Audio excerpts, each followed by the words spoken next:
Turtle can do it. I don't think so either, unfortunately. You know, looking at the Pokemon that were remaining, you had Lilligant Torkoal locked against a Basculegion Ninetales, and in most situations, I think you favor the Lilligant Torkoal there, but because of the damage that Lilligant already took, and because the snow is up, the Lilligant just could never be on the field with Sun up for the rest of the game.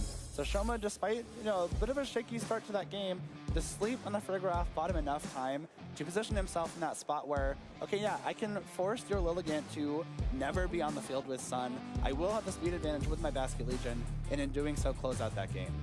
It's really interesting looking back, because one of those turns that I think was really key in the match was the choice for the Fire Terastallization on that Farigiraf, which at that moment seems so strong. You're facing off against a Alolan Ninetales with these Ice types attacks, and an Amoonguss that, I mean, as this Grass Knot, right? So all of a sudden, you're in a position where you're not taking much damage at all from either of those options. But knowing that you have the Sun option in the back, and there's a Basculegion that has to pick one move to target into, if it was something like that last Respect, it wouldn't have been able to touch that Farigiraf had it not Terastallized, and those Water-type moves, as we said, wouldn't do too much in the Sun. So a Terastallization to kind of come after you at the end. Yeah, I agree. At the time, I thought that Terra Fire was really great for Marcus, but it ended up being really great for Shoma instead, allowing that Basculegion to very safely lock into that last Respects, especially after the Incineroar went down. You know, the Incineroar being the first Pokemon knocked out meant that the Intimidate was no longer on the table for Marcus. Basculegion would be hitting at full power, especially when it loses a couple of its teammates. That last Respects get even more powerful. A 150 power attack with adaptability is not too easy to deal with.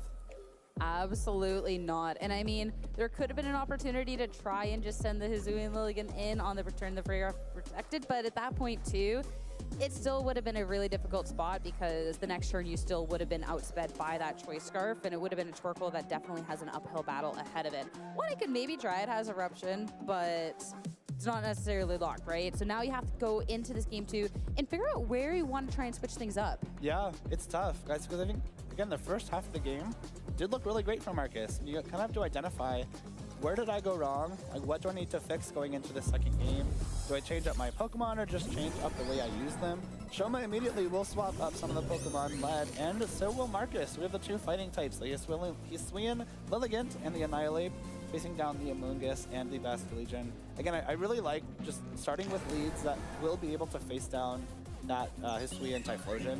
If you're Shoma here, that's a really good way to be caught off guard, is if, you know, Marcus leads that Typhlosion and you've locked yourself into two Pokemon that all of a sudden I just kind of lose to an Eruption here. So the Amoonguss, despite being weak to Eruption, that Terra Water is a really powerful tool. And of course, Basculegion will resist it naturally and threaten them with some big water attacks. I mean, at this point, though, it's an Amoonguss that when you're staring down the Annihilate and the Hisuian Lilligant, doesn't really do too much. When you have a Grass-type move, of course, you're not really doing anything to the Hisuian Lilligant, and this Annihilate is going to be Safety Goggles, so it can't be redirected or just put to sleep. Flip turn, this Basculegion does not want to stick around. An opportunity to do a little bit of damage and then switch out onto the field for something that could be a little bit posed for what is to come. And this will be a good opportunity to see if Shoma is going to be sticking to the same four Pokemon he brought in that first game or wants to be switching it up just this little bit. It is tough here too. What do you swap in here? Am I okay with something being put to sleep? Maybe getting hit by a Rage Fist or a close combat. The Amoonguss on Shoma's team also doesn't have a whole lot to do on this turn. Of course, the Lilligant can't be put to sleep due to its Grass typing. The Annihilate can't be put to sleep due to its Safety Goggles. Are you just going for like a Grass Knot here to get a little bit of damage? What's going on? I mean, you had to pick something, and there's not really any great sleep powder immunities over on Shoma's team, so it's going to be a Blood Moon Ursaluna that goes onto the field and instantly gets put to sleep. At least you're only getting put to sleep here. That's going to be okay. You're not going to be taking damage from the Annihilate, and maybe just trying to catch out if there is going to be a little bit of swap, as said. Amoonguss can't really do too much else. Yeah, maybe trying to catch a swap, or not even a Terastallization wouldn't work there, yeah. Really just counting on that Annihilate to switch out there. Really great turn for Marcus, though. You put the Ursaluna to sleep. This Amoonguss really doesn't have much to do. You can't redirect either Pokemon. You can't put them to sleep. Grass Knot will be doing too much damage, and even if you want to Grass Knot the Annihilate for a little bit of chip damage, you're then powering up Rage Fist, which you really don't want to be doing. You do see the option for the Final Gambit for this Annihilate as well. Kind of this cool mixed set of support and offense with access to Rage Fist in close combat, on top of the Taunt and Final Gambit, which deals kind of a flat amount of damage. It's one of the few moves in the game that you always know exactly how much damage it's going to do. Yeah, but when you're targeting into things that have a lot of HP, that could be one where you lose a Pokemon and don't quite get those returns. But a Pokemon that's sleeping is an instant switch out. And looking at this, great little swap because that was a close combat headed that way. It's going to be Basculegion that gets in for free. And all of a sudden, not pressured by this Annihilate. The Phantom Gambit going into this Amoonguss slot. That's one of those Pokemon that just have this high HP pool. So you have lost a Pokemon and didn't really get to do too much to this Amoonguss. And of course, it is a Pokemon that has this opportunity to even just swap out, get the Regenerator, and start to make it look like Annihilate went down for not too much. I don't know. I think that's pretty worth it, right? You get a lot of damage onto that Amoonguss. Now, even if it swaps out and back in, a Terrafire Eruption from this Typhlosion, which Marcus did opt to bring, might still be able to knock it out after the Regenerator. But this Basculegion still is threatening a lot of damage. Of course, the Choice Scarf on this Typhlosion should allow it to act first, which would threaten a big Shadow Ball into that Basculegion, but both trainers do have Terrestrialization still available to them. Basculegion is actually Ghost, though. So if the Typhlosion wants to go for that Shadow Ball, the Amoonguss will have to redirect it, which could then possibly leave this Basculegion open to getting put to sleep by that Lilligant going forward. I mean, I even wonder if you just try and see just how much damage you can do, go for the Eruption, and then hit a move with this Lilligant, right? But then you don't quite have the Sun. So it's a really kind of awkward combination of Pokemon out on the field, considering that your weather has stayed safely in the back and you don't have any of those modifiers on the field. I know, it is tough. Like, you really want to swap in your Torkoal here, but can you afford to swap it in on a Spore on accident? Even a possible Wave Crash, even with the Sun, the adaptability will boost it to be doing some really great damage. So a really tough balancing act here if you're Marcus. You know, despite having the Pokemon at disadvantage, still in a more offensive position though. And with that Rage Powder over on the opposing end, this Typhlosion trying to get a hit onto that Basculegion is not going to be able to. Instead, redirected to take down that Mushroom. It was already so low thanks to the final Gambit, but still, you would have loved to take care of the Basculegion. And of course, a Wave Crash is so much damage targeted into the Lilligant. You don't get the opportunity to try and attack there. And Marcus is very quickly finding himself with only 2 Pokemon remaining. And again, with one of them being the Sun, this was something that Aaron and Yuki were talking about earlier. When you're the person that's brought down to 2 Pokemon within a Weather War, you're the person that loses out on said Weather War, assuming that Shoma does have this Ninetales in the back, because Torkoal having to hit the field, well, the second the Ninetales hits the field on the opposing end, you have just lost that war. Yeah, I think if you're Shoma, you got to bring in the Blood Moon or Saluna here, and hopefully see Marcus's last Pokemon before committing to that Ninetales. That's exactly what we will see here. Of course, the Typhlosion locking into Shadow Ball means it can't damage this Blood Moon or Saluna for the rest of the game as well, unless it goes for a Terrestrialization. Which I guess, I mean, might be a good play, considering you're facing down that Torkoal as well. You might want to see that Water type on the Blood Moon. But depending on what Shoma's last Pokemon is, I think we're likely to see that Ninetales like we saw in the first game. And if that's the case, losing the Sun, losing that power boost on your Torkoal immediately could spell doom. I mean, it just looks at this point, too. You can either swap something in, get rid of that Sun, so something like this Eruption for the Torkoal really just doesn't do that much damage. But even looking at the speed tiering of these Pokemon, Eruption's something that is the move that he's clicking into. It does less damage with the less HP you have, and you can just go ahead and target a poke move into that. And Torkoal's not really doing too much. So it will be a Blood Moon Ursaluna that does stick around. And over on the opposing end, it will be the Ninetales to switch in. One notable thing, though, I believe this Blood Moon Ursaluna did switch out before it ever took a mandatory turn to sleep, so it can't do much on this turn, which actually could be a little bit of a window of opportunity to try and get something done here. That's true. We do see the Torkoal Terrestrialize, so that means the Blood Moon Ursaluna did not. It will take the full brunt of this Eruption. Shadow Ball into the Ninetales means that it will be knocked out by this Eruption with the Broken Focus Sash. And if the Blood Moon Ursaluna doesn't wake up on the next turn, this actually could be a much more difficult position for Shoma to be in. Yeah, and Torkoal now, it doesn't have the Sun, but it has this Terrestrialization. Ninetales has already taken a lot of damage, and bringing this Blood Moon Ursaluna down to just under half. So all of a sudden, it is an Ursaluna that, if this Torkoal doesn't take any damage, is within range of getting KO'd on this next turn. Of course, Basculegion re-hitting the field does mean it can fire off an attack, and if you just go for this Torkoal and get rid of it, again, we get into the situation where this Hisuian Typhlosion cannot attack and KO that Blood Moon Ursaluna. I think it'll come down to whether or not this Basculegion can survive a Shadow Ball from Typhlosion. If you're Marcus, you have to know that Typhlosion needs to be targeting that Basculegion. You know, it is that Ghost type Terra, so you cannot Terrestrialize away from that Ghost weakness. you have to rely on it being knocked out by Typhlosion. Because if Basculegion gets an attack off, it almost definitely will be going for a Wave Crash into that Torkoal, which would then checkmate the Typhlosion. Locked into Shadow Ball, unable to damage that Bloodman or Saluna. And with a little bit of chip damage being taken, I'm not sure it's going to be possible, but you got to try for it.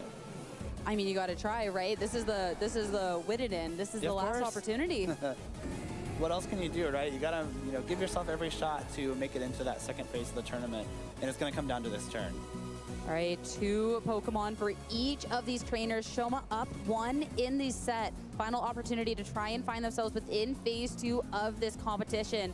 This Torkoal, the Terastallization, trying to do as much as it can, but of course, it's all going to be down to this Basculegion. Can you survive the hit and get rid of this Typhlosion before, anything else happens? Shadow Ball, this is going to be the moment, that little bit of chip. You can see him hoping, but it is going to be enough for the KO. Only 1 Pokemon is going to remain. Now it comes down to the wake up. Can Ursaluna break through? It does!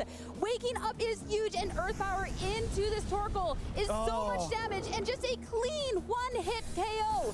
1 Pokemon for both of these trainers apiece, but again, this Typhlosion cannot do anything, which means Shoma is about to wrap up this match and find himself competing here tomorrow. Well, that's another way to win, right? I didn't even take that into consideration. Of course, the Ursaluna could just wake up and close out the game for you there. Well played by Shoma, knowing exactly how to handle this team that Marcus is piloting. 5, 4, 3, 2.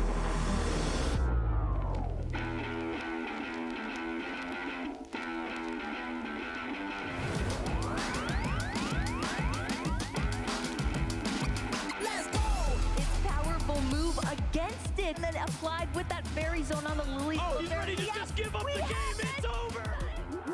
You've been patient. You've been waiting all this time, but you ready. You've been putting in that grind, so let's go. Champions are hard to find, but you know the goal when you're ready to shine. Have they heard of you? Then they know. You got your sights set on that road. If it's time to battle them, then let's go. 'Cause you'll never stop. Show them what you got. Looking at his final HP to deliver the finishing blow, and just like that, your Pokemon World Champion! Show them what you got. Yeah, they already know. You got your sights set on Victory Road. Show them what you got. Yeah, they already know. You got your sights set on Victory Road. He goes on the ice speed! Resetting the bracket and then winning it in game number 5.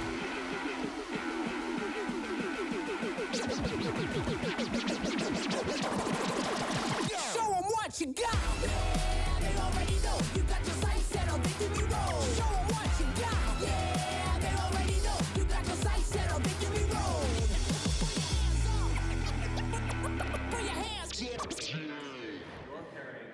Good morning, everybody, and welcome back to the 2026 Las Vegas Regional Championships. We are live here in the entertainment capital of the world after such an exciting day 1 here at the Regional Championships, getting ready to kick off day 2 here. Dewey Ha in the lounge, joined by by a lovely gang here. Good morning, Dewey. Good morning, Aaron. Good morning, Yuki. Good morning, Joe. Good morning, Dewey. I missed you. I missed you too. It's only been a couple hours since we've last seen each other, I bet. It's been an exciting day 1 here yesterday, and of course now, guess what? It's the most exciting day of the weekend. It is going to be phase 2 of the tournament, as well as Top Cut, all the way to the grand finals, and by the end of the day, someone's going to have another ticket to the World Championships. Yeah, I think it's going to be a really exciting day today. I mean, the action's already started. The dominoes are already flying from the first round of action earlier today, and the heartbreak of people trying to get that regional championship who've been eliminated. It's tough. Yeah, we have a lot of players who started off the day with 2 losses, and half of them are already eliminated from the tournament. So, yeah, it's gonna be a tough day of competition. Still 3 more rounds, especially for those players with 2 losses. They have to be undefeated to even remain into the top cuts. I'm just excited to see if we get some brand new Pokemon on the stream, man. It was an exciting phase 1 of the tournament. Let's go ahead and take a look back at some of the action that occurred yesterday by highlighting round 2 with Adi versus James. Yeah, this was a pivotal turn. Game 1 just starting off on such on the back foot with the Draco Meteor missing on the Incineroar, missing the KO. And I think, yeah, just the tempo loss from Adi there was very detrimental. But we see in Game 3, big heat wave miss that ended up causing the game for James and and Audie going to be able to, fire back here. He had multiple of those heat wave misses throughout the entire That's set. right. So, at first you're thinking for Audie's end, okay, you missed 90% Draco Meteor, but then when your opponent misses like 3 heat waves, you're like, all right, this evens out. I think this set was interesting because it, first of all, was like a demonstration of how good Volcarona can be, even if Volcarona did miss his crucial heat wave against the Quackable. Really cool Pokemon that we also don't get to see too much of, but both players had Volcarona. Audie ended up adjusting and bringing his Volcarona in the latter games, and his team had all kinds of interesting things like Choice Specs, Dragapult, as well as the Quackable. And yeah, in that end game, Quackable like needed to dodge a heat wave in order to get the return knockout on a Volcarona, manages to dodge it, and then secures Audie the win. I think James ended up actually making it to day 2 despite losing. Audie got eliminated, I think, out of 5-3 yesterday, but it was a really fun way to get the stream started. Yeah, we saw exactly how much staying power that Volcarona had, and that was only the first round that we were able to broadcast. Of course, let's take a look at round 6 between Raghav and Masahiro. This was a very exciting battle featuring a little bit of a weather war. Hisuian Typhlosion, I think, was a Pokemon that a lot of people had on their radars coming into this event. Yuki, your picks were Hisuian Typhlosion, Torkoal, Lilligant, Farigiraf, and so this was just Typhlosion doing what it does best. It loves to spam those fire-type attacks, and even though the Pokemon on the opposing side take the attack on turn 1, they just can't do enough damage in return. Later on in the set, we have a masterclass of Incineroar just going for knockoff and removing every single item here. Gets rid of a Flame Orb, gets rid of a loaded dice, gets rid of an Assault Vest, and Raghav positions himself really nicely to set up for Hisuian Typhlosion in order to sweep the game. And so it seems maybe not the most intuitive to bring Typhlosion into a rain matchup, but Raghav found ways to really pilot it super well, and one of Masahiro's downfalls in the set was not switching in Pelipper on the turns that the eruptions came out. Yeah, and I thought it was really clever how they went for after you knockoff so that the knockoff goes in before the Dragonite can attack and get multiple scale shots off. And that ended up being crucial because I think the Lilligant survived 2 scale shot attacks total, it was 3 hits and 2 hits or something through Intimidate, so that big heads up play. Yeah, I think it's interesting how the Incineroars in this meta, the speed creeping is always important, the meta of how much you invest, and now you're not just putting in speed, you're putting in attack and clear amulet and just clicking attacks now instead of going for the more passive Incineroar plays of the old days. Yeah, and of course, Raghav was piloting a team that was much more hyper offensive. I mean, that was a Life Orb, Leaf Storm, Amoonguss that was actually trained to be able to one-hit KO those Ursalunas that are so pesky in this format, right? Whether it's the normal version or the Blood Moon variant, right? So, that's a very hyper offensive team. I mean, who would have thought that you'd be seeing a Life Orb Leaf Storm Amoonguss yesterday? Anybody here? Anybody? No. Definitely not. I think what's interesting is that team that Raghav is running, we have a lot of different variants of it in day 2. It's probably one of the most popular teams, and that slot specifically is a little bit flexible, and so some people are using Safety Goggles Annihilate, some people are using Dragonite. Amoonguss makes sense from, it seems so weird, right? But it's it's actually a Pokemon that can function under Trick Room, but it can also do a lot of damage with that Life Orb Leaf Storm, and because one of the common ways to get around fire-type attacks is Water Terra, Amoonguss can punish that immensely. And we've seen, for example, Ursaluna Blood Moon right now, it often runs Assault Vest, but often runs that Water Terra. So it's no matter what, you're consistently weak to Grass-type damage. Yeah. And so, yeah, it's just really, really cool team building, and I'm glad that we got to see it actually just pick up a one-hit knockout on stream. Yep, of course, as you mentioned earlier, Aaron Sun is a very popular team. Oliver versus Ryan in round 7 also featured another Sun team, but this time with a much more well-known offensive variant with that Venusaur as a poison grass type. I was just going to say, is this Scarlet and Violet, or is this a Dynamax adventure? Yeah, Dusclops, Venusaur, Sleep Powder, this is a format from previous years, and a lot of people had hype for Venusaur when it came back into the game, but it's just kind of been outclassed by Hisuian Lilligant and by the Jumpluff this generation. Yeah, I think typically it gets outclassed by Lilligant, like you said, because the Venusaur just doesn't have access to the G-Max moves anymore. But it seemed pretty important in this matchup having the really good coverage moves. I think you use all of Weather Ball, Leaf Storm, and Earth Power, all really pivotal to get that really crucial coverage. So maybe we'll see more Venusaur coming through. I really like Oliver's team because it's very different in terms of its modes. In game 1, we saw some of the highlights there. He tried to go for a slower mode with Dusclops. Dusclops lost its Eviolite and then just gets doubled up into gets KO'd.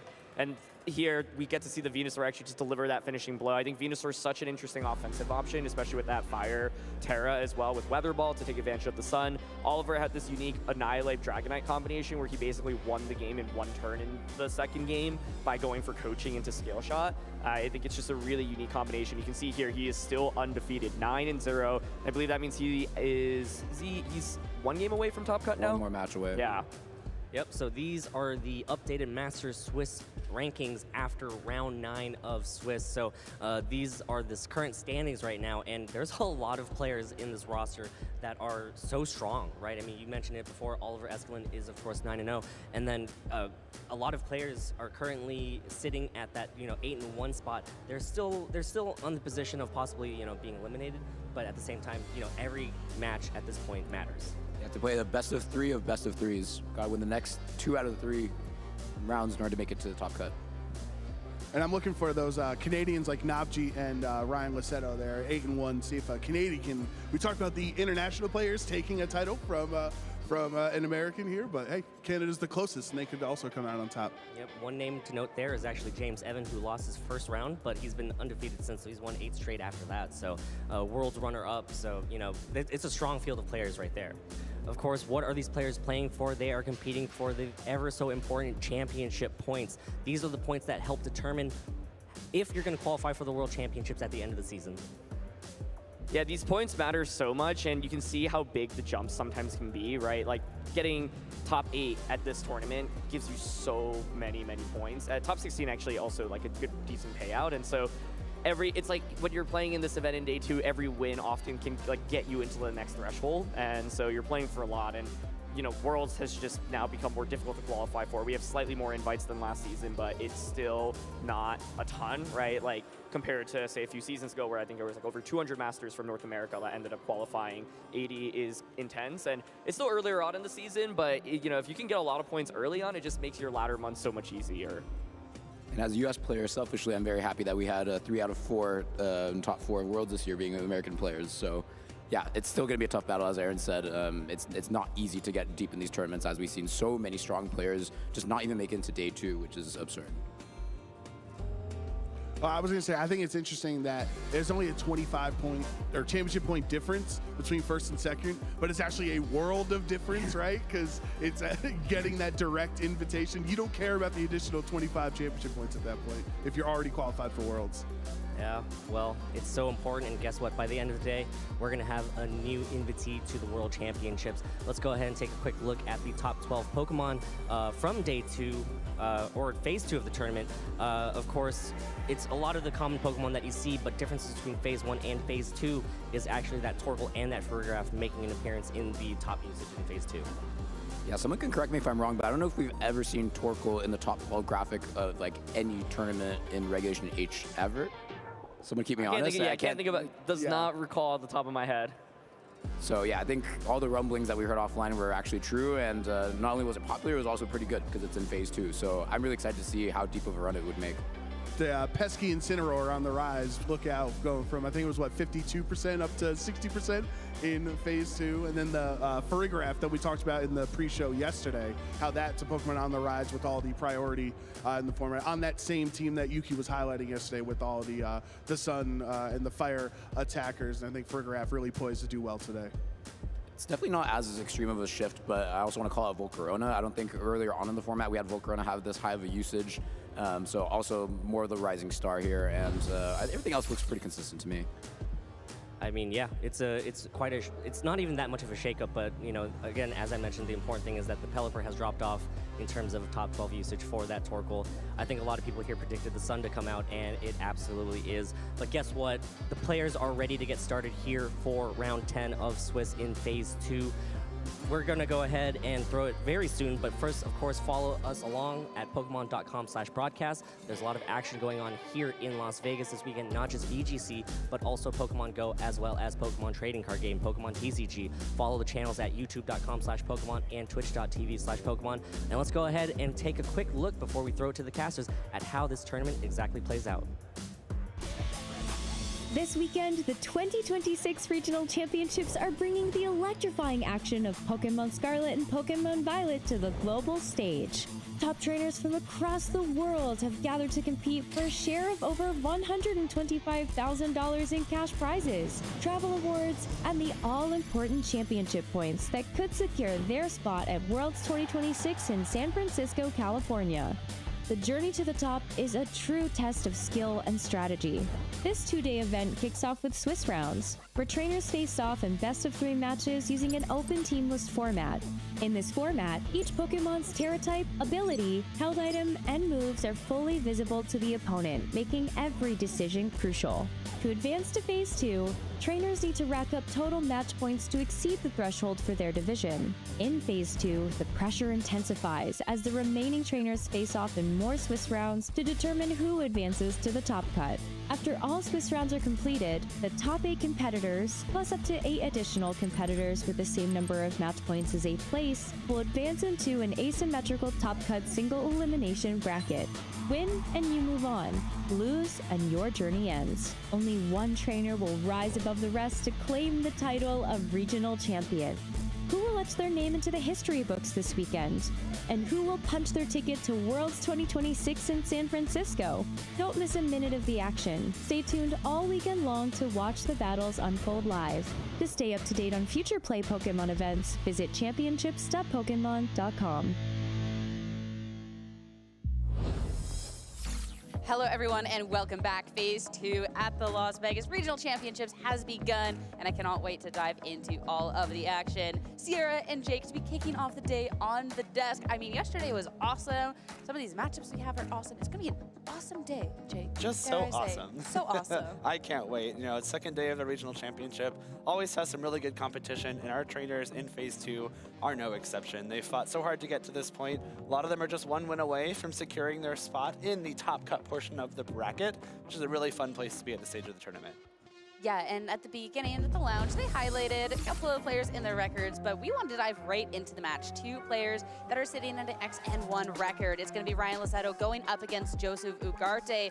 2 weather modes. We got the Alolan Ninetales on the side for Ryan. Of course, the team not necessarily reliant around that. Whereas for Joe, Stand, which is not something we've gotten to see any of really this weekend. No, it's been a little bit rainy outside, and the field is very sunny with Torkoal cracking that top 12. We've got the other 2 weathers on display. That Sand especially is really cool. We do see Tyranitar a little bit, but the Excadrill is not something we see too often in this Regulation H metagame. So it's going to be interesting to see how Joe uses that on his team in this match. But let's look at Ryan's team first. We do have that Grassy Seed Volcarona making another appearance alongside the Basculegion, Incineroar, Rillaboom, Blood Moon, Ursaluna, and Alolan Ninetales. The thing that sticks out to me on Ryan's team is that there's a lot more elements of control on this team as opposed to offense. Look at that Incineroar. It doesn't have Flare Blitz, it has Taunt instead. The Blood Moon Ursaluna is the Yawn Protect Leftover set. And Alolan Ninetales has both Encore and Disable. Yeah, a lot of really interesting tools to navigate the matchups, which I'm really excited for. But we kind of teed this up to be a little bit of a weather war, but also will be a terrain war. Of course, Rillaboom will have to be something well preserved to be able to try and override any sort of psychic terrain over on the opposing end. And of course, let Ryan have access to that own priority moves that he has. With a lot of these utility moves he has on these Pokemon as well, I'm looking at ways for him to be able to set up this Volcarona to try and maybe take over a match. Definitely, that could be something very useful for Ryan here, especially if he's able to get a couple Quiver Dance boosts and overtake these speed boosting abilities that Joe has on his team. And Joe, again, talking about this Sand team, for someone who is the most notorious Sun spammer of all time, to pivot off of Sun for the one regional everyone and their mom is bringing Torkoal and Sun. Oh, the irony. But a team that's been working out well for him so far, undefeated for on day 1, and a team that I don't think, frankly, a lot of people are covered for. No, I definitely don't think people were preparing for Excadrill when they were entering this tournament. The Psychic Seed, Unburdened Sneasler set is something that was very popular in the first iteration of Regulation H, but hasn't made as many appearances this time around. people were opting more for the Grassy Seed with the Rillaboom partner. There was a lot of early success in the Rig H 2.0 version of that team. But this time going straight back to that Indeedee, the male version this time, which is a little bit faster, a little bit more powerful. And of course with that Choice Scarf and the Psychic Terra type, we'll be looking to do a lot of damage with those expanding forces. What's really interesting about his team is a variety of different leads that you can have when you're looking at, well, you have the Psychic Training, Expanding Forces, Indeedee. You just have this inherent Sand mode. There's a lot of different ways to be approaching it. Starting it off, it's not going to be the weather or terrain for either of our players. Joe with that Sneasler and Annihilate, two very fast, speedy Pokemon, opposing and Basculation to try and counter, and then Ursaluna. The nice thing about Sneasler for Joe here is that it is going to be naturally the fastest Pokemon on the field, other than this Choice Scarf Basculation. So by leading it without that Indeedee right off the bat, you're giving it a chance to maybe, get a couple attacks in, swap it out, and then preserve that unburdened speed boost for later on. Unfortunately, this Basculation is the one thing that can outspeed and threaten it immediately, so Joe has to be a little bit careful. A Choice Scarf Wave Crash here would probably spell doom for the Sneasler. Lucky for the Sneasler, though, it does have access to Throat Chop and Terra Dark. So if you want to go straight for that huge offensive play, that is an option that Joe has available to him. Well, one of the offensive options that's not going to be available, at least right now, is the Annihilate. Switching out Indeedee onto the field. And this is a partnership that has just worked so well. Indeedee comes along, that is going to be bringing the Psychic Terrain. And Sneasler, with this Psychic Seed, is not only going to get this special defense boost, but also Unburden to allow it to be faster out on the field. Terastallization, another way to be kicking off this battle, and Sneasler will be going all out. With this Dark Terastallization, when you're eyeing up something like that Throat Chop, something that can be providing a lot more damage, and of course, just dropping any sort of type disadvantage to a ground type attack. Throat Chop now faster than the Choice Scarf Basculation on the opposing end, and just enough for a clean one-hit KO to get this started. Now it's just going to be the Ursaluna out on the field, and this Earth Power that would have been super effective before, just not nearly the same amount of damage and so much less with that special defense boost. Incredible turn for Joe there. The Dark Terra removes your weakness to the ground type. The special defense boost from the Psychic Seed makes you take even less. This Sneasler now is at a very strong position. Threatens super effective Dire Claw or Close Combat into Ryan's two remaining Pokemon, on top of that huge one-hit KO into Basculation. This Sneasler will now be the fastest Pokemon for the rest of, well, faster than all of Ryan's Pokemon at least, for the remainder of this battle. The Choice Scarf and Indeedee also a great swap in there just to get that Psychic Seed boosted. Now, it maybe isn't in the best spot because you do have to worry about taking something like a Fake Out from this Rillaboom. The priority moves are back on the table, so withdrawing Indeedee here makes a lot of sense. Yeah, with the Rillaboom coming onto the field, the terrain's just been overridden, and you want this opportunity to be able to bring it back out so you're not going to get faked out any priority down the line. But it's going to be the terrain switching out for both of these players, with that Rillaboom also leaving to bring Incineroar out onto the field. Not only can you bring this Rillaboom back in, if you think Joe's going to be setting something up, you bring the Intimidate, but when it's the Annihilate that joined the party, that's going to be giving a boost over. Dire Claw, at least in the Incineroar, is not the damage, but this Poison will be something to add up just that little bit more. Yawn, Ursaluna. So Annihilate, even if it did get that attack raise, it will only be able to use it once before being put to sleep. But it is a swap that, again, is really tempting to just potentially switch out. Yeah, it's a great call from Ryan there. Swapping the Incineroar in to get the Rillaboom off the field in case the Indeedee swaps out to reset the terrain later on is nice.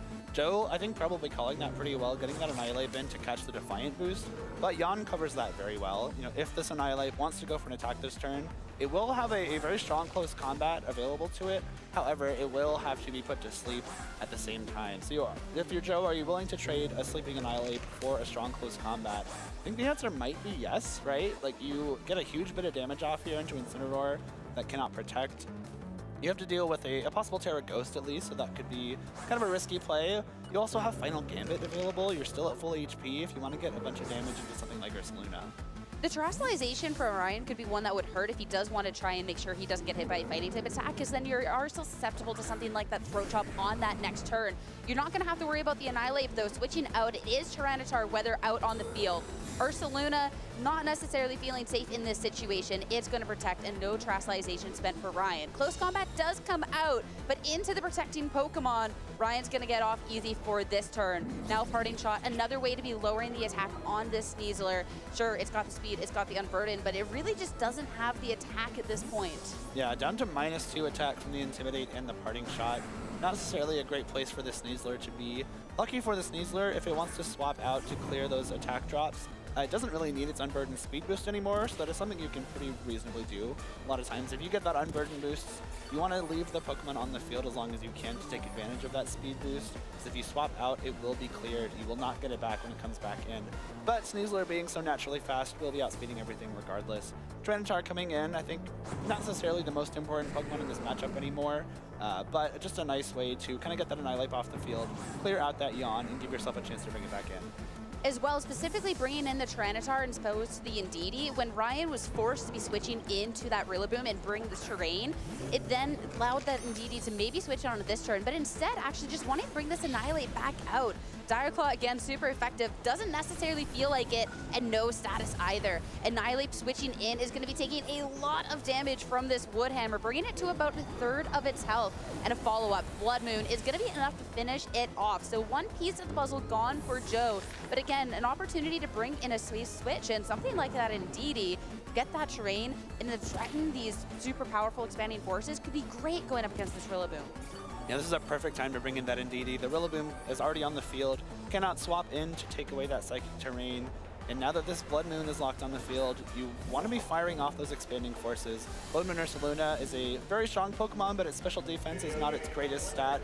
So if you have a chance to hit it on that special side, that's a nice situation to be in. The Incineroar swap here, a little bit telegraphed though from Ryan, so you wonder if Joe has to take advantage of that. Again, this attack on the Sneasler is just not really there at this point. That's going to be the third attack drop as another round of Intimidate comes on through. At least Incineroar is already taking some damage, and it won't be taking any from a potential expanding force on the opposing end. Ursaluna yet again with the bit, but that is the close combat. Not that much damage, but again, getting this Incineroar closer and closer to meeting its demise. And follow-up from Indeedee, again, not too much, but going to be threatening this Ursaluna next turn, and Rillaboom can't safely swap in because of the amount of damage it's already taken. Yeah, it's a really tough spot for Ryan now. You really want this Rillaboom back on the field to get rid of that Psychic Terrain, but Joe still does have a way to swap out that Indeedee. The Tyranitar is still in the back. You can kind of trade your terrains one more time. And this Incineroar is also going to be knocked out next turn to the combination of Poison and Sand. So you can't really leave Incineroar on the field lest it be knocked out and you go down to 2 Pokemon. You can't really swap in Rillaboom because it's going to be knocked out by something. What do you really do here? Like, there's not a whole lot of options. Joe's done a really good job keeping the offense up and kind of removing a lot of Ryan's potential. And when you're talking about removing that potential, I look at the Ursaluna and the fact it really hasn't gotten this opportunity to do much within the match. The only one was that Yawn into the Annihilate, but when this has been praised as such a strong offensive Pokemon, it has done 0 damage throughout this match as opposed to a little bit to the Sneasler to be starting things off. So when you're Ryan, you have all these supportive pieces. You need this Ursaluna to do something sooner rather than later. Terastallization, we are done protecting it. Into the Terra Electric to make sure you can drop the weakness to the close combat from the Sneasler on the other end of things. But it's a Sneasler that's also just protecting, not wanting to get hit on this turn. Knockoff instead, though, is into the Tyranitar. Not very effective, but is going to be removing that Assault Vest, so it will be a little bit more susceptible to these hits. That one it being the Blood Moon, but that's not going to be very effective either with that special defense raise from the Sands. Yeah, Tyranitar kind of has 2 Assault Vests in the scenario, and you can only knock off one of them, unfortunately. Ursaluna does get a big Blood Moon off there, but if Ryan had called that swap and maybe gone for an Earth Power into that slot, that could have been game-saving. You know, of course, the Indeedee would have had to swap back into the field at the same time as Rillaboom, and since it is faster, the Grassy Terrain would have gone up and stayed up. But unfortunately for Ryan, he doesn't get the KO he needed on this turn. Rillaboom is now forced to enter the field, and Indeedee can come right back in. And I think 1 or 2 expanding forces might just end the game here if you get a little bit more damage onto this Blood Moon Ursaluna.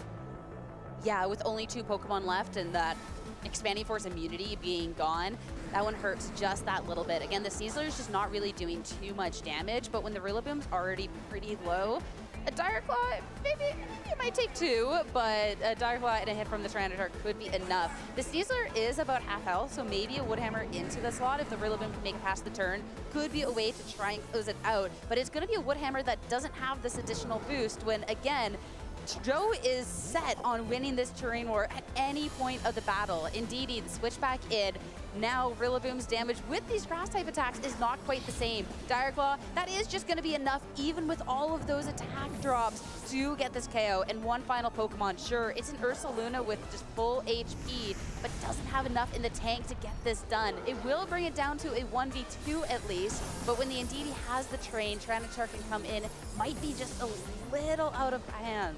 That Indeedee swap is also very safe. I guess in this case, Indeedee is kind of the thing you need to knock out this Blood Moon, because you want to be hitting it on that weaker special defense side. And if Indeedee swaps in and gets knocked out at the same time, Ryan might have a way back into this game, but because the Blood Moon Ursaluna used the attacked Blood Moon on the prior turn, and the Dire Claw was going to knock out the Rillaboom, I don't think Indeedee ever had a way of being knocked out on that swap. And just so much damage from this expanding force. It's going to be Tyranitar to move first, and Ursaluna taken down, and Joseph Ugarte up 1 in the set. I mean, from the get-go, you look at the very first turn, and that switch into the Indeedee to bring this Sneasler up to such a speed to outspeed the Choice Scarf Basculegion on the opposing end.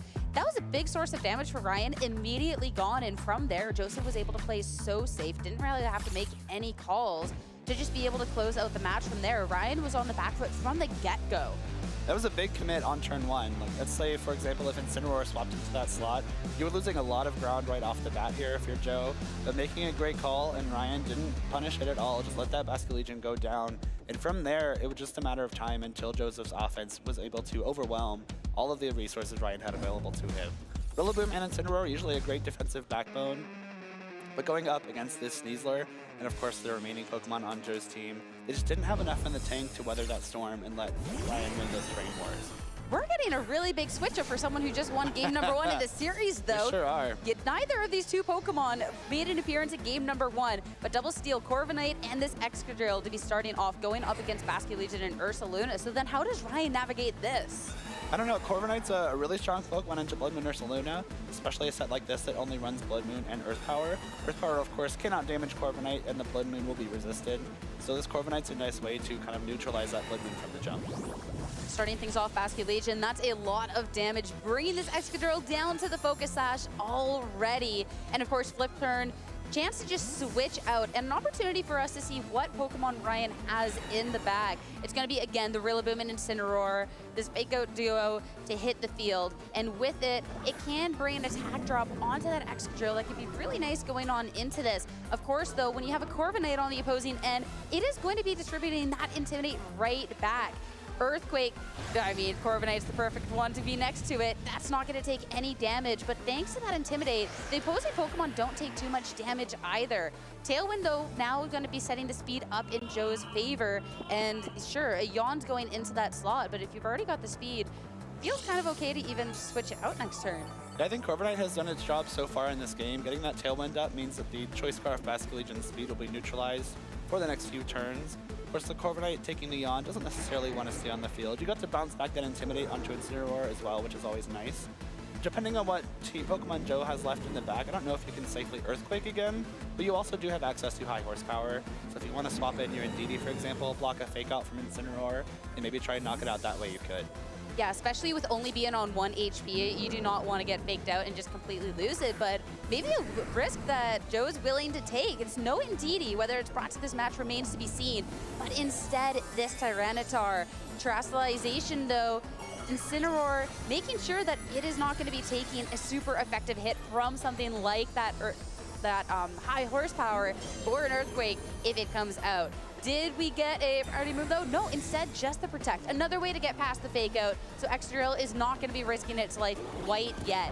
Tyranitar gets this Assault Vest knocked off instantly on the swap-in, but again, as you said, it has essentially 2 of those with that special defense boost from the Sand, and you can see that taking effect. Not very effective hit, and just so little done from this Ursaluna. The Sand is now up, so Excadrill's speed has been doubled with the Sand Rush ability.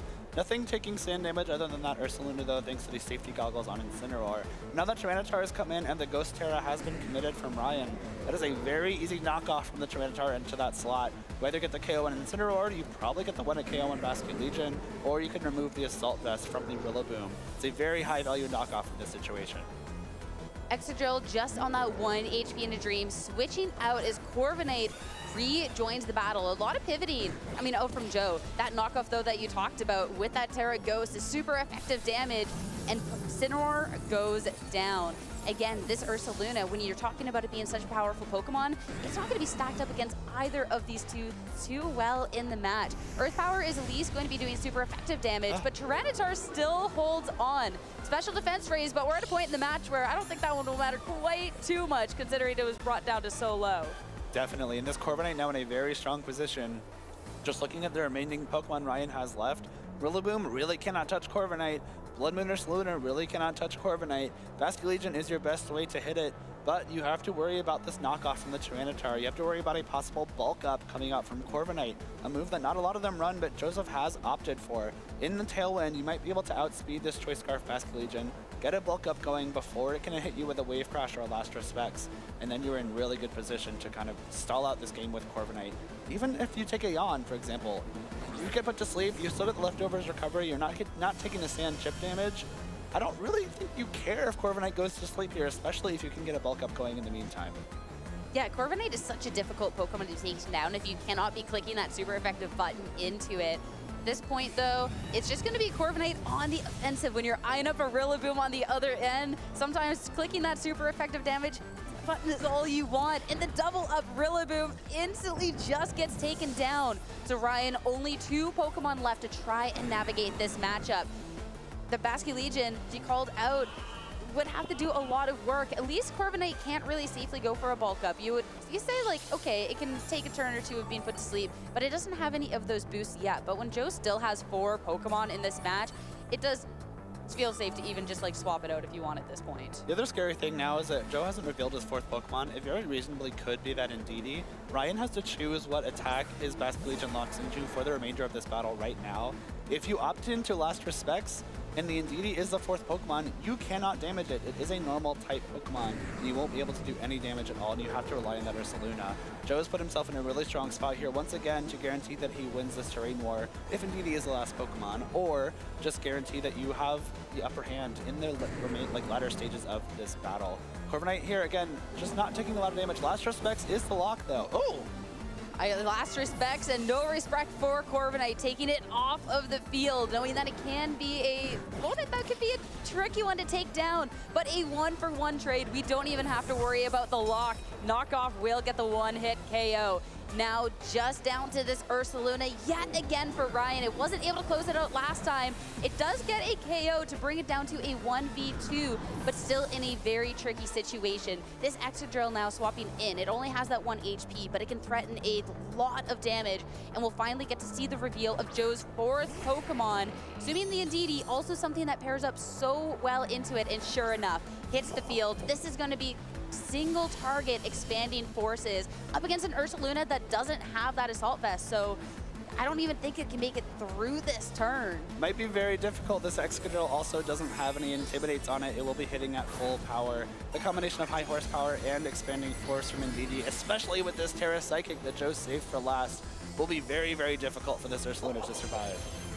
Yeah, we're going all out damage, and Ursaluna will make it through the turn, but only because of that asterisk of we gotta protect here. But I don't think it'll make it through the next one, knowing that it's gonna be an Iron Head and assumingly an expanding force on the horizon. This Ursaluna will not be able to stand up to anything that these 2 Pokemon will be having to offer. So protect through the turn.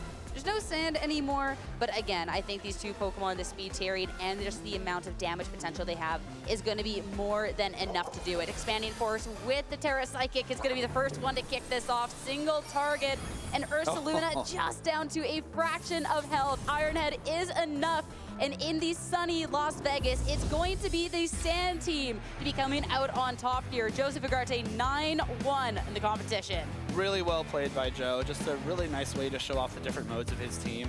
You know, we had a very dominant game 1 from Joe using that Psychic Seed Indeedee mode. Didn't even bring it in that Psychic Seed Sneasler mode, rather. Didn't even bring it in that second game, instead opting for the Excadrill Tyranitar combo, which immediately put in a lot of work as well. The Corviknight, a really strong piece of this team because it stands up to that Bloodmoon Ursaluna very well. It bounces back Incineroar's Intimidate. It also takes no damage from Rillaboom. And if you're expecting Ryan to bring that same Pokemon, the same 4 Pokemon from game 1, Corviknight was a really strong call and it definitely paid off.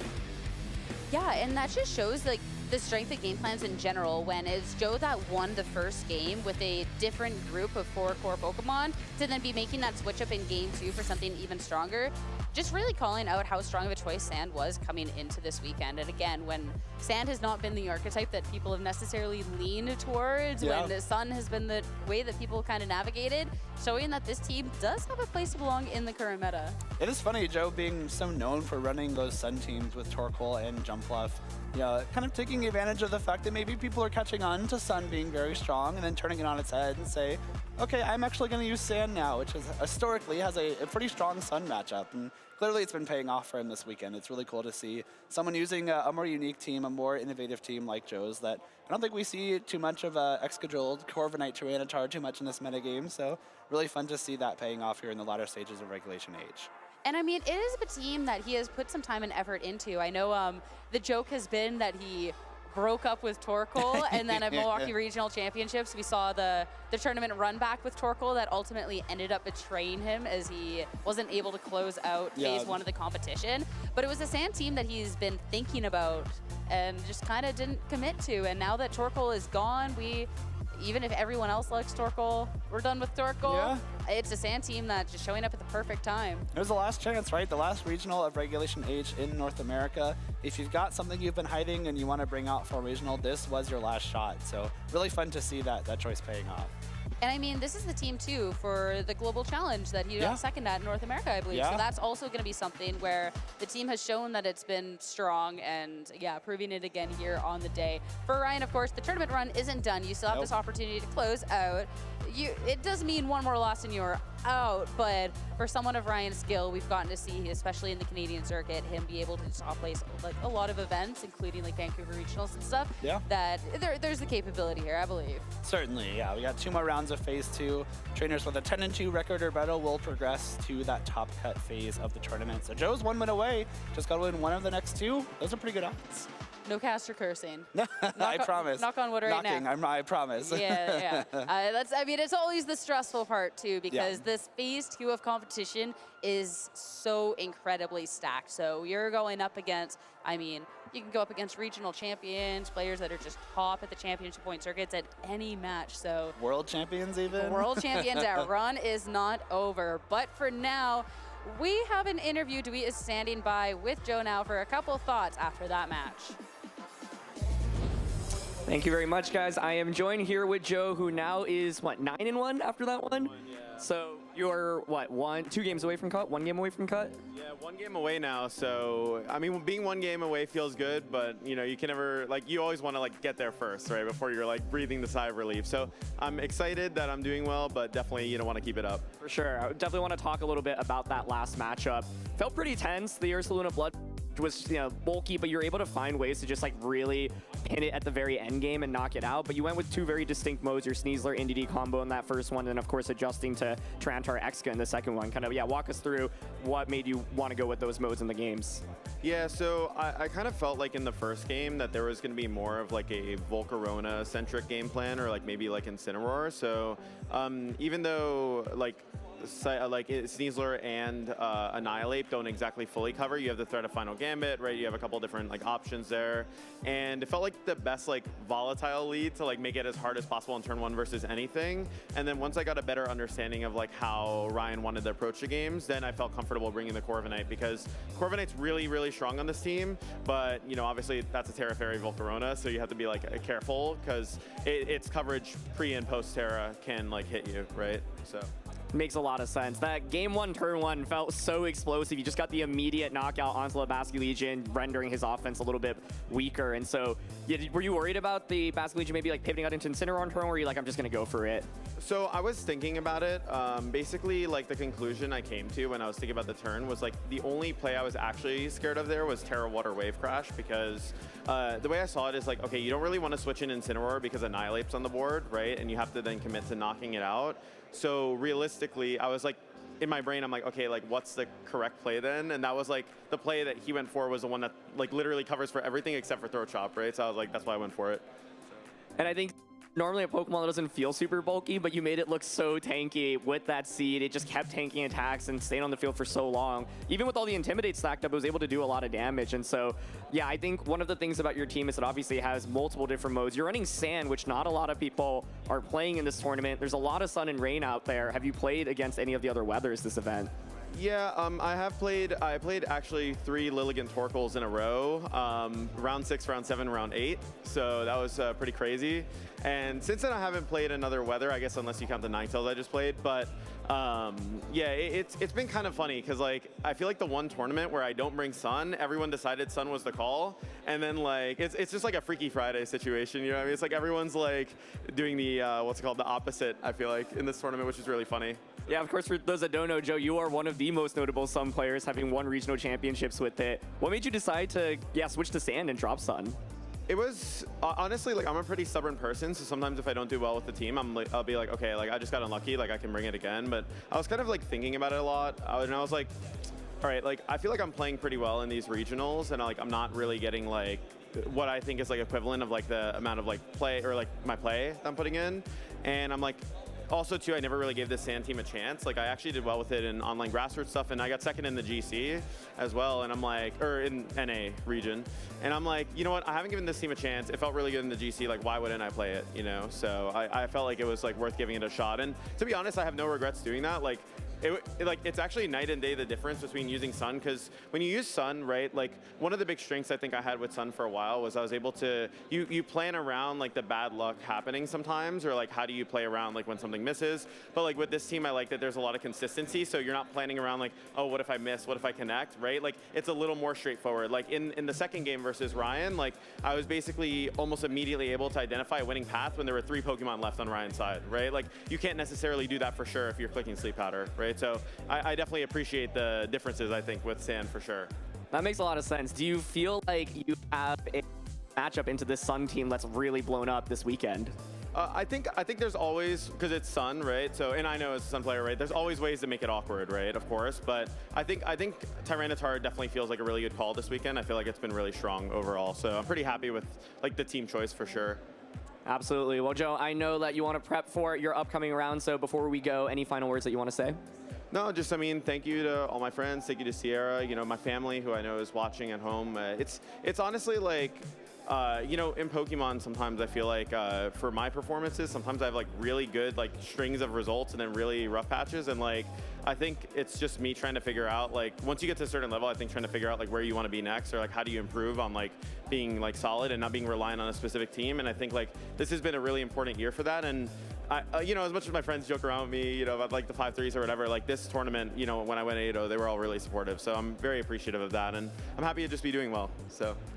Always great seeing you, Joe. Congratulations. Good luck in the upcoming rounds, and hopefully we'll see you in Top Cut.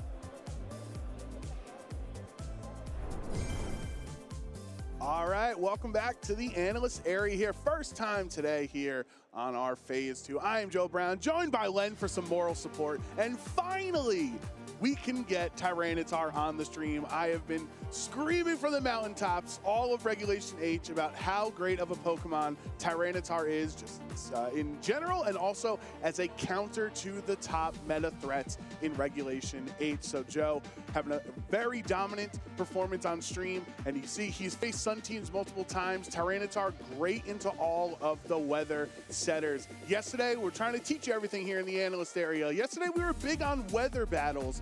This game, we're gonna focus on the battle over terrain. So let's get into this matchup here. We have Joe Garte and we have Ryan Lassetto. I'm gonna pause it right here as Indeedee Male switches in. So the big difference, Indeedee Male is a much more offensive threat.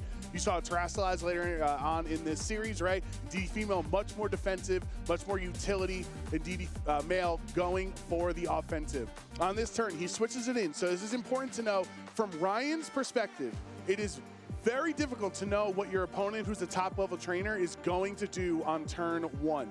In this matchup, Sneasler can both throat chop the Basculegion and close combat the Ursaluna. So you're pretty much in a really tough spot where there's not necessarily a correct play, quote unquote, because you don't know which spot. Do I terrestrialize? Do I protect or swap out? Because you can't tell if Joe is going to swap his Indeedee in, and that's exactly what happens. If you decide he's going to close combat Ursaluna, then you leave your Basculegion open, which is exactly what we see here. So now I'm going to delete that and hit play on the turn. Indeedee activating Sneasler's Psychic Seed and also giving it the Unburdened speed boost. Joe is a really fast team. The only way to get around that is a Choice Scarf Basculegion.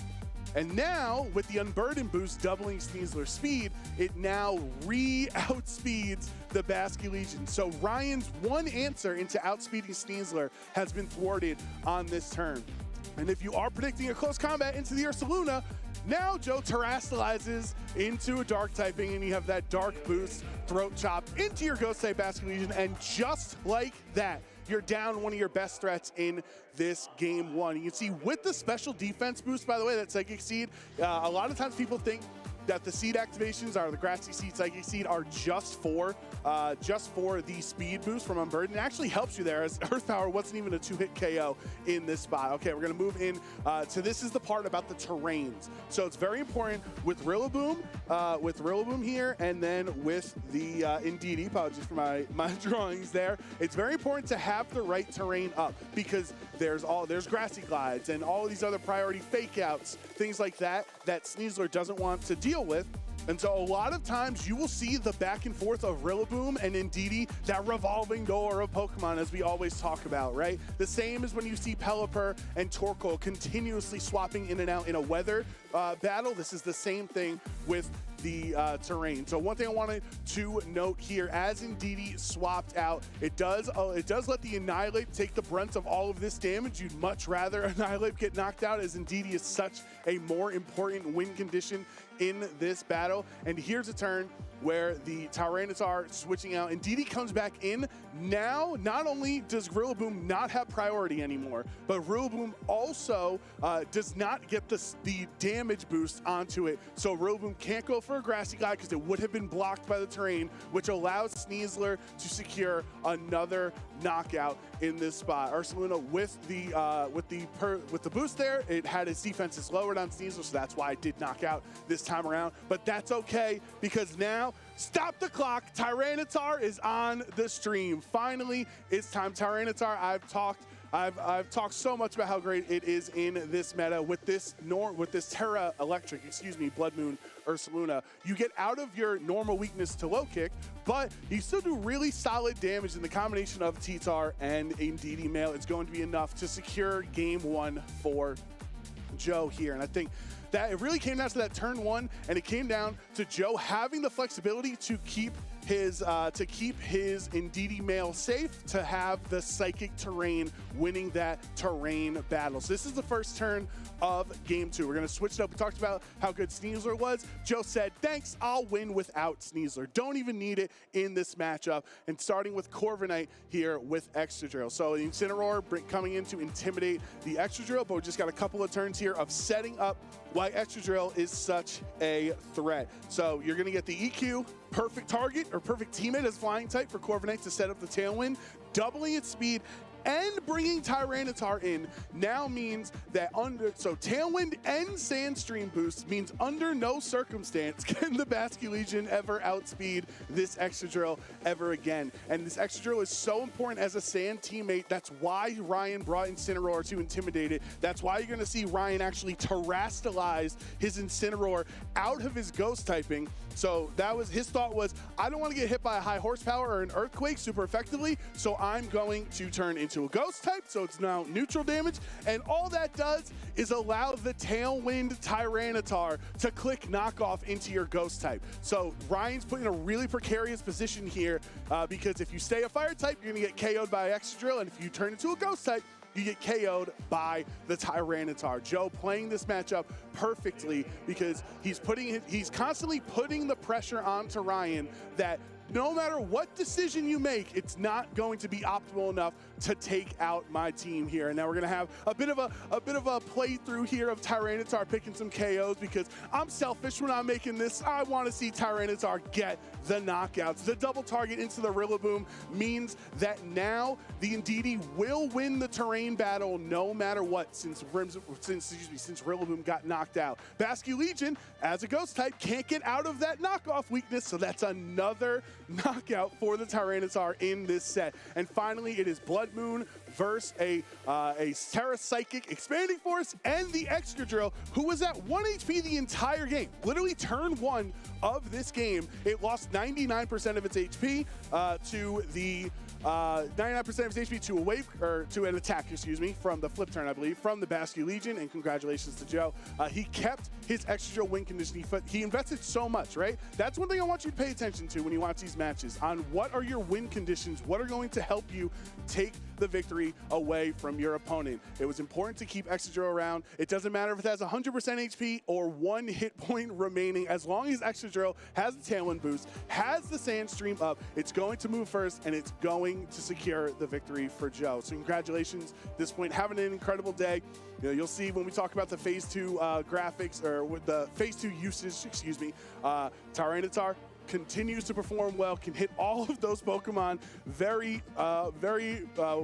offensively with either Rock Slide, Low Kick, Terra Flying, Terra Blast, or the knockoff. Pretty much a great call by Joe. If Sun was gonna be such a big deal here in Las Vegas, bringing the Sand to counter it super effectively has been working out in dividends for Joe. That's gonna do it for this round. We're gonna take a quick break. When we come back, we'll have more VGC action coming your way.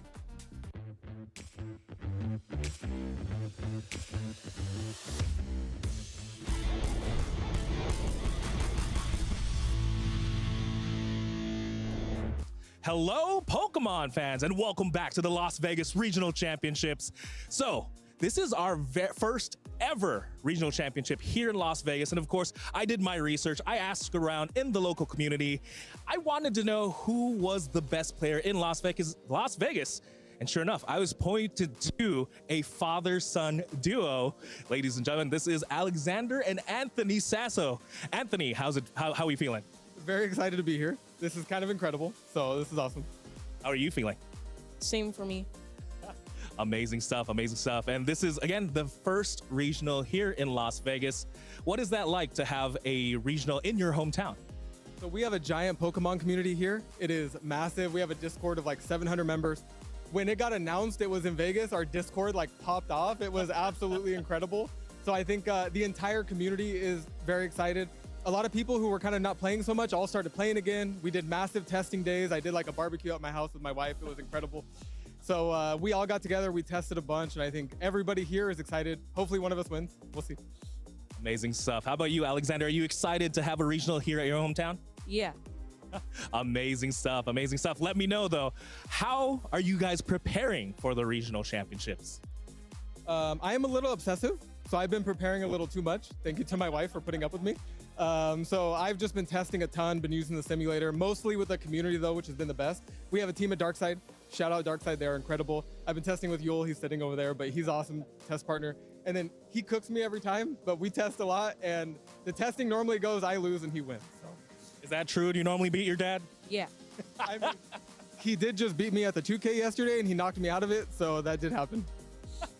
Great job. But yeah, tell us about your Pokemon journey. However, how do we get started in playing Pokemon? So I used to play card games a long time ago, actually back with my wife, because we've been together forever. She played with me with Yu-Gi-Oh for a long time. I got out of the game when I had kids. I hadn't played a card game for a while. And then we were walking through Target, and he was literally like, Dad, I want to be a Pokemon master.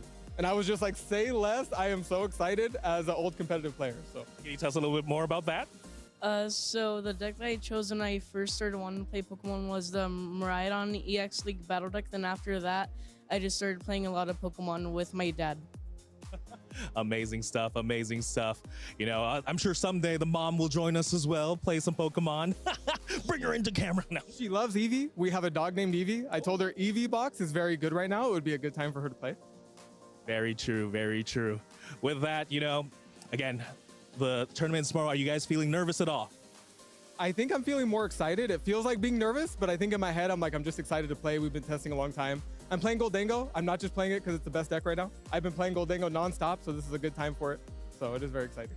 Are you nervous? And what are we playing? I'm playing Conqueror, and I'm excited to play in the Las Vegas Regional and have fun. Let's go. All right, with that, thank you so much. Anyone you guys want to shout out before I do let you go? Shout out Darkside Games. Shout out Yul, who's sitting right there, and my wife for putting up with us in all of our Pokemon testing. Anyone you want to shout out? Dark Side Games as well, and also my mom for letting us stay up late playing Pokemon. Of course, thank you, Mom. With that, thank you so much. We're gonna throw it back to more Pokemon action here at the Las Vegas Regional Championships.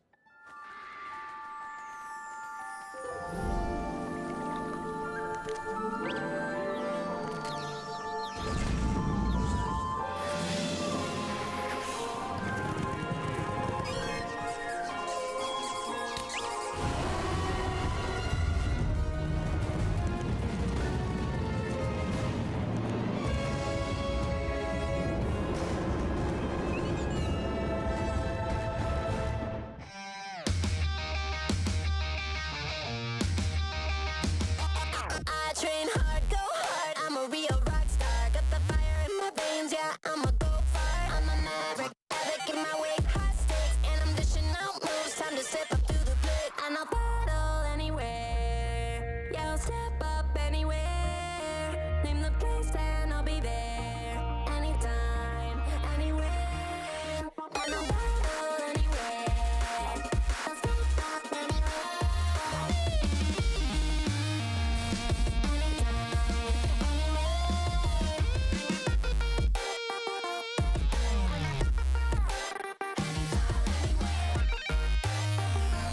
Anytime, anywhere. I'm a battle anywhere. Step up anywhere. Never place and I'll be there. Anytime, anywhere. Anytime, anywhere.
Welcome back, everyone, to round 11 of the Las Vegas Regional Championships. We're deep in the throes of phase 2 of the Swiss portion of the tournament, and we are now deciding who will be making it into the single elimination top cut bracket.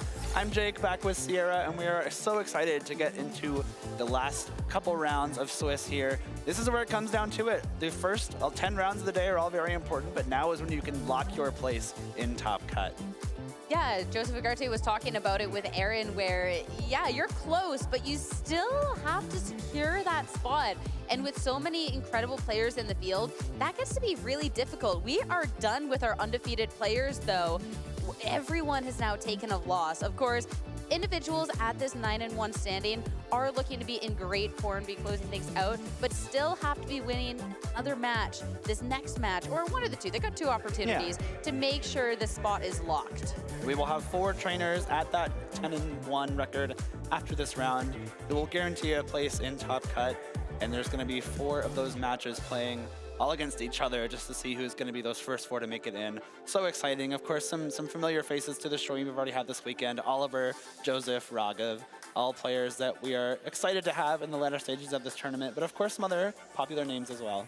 Yeah, players that maybe we haven't quite seen, but really strong individuals. Justin Tang, world finalist James Evans, Henry Rich coming in, Australia here at Las Vegas. So really excited to be starting with this next match. And looking at our notable matches, Australia is someone who we'll be able to see on stream. It's going to be Henry Rich going up against Raghav Malavia, someone who we did get to see yesterday, of course, winning in for these 2 competitors. And it's going to be a really exciting matchup ahead. 2 of our Japanese trainers up here as well, Yosuke Takiyanagi and Yuma Kinugawa. Really exciting to see them having success here at a North American Regional Championship, alongside some other popular names. Kyle Livinghouse, Colin Heyer, both former regional champions, and just another James Evans, of course, our current world's finalist, is still alive in this tournament too. Yeah, and we had just seen Joe on broadcast and going up against Oliver Escalin, who is playing that crazy Venusaur Dusclops team, and with Joe with this crazy Sun team, that would have been a really interesting matchup as well. But I'm really excited for the one we have again. Of course, Raghav is such an incredible trainer. We got to see them yesterday compete, and with the Sun archetype, that this is the team that's the team to beat going into the weekend. But Henry Rich, from Australia, but he has been competing in a lot of our North American events. He's been on a tear. He's been going on the back-to-backs and has been getting incredible runs throughout, but still kind of just missing that deep run. So this is a team he's familiar with, credible player, and winning a scenario. I always love seeing what Henry brings to tournaments. I know he made a deep run at NAIC with Overquill a couple years ago. Yes. So it's really fun to see what he comes up with. This time, a little bit more on the standard side, but also Kilowattrel, something that is not the most popular Pokemon, but is a really cool partner for that Ursaluna. Oh, the smiles from both. Hello, guys. We're smiling. We're smiling back at you, too. We're smiling back. But this will be a lot of fun. I love to see smiles from both of the competitors on the stage. Great stuff. All love. Raghav's got the hearts as well. But these are stressful matches, Jake. So for both of them to just be laughing and smiling, it's just really, really great to see. Of course. Henry does have that Kilowattrel Ursaluna combo alongside the Golden Go, Porygon 2, Amoonguss, and Incineroar. It's a classic Tail Room team, as we like to call them. You utilize 2 different speed control options in Tailwind and Trick Room. So whatever you're going up against, you kind of identify which is going to be the more potent, and then you can take advantage of that. I do have to wonder, does Make It Rain do more damage when Henry uses it because he's rich? I think we're onto something here. He gets a bit of a power boost there, This is making sense now. I know, it's all coming together. All right, also instead of Tail Room, you have to call it by its real name, the Zoom Room. just keeping the mind going on. But for real, I'm really intrigued about this Kilowattrel. We've seen a couple of trainers kind of pick it up, and this is a Pokemon that Henry is familiar with. With this competitive boost, any sort of stat drops is going to be, boosting that special attack. And Thunderbolt, and with a lot of the terrestrialized water Pokemon or Terra Flying, is going to be really strong, and Air Slash into any of these fighting type Pokemons or just anything like Rillaboom is going to be nice. Tailwind as well to be able to set up the rest of the team. It's going to be something that Raghav really has to be navigating in terms of the speed tierings. You can't discount competitive as an ability either. Anytime one of your stats is dropped, you get a +2 boost to your special attack. Raghav is packing an Incineroar, so if he does want to bring it onto the field, you got to be wary of that competitive boosting that special attack. Especially too when Incineroar does that into a Defiant Pokemon. Okay, they lose 1 and then they get 2, so they're only at +1. Competitive, you'll just be at that +2 because your special attack didn't get affected, so even packing more of a punch. But looking on the opposing end, we had already gotten to see Raghav play on broadcast yesterday, but a little reminder of this team. This Zuian, Lilligant, Torkoal team that is running around. Of course, there is options to be able to survive in this Trick Room environment as well when you're looking at this Torkoal that can be firing off massive damage with this Choice Specs Eruptions, and this Farigiraf to stop any sort of priority to make sure that this Torkoal can remain undisturbed. Much more offensive takes on both the Amoonguss and the Incineroar as well. Of course, that Life Orb Leaf Storm, we saw one-hit KO in Ursaluna yesterday, and that Incineroar also packing the close combat gives it a nice advantage in the mirror and also lets it hit something like Archaludon a lot harder. Not sure if it'll be as useful against Henry, although he does have the Porygon 2 that could come in pretty handy if Raghav wants to prevent a Trick Room being set up. Of course, into Ursaluna as well, as Incineroar could go for a knockoff in the Flame Orb. We saw them make use of that in their match yesterday on stream. So I do think this Incineroar could be very valuable for Raghav. You do just have to worry about activating that competitive. I'm just looking at this entire team and everything just screams damage. Down from the throat spray on this Farigiraf for that special attack boost after you use the Hyper Voice, the Life Orb of Mungus, which is still just so crazy to me. You have to be so careful because there is so many different damaging options coming out from Raghav's side of the board that Henry has to be really careful to navigate. But again, win-and-in scenario for these two, and it's time to get into the match. When we talk about a Sun team, we're going to see the Sun variant of it come out right away. It's going to be Typhlosion with this Torkoal on the field. Intimidate's not really going to matter at this point, and the Drought brings the Sun along. So already, something like this Amoonguss, not really sitting pretty. It does have the Terra Water, but that means you have to commit Terastallization right away. Well, speaking of damage right off the bat, we got the very popular Terra Fire Choice Scarf Eruption Typhlosion and the Choice Specs Torkoal, so Raghav immediately threatening huge damage into Henry's board, but thankfully this Terra Water Amoonguss will be able to help weather the storm. Oh, you talked about the Terra Fire over on the opposing end, and right away, we talk about damage modifiers.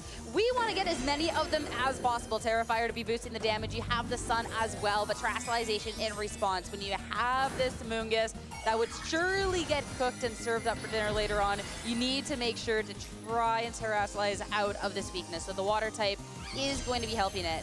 Now, going on into the turn, when you see the Terra Fire over on the opposing end, you know what is about to happen next. It is going to be Eruption. Full HP onto these Pokemon. Resisted hits, but Incineroar getting critical hit brings it down to about 1/3 of its health.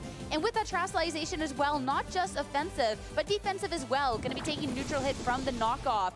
Looking at the speed tierings, though, it is going to be Torkoal slower than this Amoonguss, so Torkoal's not going to be threatening damage and instead has to be taking the mandatory turn to sleep. Torkoal, a rare example of a Pokemon slower than Amoonguss, which comes in very handy in Trick Room, but unfortunately for Raghav, doesn't work out too well on this turn. It does, like you said, take that first mandatory turn of sleep, so it is able to wake up on this next turn. But Typhlosion being knocked off can switch attacks, but oh no! Maybe you just wanted to stick with something that 100% of accurate Eruption, because Overheat missing means no damage is done on this turn. And Incineroar, that's going to be an important little pivot out to be able to bring something in a little bit easier to be dealing with the situation. And of course, Amoonguss has yet to act, and another Spore. Unfortunate for Raghav there, the Overheat would have likely KO'd that Amoonguss. It is slightly more powerful than a spread damage Eruption, thanks to that spread damage reduction. So with that, Typhlosion could have been much in a better spot after this turn if it wasn't put to sleep, and the Amoonguss got KO'd. But unfortunately, Henry gets a really nice turn there. Typhlosion does have to stay asleep on this coming turn. Ursaluna swaps in, gets that Flame Orb activated immediately, and now threatens a very powerful Earthquake. And Amoonguss protecting when you have all this damage on the board with an Ursaluna that has Earthquake. It seems that it's not just going to be sleeps for everyone, but a big Earthquake as well. And staring down these two Fire-type Pokemon, that is not just a lot of damage, but a double KO for Henry.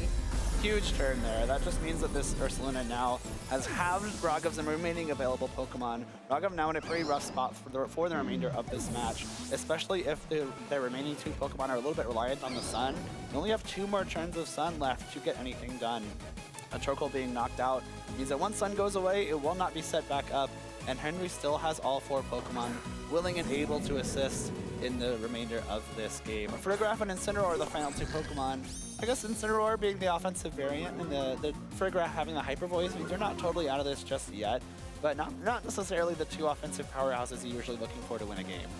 No, something like the Hisuian Lilligant with close combat could have been a lot of damage to be really nice, but Incineroar packing that move as well is quite interesting. Even if it's not going to be a same type attack bonus, it's still going to do a lot of damage. Instead, though, on this turn, prioritizing making sure that this Amoonguss does not go for another Spore, since it did just protect it. Safer to just go for a move. Now Amoonguss doesn't do much, but Incineroar won't even be able to go on the offensive next turn. Instead, Headlong Rush, enough to bring Raghav down to just 1 Pokemon.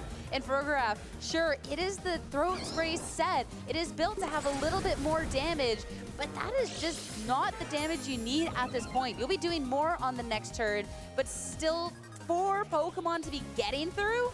Yeah, it's going to be a lot to ask for. This Ursaluna showing that it is faster than Farigiraf as well. A little bit expected in a team like this where Ursaluna has the Tailwind available to it. One of the aspects of those Tail Room kind of teams is that your Trick Room sweepers often run a little bit of speed investment just to take advantage of Tailwind at the same time. Now Facade here, even at -1, does almost enough to KO Farigiraf. if Raghav sticks around, it takes a KO to, I mean, maybe soften the blow just a little bit, but Amoonguss notably holding on does just go for that Spore. Raghav now asleep, and again, Henry just having this Incineroar in the back, the Golden Goat as well that hasn't even needed to be hitting the field or revealed. Regardless of the survival, it was just going to be an inedible at this point. Yeah, very smart of Henry to send in Incineroar here. It didn't really matter which came in terms of, can I win this game? But not revealing the Golden Goat is really important. In this open team sheet format of tournaments, any information you can conceal in a game is very valuable. And so Raghav now only saw 3 of the Pokemon Henry brought. Didn't get a full glimpse of Henry's game plan. That's just another disadvantage Raghav has on top of being down a game. I mean, looking at that first match as well, it was a really powerful lead coming out, but unfortunately, when you do get this opportunity to go for an overheat and, I mean, the sun is not quite shining down on you, at least at that moment, you're just going to be put on the back foot. You had talked about how much damage that could have done into the Amoonguss. It would have been close, but it was probably just going to be enough to be getting the KO. And you saw just how important the Amoonguss was for Henry to be putting everything to sleep. After the Typhlosion missed the move, it was put to sleep, and then Raghav just lost all momentum from there. Yeah, just looking at that board state after the overheat was missed and the Typhlosion got put to sleep, the Ursaluna is in with a fresh Flame Orb. The Farigiraf and Incineroar are in the back. You really don't want to swap either in. Incineroar is maybe tempting because, of course, you want the Intimidate on that powerful physical attacker, but it would have to switch into an Earthquake in doing so, and I don't know if you can give that much up. We're going right back on the offensive with Typhlosion, but no Torkoal this time around. Instead, Incineroar to hit the field, and not going to be intimidated either thanks to that clear amulet. Henry is going to be running it back Amoonguss and Incineroar yet again in this battle. Much better spot for Raghav, I think. The Torkoal was, just going to be put to sleep every time in the first turn of that first game. But now Incineroar, you threaten a Fake Out to kind of slow down some game plans. You also threaten a very powerful Flare Blitz or Close Combat, or even a knockoff into Amoonguss to get rid of that Citrus Berry and get a little more damage before a possible Eruption as well. And Typhlosion not necessarily doing the same amount of damage, knowing that it's not necessarily going to be taking a KO if this Amoonguss Terrasilize is going to pivot out, but not just a single pivot. Raghav going to switch out both of these Pokemon. Typhlosion and Incineroar are out. It is all about this Torkoal and this Hisuian Lilligant. And of course, with the Torkoal hitting the field, that will be the Sun as well to boost up the speed of the Lilligant on the next turn. Terastallization is out as well. Amoonguss, you kind of have to on that first turn if you're anticipating any Fire-type attack. But this is still going to be a good Terastallization going on forward in the match considering. Fake Out, it's only going to be good for a little bit of damage. And Spore, great slot for this Hisuian Lilligant to switch into because, of course, it can't be put to sleep. Really nice play from Raghav there. Now you've baited the Terra Water from the Amoonguss again, and you threaten a very powerful Solar Blade coming out from this Lilligant. What's more is that Henry cannot swap the Intimidate in to get the -1 attack on Lilligant because Incineroar is unfortunately already locked on the field. And Amoonguss, maybe not feeling too safe at this moment, goes for just a Protect, and Incineroar does not have that luxury. It is going to hold on, though, just a little bit of HP, holding on with just 8 remaining. And with that, Incineroar can fire off a huge Flare Blitz. Lilligant, that is going to be a Focus Sash to survive, but notably, that recoil is going to be enough to be taking down this Incineroar for the self-KO. You maybe would have wanted the KO in close combat just to preserve your Focus Sash, but the job is done eventually anyway. Raghav does get the Incineroar taken care of. That is a very valuable Fire-type resist for Henry. Looking at his last 2 Pokemon, is that an Ursaluna and Golden Go again? So if you're Raghav and you want to go for something like the After You Eruption on this turn, that is available to you. Unfortunately, I think both of the 2 Pokemon Henry has left have Protect, so if you do want to go for that after you play, you leave yourself open to Ursaluna protecting and Amoonguss scoring the Torkoal once again. You kind of have to deal with this Amoonguss with that Water typing before your Torkoal can freely attack. Not only is it resisting those eruptions, it is also threatening Torkoal with a Sleep. Again, Torkoal being one of the few Pokemon slower than Amoonguss means it is vulnerable to a Spore without Trick Room being active. And if you all of a sudden prioritize just this Amoonguss and the Ursaluna doesn't go for something like a Protect, we don't always see individuals go for the Protect on the Ursaluna on that first turn. All of a sudden, it can take down the Lilligant or just do a massive amount of damage into the Torkoal. So have to be really careful navigating this. No Protect, and the Hisuian Lilligant gonna try and do this all for itself. We do not care about the Fire-type Torkoal. You can deal with that yourself. Instead, the Solar Blade into the Amoonguss and a Terrasilize into the Water type. And and the grass type from that Lilligant to just one-hit KO. That Pokemon could have been such a pain point for Raghav going on forward when you look at all of these fire-type attackers, and it is gone. Ursaluna does attack, and Hisuian Lilligant, only having 1 HP, gets taken down, but Torkoal will survive through the turn. It will be able to fire off a very powerful Choice Specs attack here because it got flinched on that first, or because it swapped in rather, it didn't have the lock into a move on that first turn. Eruption, maybe not the move you want to see there, but still some valuable damage into Ursaluna. I mean, last turn, this Torkoal again, when we talk about a team all about damage, we have Choice Specs on the Torkoal, and it already locked into that one. So even if it's not the most, single target in the sun, a respectable amount considering the damage was already done. And I feel like, too, at this point, it's just going to be the damage you need. Hisuian Typhlosion re-hits the field, and with the Choice Scarf, it is going to be so speedy, and that is going to be an Eruption that is at full force. Torkoal's Eruption might not have been enough, but this Typhlosion's certainly will be. The Golden Go, without the ability to terrestrialize, and this Ursaluna having taken some chip damage, will not be able to survive an Eruption. Henry recognizes that, and we're going to Game 3. Love to see a Game 3 between these two players. And I mean, from that first turn, that double pivot was just incredible. Yeah. And from there, being able to navigate the board, it was really, really good. I love that we've gotten to see such a different look from these trainers, considering, I mean, for Henry, that we got to see the run back, and for Raghav as well, the same type of Pokemon. I think Farigiraf being left at home was definitely a right call, though. I agree. But having all of these Fire-type Pokemon up against this Water-type Fungus and being able to navigate it was really well done. I really think that double pivot, not something you expect to go so well so often. Oftentimes, if you're switching out both of your Pokemon, it means you're in a pretty bad spot and you're trying to get, a way back into the game. But Raghav swapping the two Pokemon into those slots, of course, the Spore going into the Lilligant slot so we can't get put to sleep. The Torkoal coming in on the Fake Out, neutralizing that attack there. That immediately, because the Amoonguss felt the need to terrestrialize at the same time, you've now put yourself in a spot where Amoonguss is not safe at all. The Amoonguss being a water type is really, really nice for Raghav for a couple reasons.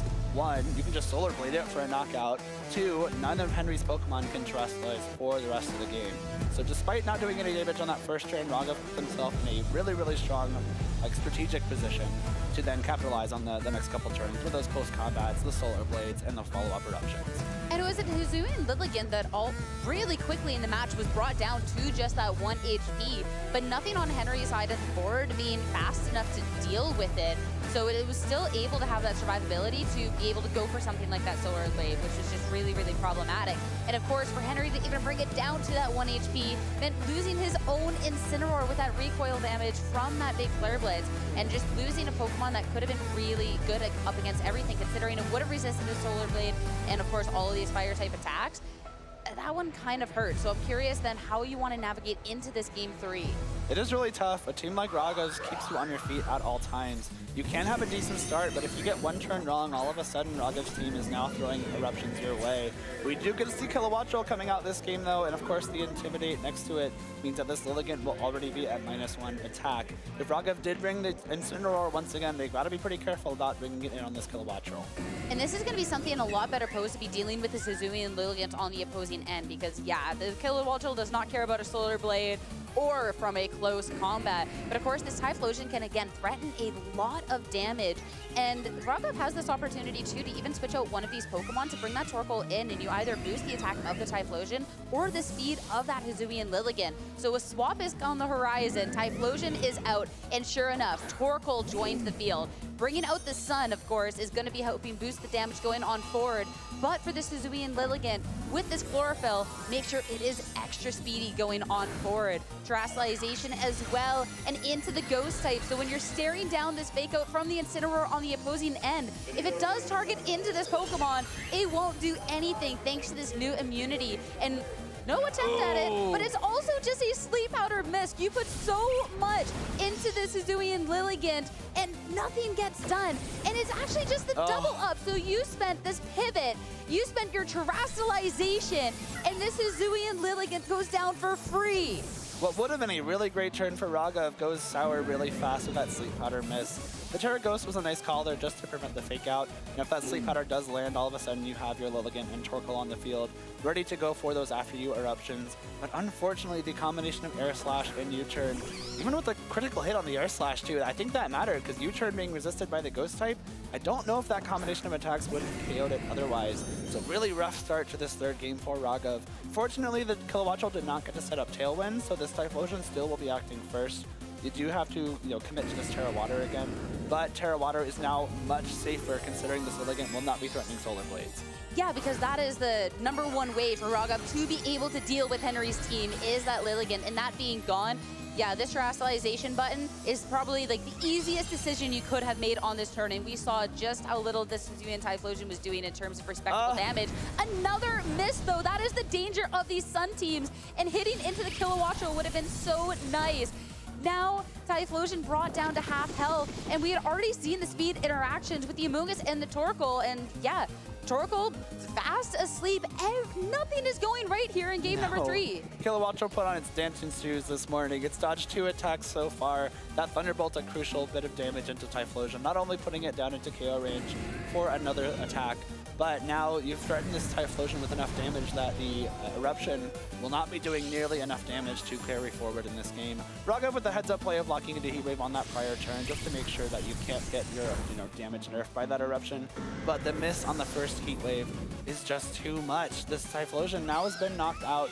Kilowattrel still in a really good spot, and Torkoal remains asleep. This is the thing about these Sun teams. The inherent power level is incredible, but there's so many variables to be going wrong. It's the sleep powders, it's the heat waves, it is the overheats. So many different ways for the battle to not go wrong, and now being brought down to 2 final Pokemon, the Incineroar hits the field and instantly sets competitive for the Kilowattrel. So Kilowattrel has this boost to its special attack going on forward. It can make great use of that going on to next turn, as of course, double protect from Henry just makes so much sense. You're so close to locking this game up, locking your spot in top cut. You have to play safe through and through.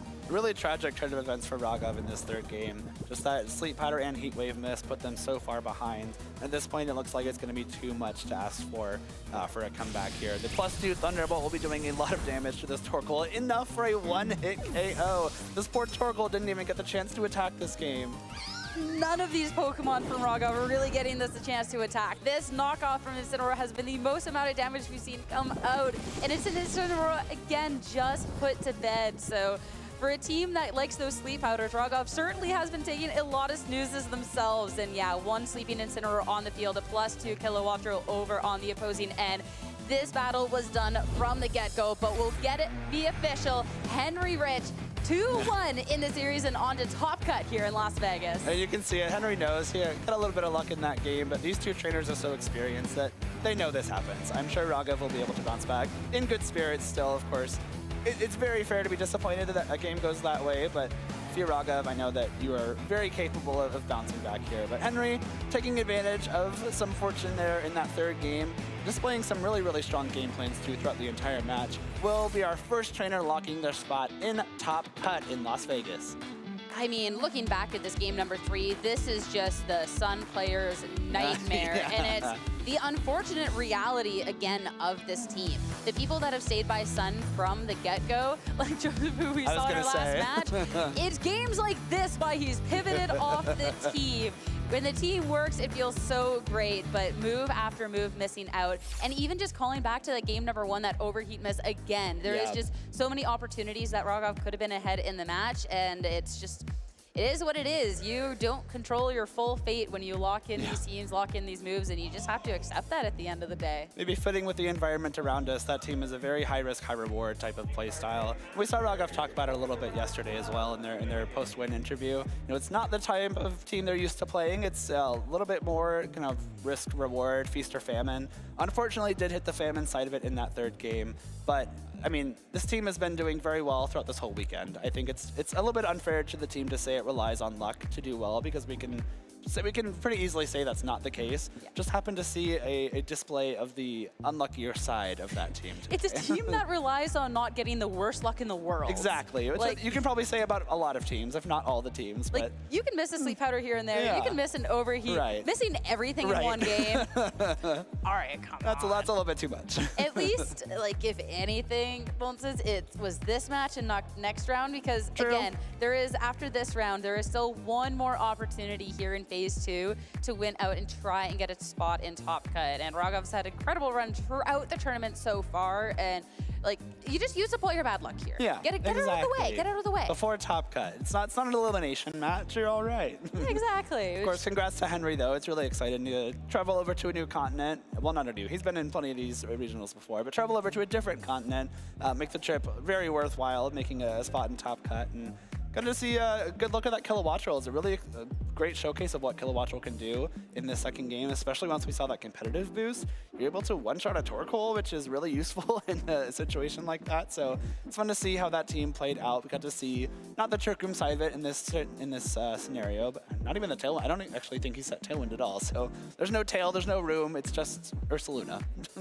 I mean, at this point, it was just Kilowattrel. Yeah, that too. Or it was sun moves doing sun move things. So it'd be like that some days. But for Henry, I think this is really exciting. Obviously, we've called out to the fact that he is a phenomenal trainer. His like that NASC, the Overcool, is still just amazing. Yeah. But yeah, he's been in North America for a little bit and traveling at these events, and it's just a really good opportunity to be able to compete with so many different trainers. And he has been doing so consistently well at all of these events. We've seen this Kilowattrel before, so you know he has to be. I mean, we got to see the smiles. You know he's got to be ecstatic about being in this Top Cut. And I mean, why deserved. not? It's deserved. Of course, yeah. You get a lot of championship points. You get some nice prize money. You're well on your way to an invitation to the World Championships, especially in this first, quarter, third of the season. It's a nice time to be kind of reaching the top of those leaderboards, putting yourself in a really great spot to finalize that invitation to Worlds. Yeah, and of course, you're looking at all the different championship point zones, and he definitely has a lot of points here for Australia. But of course, such a great match, and we want to hear from him as he's standing by now for our interview. Thank you very much. I am joined by Henry, who has now secured a spot in Top Cut. Henry, first of all, congrats. What are you doing here, man? You're from Australia. I always make the trip over each year. Normally it's around NAIC, but I wanted a bit of a longer one this time, so I'm visiting my partner. I've been doing a couple of regionals, staying here for a few months. Headed home next week, but this is a pretty good way to finish off the trip. You played super well in that set. It was really fun to watch. Of course, you went up against the Sun team that's been kind of the talk of this tournament. Have you played against it throughout this event, or was that your first time running into it? That was the first time running into it. I actually hadn't heard about the team until day 2, and then when I saw the Amoonguss, I was like, oh, that's really scary for my Ursaluna. It means I can't really go Mind Trick mode against it, just because I've got the Terra Fairy, so Sludge Bomb, Leaf Storm both hit into it. But this is a much faster mode of the Trick Room teams that we've seen. It's more aggressive with the the Typhlosion and the Lilligant. So I was really not sure how to approach it, and Instant Amoonguss is kind of just, it's a good bet when you don't know how to play a matchup. Just go with that, figure it out, because it often gives you the way to either pivot out or just put things to sleep and make your way through a matchup. And game 1, that worked really well. Game 2, with the double switch, he absolutely got me there. I considered it, but didn't really think it was coming out, but he got me there. And then game 3 was game 3, but after that turn 1, I just made sure not to lose any momentum. Totally, yeah. It felt like with the sleep powder missing, you were able to just run away with the game, honestly, because then there was just no way to really deal with the offense that you had to offer. The Water Terra Amoonguss then became so safe afterwards as well, and so I think it often feels so non-intuitive to bring an Amoonguss into a Sun matchup, but the Water Terra kind of changes everything. So I want to talk a little bit about your team, because I feel like the 6 that you have right now, I associate with the region of Australia, won the regional championships over there. A lot of players have been using it. So yeah, what inspired you to bring it to this event?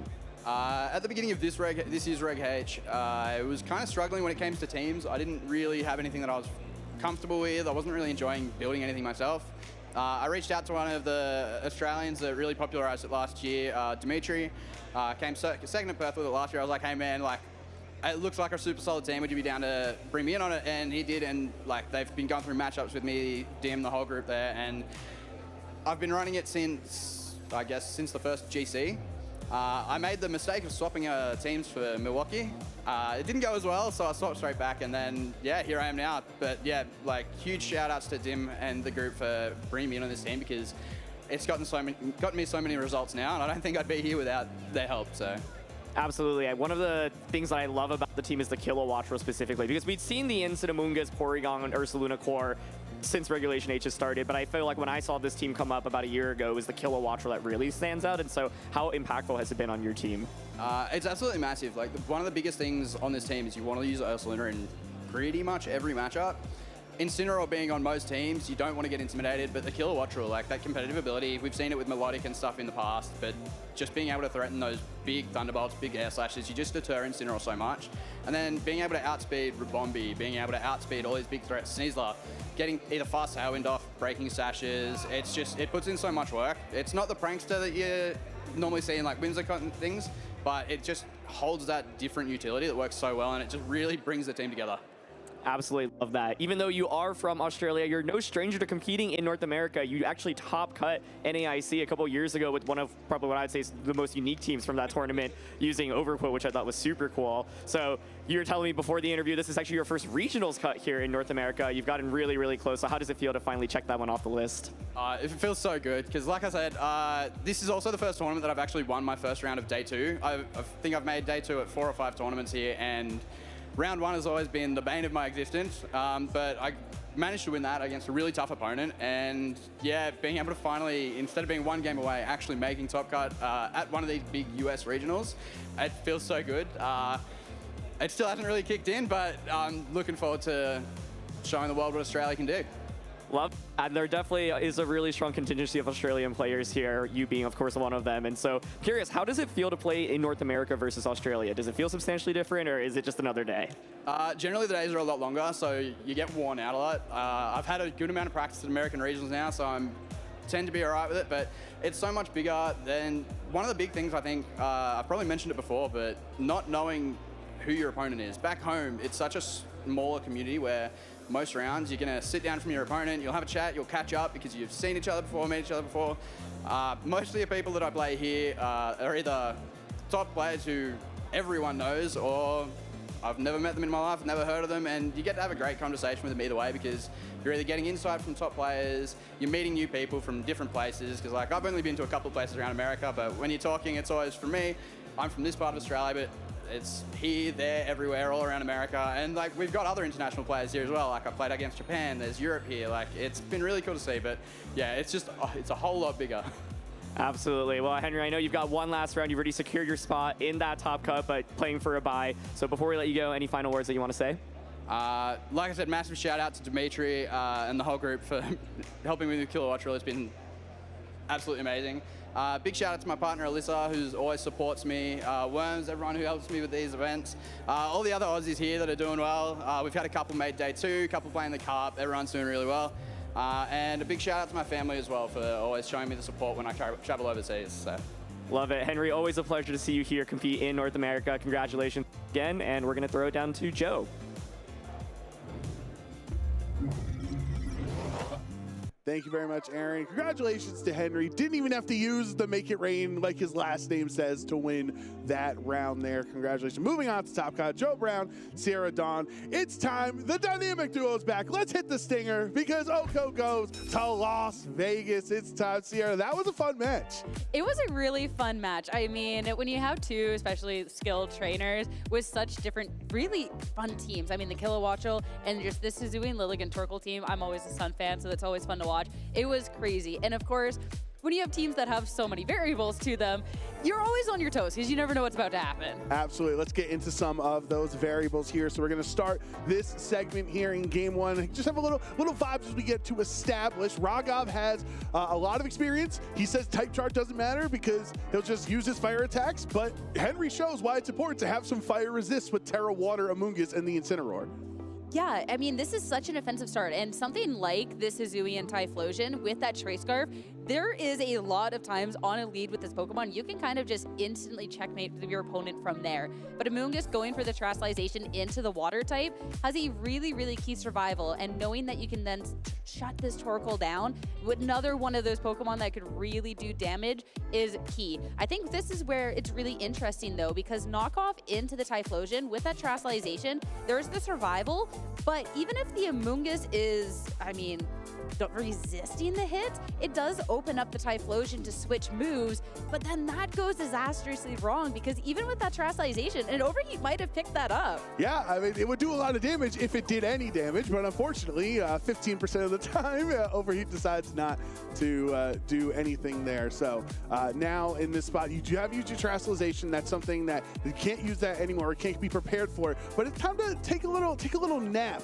As usually Raghav wants to put people to sleep, but instead 3 of his Pokemon were spored in this game 1.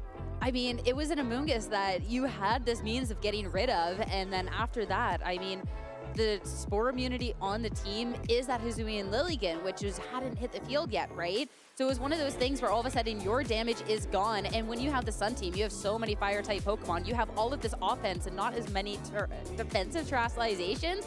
So this Ursaluna just looks so strong. Incineroar hits the field, and that ain't going too well either. Yeah, I mean, you don't need to worry about speed control like the Tail Room or Zoo Room on Ursaluna when both of your opponent's Pokemon are just straight up put to sleep. Now you're going to put the Frigoraph to sleep after this Facade, and I think Henry just has to feel so confident. And this is what, we'll talk about when we get into game 2 here, why Henry felt so confident to just Terra Water Amoonguss from the jump and how Raghav takes advantage of that.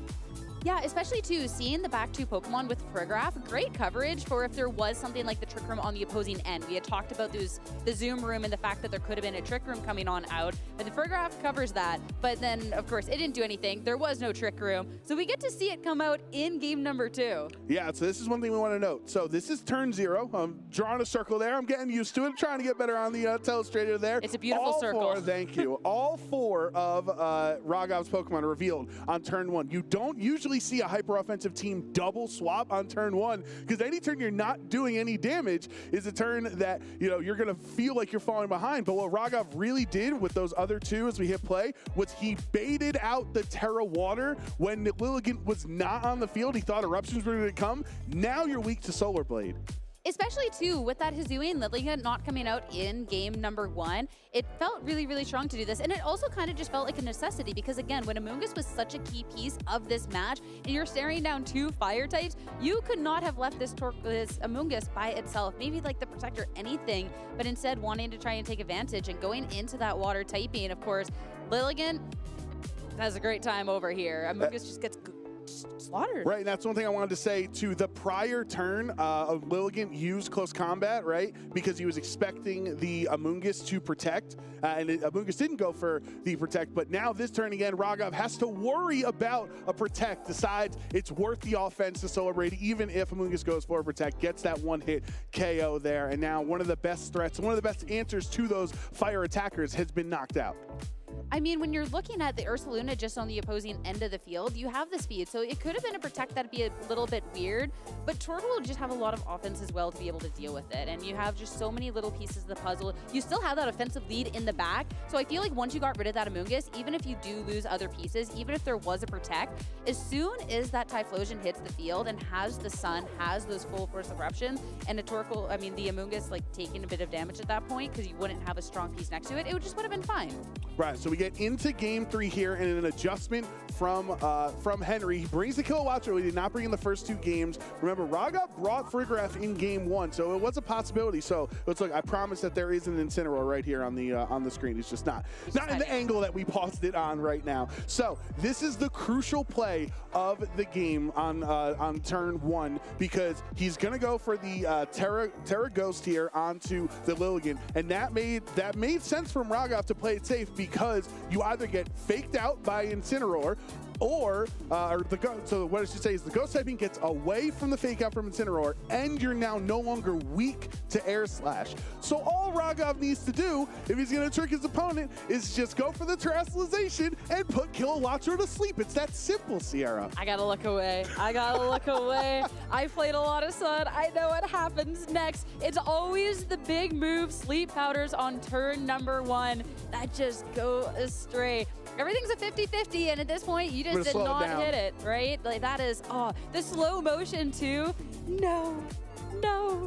Hisuian Lilligant, why? And the critical hit. I mean, that is about as bad of a turn 1 as Raghav could possibly have in this game, but that's what Sun giveth and Sun taketh, and sometimes Raghav still seemed to be in pretty good spirits afterwards. Yeah, I mean, at this point, you just laugh, right? The Kilowattreo, it also avoids the heat wave. I mean, it had Sash, so it would have survived through, but it's one of those, like, all right, really? It just feels bad. It just feels bad. I mean, you were already kind of done from that turn number 1. You really needed to put this Kilowattreo to sleep, and after that, it's kind of done from there. You lose the Hisuian Lilligant, which was the way to deal with the Terra Water Amoonguss. You don't really have another great answer into it with all of these different fire-type Pokemon, and it's just firing off all of these Thunderbolts. And because of that first Heat Wave miss, the second one brought it down to Focus Sash, which now means Incineroar activates Kilowattro's competitive, boosting its special attack. Now that's a +2 Thunderbolt into a full health Torkoal for the one-hit KO. Yeah, I mean, I feel like game 3 of the set is not even anything you can analyze. It's just like, you just witness what just happened, which was Sun just didn't want a Sun. But it's also credit to Henry because you do have to worry about a potential Fergaraf switch in with Armor Tail blocking, blocking your fake out decision. The critical hit was very nice on Air Slash since U-turn would have been resisted. Who knows if it gets the knockout without there too. But I think just in general, some of these hyper offensive strategies, if you go for broke, you're not going to hit 7s every time.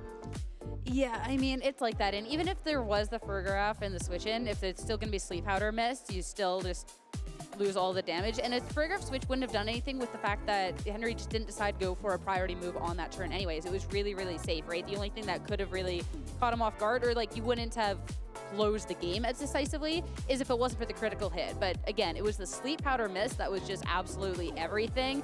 If it had connected, very different match. But even if you don't get the critical hit, you could have just gone again and tried to hit it, right?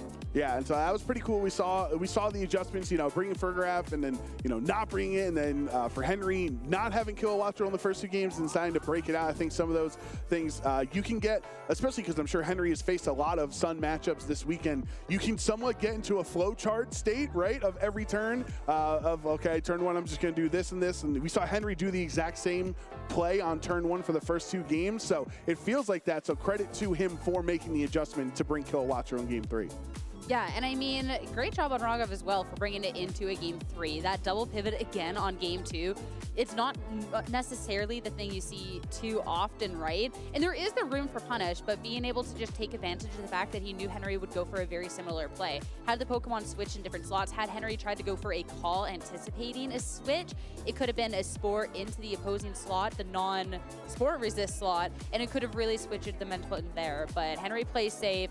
Raghav takes advantage of that. It's just the unsafe inherent nature of the team that really just goes to get them in the end. Well, hopefully Raghav can get some rest before the final round of Swiss starts, which is going to be in a couple moments. We'll be right back with the last round of Swiss here at the Las Vegas Regional Championship.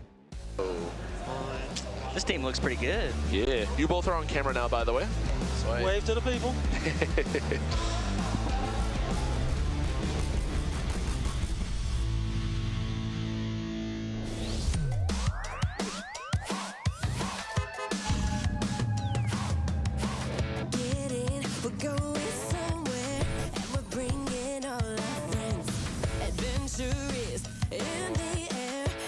Journey now begins. The radio up and the windows down.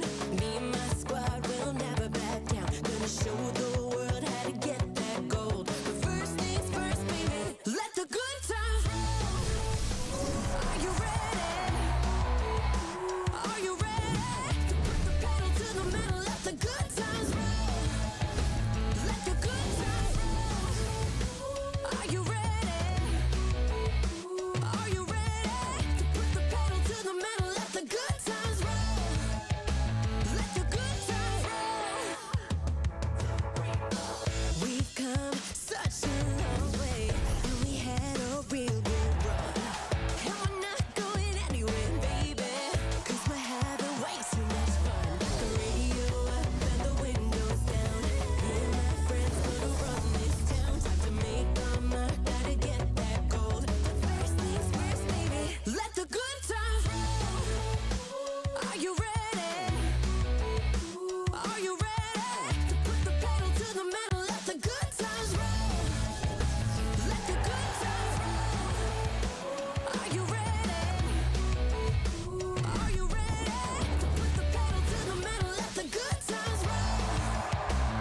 Carson Confer, no stranger to success here in VGC.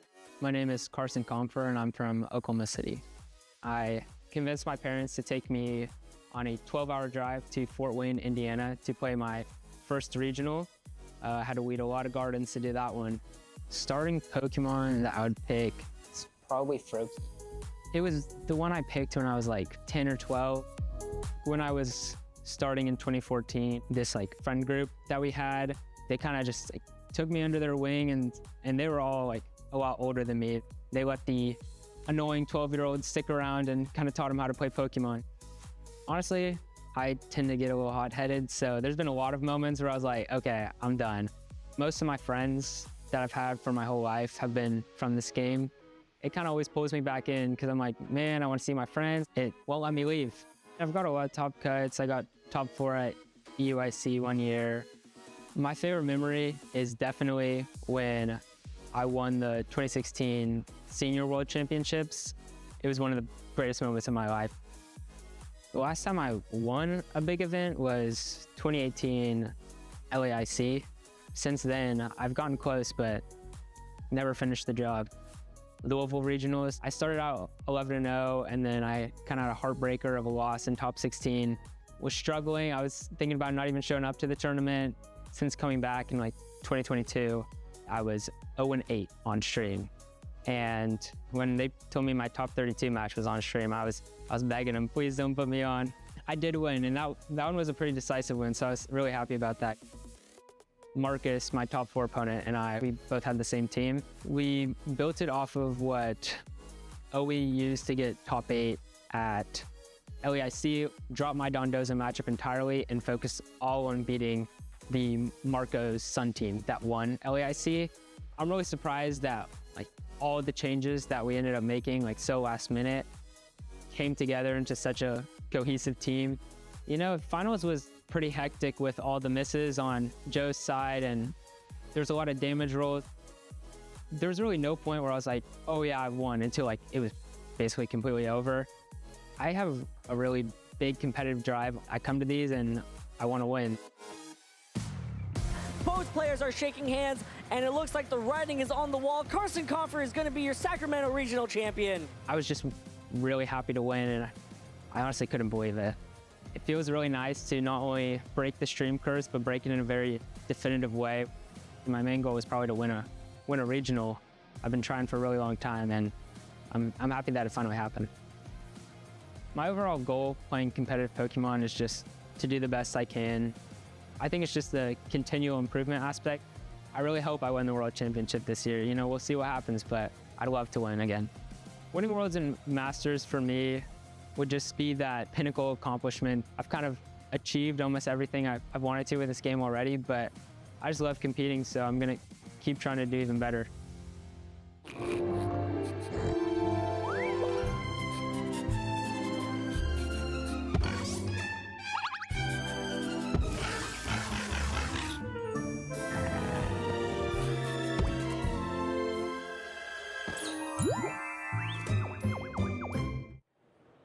Welcome back, everybody. The 2026 Las Vegas Regional Championships.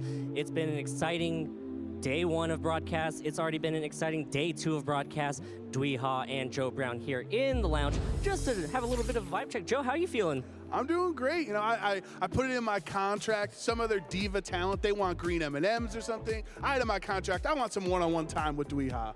Well, you're getting it now, and I also put that in my contract too. I want one-on-one time with Joe Brown. Here we are. Joe, what have you seen so far from this sort of phase 2 of the tournament? I mean, you're up there in the booth. You're looking at all these battles. You're analyzing all these replays. Tell me about some of the exciting things that you've seen. I think the biggest development as Regulation 2.0, as we like to call it, the second go-round of this format, has been how it started was a lot more defensive. There were, you know, like the first couple regionals had those light screen reflect Grimmsnarls that were doing very well. Multiple Volcarona regional championships throughout this format, right? More defensive, more slow and steady wins the the race kind of teams being built. And where we are at the latter end of Regulation H now is a lot more hyper offense. We saw Torkoal actually make the top 12 graphic. We saw, you know, all of these other really offensive strategies and so many Sun teams being successful this weekend that we've not really had as much of in this format compared to the other strategies that have been so effective. So I think that's the big thing leading into LASC for me is like, will this format continue to push the gas pedal on aggression, or will they slow it down next week? Yeah, and of course, the Latin American International Championships is going to be one of the last Regulation H majors, right, as we move on to Regulation F as our next rule set. And we talked about this a little bit before, but essentially when you go into these sort of final tournaments, these final stages, it's kind of like a no bars hold. You kind of just like, there's no time to hide your secret tech anymore, right? And I think that with all this hyper offense that we're seeing, who knows what it's going to be next week. I mean, we've seen Regulation H go both ways. We've seen it, as you mentioned, hyper offense, super defensive, super bulky. But is it going to be something in between where there's a hyper offensive mode, but also a bulky mode as well to sort of like back you up? That's a great question, you know. And Dewey, you know, there's one simple Pokemon that can use both roles as a bulky, defensive, supportive Pokemon that also can claim knockouts. Can you guess who that Pokemon is? How many guesses am I going to get? I hope it's one. Amoonguss? Yes, Life Orb Amoonguss can, but no, I'm talking Tyranitar. That's right, you're the master of whispers when it comes to Tyranitar. You're trying to sway everybody's sort of like predictions in that way of Tyranitar. You're right, though. I mean, Tyranitar's having a great showing here, right? I mean Joe Ugarte is 10-1 is what I wanted to say, so he's doing great with the team. It's got great offensive coverage. The casters even talked about it in the games where it got its Assault Vest knocked off. It's like, you have to knock off the Assault Vest because it essentially has 2 Assault Vests while the Sand is active, boosting its special defense, right? And I think when you can, its speed can sometimes be a detriment if you're in a weird speed tier, but Regulation H fortunately has it at a spot that Tyranitar is really not hindered by its low speed because things are either drastically slower than it, right? Ursaluna, Amoonguss, Torkoal, or things that are already outspeeding it like Sneasler and Typhlosion and other things that you don't really need to worry about your speed stat. Focus on that bulk, focus on your attack, and putting your teammates in a position to succeed like Joe has been with the Extra Drill and the Sneasler popping off on his squad. You're a huge fan of Tyranitar, but we've talked a little bit about it before. I'm actually a huge fan of the Sun variants. I think that Torkoal has had a strong presence throughout all of Regulation H, and especially now. I mean, we saw in the Phase 2 usage stats, you know, Phase 1, Pelipper. You know, they thought it was a little rainy yesterday, right? It was a little rainy yesterday, but today in Las Vegas, it's actually very sunny, and we saw Torkoal be able to make it to, you know, in the top usage stats of Phase 2. And Torkoal provides so much support, right? Like, Chlorophyll is such a powerful ability. And one thing with these Chlorophyll users is that they also have a very good chance to have those very fast sleeps. You know, it's not the most accurate, it's sleep powder, but hey, my advice to anybody out there running sleep powder, hit your sleep powders and you're gonna win. Yeah, I mean, it's that simple. We literally, Sierra and I broke it down, you know, in the recap there that it came down to Game 3, Turn 1. Raghav went for the sleep powder to put the Kill-Watcher to sleep, and he missed. And it was just, it's so much momentum lost when there are, I know Joe talks about it all the time. He talked in his interview with Aaron, how sometimes you have to play around the luck and you have to click your moves, assuming sometimes they won't work. And then other times you, under all circumstances, I have to connect this attack or I'm going to lose the game. And that's what we saw in that set. He missed sleep powder, gets double targeting, gets KO'd, and just too much momentum in Henry's way. And so I think every time we see that on the broadcast, so it's like, man, how does anyone use Sun? But think about the other, 10 rounds that Raghav wasn't on stream, that he probably had some really awesome eruption critical hits or sleep powders that got 3 turns of sleep. I think over the course of a full tournament, it evens out. Who's your favorite partner Pokemon to pair up with Tyranitar? Obviously, with Torkoal, we have like the Hisui and Lilligant, Charizard, as evidenced by Marco Silva's winning Latin American International Championship team. Venusaur made an appearance as well, also a very strong Chlorophyll user. Who's your partner Pokemon with Tyranitar? I think I'm really in on Excadrill. I used Excadrill when I played in Pittsburgh. I had a Tyranitar. I called it a Psy Sand team instead of Psy Spam because it was Armarouge and Didi and then Tyranitar Excadrill, like the two duo cores on the team. And I think Excadrill, who's also really crucial for Joe in his victory on stream this earlier today is it no longer, I feel like you remember the olden days where Extra could just 4-0 every team. You get a sword stance up in the sand and you just click Earthquake till the game is over. Those days are kind of over with the Intimidates, with the Fake Outs, with so much more bulkier Pokemon in the meta. It's very hard for Extra to completely dominate a game, but as we saw in Joe's match, it is Extra puts everything low enough for your other teammates like Indeedee Mail or like Tyranitar or Sneasler to pick off the rest of the HP that Extra couldn't get. So I think I'm a big fan of those two. A big believer in Tyranitar. I'm a big believer in Torkoal. We'll just have to see. I'll just click. I don't care if the sun is up. I'm going to click Rock Slide. I'm aware of that, but I mean, I think we have two very viable weather setters that are probably going to be able to take home this regional championship, right? And the one thing that we have not seen with Alolan Ninetales being on the graphic and being probably the most prevalent weather setter of the format, because Pelipper's kind of fluctuated throughout the entirety of Regulation H, really have not seen any Alolan Ninetales success on stream this weekend. No, not at all. I mean, when you think about it, Alolan Ninetales, you know, the ice typing is so great into a lot of opposing Pokemon. I mean, it hits any dragon type for super effective damage. I mean, Dragonite at some point was probably, I mean, it still is one of the most used Pokemon, and just being able to threaten that with a very fast Blizzard, as well as just providing that Encore and Disable support. So it's not really a snow archetype, right? It's more of a, I'm here to support, disrupt weather, and also just basically being a very disruptive Pokemon. Yeah, I think it's a great point. The Alolan Ninetales is really the only weather setter that is not enabling another Pokemon of the same type to take advantage of it, right? Or take advantage of the weather. You have Pelipper, who enables Basculegion or Archaludon. You have the Torkoal, who helps out the Chlorophyll users, or Hisuian Typhlosion. Tyranitar, obviously helping out the Excadrill as a sand user. Alolan Ninetales is kind of, it's just doing its own thing at this point. It's not, you're not using Alolan Sandslash, right? You're not using Titan or Beartic or any of the other slush rushers out there. If somebody does well with Beartic at LAIC, I'll give them a firm handshake. You heard it here first. You heard it here first, folks. If you're running a Slush Rush Pokemon, go ahead and redeem your handshake from Joe Brown. But of course, this is just the regional championships, right? This is a major event in the North American circuit, but of course, where do the tournaments start? They actually start at the local scene. So of course, you can always go to your local league to be able to, you know, play around, get to know the people that are sort of in your community, and you know, this is how a lot of people get started, right? They find an event near them, so go ahead and scan that QR code on the screen right now to find events, to find where your locals are. You know, we got cups, we got challenges, and also just league, just getting together and meet with people and be able to, you know, bond over Pokemon. Oh, absolutely. I love my local scene. I mean, I'm here now because of the amount of growth that I was able to have playing at my locals and meeting great people and, you know, becoming better at the game. And I think, you know, all these years later, the biggest recommendation I can give, people always want to fly to different regionals and, you know, all this stuff and maybe internationals and go to Worlds. But you have great Pokemon action right there potentially in your hometown to take advantage of first before you start flying around for regionals. Joe, did you start at a local? I'm sorry, what? Did you start at a local? Yes, I had a lot of experience playing in Brooklyn Premier Challenges, as we called them back in the day.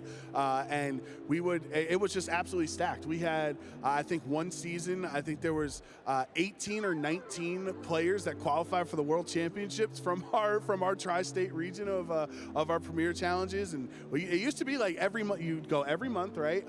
And it was almost mini regionals back in the day. Like you were preparing, like, okay, the opponents brought this last week. That was the big flavor of the week. Now we have to adjust for that. Let's see what it is next month. And it was literally 65 plus 70 player locals in those events. It was a gauntlet if you performed well at that. If you could make it at Brooklyn, you could make it anywhere.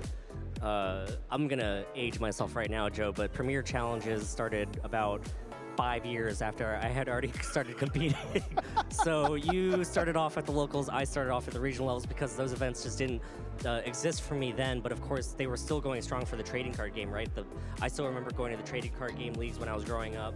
local hobby store right near me and just being able to meet people. I remember filling out that badge book to try to get those like little badge pins and stuff like that. I'm not sure if you remember that at all. I like to think that, you know, Dewey was playing Pokemon Black and White, and then he was also playing in Black and White because it was so long ago. That's actually a great way to put it, Joe. Yes, I am that old. I have been around for that long. Of course, you're not old, you're wise. I'm wise. Thank you, Joe. I am wise. Let's go ahead and take a look at what other action is going to be happening here on the Twitch channels, because it's not just the Las Vegas Regional Championships, but we have a lot of other things going on as well. That includes Pokemon Master Quest, of course, the Pokemon Latin American International Preview Show rerun is happening this Wednesday. Of course, Pokemon Advance is going to be occurring on Thursday, and of course, the main event.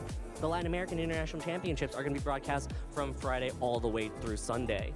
Yeah, I mean, you do not want to miss LAIC next weekend. It's also great for North American broadcast viewers because, you know, EU or Australian regionals are a little tougher with the time zones. LAIC generally the same time zones available as they are in North America, right? So you can pretty much, the same way you would be watching Las Vegas this weekend, it'll be roughly the same times for LAIC next week. Yeah, we've already talked a little bit about it too. You know, a lot of players are stopping in to Las Vegas on their way to the Latin American International Championships, including players from all around the world. And of course, the International Championships is sort of a, you know, it's a celebration of Pokemon throughout the entire world as well. So players are en route to Latin America, and you can expect players from all over the world to be there to be featured on stream. Yeah, and I think it's really cool with the Japanese players or the European players that have come to Vegas, that they're also, you know, trying to compete, do well, get their preparation in for Vegas, but there is some, you know, country camaraderie, right? Like, not all of the Japanese players that have came to Vegas this weekend are attending LAIC, but they did, you know, come together like, hey, let's do one leg of the journey together. Let's get this experience. Let's maybe get a Worlds qualification under our belt, you know, notch one for the Japanese players, and then celebrate the rest of the journey in Latin America. Have you been to the Latin American International Championships? I went one time, 2023, technically the 2024 season, but the calendar year 2023, you know how it works. And that was Marco Silva's second Latin American International Championship. There was that bit of a couple-year break between, but the first he had facing Tiago in the finals, had his great Iron Hands. That was awesome. Unfortunately, I didn't get to see the Charizard, and, you know, I would have had to wait one more year to see him pop off with Charizard. Oh, first things first, Joe, let's get this straight. You're not a Charizard believer, you're a Tyranitar believer. Charizard's got a tough time against Tyranitar. Yeah, Charizard does not like facing off against Tyranitar, but if you can somehow get your son up, Tyranitar doesn't enjoy facing off against a Solar Beam. Do you remember those old, because, you know, I'm just as old as you are, right? So the old Mega Tyranitar and Mega Charizard Y dual Mega teams back in X and Y? A little bit, yeah. That was a really cool strategy, and I hope we see, you know, on the horizon with all the new Mega evolutions in the future games, right? Like, having dual Mega teams, you don't just have to have Mega Kangaskhan or just Mega Metagross, because you're able to adapt your team play style per game depending on which Mega you bring, and that's what, I mean, T-Tar and Charizard, you never would want them on the field at the same time, so that was the epitome of having an adaptive team. For those of you not familiar with the mechanics back then, of course, you know, Charizard, when it Mega Evolved, would bring the Sun, which would erase the Tyranitar that was already on the field sand, but then when you Mega Evolve Tyranitar again, then you'd be able to get up your sand. So that's a little bit of a old school mechanic that Joe and I are referring to. So just want to let you know about how sort of mind games it was back then. It's like, are you going to Mega now? Am I going to Mega first? Yeah. So if I'm the Charizard, I'm Megaing now. Did you Mega? I mean, it's a tough call, especially because I think players have gotten so much better at the weather mind games than they did back in the day. Where pretty much now, if you ever see Pelipper and Torkoal in a matchup, they never click an attack ever. They're always just switching out, expecting that the other weather setter is going to switch in on that turn so they can regain advantage of it. We talked about it in the Analyst Lounge, or the Analyst area, excuse me, with the couple of Sun versus Rain matchups we had yesterday. It was pretty much every time Pelipper, it can never click a Hurricane, can never click any attack it wants, because it always has to switch out, because Torkoal's just going to get rid of the rain anyway. Joe, I gotta ask you, you're out there in the Analyst Lounge, you're watching all this footage, and then you're clipping all the replays. How's it been so far this weekend? It's been a blast. I have my own little area. I get to watch all the games and listen to the commentary, and I am an editor by trade, so I do appreciate the way that I get to piece these videos together, because I have a timeline. I feel at home. I feel like I'm in my home office or something like that, but it's got a lot more lights that are glaring down on me. You know, I get to see, you get to come here into my lounge, but I haven't been invited to the analyst desk yet. Joe, what's up with that? You know what? That's on me. That's on me. You want to come in next round? I'd love a tour of the analyst lounge. Okay, I got you. Next round? Yeah. All right, let's do that. Next round, you're going to be seeing me at the analyst desk. We'll see how that goes. Hey, listen, someone else is going to have to handle the interview, because I got Dwee. You know what? Talking to production, I'm updating my contract. Dwee has to be a part of the analyst area with me next round. I'm updating my contract too. I had to be with Joe Brown for another segment at some point, just one-on-one time. Looks like Sierra is interviewing our next round's winner. That's what I hear. Joe, I got to ask you though, you know, going into this, any final thoughts going into what's going to shake down for the rest of the day? I mean, we have one more round for Phase 2, and then the most exciting part of the entire tournament, Top Cut. Any final thoughts? Absolutely. I think the one thing that we're going to focus on, and I want people to watch, you know, when we get back to the end, when we break down the analysis, is players are getting so much better as terrestrialization is continued on this generation at I like to call it baiting your opponent's Terra or forcing them into a disadvantageous terrestrialization. We saw it in Joe's matchup where with the extra drill on the field, it forced his opponent, it forced Ryan to Terra Ghost on the Incineroar, but then it just made it weak to Tyranitar's knockoff.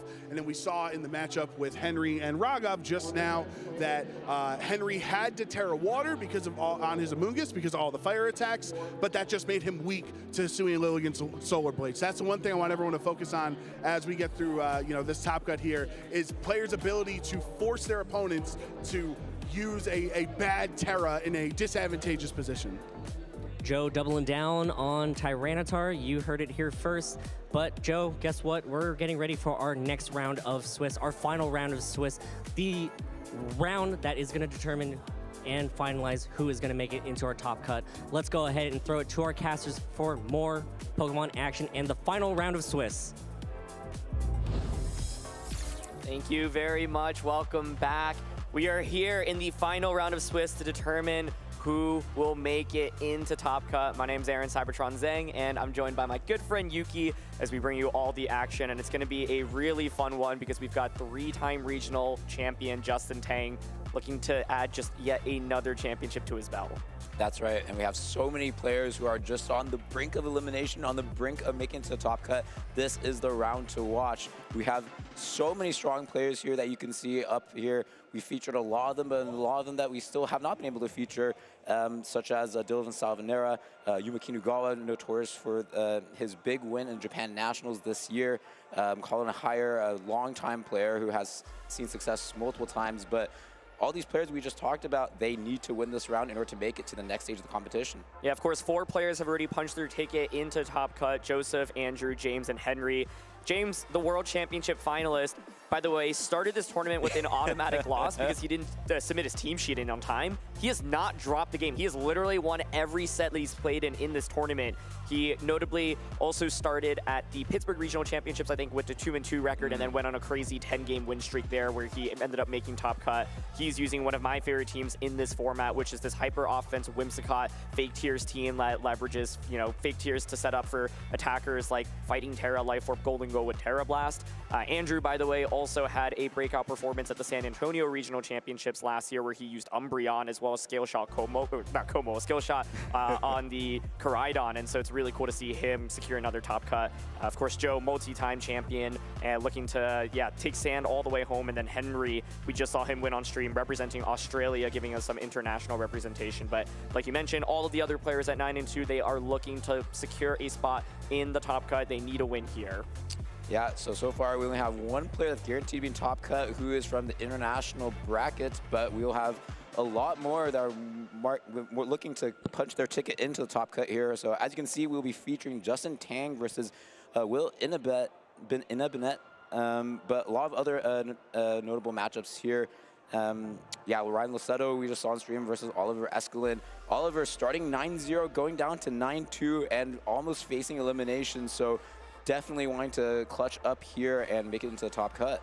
Yeah, and I definitely have my eyes out on the Japanese players as well. You mentioned, Kiyugawa. He got top 8 at the North American International Championships, won Japan Nationals as well. Has had truly a phenomenal year in competitive Pokemon. He's been playing for a really long time, and it feels like this year truly has been his year. And so eager to see if he can secure another top cut. And of course, we've got Yosuke down there as well. We got to feature him on stream yesterday. He's using that Primarina, which I think is really cool. And so as a reminder, every one of these is a win and in. So basically one player out of the 2 will be able to advance on. And so I wish we could watch all of them. These names generally are all names that we recognize across the board, and so it's cool to see just how consistent some of these players are, like Junshi, for example, who had a phenomenal season back when Reg H previously existed. But we're going to throw it down to the stage. You see the players are seated already, and I think this is going to be a fun one because the archetypes that both trainers have are teams that we've somewhat seen but have not been particularly common in this tournament. Yeah, no, I love how you brought it up there because I feel like these are the 2 kinds of teams that we saw really the beginning, true beginning ages of Regulation H, back a year ago. I feel like Grimmsnarl is always a really good comfort pick when you're in the first stage of a format. You can set up screens, you have the Thunderwave Disruption. It's always a very consistent Pokemon that's never usually really useless. So I feel like a lot of people went towards that kind of comfort. And over on Will's end, we see the King Gambit, which I really feel like has dropped in popularity recently. I don't think we saw it in the graphic for Phase 2 today. Certainly in Phase 1 we didn't see it. But being supported by that Electabuzz, it's really, really hard to get to it. It's quadruple weakness to fighting. Most of his attacks, or I think only attacks, are single target. So if you have a Follow Me user, you can effectively block its big weakness there. Yeah, absolutely. We take a look at Justin's team. You mentioned that Grimmsnarl, Pokemon that has not actually seen a ton of usage in the more recent weeks of Regulation H, but of course can make the team so bulky. You've got some big hyper offense still though from things like Choice Specs Golden Go as well as Blood Moon Ursaluna. This is actually fighting Terra Archaudon, which I think is interesting as well. It obviously gives you a stronger body press, and the idea is that with screens up, Archaudon just eats up so many attacks, constantly getting stamina boosts. Of course, one of the cheeky things you can do is also go for a side skill shot with your Dragonite, give that Archaudon the boost as well. And then we see Volcarona here, but this is actually a more supportive Volcarona. It is not the Quiver Dance sets that have been very popular. Instead, running attacks like Heat Wave as well as Struggle Bug, Tailwind for speed control. And so you have a lot of bulk on this team, but you still have a lot of offense as well. And Archaudon, I think, is a scary Pokemon to see with that body press when you're a King Gambit player. Yeah, and one thing I'm thinking about is I feel like Justin is really known for his team that had the bulky Grassy Seed Golden Go that could function with Rillaboom, use drum beating, and you don't have to go for those speed ties against the opposing Golden Go. And this is a completely different Golden Go, right? This is full out offense. You have offensive terrestrialization, choice specs, doing tons of damage. I'm not sure it's going to be that effective here, though, Aaron. The opposing King Gambit and Electabuzz are usually the showstoppers for Golden Go, so might have to rely a little bit heavily on the Ursaluna Blood Moon, which on the other hand actually looks pretty good here. Yeah, absolutely. Taking a look at Will's team, we've got the Sneasler. Sneasler, has been such a big Pokemon in Regulation H. We haven't seen a ton of it actually in this tournament specifically, but it, of course, can be super disruptive, can help with that coaching as well.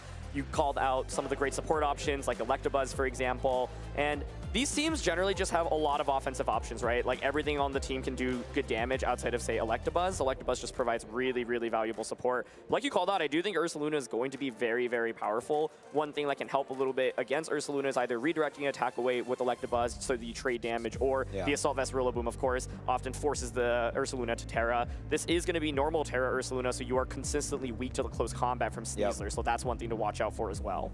Definitely. I feel like the Electabuzz, like we talked about, the Ursaluna is going to be key for Justin. I think Electabuzz is going to be very key on Will's end, being able to fend off attacks while also getting the taunt off onto the opposing Grimmsnarl. But we don't see it in the leads here with the Sneasler and the Dragonite coming out from Will's end as Justin leads with the Volcarona and the Golden Go. Ooh, and you can see the immediate decision to actually go for that Trick.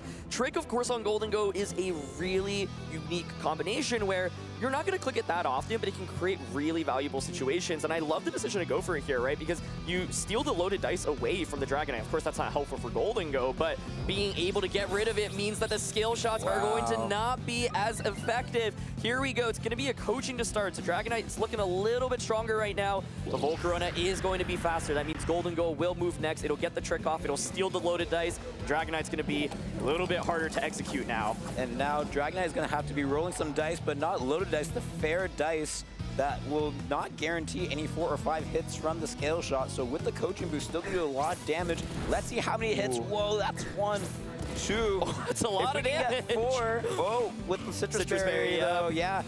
I wonder how many hits we can get here. 5 certainly will get the KO, but very unlikely. There's 3. 3, so yeah, just short. And now it's not only not able to hit scale shots very consistently, but also locked into that skill shot, so it doesn't have access to that protect to fend off his tailwind, crucially.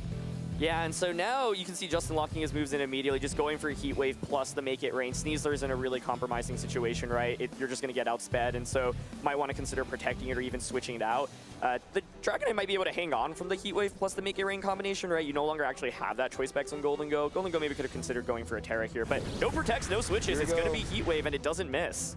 Yeah, if Heat Wave was a little bit stronger, maybe he could have gone down to the Focus Sash and activate that Unburden so that it could have attacked the Volcarona before the Golden Goat can take it out. But unfortunately, it's a little bit high special defensive stat is hurting it. Not able to activate that Unburden and gets KO'd before it can do anything. We see the Scale Shot come out onto the Golden Go. Not very effective, but wanting to get some chips so that maybe the Sucker Punch can KO it in a later turn. Oh, it's going to be 4 hits. So even without the loaded dice, I think Dragonite's actually got in decent value here. Like, you know, the nightmare is when you see the 2 hits roll, right? And so that being said, Justin still has good speed control here and has the speed advantage. Dragonite, however, has gotten boosted up, of course, to +2 speed as well. We'll see what Will ends up bringing out. I think crucially, this Dragonite not having something like a Stomping Tantrum makes things a little bit trickier. It's going to be Volcarona for Will's end. Crucially, Justin does have Power Gem here on his Golden Go. Yes, and even if there's a Terastallization that's used on the opposing Volcarona, the Volcarona on Justin's end, being the defensive one to have Struggle Bug means that any Quiver Dance that can happen, you can't stop the speed and special defense boosts, but will be able to mitigate the damage output. So especially having the Pokemon lead already, Justin really able to mitigate the opposing offense pretty well. Yeah, and you can see Justin, he has Power Jump, but he's like, you know what, I'm going to click Make It Rain anyway, and the reason for this is because it is Fairy Terra Volcarona on the opposing side, right? And so if Will decides to go for that Fairy Terra, wow. Hey, you know what's good against Fairy? Make It Rain. So, wow. So calling that perfectly. Even the Make It Rain is at -1 after the drop. Going to be a really super effective attack. One of the strongest spread moves in the game of this regulation. So we see the Heat Wave come out, do some pretty meaningful chip before the Scale Shot. So this is very important information. The Dragonite with 2 stages of speed boosted is faster than this Golden Go. So this Golden Go opting to be maybe a little bit bulkier in exchange for its speed. So now we'll see the Make It Rain come out. Surely going to be able to knock out both of these Pokemon with this huge Make It Rain. Oh! Volcarona does manage to hang on, but it is so low there, right? You like force the Terra out and you manage to get a ton of damage, and this Volcarona is not leftovers, it's Grassy Seed, so it's not going to be able to heal back very quickly either. Does manage to at least get a Quiver Dance, but never feels good to give up 90% of your health just to get this boost. Yeah, so we still have the Tailwind for, I think, 1 more turn on Justin's end, so hoping to capitalize on that. The Volcarona, of course, can protect, so yeah, how will Justin be able to make the best use of this one last turn? After that, Will's Volcarona will be the fastest Pokemon in the current game, and Justin actually doesn't have any access to priority moves. Yeah, what is tricky though is like you got the Terra out for the Volcarona and there's Flash Cannon on Archaludon, right? So this turn you can like go for a fake out onto the Archaludon, but yeah, Tailwind is still up for a turn and the Golden Go presumably will still be faster, and so this is so tricky, right? It's like, what do you even do in this position? You could fake out into Archaludon, but then you just eat up the Make It Rain. You can see Justin's like, I think you actually have to basically protect here, and if you protect, well, I can switch out, reset with my Golden Go. But I think Will could go for a gamble, right? Like, he's really behind here. The Volcarona is so low, basically saying, okay, either you're going to switch out your Golden Go, or you're going to be slower, because I know that you are slower than my Dragonite. So maybe you're small enough, but yeah, we see you going for the much safer play of protecting with the Volcarona, throwing out the last turn Tailwind. Flash Cannon, super effective attack, going to the Volcarona by being protected.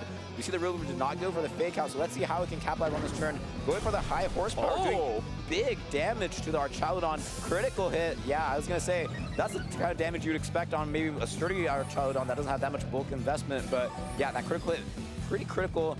And even with the Assault Vest, with a +1 Heat Wave, might be able to pick it up. Yeah, it's awkward because the Dragonite can't actually hit the Volcarona at all. It's just Scale Shot, Extreme Speed, oh, sorry, no Extreme Speed, Haze, Tailwind, and Protect, right? And so that was a pretty big crit, right? Our Archaludon now will go down to a hit likely. You could just go for a Terra Blast if you wanted to and get the knockout onto it.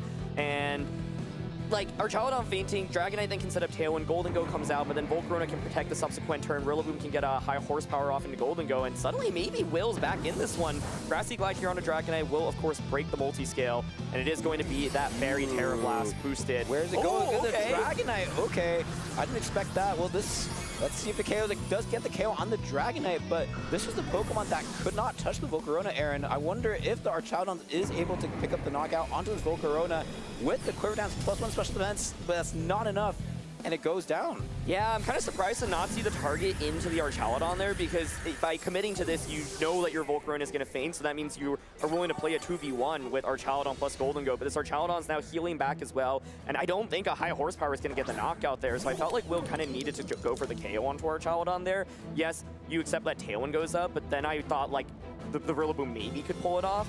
Now it feels tricky. Honestly, I think it would have been hard either way. Pokemon are trained, right, Aaron? Like, if this Golden goes slower than the Rillaboom, that's not the case. You get to make your rain off, but thanks to the choice specs being tricked out, it is no longer as strong, and the high horsepower retaliating onto the Golden Go. Let's see how much this does to the, how much the Archaludon can do back to the Rillaboom with this body press. Not enough to pick up the knockout, but yeah, I don't know if this next Howard horsepower is going to be enough, especially if Justin's able to do a terrestrialization to further mitigate the damage. Yeah, I wonder if Will ever calls this and goes for the Wood Hammer. And now I'm thinking about it, I think if Will had targeted the Archaludon, then it's like Dragonite plus Golden Go could just click Make It Rain plus the Scale Shot, and so yeah, that probably actually doesn't work either. High horsepower comes out. Does it crit? It does not. Not this time around. Not this time around, and yeah, surely with all these stamina boosts onto this Archaludon, going to pick up the knockout onto the Rillaboom, and Justin Tang takes game one. I feel like a couple really cool things in this one. Trick was awesome in order to make the Dragonite a lot less scary, and I think the speed that Justin had was just a major advantage, right? Like the Sneasler essentially got one coaching off, didn't really do anything outside of that. Being able to Tailwind and then just outspeed with the Golden Go was a really big deal in this one, and so I think if you're on Will's end, you got to think about that speed control a little bit more. Yeah, I was really surprised on the turn that Will went after the Dragonite, because, like, Aaron, after you noticed, oh yeah, like, actually this Dragonite doesn't have Extreme Speed, it has no touch on this Volcarona. This Volcarona is already boosted, it has +1 to its special attack and speed. If it had KO'd that Archaludon on that turn and the Golden Go came in, because this Golden Go is really offensive, right, like, it doesn't have the ability to terrestrialize out of the fire weakness, so it felt like to me that he could have just gone down to this Dragonite versus Volcarona endgame situation to secure that W. So, yeah, maybe Will could learn from that and go for a similar kind of win condition and target down the Archaludon instead. Yeah, I'm thinking, like, putting myself in Will's shoes, he was thinking, okay, well, if Tailwind gets set up, even though my Dragonite can't hit you, my Golden Go will be able to outpace you, right? So then it is Dragonite plus the Golden Go. I wonder if, like, if you can get your Volcarona to +2 speed, and you get 2 Quiver Dances off, right? Then different ball game, but then it's like the Scale Shot plus the Make It Rain, you still have Steel Terra available is probably enough for Justin to win that game, so it was pretty tricky for Will either, right? And I think he just kind of fell in a pretty big deficit early on, so we are going to see an adjustment here. Volcarona Dragonite coming out against Volcarona and Golden Go this time around as well. Yeah, I think in this lead, I think I like Will's position pretty well. I guess you just have to be really careful about the Power Gem, maybe scout out what they lock into, that you could, of course, double protect on Will's end to account for this and scout out, but on the other hand, Justin could capitalize on this by going for the Tailwind as we see him lock into the Trick again, so sort of ignoring that Volcarona for this turn, and yeah, if you get the Trick off, that means you don't have to be locked into a move and can still Power Gem. But with the Still Protect, now this means that this Goldo is locked into Trick, and at least for the next turn, the opposing Volcarona is safe to go for a Quiver Dance without fear of Power Gem. Yeah, exactly. And it's a little bit awkward right now for Justin because you're not exerting offensive pressure the subsequent turn. So yeah, I like that double protect play that you just called out, because even though, like, yeah, you might get Trick, you now know that the commit is to Trick, and so you could also switch out your Dragonite potentially if you wanted to, keep that loaded dice, for example, or just say, you know what, I'm happy, you can waste your turn this time, but it is going to be that switch indeed. Dragonite will keep its loaded dice this time around, and we're going to see the King Gambit come in, and so, okay, you get a Black Glasses. Heat Wave comes out though, so yeah, I mean, King Gambit does take a lot of damage on its way in, and it gets burned. That's a huge burn. Wow, the King Gambit, the big answer to Golden Go, taking a lot of damage, getting burned and getting tricked. Oh, this poor King Gambit just coming and I'd be like, why are you guys bullying me for here? Let's see, is it going to be that Quiver Dance from Volcarona? It's not, just a Heat Wave actually, so it'll do okay damage, but not a ton. Is King Gambit, yeah, not in the most ideal position. I'd like the decision to bring it into the matchup, but I feel like it could actually be a really impactful Pokemon, and now that it's switched in, it already took a lot of damage. The burn just puts it in such a worse position as well. Justin, of course, does have the ability to go for the, like, you have Rage Powder, but that doesn't help against the Heat Wave, right? And like you called out earlier, the Golden Go doesn't really have a good defensive Terran, so you can see Justin being like, you know what, time to just pivot out. Will could take this opportunity to actually go for that Quiver Dance and start setting up with Volcarona. I do like the decision to go with Volcarona and bring King Gambit into this one, but I think Volk is a Pokemon that generally really appreciates at least one, if not multiple, Quiver Dance boosts. That's right, and they couldn't really safely go for the Quiver Dance right past turn, right? Because Justin could have said, oh yeah, you're going to respect me tricking the Dragonite, so I'm going to trick the Volcarona. If it gets locked into Quiver Dance, that also could have been pretty game ending, so totally respect the play to go for Heat Wave that turn. And we see Justin switch into the Dragonite here, not want to get KO'd by another Heat Wave as the opposing Volcarona protects. Let's see if this Heat Wave can connect. It will knock out the King Gambit. In that case, it does connect. Going to knock out that King Gambit here, and yeah, we see Will go for a deficit from this turn. Yeah, so Will playing a little bit defensively there. Obviously, he had the ability to go for Sucker Punch and then Quiver Dance, but the Volcarona Justice End has that Rage Powder, and so if Rage Powder comes out and then Power Gem comes out into Volcarona, it's a complete disaster, so Will was kind of trying to hedge for that. Justin ends up making a play that covers for what Will did, gets rid of the Golden Go, and on his side, brings out the Dragonite. Dragonite's nicely positioned right now, and so yeah, Volcarona has had opportunities to Quiver Dance, but it hasn't gotten those boosts, and so definitely is not in like the best position right now. And Electabuzz ends up coming out okay, so we see some pretty huge Pokemon adjustments from the last game. Yeah, really interesting from Will's end. Like, I feel like the game planning is like opposite of what I usually expect, which is like Electabuzz and King Gambit up front and wanting to get those boosts early on. But wanting to have in the back maybe could have put Will on the back foot a little bit, since they didn't really have the opportunity to get those boosts early on. Like the King Gambit just got attacked as it switched and got burned. Didn't really get to attack. So now this Electabuzz can support this Volcarona. Yeah, it could still take a Heat Wave and stick a Struggle Bug, unfortunately, but still has the opportunity to boost its speed with that Quiver Dance. So let's see if it's able to do that as Justin switches into this Archaludon, wanting to threaten more opportunities to lower the opposing Volcarona's damage output with Snarl on top of Struggle Bug. As Will goes for the Terastallization on the Volcarona into the Fairy Terra. This feels really difficult for Will to pull off, if I'm honest, right? Because you've got the Struggle Bug and the Snarl, like you just called out, and so the fact that you can just keep decreasing Volcarona's special attack means that it's never actually doing that much damage. Yeah. Electabuzz is not really doing anything here. It can maybe get a taunt or an Electro Web off. Sure, you get some speed control, but the Volcarona also doesn't have any healing, right? Rillaboom was not brought out in this game, so every damage that you do onto it is permanent, and so Justin has this really now good defensive backbone that he can use. And Electro Web's just not going to do a ton of damage here, and so Volcarona still at neutral. This is why I think like getting some Quiver Dances earlier could have been really beneficial. And this is also, by the way, where like King Gambit going down makes it really difficult for Will, because if he had it, you could actually soak up the Snarl, soak up the Struggle Bug, and get Defiant boost. But now that it's been eliminated, it like takes away that win condition, right? So this just feels really, really tricky for Will, because the Electabuzz, all it can really do right now is click Electro Web. I'm sure you can go for Taunt, you can go for Follow Me. Not getting that much value out of either, truthfully. And I think Justin happy to just spam his attacks right now.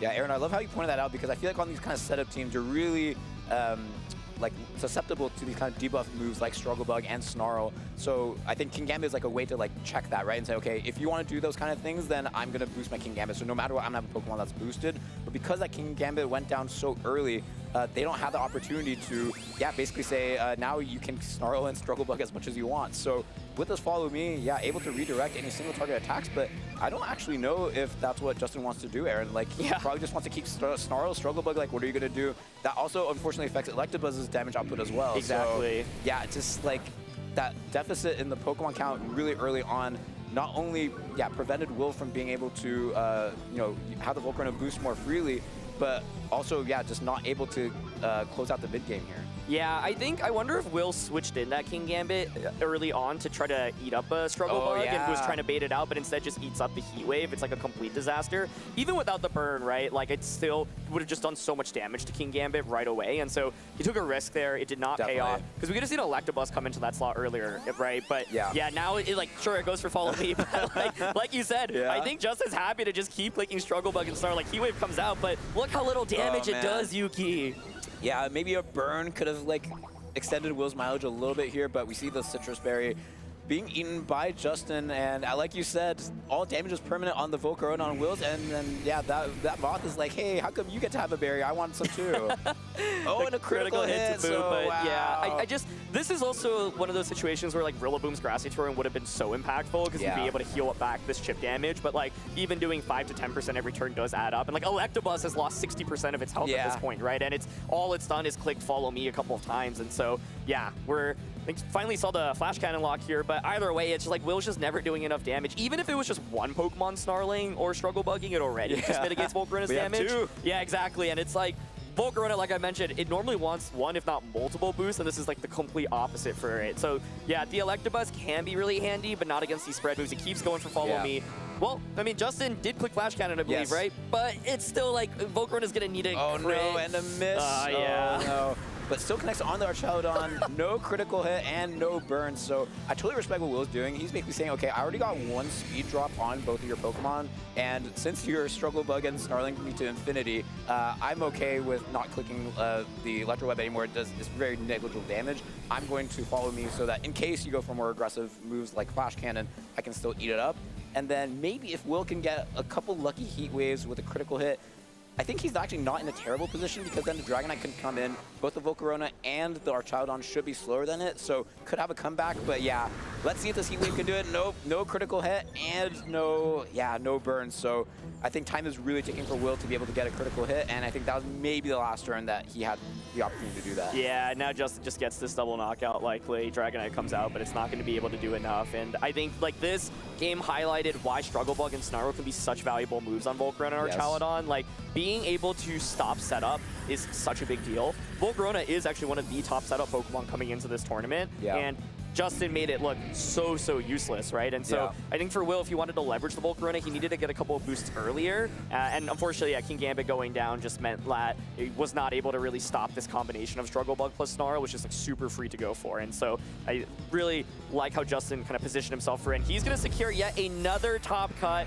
moving on here in Las Vegas. Yeah, big congratulations to Justin. Really well done there. I felt like both games followed like a really similar pattern where he was able to get like a knockout in the early part of the game to get himself ahead, not only in the Pokemon count, but also being able to say, yeah, I'm just going to start like, you know, debuffing your Pokemon with Snarl, with Struggle Bug, and I'm just not going to ever let you set up. And yeah, you just don't see that much like immediate offense on Will's team. Actually, I don't see a single Pokemon that can really dish out, you know, like critical amounts of damage. So that he really needs that setup, and you just can't afford to lose Pokemon that early. So I think Justin really identifying that and going for more aggressive turns early on and then slowing it down, like the tempo shift, I think was very impressive. Yeah, absolutely. And I think it's really cool to see Justin. You can see like he has a lot of conviction with that trick, right? And like got a lot of mileage out of it, right? And like I think if you look at that last game, one of the main turns that I can think about is when the Volcarona protected and then the Golden Ghost switched out, right? Yeah. And I think like in that opportunity, Volcarona had the ability to go for a Quiver Dance. Had it gone for it immediately there, at least you would like be at +1. Suddenly you're a lot stronger. But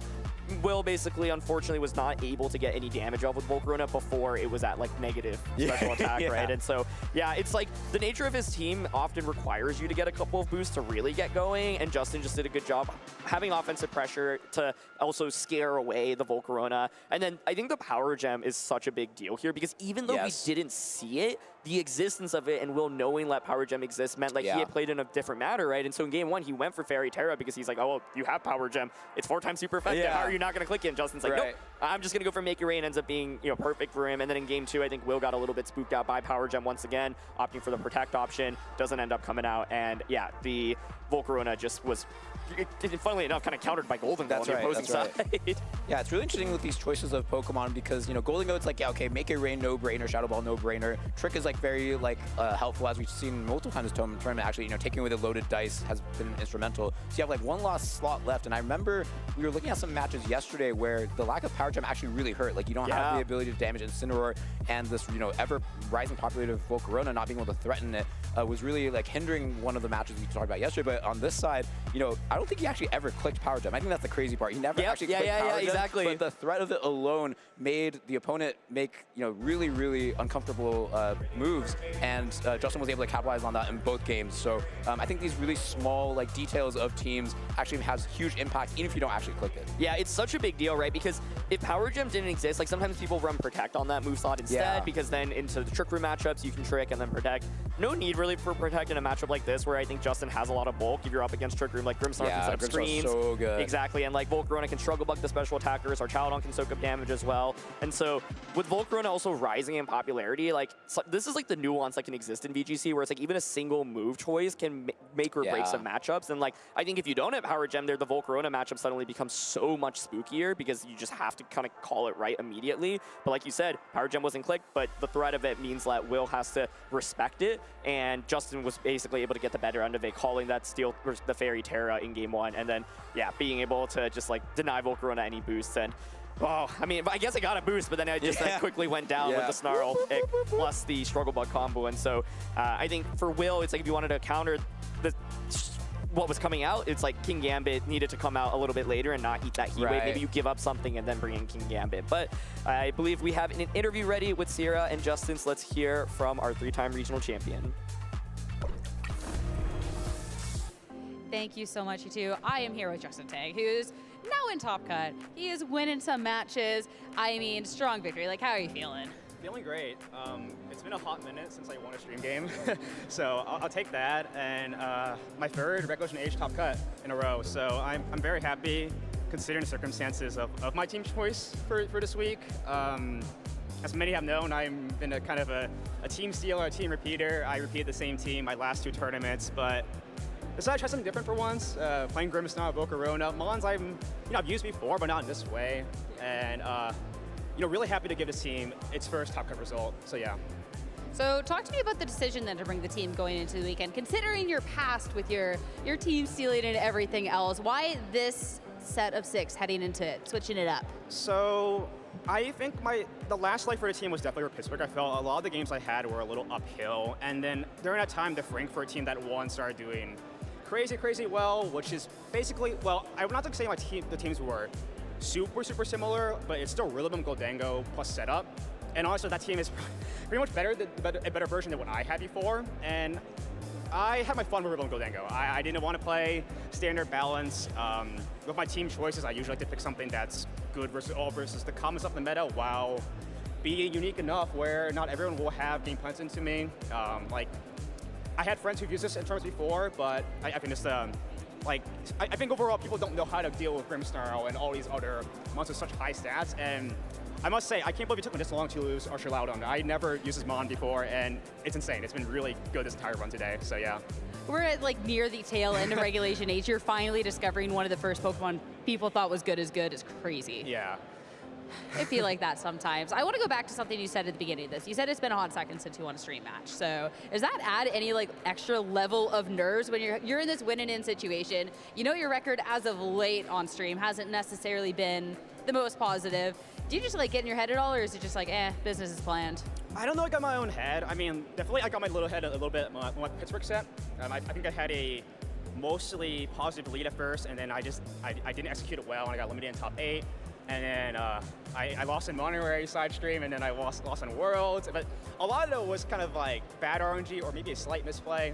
So being able to win on stream, I would say played mostly well. I think that there are some turns where I might play a little too passive, but this is how the team kind of works. You saw that game. If you watched the game 2, you saw Snarl, Struggle Bug over and over again. I couldn't really hit the Volk till I made -4. And with a team like this, it's really the chances of you getting unlucky will happen. I think my first few rounds of day 1, I got crit, I was getting Dire Clawed, I missed a Scale Shot. There's a lot of variance on this team, but the good part is you have such good bulk on this team that you can afford to miss at least one or two of these moves. Usually, not always. So, you know, happy to win. I think the set was overall mostly clean. So yeah, can't complain. I mean, in terms of the teams that have a lot of luck variants, yours is a little more on the tail end, so it's nice that you have a little bit of wiggle room there. Now at Top Cut, I mean, Las Vegas, we have players from around the world. We have some really skilled players. Like, how are you feeling heading into this Top Cut?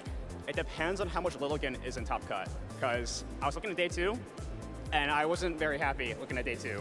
So I hope, no offense, a lot of my friends are using it, but I hope I don't have to face any of you in Top Cut, or maybe you lost this round. But I really do not want to face Lilligant.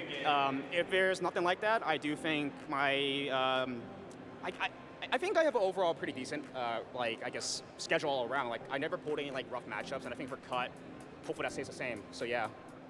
I mean, is it just a better matchup if they just mess all their sleep powders, you know? Yeah, that's always an out, yeah. All right, we can hope for that one. Last but not least, is there any final words you have for those watching or anything else before I let you go get ready? Yeah, so I got to shout out everyone who helped me with prep.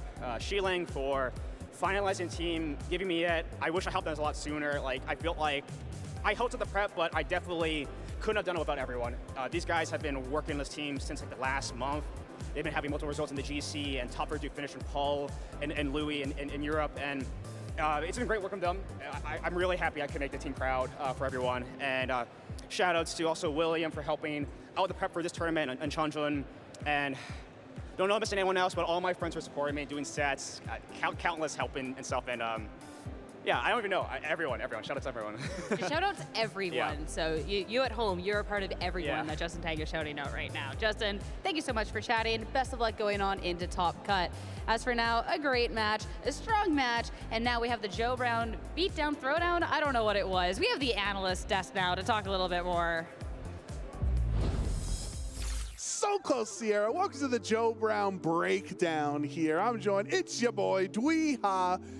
How do you like the place? You like what I've done with it? It's exactly what you described. It's basically like you're, home and then with more lights. Yeah, it's just a lot brighter, man. Yeah. We got a chair here. You guys can't see it here, but Dwee's gonna help me break down that absolutely dominant matchup for Justin. Before we get into the matchups, we like to build narratives. We like to build storylines here on the broadcast. Justin Tang started 2025 winning San Antonio Regionals.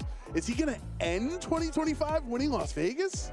Who knows? I mean, there's still a very stacked Top Cut that he's going to have to go through, and there's a lot of there's so many players here. Like, any player that you face off in this Top Cut is going to be possibly a champion. I mean, yeah, of course, they're in the Top Cut, right? Everybody's vying for that title. It's going to be tough, but Justin, 3-time regional champion, trying to add a 4th right now, I think the odds are pretty good. I like the odds too for the Tang Gang. We'll see what happens. Let's get into this breakdown here. So we're gonna pause real quick on this part. So Sneasler goes for coaching, obviously fastest Pokemon. There's one big set here, or one adjustment on Justin's end I want your take on, Dwee, is that this is a Choice Specs Terra Steel Golden Go, and it has Trick as well. So I think one of the tough things to know in these matchups with Pokemon like Dragonite and Golden Go and Rillaboom that are all relatively close in their base speed, right, to each other, is to know which of these Pokemon are naturally going to outspeed, right? Yeah, for sure. I mean, it all depends on how they're trained, right? You expect a Golden Go that is carrying this Choice Specs, carrying this Terrestrialization into the Steel type to be very offensive, so you kind of really just want to invest as much as you can into speed to make sure my favorite strategy in all of Pokemon, knock out their Pokemon before they knock out yours, right? Yes, right. Absolutely. And this Golden Go with the Choice Specs, like you said, like, it's kind of disruptive, right? I mean, it had that Trick, and just being able to disrupt your opponent, trick that Choice Specs onto it that we see Justin do here is pretty important, right? Really, yeah, and there's really no better feeling than tricking a Choice Specs onto a physical attacker, which we're going to see multiple times. But let's break it down here as it's paused. So I have no idea what their speed tiers are. You can probably assume, because it's Choice Specs Terra Steel, maybe potentially modest on Tang's Golden Go, because he has much offense, where these Tailwind and super fast Dragonites might be jolly. So this is important for Will and Justin to know who's going to be faster. And Justin doesn't care, because if he is assuming he's slower, right, it's 1, 2, 3, and 4. That is the turn order. Sneasler, Volcarona, Dragonite, and then Golden Go, if he is assuming Dragonite is going to outspeed the Golden Go. So what he does here is, as we get into the action here is knowing the coaching is not going to matter because you're going to get rid of the scale shot, or excuse me, get rid of the loaded dice by tricking it away. And Volcarona with Tailwind makes the dynamic speed, means Volcarona is going to outspeed to help this Golden Go get rid of that loaded dice, meaning scale shot is really, really dangerous without the accuracy. Yeah, and you know, when you lose your loaded dice and you have to hope that you're going for 4 or 5 instead of being guaranteed that 4 to 5. But most importantly, like, you kind of lock that Dragonite into its decision, right? Dragonite can no longer provide that support. It's stuck. It's locked into a scale shot, and you know, I think Golden Go doesn't mind that at all. Yeah, absolutely. Yeah, Steel, great defensive typing into the Dragon attack on there. We're going to see multiple times how Steel is so good in this matchup for Justin against Will's team. So that's really what we see going on there. And then give me a sec here as we get everything set up. Most of our focus really is on game 1 because that was where a lot of the action was. Will decides to terrestrialize the Volcarona, and Aaron even brought it up. Volcarona is supposed to beat the Golden Go in a one-on-one setting here, but when you become a fairy type, you just become, you know, just desserts for the Golden Go to hit with Make It Rain. Yeah, so I mean, that's a terrestrialization that Will did, but the Golden Go is going to be able to punish it for sure as that Volcarona gets knocked out by that scale shot that Dragonite is locked into because of that speed boost, but, you know, hit 2 times, so it didn't matter about the loaded dice or any of those rolls that might possibly happen with the scale shot. But here's that big Make It Rain, doing big damage to that Volcarona and that Dragonite there. Absolutely, and it brings it down low enough that Volcarona, it does Quiver Dance on that turn, but it's really never going to get another chance to attack, and so this, or to do a lot of damage. This is the other big turn from this game that helped Justin win. So he goes for the fake out into Dragonite, right? The other option, and this is what Aaron and Yuki talked about a lot for Will, you can either Terra Blast the Archaludon, which is at low health, things at like 35-40% HP, or you Terra Blast the Dragonite and get the double attack, get the knockout. And the thing that the casters are talking about is if you spend all this effort into Dragonite, his only attack is Scale Shot, meaning Scale Shot Dragonite can literally never attack Volcarona. Yeah, and you don't want to be in those situations where, you know, you can't damage the opposing Pokemon. So really, Will setting up that Terra Fairy Volcarona for this late stage here. As we see that Terra Blast, it does gonna connect into that Dragonite multi-scale, already broken, big knockout there. But it leaves Duraludon around for this turn, where if that Terra Blast goes into Archaludon, potentially gets the knockout. Archaludon's not there to flash cannon and get the KO onto Volcarona. That's why VGC is so tough, because it seemed like such a smart play to go for the Dragonite, but then it leaves you wide open to Duraludon. Yeah, and you know, going back to a couple turns ago, remember when that Choice Specs was tricked onto the Dragonite? That really put Will in a bind, because, you know, that Dragonite was locked in that scale shot, couldn't set up a Tailwind to allow the Volcarona to be able to outspeed. So, you know, going back just multiple turns ago, as we continue on to this replay, Joe, tell us what's going on here. Yeah, so because of the Pokemon advantage, even if you get the knockout with Stomping Tantrum into the Golden Go, Archaludon is going to be able to endure these hits. Stomping Tantrum, no critical hit, means Justin will hang on, get his, I think that's his 3rd stamina boost of the game, plus 3 body press into the Rillaboom is more than enough for the knockout. And so that just shows the breakdown here on game 1 before we get into game 2. Yeah, body press on that stamina Archaludon is so cool, because, you know, as you continue to get hit, you know, you're going to be basically boosting up your ability to do damage. And every Stomping Tantrum does less and less damage as you boost your defense. Yeah, and the nice part is that, you know, you're kind of using your defense stat against their defense stat, right? And in this sort of metagame in Regulation H, right? You have the Grassy Seed Volcaronas, as well as the Quiver Dances ones, being able to hit from both spectrums, the physical and the special side. That's kind of cool from Archaludon.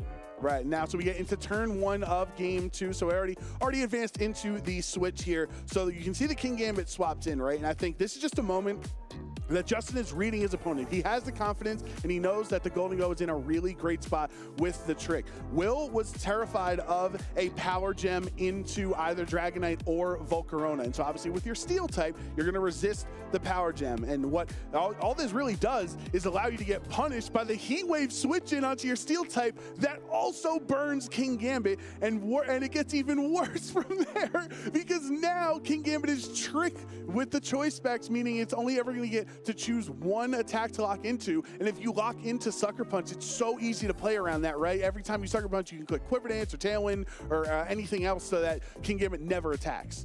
Yeah, it's a really tricky Golden Go, right? I mean, that's so tough to be able to switch that King Gambit in. but like also at the same time, you know, that Golden Go has so many options, as well as tricking off that choice specs gives it more options, right? Now you can actually pivot what move you want. If they try to do some switching, then you can actually like change your move, right? So maybe if they switch in something that can resist the Make Your Rain, well, guess what? Now I can actually use Shadow Ball. Right, and then so now we're seeing Justin, where Will has spent so much of this matchup to get his Volcarona in an advantageous position. Justin is using Volcarona as a counter Volcarona Pokemon. You see this a lot in VGC, where you use the same Pokemon to beat its own counterpart. Having access to both Snarl and Struggle Bug in this spot means that every Quiver Dance is essentially 1 step forward, 2 steps back on your special attack. Yeah, and you know, a lot of players like to partner up their Volcarona with a redirector like Electabuzz, as we saw in Phase 1. But you know, when you have Struggle Bug and Snarl, I mean, that's a spread move. That's not going to be affected by that Electabuzz at all. So, you know, really being able to mitigate the amount of damage that Volcarona is doing kind of makes your matchup a little bit better, as we see Volcarona just clean up, knock out the Electabuzz. I mean, Electabuzz was just trying its best to protect the Volcarona, but I mean, when you're spending a turn to just be able to boost up, yeah, you're getting the special defense boost, but what are you putting out after that, right? You're not going anywhere. You're going, as you said, 1 step forward, 2 steps backward, 1 stage of decreased attack each turn. I mean, as your Volcarona probably has the ability to like kind of match that with its own Quiver Dances. That's tough. That's a tough battle to see. I mean, you hate to see such a set up Volcarona. You know, imagine spending 6 turns setting up Quiver Dances, and what do you get for that? Barely anything. Minus 3 stages of special attack, I mean, right? he was literally fishing for crits. Yeah. At a certain point, you know, just hoping that the Heat Waves would critically hit the Duraludon or the Volcarona on the other end. So congratulations to Justin. I mean, that's the Joe Brown breakdown. How did it feel, Dewey? It feels really good. You know, this is your domain, so I respect your domain right here, you know? I really appreciate you showing me what it's like here. You know, you got to see the lounge. Now I get to see what your lounge is like, so I really appreciate it. It's really nice back here, really spacious. I wish there was 2 chairs. I'm sorry, there's only 1. It's all right. I'm used to sitting over there. We can stand here. Yeah, exactly. So congratulations to Justin Tang. Who knows? Is he going to win his 4th regional championship here this weekend in Las Vegas? There's only one way to find out, and that's for us to start the top cut when we come back here at Las Vegas.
Hello, Pokemon fans. We're back here at the Las Vegas Regional Championships, and we're going to play another very, very fun game. I have my friends over, Tim and Natalie, and they're just going to be guessing what Pokemon it is. I blurred out a couple of fairly popular cards. We're going to show it on screen as well, so you guys can guess at home who you think's going to win.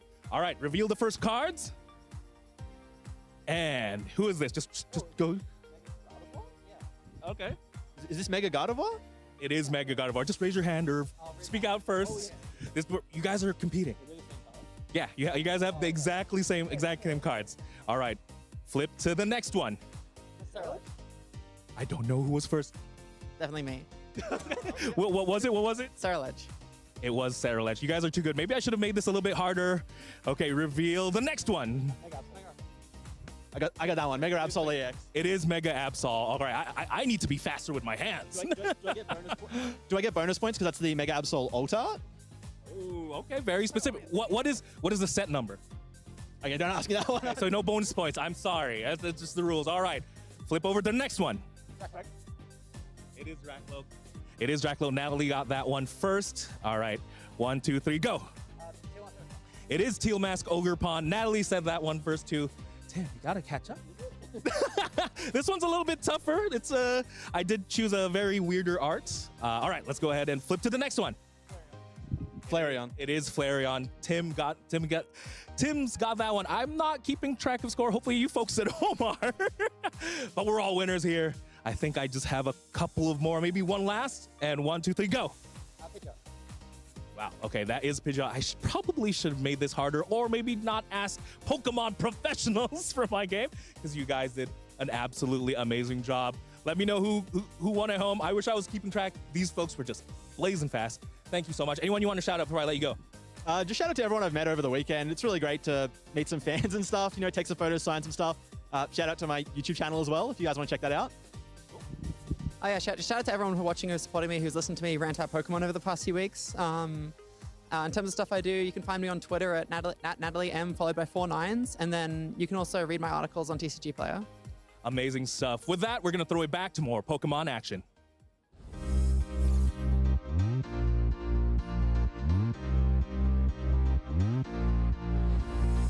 You don't want to be unprepared.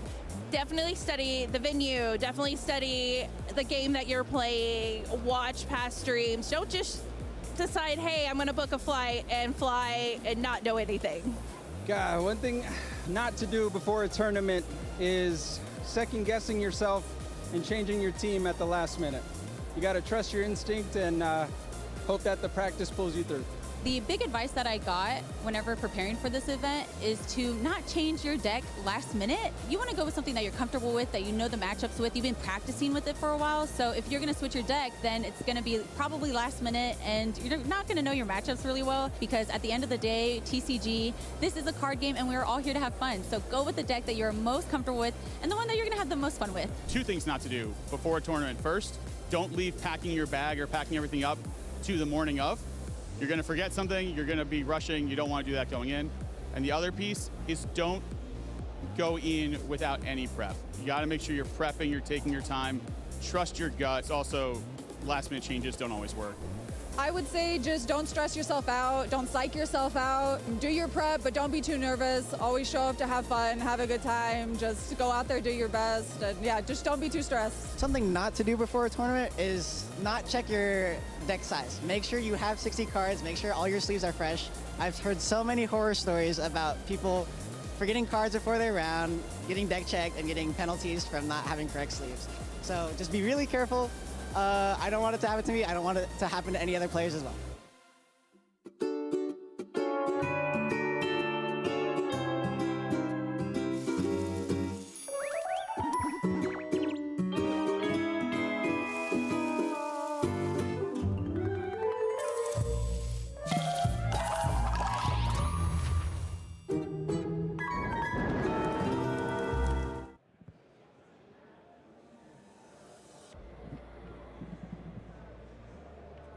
Hey everybody, welcome back to the 2026 Las Vegas Regional Championships. We are getting ready to get into our top cut right now, but hey, guess what? Let's preview the top cut. Dweehaw here in the lounge, joined by Jake, Sierra, and Joe, and boy, do we have an exciting top cut for y'all today. Yeah, it's going to be really good. We got to see some great trainers so far throughout the weekend, and we've narrowed it down to just a few left in the single elimination top cut portion. And yeah, at this point too, it's the asymmetrical top cut. So there's gonna be players, sure, we're a top cut, that's awesome. But that round of 16, I mean, single elimination, this is where dreams can die. So it's intense matches, but I'm really excited to see who's gonna be coming out on top. You know, Dwee, I'm just as invested as the next guy in the regional champion, but did you see that milk toss station? Who's the milk toss champion of the weekend? Joe loves these carnival type games. Joe absolutely so loves There's them. what? There's milk toss. If you were watching the B-roll just there was a milk tossing station with Milk Tank. You were like throwing at bottles of milk. Production, let's run it back. There's a Pukimuku pitch too. You get to like toss a little Pikimiku like a cornhole. Sierra, have you not been around the hall? I've been watching the matches. There it is. There it is. Look how the milk, and of course it's the the milk tank. I don't see Whitney anywhere, so maybe it's a little easier to beat the ring toss with who. Oh, that's a great pun. Wow, I still don't feel like I'm missing out because these matches have been awesome, but I'm like, I could be doing so much more. There's a lot. Imagine watching these matches while you're also winning at milk toss. I could never be that great. I just can't. Like, I can inspire, but I just can't. I think I have a better chance of being the ring toss champion than regional champion, to be honest. I don't think I can do either. There's only one way to prove that, Joe. I'll see you out there. I'll see you out there after the Top Cut preview. For the throwdown. Yeah. No, we'll actually get the Joe Brown throwdown. Yeah, finally. After we've called it the throwdown inadvertently a couple times when it's actually the breakdown. From breakdown to throwdown. You know? From breakdown to throwdown? All right. Well, guess what? You're going to have a breakdown when I beat you at ring toss. Okay. You're going to have a breakdown when we throw Like down? emotional break. Yeah, I'm going to cry. I'm gonna cry. Okay. I mean, Sorry about that. It's not every day that one of your heroes just absolutely annihilates you in ring toss, That's what's going to happen to me. How long can the four of us talk about anything but the top cut coming out? That's going to be the real question. I hope production has a timer back there. 80% challenge, right? Let's get back to it, Sierra. Let's get back to it. Sierra's very excited to talk about the top cut. Of course, we just saw Justin Tang punch his ticket to the top cut after defeating Will in that exciting last round of Swiss, trying to go for his 4th regional championship. And Joe, we talked about it a little bit before, what are his odds of making it to winning the 4th regional championship? But of course, dude, there's other players in here that also want that title as well. So, of course, we see here Justin Tang with the player profile, already a San Antonio regional champion, a Fort Wayne regional champion, and a Knoxville regional champion as well. All 3 of these regional championships coming in such a short time, too. Yeah, I mean, this is a trainer that was a breakout star, but I am intrigued about the team, and talking to him, he was talking about how he didn't quite realize how good our Chaladon was to use, and just discovering this now at the end of Regulation H, which I think is hilarious. So going into this event with a team that maybe, is a little bit different than stuff he's used in the past, but, I mean, piloting it to great success. As long as he doesn't hit Sun, that is. Yeah. It's a really cool set on the Archelodon too. Not running Electro Shot, you don't have the Power Herb or the Rain to boost it. That gives you room to run Snarl, and that we saw the Snarl and Quiver, the Snarl and Struggle Bug combination completely shut down Will's Volcarona in that last match. So a pretty cool way to kind of take on one of the more popular rising Pokemon in this metagame. And in Justin's first year of competition, he obviously won 2 regionals in the same calendar year. Here we are. History likes to repeat itself. This could be another chance for him to win 2 in the same calendar year. Ooh, the history. The storylines. It's all just like, it's all a circle, right? Like it's just repeating itself, right? Scriptwriter's getting lazy. Sorry, I'll get back there and write better scripts. Sierra. Thank you. You're welcome. You're welcome. Of course, other players that have made it into the top cut. We saw Henry Rich earlier on stream from Australia making it to the top cut as well. I didn't actually get a chance to see what team he was piloting because I was just running around writing the script. But You're at Milk Toss. How did you know? I just know. I mean, here, Kilowattrel, this team's awesome. That team is awesome. That team is great. That team's Porygon to Ursaluna, kind of like slowing it down, a little bit of a Trick Room mode, and then you got the Kilowattrel running the competitive, I believe, right? Yep. Yeah. Just scaring off those Intimidates and then just instead boosting this bird. Yeah, I mean, we saw it with the competitive boost, 1-hit KO with Torkoal in his last match on stream. So Kilowattrel, not necessarily an offensive powerhouse when you first think about maybe its role on teams, but under the right circumstances, it can provide a lot of offense and, of course, set up the tailwinds for that Ursaluna and Golden Go too. And I mean, Henry, he's not a stranger to these day 2s at our North American events now. Is a stranger, however, to winning out his first match on the day. He was talking about how that's been a little bit difficult for him. But not only did he win his first match of the day, but he went undefeated here in Phase 2 to be getting the top spot. So that is a very, very impressive run with a team that, I mean, we got to see it in action earlier. And Kilowattrel has just been a really fun Pokemon to watch overall in general. and Henry potentially might be the only Porygon 2, presumably in Top Cut, has really fallen out of favor over the Regulation H development, especially this second go-round. And regular Ursaluna, much less common compared to Blood Moon Ursaluna as well. So Henry kind of using a little bit of a Reg H throwback here with this team. Yep, Henry, of course, with the win in Swiss round 12, secures a spot at 11-1, one of the top seeds going into the top cut. You always want to be the top seed going into the top cut because of the asymmetrical cut, because you're all the way through to the top 8 immediately, right? So you want to basically finish as strong as you possibly can, because you want to just go through the bracket as fast as you can. And also having this break between rounds, between top 8 and top 16, it's really nice. It's really nice to just be able to center yourself, be calm, and just go into the next match super fresh after your opponent has already had to face off against another opponent in the top 16. Yeah, opportunity to scope out, because at that point it's a bracket. You can see who's one of the 2 trainers you're about to compete up against next. Opportunity to scope out what they're using, maybe get a little bit of a game plan, root on somebody's downfall if it's a team that you don't want to go up against. Like, there's so many advantages to just getting that bye. And that was a really important match between him and Joseph Ugarte, because I believe that was just for the bye, because Joseph will be playing in the round of 16 as opposed to just into that top 8. On top of all that, you're guaranteeing some extra prize money, some extra championship points.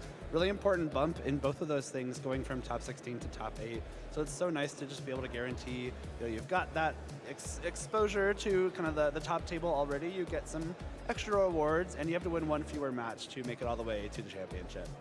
Let's go ahead and take a look at the bracket right now, actually, as we have that up and running. We can see there the buys that are going to be given out are going to be Henry Rich, Justin Tang, and James Evans. Those players finished 11-1. Justin Tang actually finished 10-2, but was a high enough seed with the resistance to be able to make it through to the top 8 immediately. James Evans is someone who we have just not really had the opportunity to talk about at all this weekend, which kind of feels like a shame, because obviously this is our Worlds finalist, and the run that he's been on throughout this tournament has been incredible. A little bit of an unfortunate circumstance happening in our very first round into then winning out, and going 11-1 is just really, really impressive. And the 3 names we have here is just so strong, and I'm hoping we get the opportunity to see James later, because yeah, this has been a tear for him. And he's always so consistent at these events and really proving it here.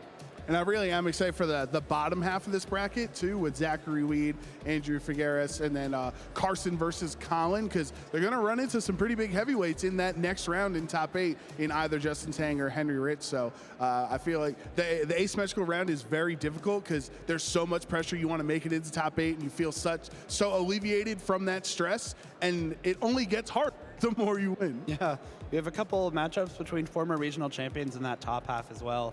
Raghav, Dylan, Joseph, and Bezad have all won regional championships in the past, and only 2 of them are going to be progressing on to top 8. Zach Carlson made a big run from 3-2 all the way up to 10-2 to make it into top 16. Really impressive run from him as well. And of course, Oliver, a very fantastic European player. So we've got 3 continents represented in our top cut here. Kind of cool. Yeah, I love to see that. It's really cool to be able to see all these international players at a North American regional, and to see how stacked this top cut is already is amazing. Yeah, and if we take a look at the bottom of the bracket, I mean, Zachary Weed is also a player that is no stranger to the stream. Had a deep run in a regional championship last year. I remember watching, doing really well. And I remember when Zachary actually came on broadcast, all of the locals from his scene came out and were supporting him, being like, he's one of the greatest players that is just kind of slept on. So Zachary here making it to the top 16 here. And Colin Hire as well, going up against Carson St. Dennis. So Colin is someone who definitely, if you're talking about people who are not a stranger to stream, Colin is definitely a great player that we've gotten to see make the tournament runs before. So someone that as well has the opportunity to try and make this run happen.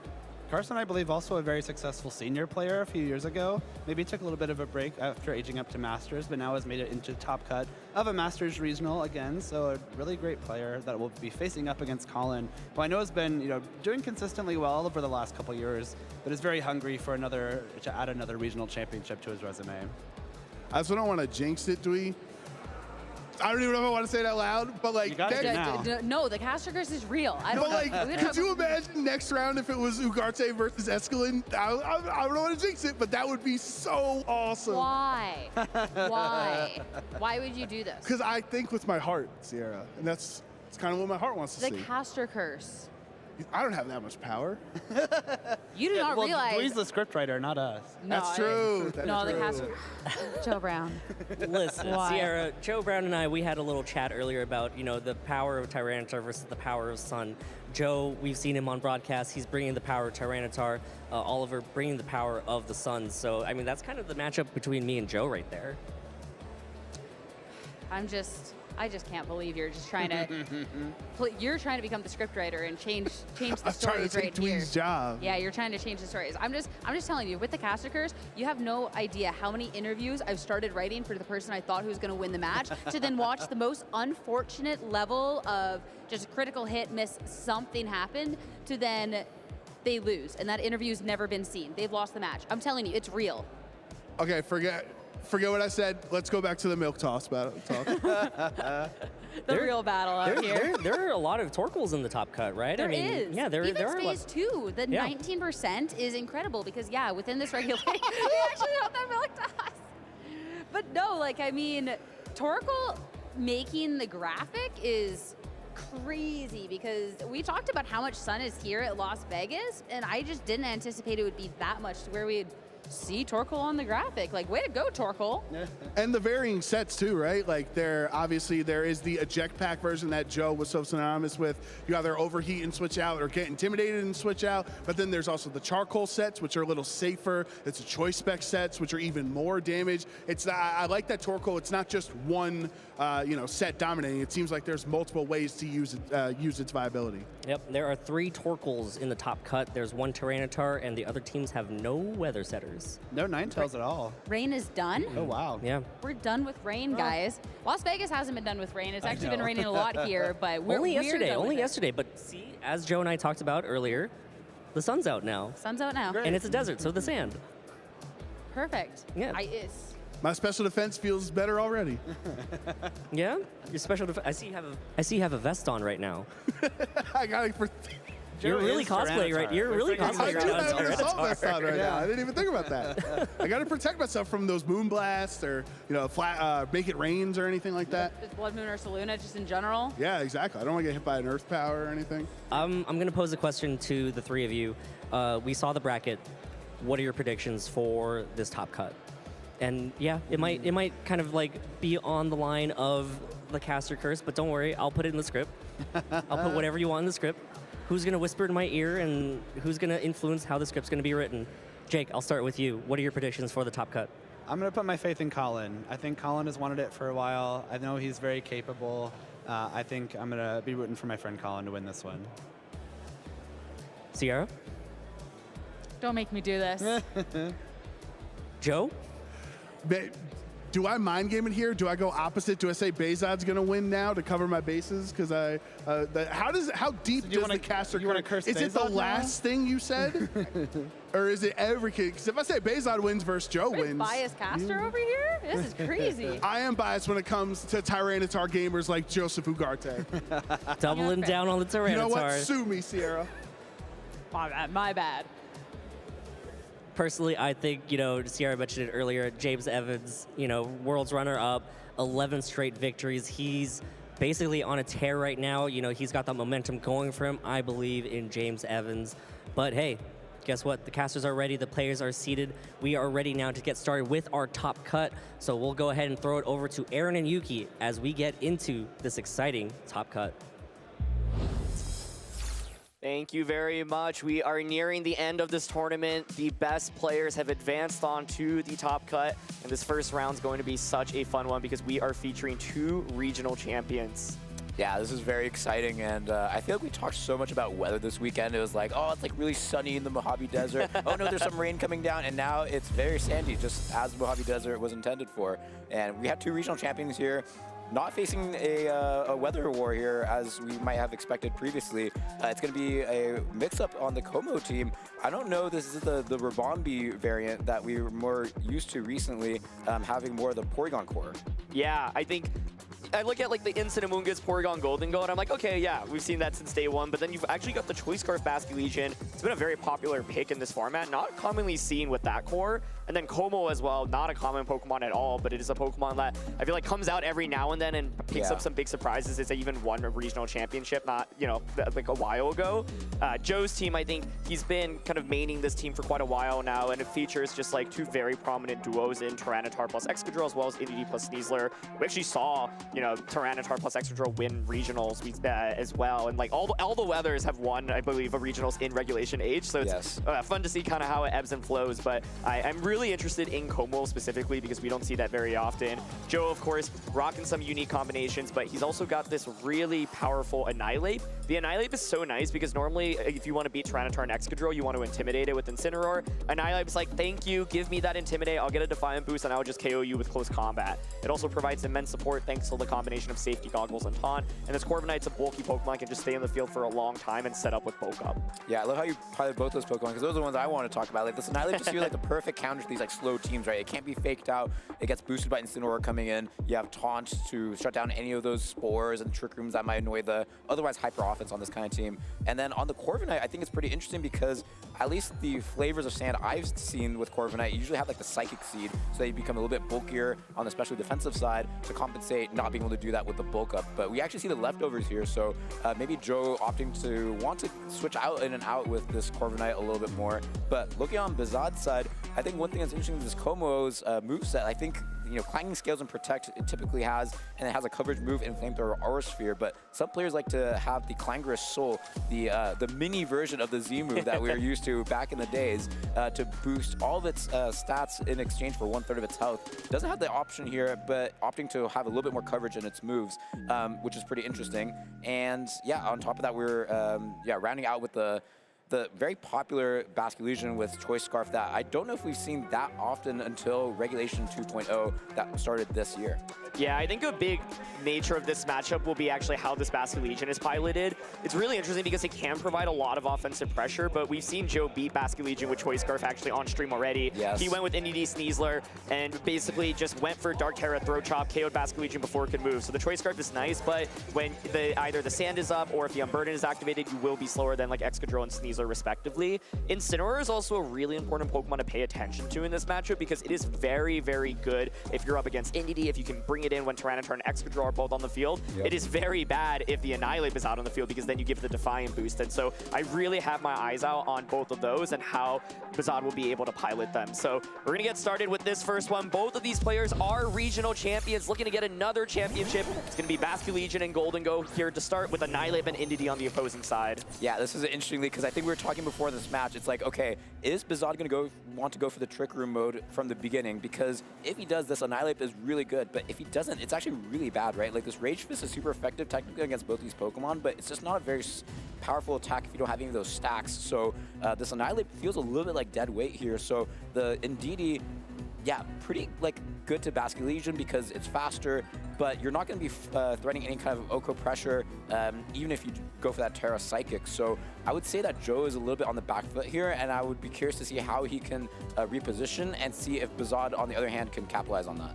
Yeah, so Joe going for a really aggressive play here, trying to just dish out as much damage as possible. We saw the lock into Expanding Force and Rage Fist, and whoa, this is a really nice play. Bringing out Porygon 2 immediately, doesn't actually go for Flip Turn, right? Just goes for the Hard Switch, saying, I don't want to eat up damage from your Indeedee, which is also Choice Scarf and going to be faster. I think this is a really, really smart bait. Joe's going for the Water Terra here on Annihilate. This is a very safe Terra. There is no way for the opposing team to punish it with super effective hits, and so you can always kind of just go for it and make sure that you have, you know, a way to just take neutral hits, but Expanding Force is going to come out here. It's not going to do a ton of damage into either slot, and the Rage Fist goes into the Porygon 2, so Golden Go here now has the opportunity to go for a Nasty Plot or a Shadow Ball. It's going to be that Shadow Ball going into the Annihilate. See if it activates a Defiant, though. Okay. That's always so scary. That's right. Yeah, so it didn't really look good for Joe in turn 1, but actually turn 2, it feels a little bit flipped to me. Like, it seems to me like Bizad made a bit of a read and said, okay, you know, this Annihilate doesn't really look good to you. I think you're going to switch it out, so I'm going to bring in the Porygon 2 as you're doing that, so I can get that Trick Room up. But because the Annihilate stayed in and took a hit, its Rage Fist is stronger. It still can go for the taunt onto the Porygon. And yeah, unless Bazad, goes for a double up into his Annihilate, not able to KO, have any KO pressure here. And yeah, even if he does go for the double up into the Annihilate, that means Indeed's going to be able to get at least 2 more expanding forces off. So Joe feels like he's actually like in the piloting stage in turn 2. Okay, no Protect, no Terra here, but we know that the Golden Go, or the Rage Fizz isn't going into that slot, and so it is going to be that taunt, but like you said, there could be a double up here, so is it something like a Shadow Ball and a Terra Blast double up to get a knockout here? It's going to be that Shadow Ball to start. It's Annihilate's so bulky, able to survive another one. And there's the Defiant boost, but is there a Terra Blast going into that slot? Let's see. Okay, so it's a Terra Blast, so yeah. Special defense drop may be relevant, like the Porygon 2 did not get the special attack boost from the download earlier, but regardless, the Annihilate is now felled. I think one thing to note is that it looks good on the current board position for Joe, having 2 Pokemon on the opposing end that's chipped, but one nice play I thought Bazad made earlier was that he hard switched the Basque Legion without going for flip turn, and what that means is that it didn't take any damage from this expanding force. Yeah. So now 1 expanding force is not enough to KO this Basque Legion, so it actually has a lot of pressure in the end game. However, this Tyranitar is coming in, and with the Golden Go, most likely going to be faster. Although it is holding the berry, so probably a little bit on the bulkier side. Tyranitar not known to be that fast, so I think this speed interaction is going to be very important for the players to know moving into Game 2 and Game 3. Here we go. Golden Go is going to pivot out here. And by the way, I think Bazad's made some really nice plays the last couple of turns where he didn't fall into the trap of trying to go for a Trick Room, didn't protect the Golden Go and gets max mileage out of it. Yeah. Annihilate's eliminated. So hey, what's the perfect Pokemon to bring in now? It's Incineroar. So this is what I was saying. Incin can't be so good in the matchup. It is completely immune to the expanding force, and Tyranitar, of course, can go for Rock Slide. Will deal super effective damage. Porygon hangs on. It's going to be the knockoff.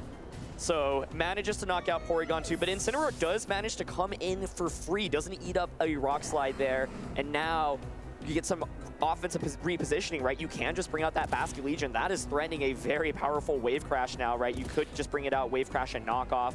On Joe's end, you could then switch Indeedee out, of course, into the fourth Pokemon, which we saw as that Sneasler. But I think, to your point, Yuki, not having taken any damage means that Basque Legion gets to come in for free. This looks really scary right now. Yeah, I think the problem for Bazad, though, is that on Joe's end, he has 2 Pokemon that are faster than the Basque Legion, right? You have the Indeedee, and we saw in the back there's the Sneasler. So if the Basque Legion takes any damage at any point, even if he's able to take down the Indeedee here, then that means the Sneasler is able to still clean up later on. So I'm still curious now, okay, is he going to go for a hard switch again? But then that means the Golden Go is going to take some damage. So yeah, it feels like Bazad needed a little bit more damage earlier on so that he can force those faster Pokemon to come out earlier so that the Basque Legion doesn't have to take damage this early on in the mid-game.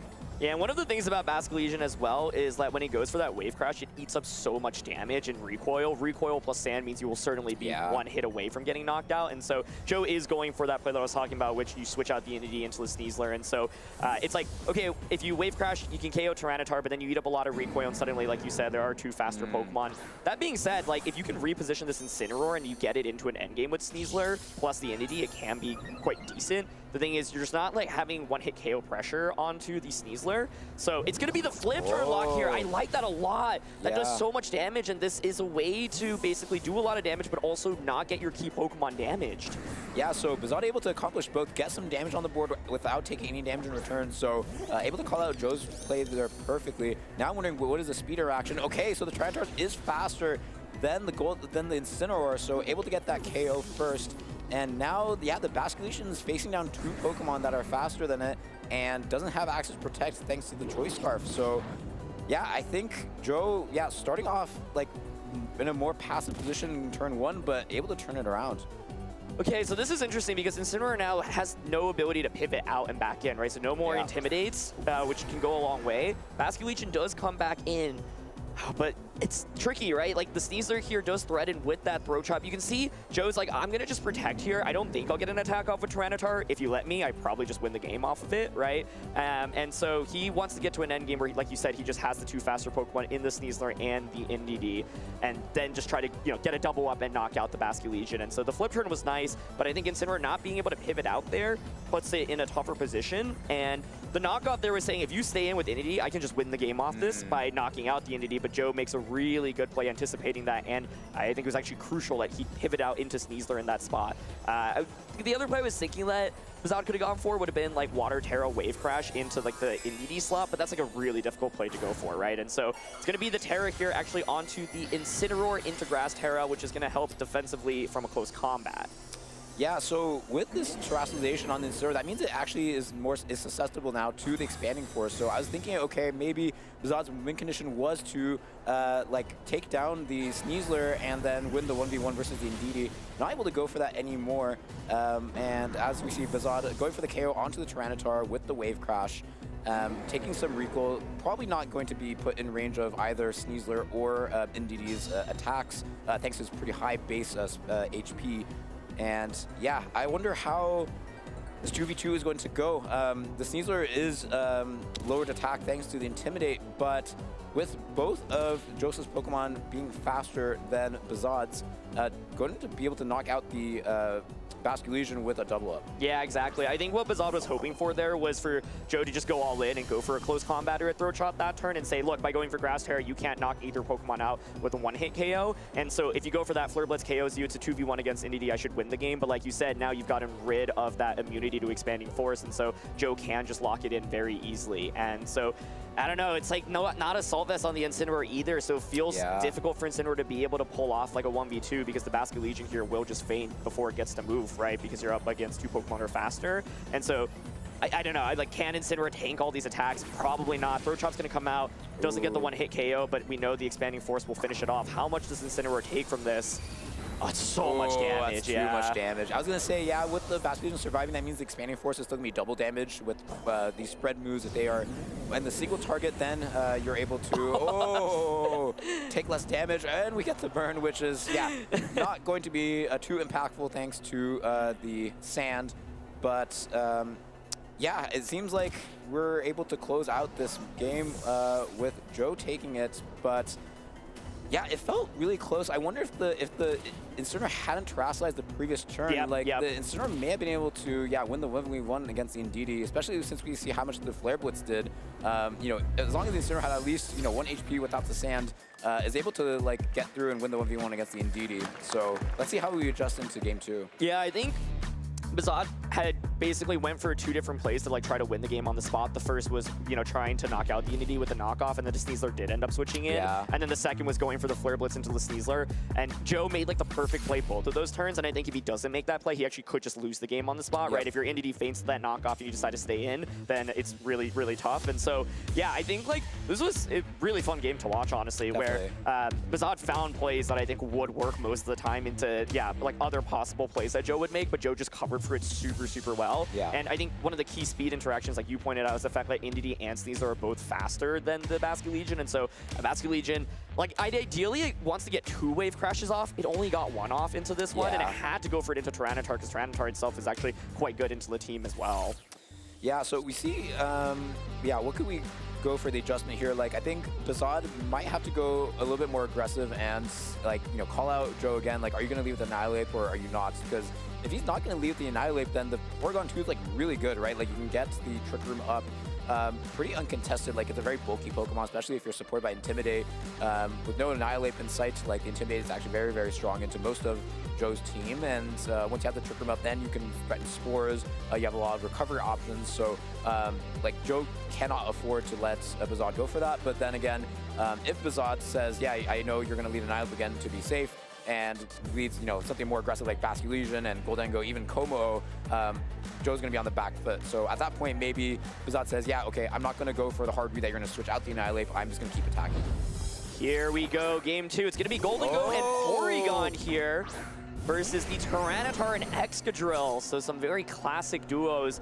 Tyranitar and Excadrill, I mean, applying a lot of offensive pressure. Porygon will get a nice special attack boost, and this is not going to be the Fighting Terra. It's going to be Fairy Terra, so a little bit less effective into this duo. You can see Joe locked his moves so quickly there. Yeah. It's so interesting to me because it feels like Bazad has read Joe in the leads like 2 games in a row, and maybe Bazad went a little bit too aggressive in reading into like what would happen on that first turn as Joe, not switching out the Annihilate. But here, I think Bazad has a pretty safe like Trick Room to go up, and as long as there aren't any kind of double critical hits or some rock slide flinches, the Trick Room should go up. So now it's going to be a question to me of like, okay, is Bazad going to be able to reliably use those Trick Room turns to advance his board state so that before Trick Room expires, he gets enough damage out, or at least sets himself up to get a second Trick Room up. Well, it's the Iron Head and the Rock Slide. That's one way to deal with potentially denying a Trick Room. That's two different chances to get a flinch on a Porygon. Does it get Trick Room up? Oh, it doesn't even go for it. Just goes for Ice Beam. Okay. That's interesting. Yeah, it felt like the pretty prime position to go for Trick Room, but I also respect it. So switching in the Incineroar means that you have Fake Out pressure here, and yeah, especially with neither of these Pokemon having access to the Ghost Terastallization, able to get a safe Fake Out, at least one of them. If they switch into Indeedee, that means you're still accomplishing your goal of having one Pokemon not attack. So now you just have to worry about slightly less odds of the flinch happening with one Pokemon attacking. So this means, yeah, okay, I'm gonna be able to break the sash on your Excadrill, and I get one more turn of Trick Room. Yep, there's the Fake Out into the Excadrill slot. -1 Tyranitar. Not going to do a ton of damage here with Rock Slide, but a flinch could be absolutely crucial. So you would think maybe Porygon wants to think about Trick Room now. Does do a decent chunk to Incineroar. Trick Room does get set up. And so crucially, I mean, by setting up Trick Room like one turn later, like you kind of get an extra turn to work with here. And Porygon, it's taken a lot of damage, but it can heal all of that back up with the Recover, which is looking quite nice right now. Yeah. I also thought it was interesting to like choose which Pokemon to Fake Out, because the Fake Out chip is not really meaningful in either of them, especially since the Excadrill's already taken some damage. Sash is broken. So it seems like Bazad took the option of like, okay, Rock Slide can still miss, so I have a slightly higher chance of getting my Trick Room up if I Fake Out the Excadrill, since it has a 100% accurate move that can flinch. So I thought that choice was very interesting. And yeah, now that we're in Trick Room, yeah, I guess it would be interesting to see what the speed interaction between Incineroar and the Tyranitar. I think we saw in game 1 that the Tyranitar is faster, so that means the Incin will be able to be faster in the Trick Room environment, so able to get a party shot off first, which would be very safe into the Tyranitar, which has no access to Protect. Yeah, I think the main interesting thing here is, do you party shot or you try to KO the Excadrill? Excadrill can so easily protect in this position. Recover is always super safe, and yep, it is going to be that party shot.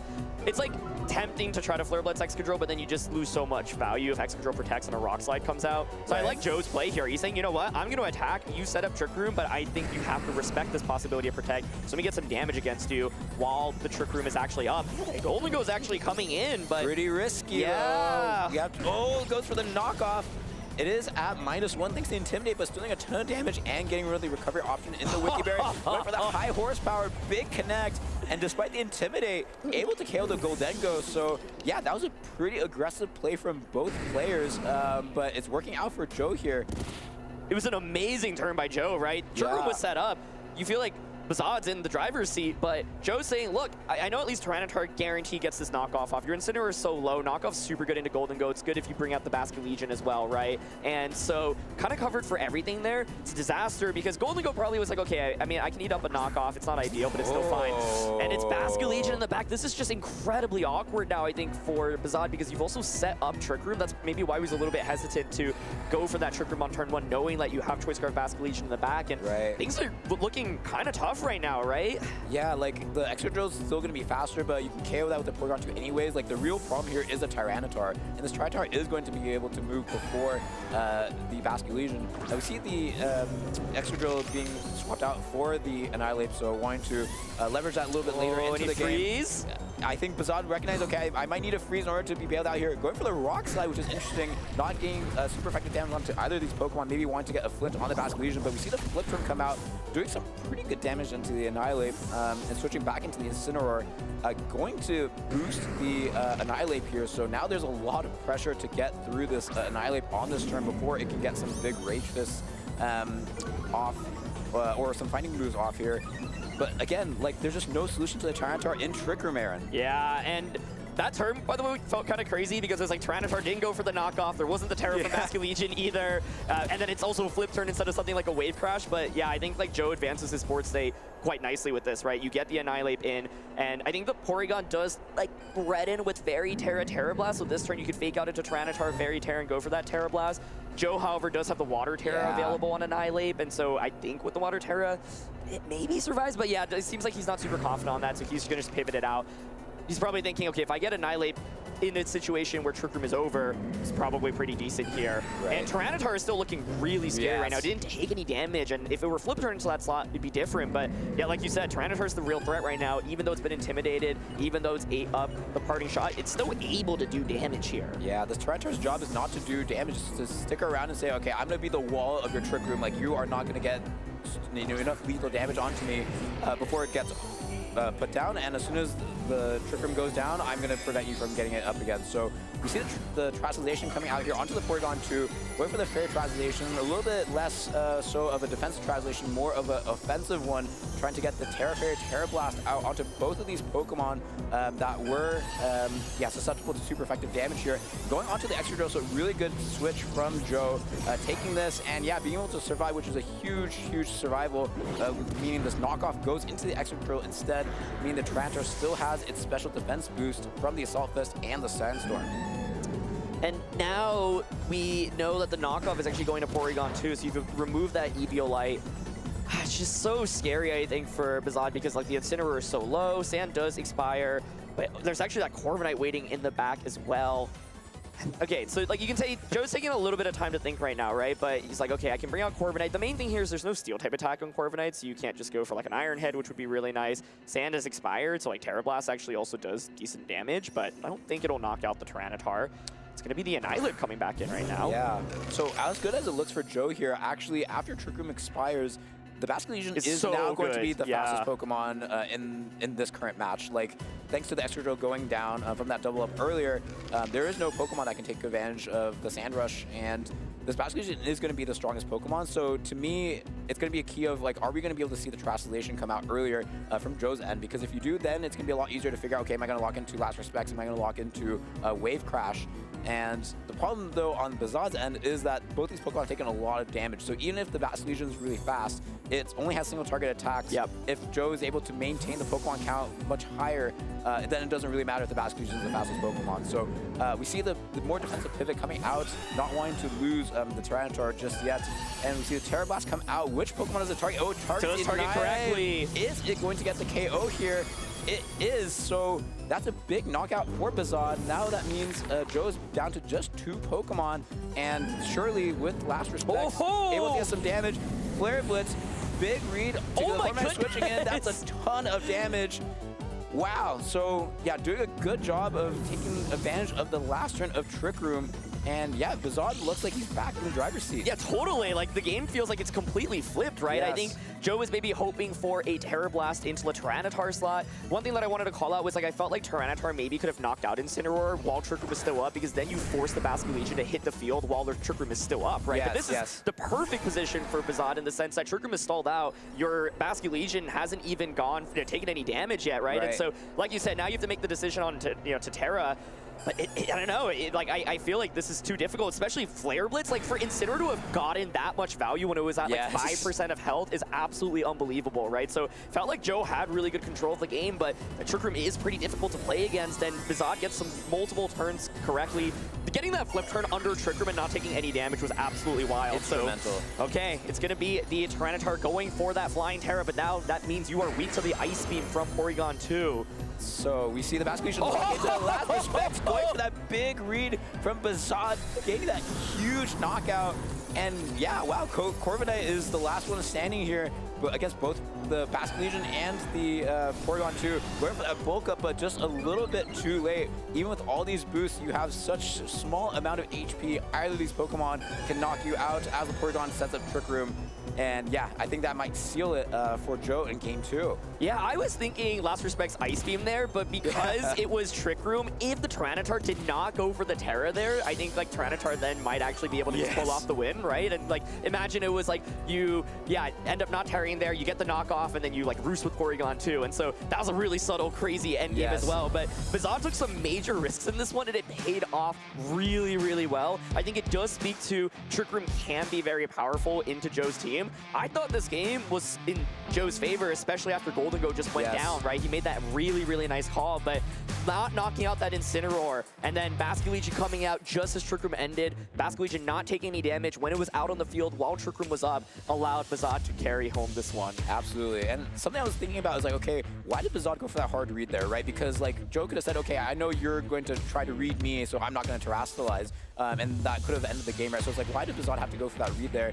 And I think it makes sense to me, like, if Bazad did not KO the Tyranitar that turn before it can attack, then the knockoff would have KO'd the Basculegion, and with the Porygon not having the Eviolite anymore, maybe the remaining Pokemon on Joe's end could have finished it off before it could KO it in return. So I think it makes sense to me that Bazad went for that hard read. It looked very favorable, but I think he actually had to get that turn right in order to win. So yeah, really good job for Bazad to recognize that in the 45 seconds that he had. And now he has to think about like game 3, like, okay, I got both game 1 and game 2 leads correct in like, reading if you're gonna bring an Annihilate or not.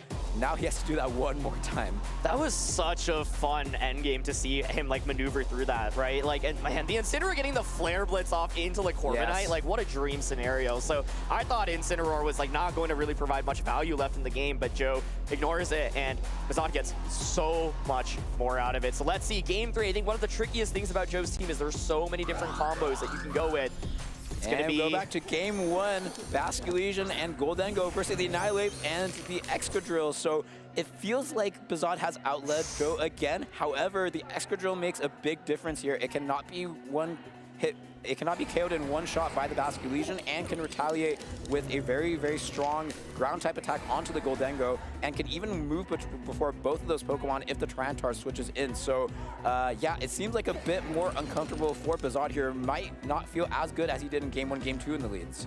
Yeah, I think the upside is that you do have a super bulky Goldengo, and so you can take attacks, but, you probably want to Terra it. You don't want to get, like, high horsepowered, and once again, the Water Terror on the Annihilate here just so safe. So safe. Yeah, like there's just no way to punish it. And Joe's always willing to commit to it because otherwise then you do risk eating up super effective damage. You risk, Water Terror Wave Crash as well. And so it is going to be the Goldengo terroring on the opposing side. I think this also makes a lot of sense because otherwise you're just staring down 2 super effective attacks in ground as well as Rage Fist. Yeah, both teams not having a way to really hit super effectively into these Water-type Pokemon. So makes sense both players went for this. But you see the Wave Crash going into Annihilate saying, yeah, like I don't think you're going to Terrestrialize again because you saw me not target it earlier on.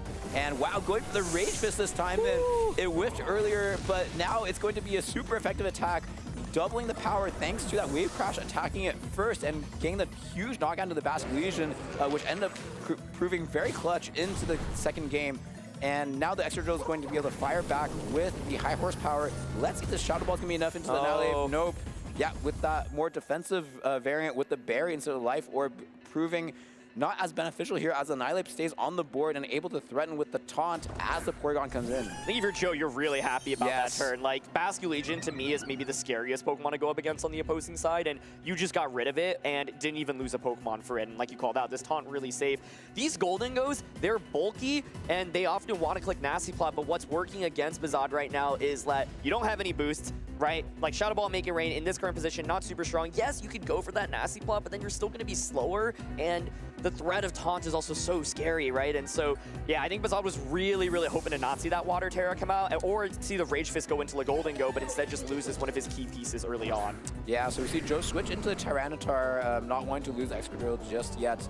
And yeah, we see the Goldengo protects, not wanting to take the Rage Fist since the Annihilate is faster, but we see Joe going for the much safer play, saying, yeah, I don't want to make any reads of any sort. I can very safely go for this taunt and deny you of any opportunities to get Trick Room up.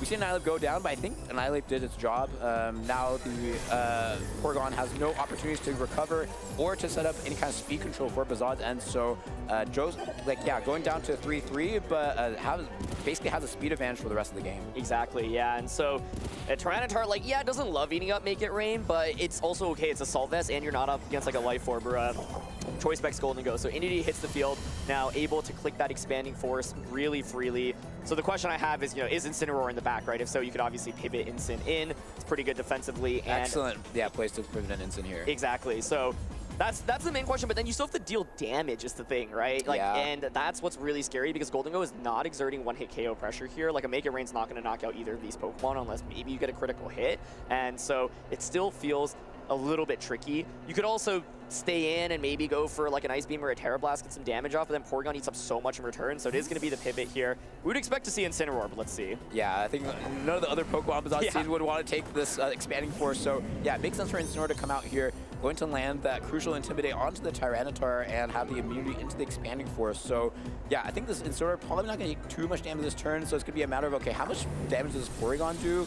And is it going to be able to be in range of a knockout in the following turn before Taunt expires? But especially with that knockoff taking away the Eviolite, I think is a big deal. So Bazad recognize, okay, I'm really behind. I think I need to get the freeze here, which he does not. So yeah, another turn where Bazad is able to most likely attack before, Joe's able to attack before Bazad's Pokemon, and yeah, with no access to protect, I think the slot in Porygon 2 side will likely get KO'd this turn. Yeah, it's interesting because like you could switch it back out into Golden Go. Are you really willing to do that though? Because it feels like you need your HP on that, and then the opposing Incineroar here does pressure with knockoff onto the Entity slot. Like, that feels really free, but Porygon can't, like, do anything really here, right? So it's like you kind of commit to probably fainting. And so we'll probably see a trade here in terms of damage output.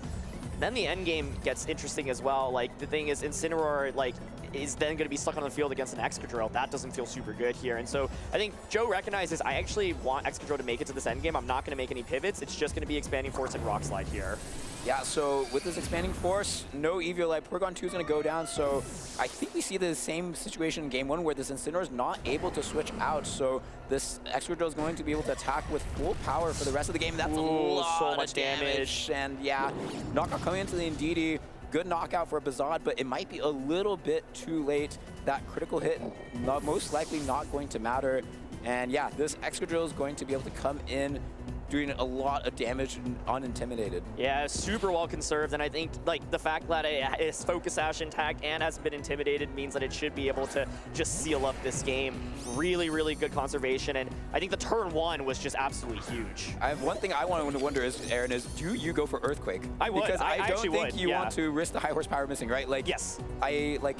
Especially since you have your Focus Sash intact, like this Golden Go, even if it survives this Earthquake, most likely not going to switch. But we see Joe's go for this risk here, maybe think, okay, with the berry recovery, I actually don't have faith that I can KO this Golden Go. Yeah. Maybe it can outspeed me after this expires, but it hits. So yeah, that's all that matters for Joe, and yeah, that will most likely be the game for him. So yeah, wow, what a series. Like, it seemed like Bazad really had the early game in all 3 games to me, but it just didn't seem like it was enough. Like, Joe, like, using a hyper-offensive team, but, like, making use of good defensive pivots, like, all throughout, and making sure that he always has, like, the Pokemon count so that he has unintimidated Pokemon in the end game against its Incineroar. Yeah, I really like the Excadrill Annihilate adaptation here as well, because Excadrill actually, like, normally Excadrill feels like it needs to be paired with Tyranitar to get the speed, but that doesn't need it here because of the speed on the opposing side. Joe is going to take it, advance on to top 8, knocking out Bazad, but honestly, that game 2 by Bazad was one of the coolest, like, comebacks I've seen in a while, where he was able to actually maneuver through what I thought was a very difficult position, but Joe manages to keep his cool, make an incredible adjustment in Game 3, and that turn 1 just really, really went in his favor because it feels like Basculegion could be the ace in this matchup, but it's all about finding the right position for it. It's not that easy to find it. Yeah, like Bazad just doesn't have access to speed control as freely as he might be used to in other matches because of this Annihilate being so oppressive, be able to ignore a lot of the the Rage Powders and the fake outs that usually might help Bazad get Trick Room up. And yeah, is able to get that off in Game 2 and go for the victory there. One thing I want to call out is I thought it was really cool how he went for the Flare Blitz. Like, I think we talked about that earlier. It looked like a hard read of like the Corviknight switching in, but actually I think what he really wanted was to KO his own Incineroar that turn while doing some damage, so that on the immediate turn after Trick Room is expiring, he has the fastest Pokemon in Basculegion to clean up. So I think that was like really, really well played. It worked out like perfectly because the Corviknight switched in, but even if it didn't, I think, yeah, that was just like such a heads-up play. Absolutely, yeah. And this endgame, honestly, I think I would have wanted to. I was gonna say, like, I think Earthquake's actually okay there, Mainly because, like, if the Golden Go, yes, you damage your own Tyranitar, but I think Tyranitar should survive your own Earthquake, and if Golden Go goes for Nasty Plot, well, then they probably just lose on the spot there. If they go for Make It Rain, then they definitely won't be able to do enough damage in the subsequent turn, I think, to Excadrill. And so it's one of those things where I think because it's like Focus Sash Excadrill, it does a lot. The Golden Go is likely very bulky though, right? Like if you're running the Wiki Barrier, it could even be as bulky as like max HP, max defense. And so Joe's probably like, you know what? I'm not gonna take that chance. Yeah. But my heart stopped for a brief second because it's Joe, and Joe has had some very, very unfortunate luck on the stream. So I'm glad that higher horsepower did end up connecting. Would have been a nightmare to see it miss there. That's right. That's right. And yeah, really spectacular showing from two regional champions. Like it's so exciting to see this high level of play this deep in the tournament. And yeah, congratulations to Bazad for making it this far. Like, as we've seen with such international presence at this tournament, like it was not an easy tournament, even if you're a regional champion, to make it this far. So yeah, big congratulations to him. Yeah, and I think that I wish we got to see Como in the matchup, but I can totally understand why it didn't come out. Like it's just really awkward where it's threatened by Final Gambit from the opposing Annihilate, and you are also threatened by Expanding Force from the NDD, and you're like, okay, well then Terra to get around the Expanding Force, but then suddenly there's high horsepower and Earthquake on the Excadrill, so that hits the Como for super effective damage as well, and so not the easiest to pilot. I do think the Annihilate was kind of the ace in this one, right? Being able to soak up so much damage while also pressuring with Taunt and the Water Terror, just no way to punish it. But let's throw it down into an interview and hear from Joe as he advances to yet another top 8 at a regionals. Thank you so much, Aaron. I am joined in the lounge by Joe. Joe, congratulations. You are now in the top 8. Tell me what's going on through your mind right now. It's feeling good. I feel pretty, obviously top 8 is really nice. I think coming into this tournament, right, I was coming in with a team that I got second in the GC with, and I was like, I never really gave the team a shot. Let's actually give it, a shot, like try it out. And, obviously I wasn't like sure how it would go, but yeah, I'm like crazy for not playing this team earlier, man. I don't know. It's like kind of wild, but I think generally speaking, I'm feeling good. I'm trying to keep a level head, I think, going through this. I've had the whole range of tournament experiences where I get too excited early. You know what I mean? I don't enjoy stuff enough, and I feel like I'm at a good middle ground. I'm focused on the next thing, but I'm happy I was able to keep, playing, or I'm happy I'm able to keep playing. Yeah, so you're focused on the next round, but let's do a little bit of a reflection here. Going up against Bazad, what were your thoughts going into this matchup with your team? So the matchup is kind of favored for me. I think there's like a lot of ways the turns can go right for me, and some information that got revealed later, which I was kind of thinking about, which didn't end up coming up until later, was my Tyranitar actually being faster than the Golden Go. It never came up in any of the games, but it was something that I was aware of could happen, because those kind of teams that run the really bulky Pinchberry Golden Goes, they're usually very slow, right, for the Trick Room mode. But overall, I felt pretty good about it. I think Annihilate with Goggles and Taunt is really good into these Porygon 2 type of teams, because you could throw out Taunts, you could throw out Close Combats, right, Rage Fist in the Basket Legion, Terra Water, so there's a lot of tools to shut the team down, but I felt like Bazad was playing really well, especially around like, all the pieces that I had, right, making it as difficult as possible, which you have to, right? Yeah. You won game 1, you lost game 2. What were the adjustments that you made going from game 2 into game 3 to secure your spot here in the top 8? Yeah, in game 2, I didn't like how I kept the Annihilate in the back, because by the time I came in, it was just like too late for it to actually do something, versus the Porygon 2. I kind of just hard read an adjustment that wasn't going to have Porygon 2 in the lead, and when Porygon 2 was in the lead, it immediately was kind of putting me in a really awkward spot. I almost managed to claw it back, but Bazad ended up making a really good read, going for the last respects into my Tyranitar. But going into game 3, I felt like, I'm like, okay, the Annihilate's really strong, but I'm like, I need something to be able to pressure that Golden Go if it's in the lead, right? And the Basket Legion Golden Go lead felt a little uncomfortable the first time around, because I had to immediately call what was going to happen.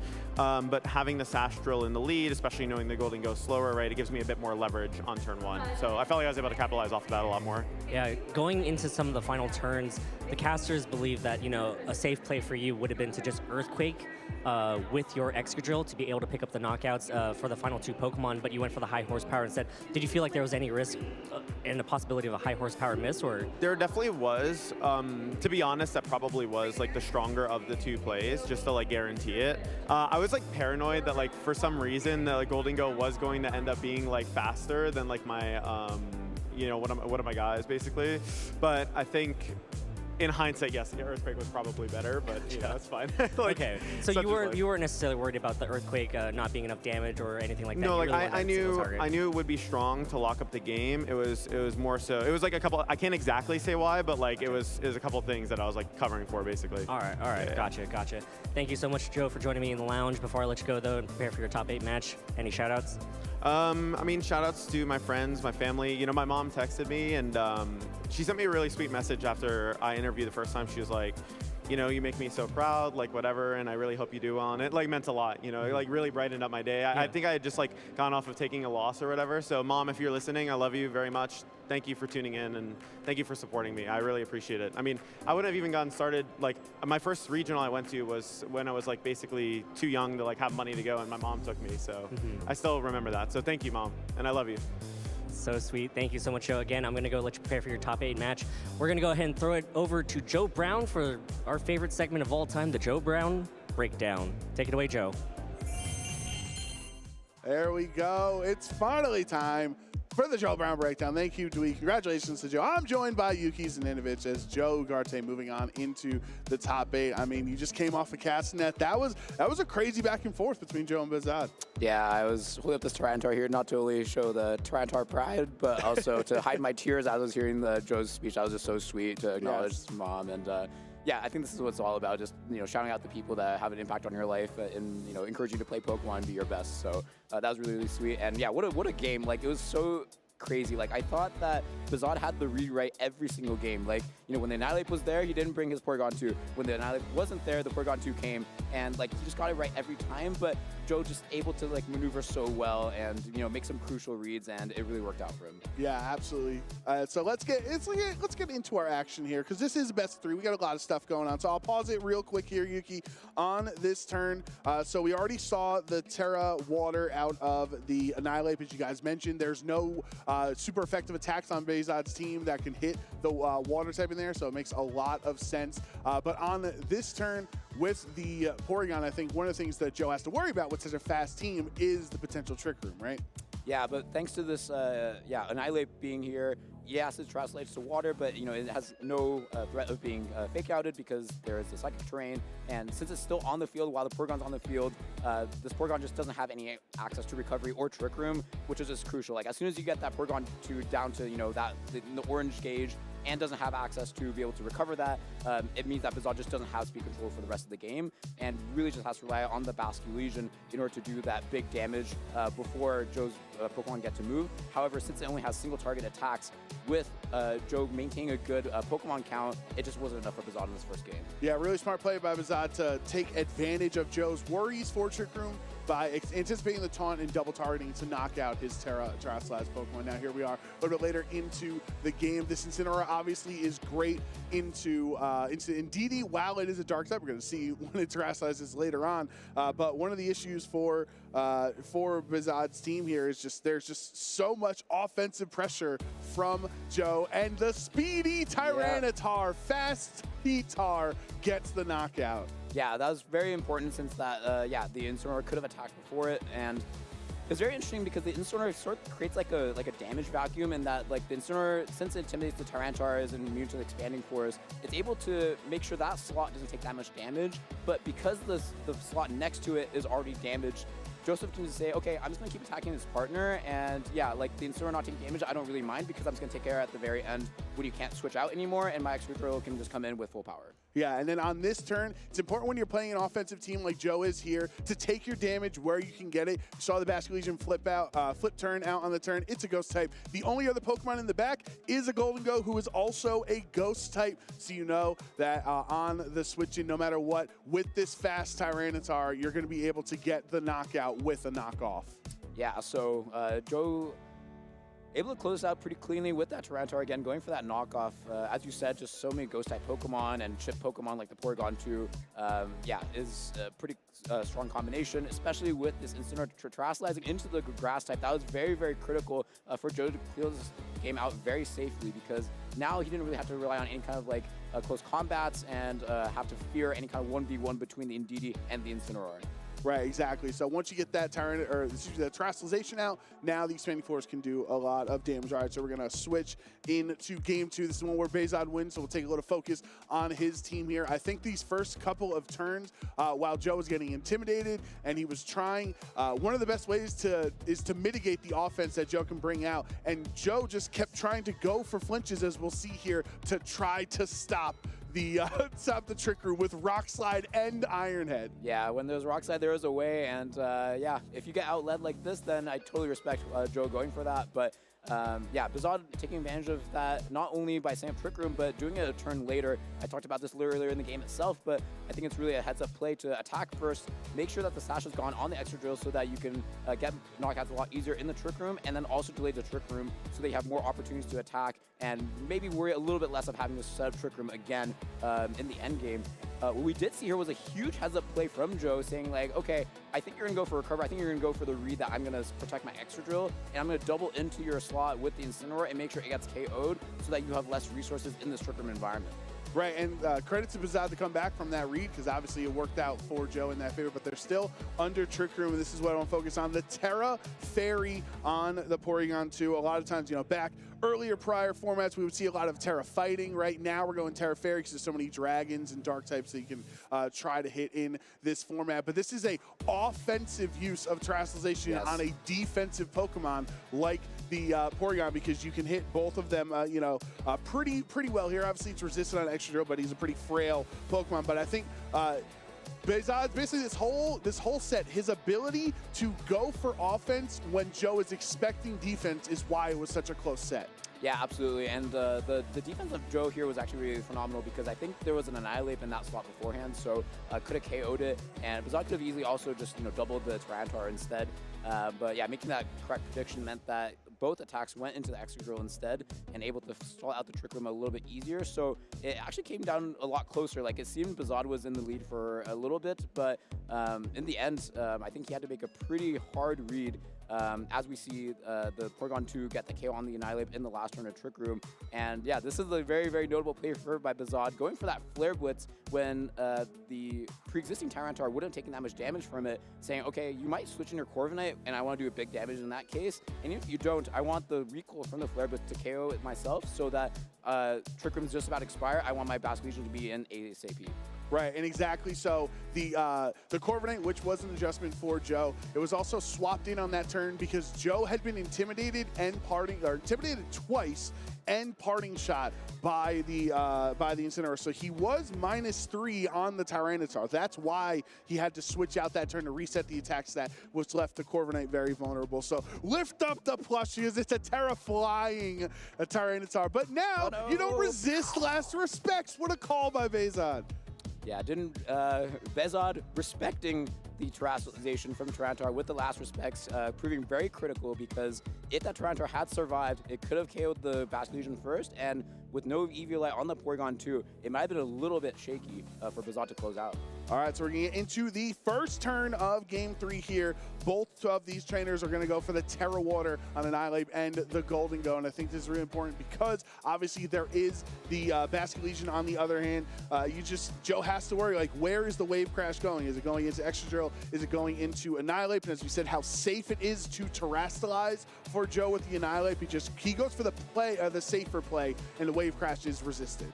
Yeah, I think Aaron and I were talking about this, like, okay, why did Bezod go for this when it was so obvious that, you know, again, so many times we talked about how safe it is for Annihilate to Terastallize here, why do you go for Wave Crash? I think it makes sense in retrospect, because if the Basculegion, you know, had gone for the more obvious play of Flip Turn, it could flip turn into the Porygon 2 like it did in Game 1, and then the Rage Fist would be, would miss. So Bezod said, okay, I think you're going to respect that again, and you're going to go for, like, maybe a taunt or maybe a close combat. And if I can actually get the damage onto your Annihilate with my Golden Go and the Basculegion and have it survive the turn, then my Basculegion actually ends up surviving and it can close out in the end game. But Joe said, okay, you know what, I'm going to cover for that anyways. Like, I think you're going to read me reading that. So KOing that Basculegion was a huge, huge moment for Joe, because, again, he gets to basically go with the same plan as Game 1 and saying, okay, now because I have my Annihilate, you're never going to be able to set Trick Room. right? And then now he gets to bring extra drill in for free thanks to the knockoff, knocking out while the sand is up. Has the faster Pokemon, has the faster Tyranitar as well. Joe is such a believer in the speedy T-Tar, outspeeding Golden Go, and he knew that one was going to be over, and Joe's moving on to top 8. Absolutely awesome set. I think Bizad deserves a lot of credit for going offensive, for kind of flipping the expectations, right, that Joe has on these turns, going offensive when he's expecting defense or vice versa. But it was really that Basket Legion, because the mind games, as you mentioned, Porygon could switch back in, Rage Fist could also would be immune, but then also he could switch Tyranitar into the Annihilate slot, which would hit the Wave Crash super effectively. So that's why high-low VGC, it's so tough, especially on turn 1s. Yeah, against, like, when you're a strong player and you're playing against a strong player, you say, okay, I can't go for the straightforward plays. My opponent's going to read it. I have to be a little bit aggressive. And sometimes it's just like a matter of like, okay, did my prediction work out or did not work out? Like, the margins are so slim. Like, just getting one read wrong in a game 3 could mean that you get eliminated or you still have the chance of becoming a champion. So really well played from both players. Like, I don't think we saw him like that many mistakes or any mistakes at all. It was just like a phenomenal set by really strong players. Yeah, absolutely. Congratulations to Joe. He still has a chance to be the Las Vegas regional champion as he moves on to the top 8 here in our Masters division. We're actually going to head right back over to the casters to continue the action. Casters, take it away. Thanks so much, you two. I think we need more plushies in the analyst desk, because, I mean, the reenactment, the terrifying Tyranitar yeah. into getting KO'd, cinematic. It was great. So much. Well done, Yuki. Well done. I would watch that movie. I would watch that movie. But we are jumping right along into our top cut, our top 8 now. Yeah. We're talking about, mistakes spelling the end of your tournament. Yeah, this is going to be an intense bracket that we have ahead of us, and results too from that top 16 we got to see play out. Of course, we have some fantastic matches coming up. Seems like I did unintentionally curse Colin, who did end up losing to Carson St. Dennis. The caster curse. I know, whatever. Zachary Weed did make it into top 8 over Andrew Figueres, and Zachary Carlson defeated Oliver Eskelin as well. So the stage has been set. We have 4 matches in our top 8 to decide our 4 semifinalists. We're going to start off with that very top match. We got James Evans versus Dylan Salvanera. Yeah, James, someone that we were talking about earlier that has not been seen yet this weekend, but has been on an absolute tear. Someone that, I mean, we've known him to make these consistent runs in tournaments. He's regional champions last year. We got to, world's finalist. And just losing out the first match of the day and then going undefeated since is just one of those runs that's really, really fun to watch. Absolutely. It's a really great story for James here, especially coming off of a World's Finalist appearance. You know, that is almost the peak of VGC, is getting to the finals of the World's Championships. If he won one more match, he would have claimed that top spot. But he is no stranger to winning in general. He has won a regional. He has won NAIC. I believe he won Worlds in the seniors division as well. He's already won a World Championship, yeah, you know. He didn't need it, you know.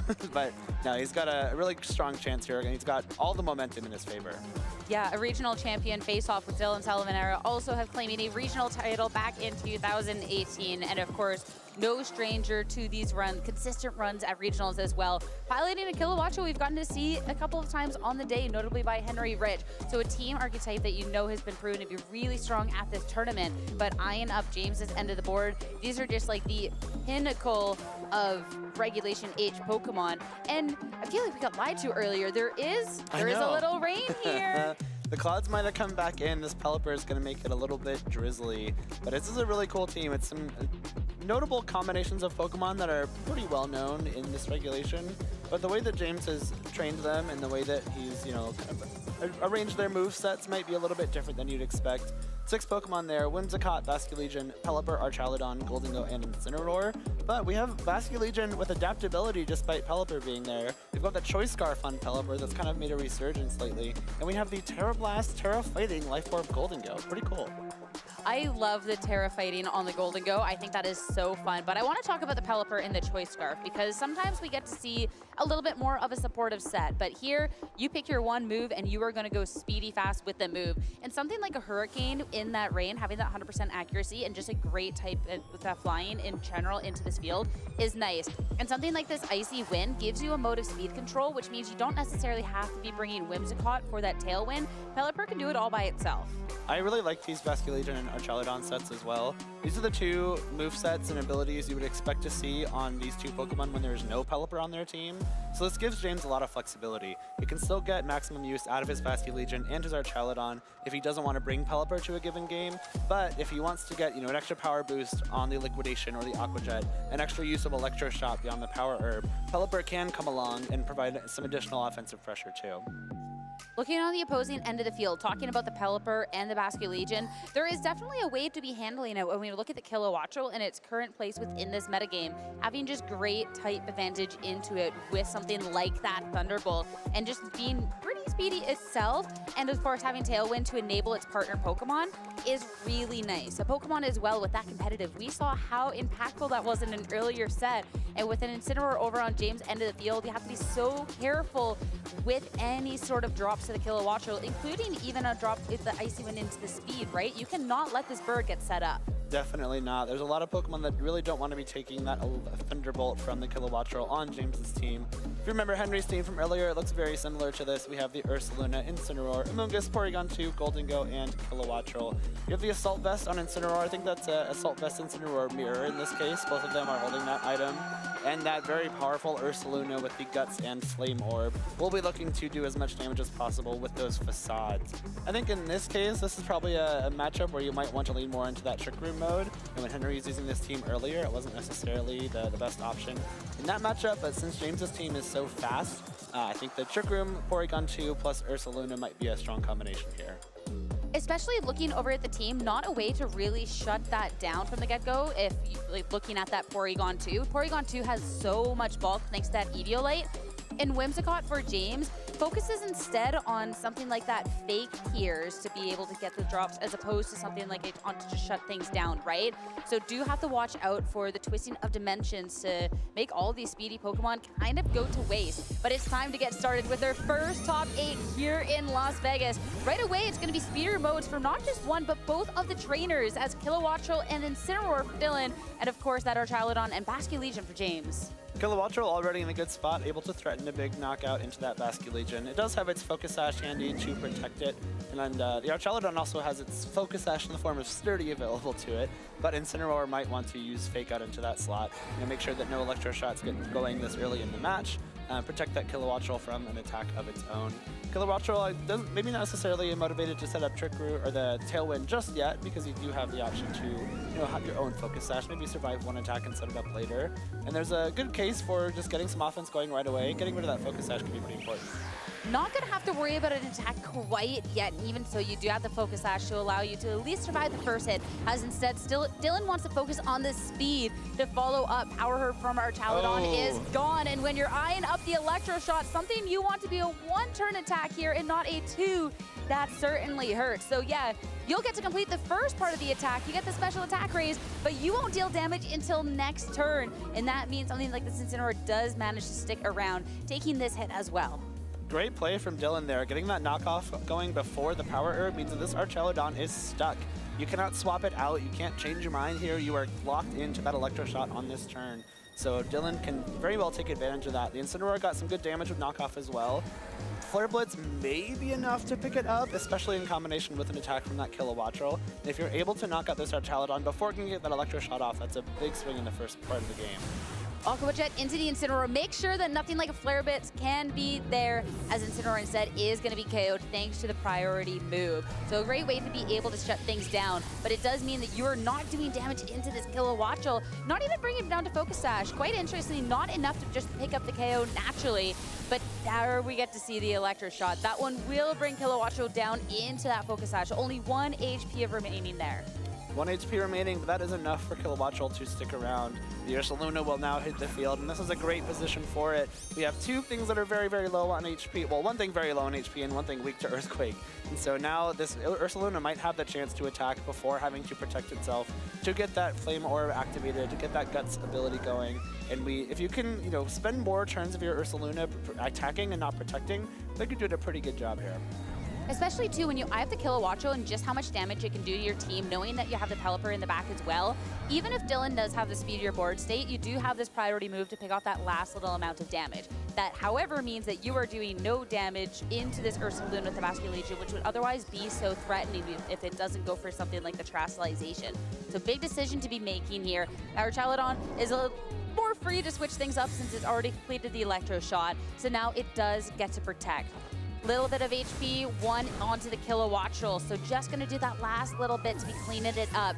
But for the Ursaluna over on the opposing end, this is where we could see some big damage coming on out. Though at this point, our Chaladon will know that it's big damage down the line. We'll do little damage, but it's a KO, so I guess it's still kind of big damage, right? I think you're okay with that trade if you're James. You get Dylan down to his last 2 Pokemon while you still have 3 of yours remaining. There's only 1 more turn left of Tailwind, if I do believe, so hopefully, you know, once James is able to stall that last turn out, he can reevaluate what his game plan is here. You see the Incineroar hit the field just to make sure that he has the chance to maybe get a fake out off, possibly prevent this Porygon 2 from going for a Trick Room, so you can have the Ursaluna be attacking first outside of the Tailwind when that expires. But this Porygon 2, you know, is kind of a big deal for Dylan now, right? I think if you want this Ursaluna to be attacking, you know, first want to make sure it attacks before it can take a bunch of damage from something like a +1 Draco Meteor. You really need this Trick Room to get set up, but this Incineroar is going to be here to try and stop that with Fake Out at first. It's one of those weird spots because, of course, you would like to shut that Porygon 2 down, but you had just protected our Chaladon on that last turn, and the Ursaluna now having that Guts activation with that Flame Orb burn means that it can also threaten a lot of damage, whether that is just Earthquake to be doing damage to both of those Pokemon, or just an individual Headlong Rush or a Facade. A lot of damage to be done, so it's what do you value more? Stopping that Porygon 2 or just stopping that damage? Pelipper Swap, if you catch a Ground-type move, can be fantastic, but a Facade would just end this Pelipper instantly. Our Chaladon will swap out and give up its Electro Shot boost, but Pelipper will take the field in its place, hoping to catch one of those Ground-type moves like you mentioned, Sierra. Got to see if there is the coverage there. Drizzle, we will finally get the rain within this match, but Terrestrialization is finally making an appearance and coming out onto the Ursaluna on the opposing end of the field. Knowing that the Fake Out went into the other spot, this Terrestrialization, of course, for Dylan, makes sense. You don't want to get faked out, but then great heads-up targeting from James to go into the other slot. A Terrestrialization for both of the trainers, though. I mean, Incineroar, you also do not want to be taking a really strong hit and also make sure that you are no longer super effectively hit by something like an Earthquake. Fake Out, Porygon 2 will not get the chance to set Trick Room quite yet. And it is an Earthquake, so Incineroar is going to be taking neutral damage, Pelipper takes none, and you're actually dealing damage to your own Porygon 2 at this point. Not necessarily something you want right now, but I don't know if that's going to be as big a deal as we might expect. Porygon 2 taking that damage might mean that it's a little bit easier for it to be knocked out, you know, by James's Pokemon on this turn, but it's so bulky, and these 2 Pokemon it's facing down are not necessarily the strongest. I do think there's a chance that Porygon 2 survives this turn anyway. If it is able to get up a Trick Room, that is exactly what Dylan needs to get back into this game. Ursaluna doing a good amount of damage to Incineroar, but that Terra Ghost also coming in very handy. Also notably taking away some of the damage options that Porygon 2 has into it. And the Terra Fighting Terra Blast is usually a great option into Incineroar, but now that it's a Ghost type, both Terra Blasts won't be effective. Pelipper having to choose what to lock into. A lot of damage with that Weather Ball. Its Weather Knockoff is going to be enough, and it will. Porygon 2 is gone. So looking at that damage earlier, actually being impactful from that Earthquake.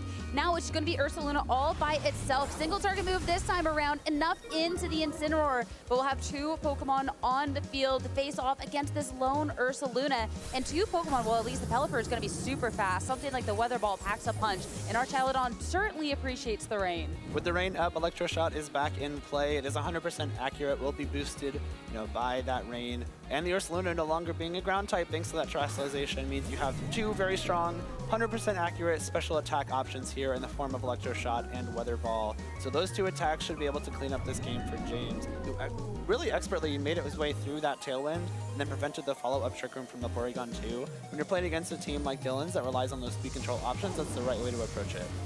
And being able to just isolate this Ursaluna. Weather Ball even is just enough for this KO. Ursaluna is down, and James Evans 1 game away from finding himself here at top 4. I mean, again, this run he's had has been so impressive. Rain has been such a strong archetype for the duration of Regulation 8, and really showcasing that there, even when there was obstacles in his way, like losing the Power Herb, etc., was just so expertly positioned. just, I mean, really well done. The Basket Legion picking the right targets every turn as well. You know, you may have been tempted to get some chip damage onto the Ursaluna with that Aqua Jet on this turn we just saw, but making sure you knock out that Kilowattrel, take away another speed control option from Dylan on that following turn, means that then you can then focus your efforts on knocking out this Porygon 2, making sure that Trick Room cannot go up, and this Ursaluna will be attacking last. If Trick Room does go up on that turn, if Porygon does survive, this is a very different game. I actually think Dylan runs away with that game with Ursaluna if that is the case. But thankfully for James, he had enough firepower to clear it off the field. I mean, even a different game if it wasn't an Ursaluna going for something like the Earthquake. With the Terastallization on the Incineroar, you didn't really do damage there. Pelipper was the other slot. You did no damage. And in the end, you contributed to your own Porygon 2 getting taken care of when it actually had a really solid chance of surviving that knockoff next turn to then go for the Twisted Dimensions then. So maybe just a little bit of a, hey, trying to get a little bit more than you bargained for, but unfortunately, it's not going to work out. Back to the drawing board. Now you got to think about what went right and what went wrong. When you look at the Kilowattrel, yeah, we talked about the type advantage and how much it can do in terrain, but when it is a Basket Legion with a Focus Sash and even just a Thunderbolt that even without just didn't do the damage, that's kind of something that's really threatening. I think the Kilowattrel is still a pretty valuable piece here. Those electric type attacks, especially into Pelipper, threatening big damage into the 2 water types there. The Tailwind also is a very valuable tool. Again, James's team is meant to go very fast, and if you are able to set up your own Tailwind, and you can neutralize some of that speed advantage that James has, I think you have a much better chance at taking some wins against it. But you do have to worry about the Kilowattrel, and it's not so great bulk. You got to rely on that Focus Sash, and James does have that priority Aqua Jet. So if you go down to that Focus Sash, your Kilowattrel is still not safe. Wondering if maybe try to go for something like Trick Room sooner, but no, the lead suggests otherwise. Again, going with some speedier options, but a little bit of switch up from both of our trainers as Golden Go is coming to the match for both.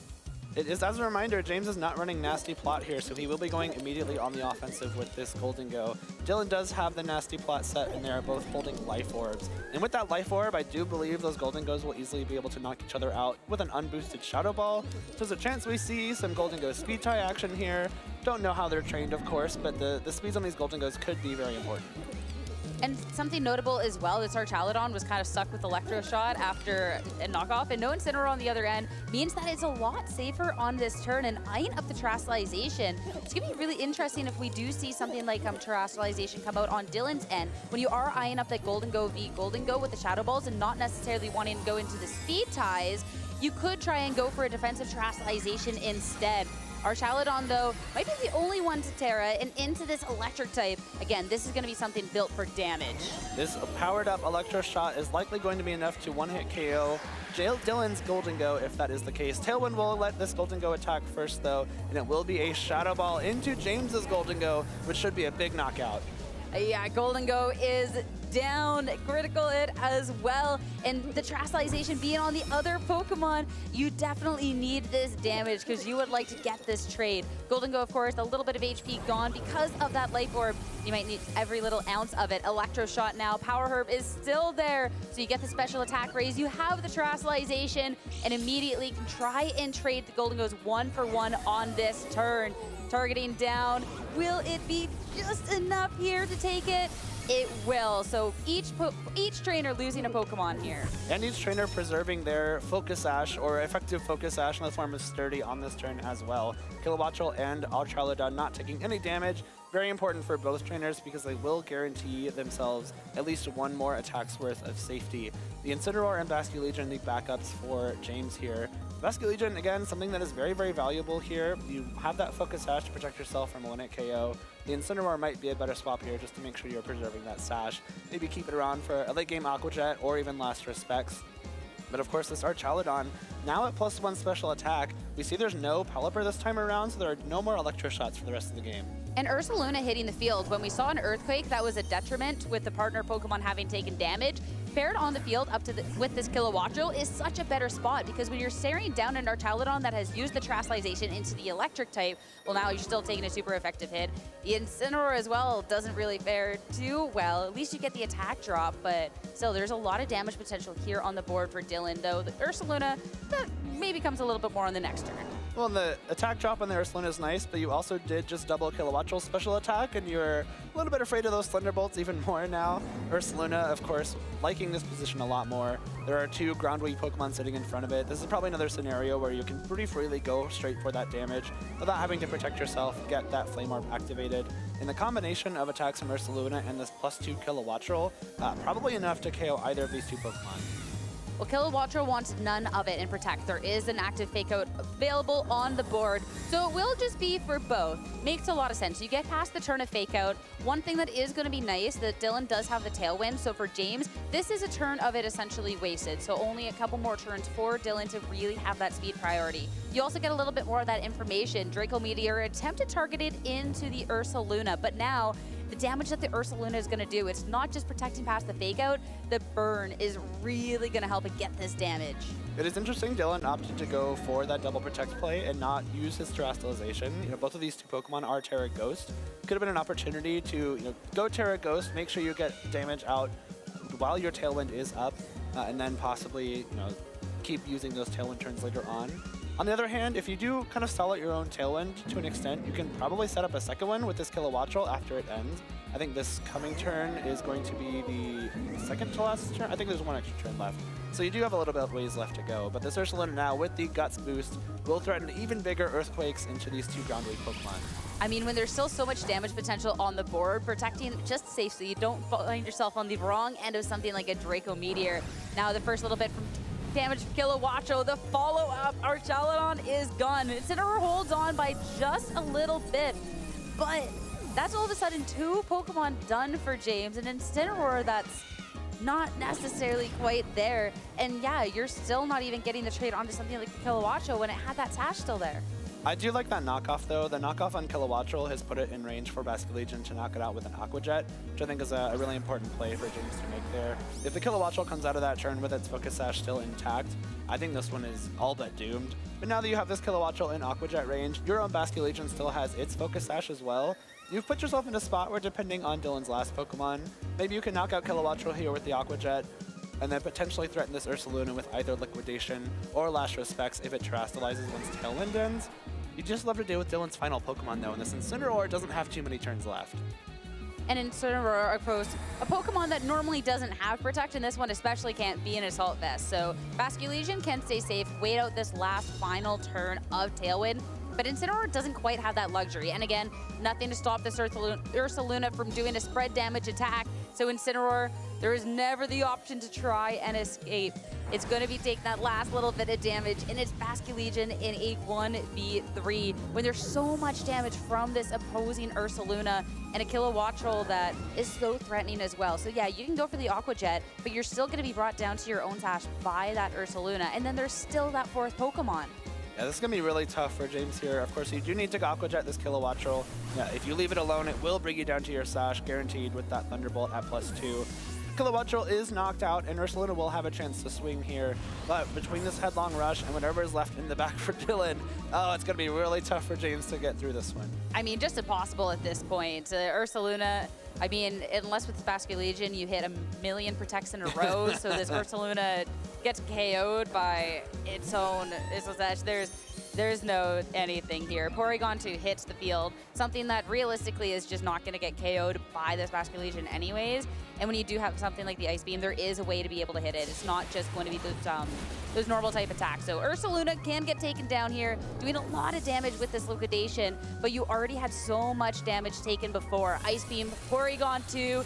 Oh, okay, it will miss out, but again, wait a second. The Basculegion, it gets frozen, so you had some sort of out. You could have done like anything. You could have gone for the crit, but no, just no chance. This Basculegion, it's so cooked. Ice Beam's enough to just finish it off, and we are going to a Game 3. I do think even with a critical hit, the Porygon has enough bulk to close that game out. I guess good to know, though, the Porygon 2, with the Basculegion still being a Ghost type if it doesn't Terastallize, cannot do much damage to that Basculegion at all. It's something that James may be able to keep in common for this 3rd game. But Dylan did a great job coming back after what was a disappointing first game, made much better use of those Tailwind turns, and James, in opting to bring that Incineroar this time around, did unfortunately have to deal with this +2 Kilowattrel, which, I don't know if you noticed here, the Thunderbolt, which is resisted, did much more than half the damage that our Chaladon, which is not necessarily what you want to see from our Chaladon.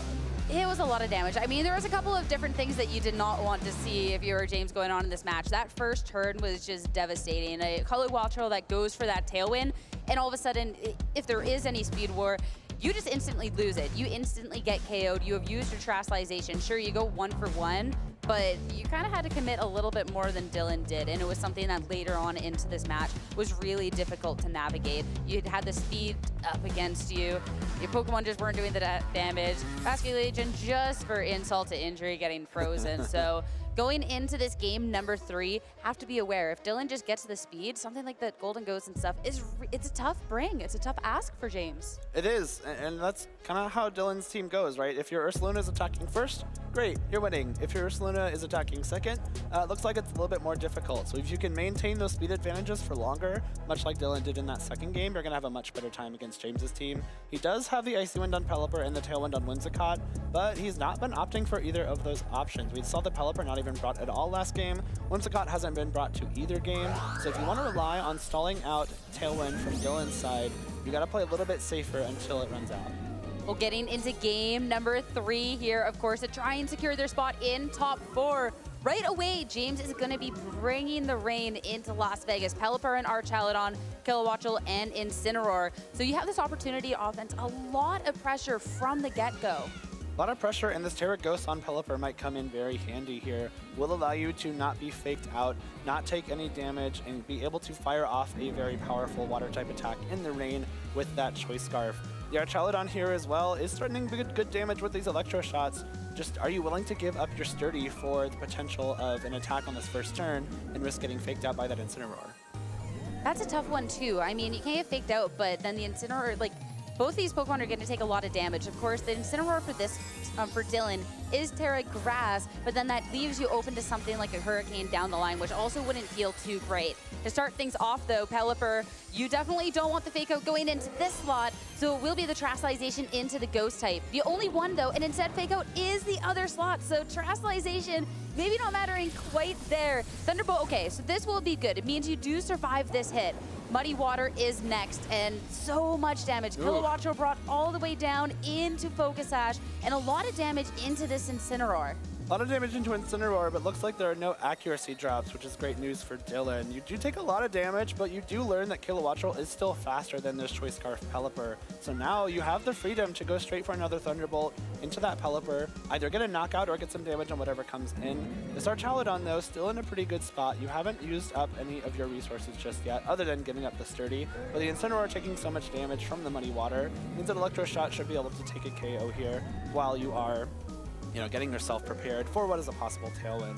This Kilowattrel does kind of have to decide, do I want to knock out this Pelipper or do I want to set up Tailwind? You really can't do both in this scenario, so if you're Dylan, you got to make a choice here. Especially, too, when there is so many damaging options from James' end. So the option is going to be set up the Tailwind, make sure you have the speed going on forward. But what if I tell you, you can have everything? You can knock out this Pelipper and get the speed. Archaladon is left alone.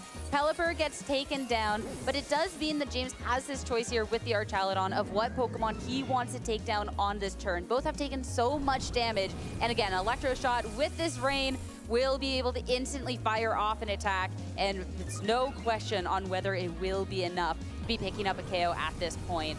Kilowattrel has overstayed its welcome, 1 HP, but it's setting up the Tailwind before it goes, which is going to be dangerous when, assumingly, something like this Ursaluna can make its way onto the field. That Incineroar outspeeding the Pelipper is huge for Dylan.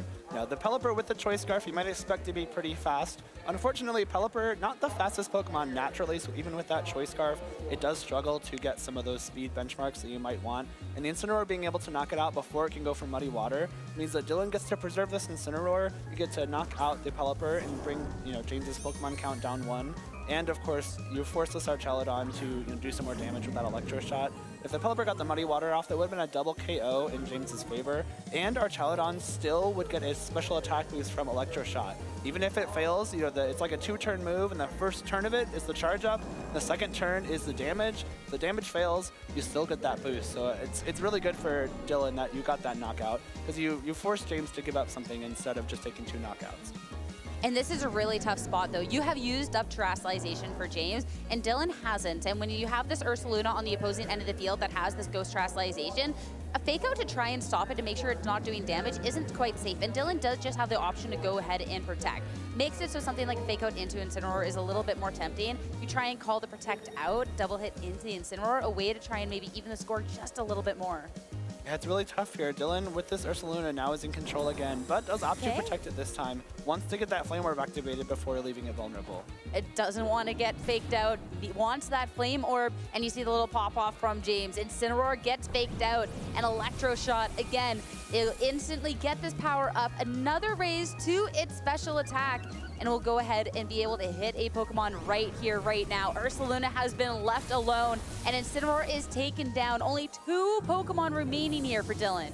And a great turn from James, exactly what you needed to come back from what was not the greatest of prior turns. Because Dylan is now down to his final 2 Pokemon, if James wants to swap out that Incineroar and bring it back in, this Ursaluna, despite having the Guts boost from the Flame Orb, will now be at -2 attack. And I think you would much rather face down a weakened Ursaluna than a super powerful one, especially in a situation like this. However, this Golden Go should be able to capitalize on any kind of defensive play from James, because it is carrying that Nasty Plot.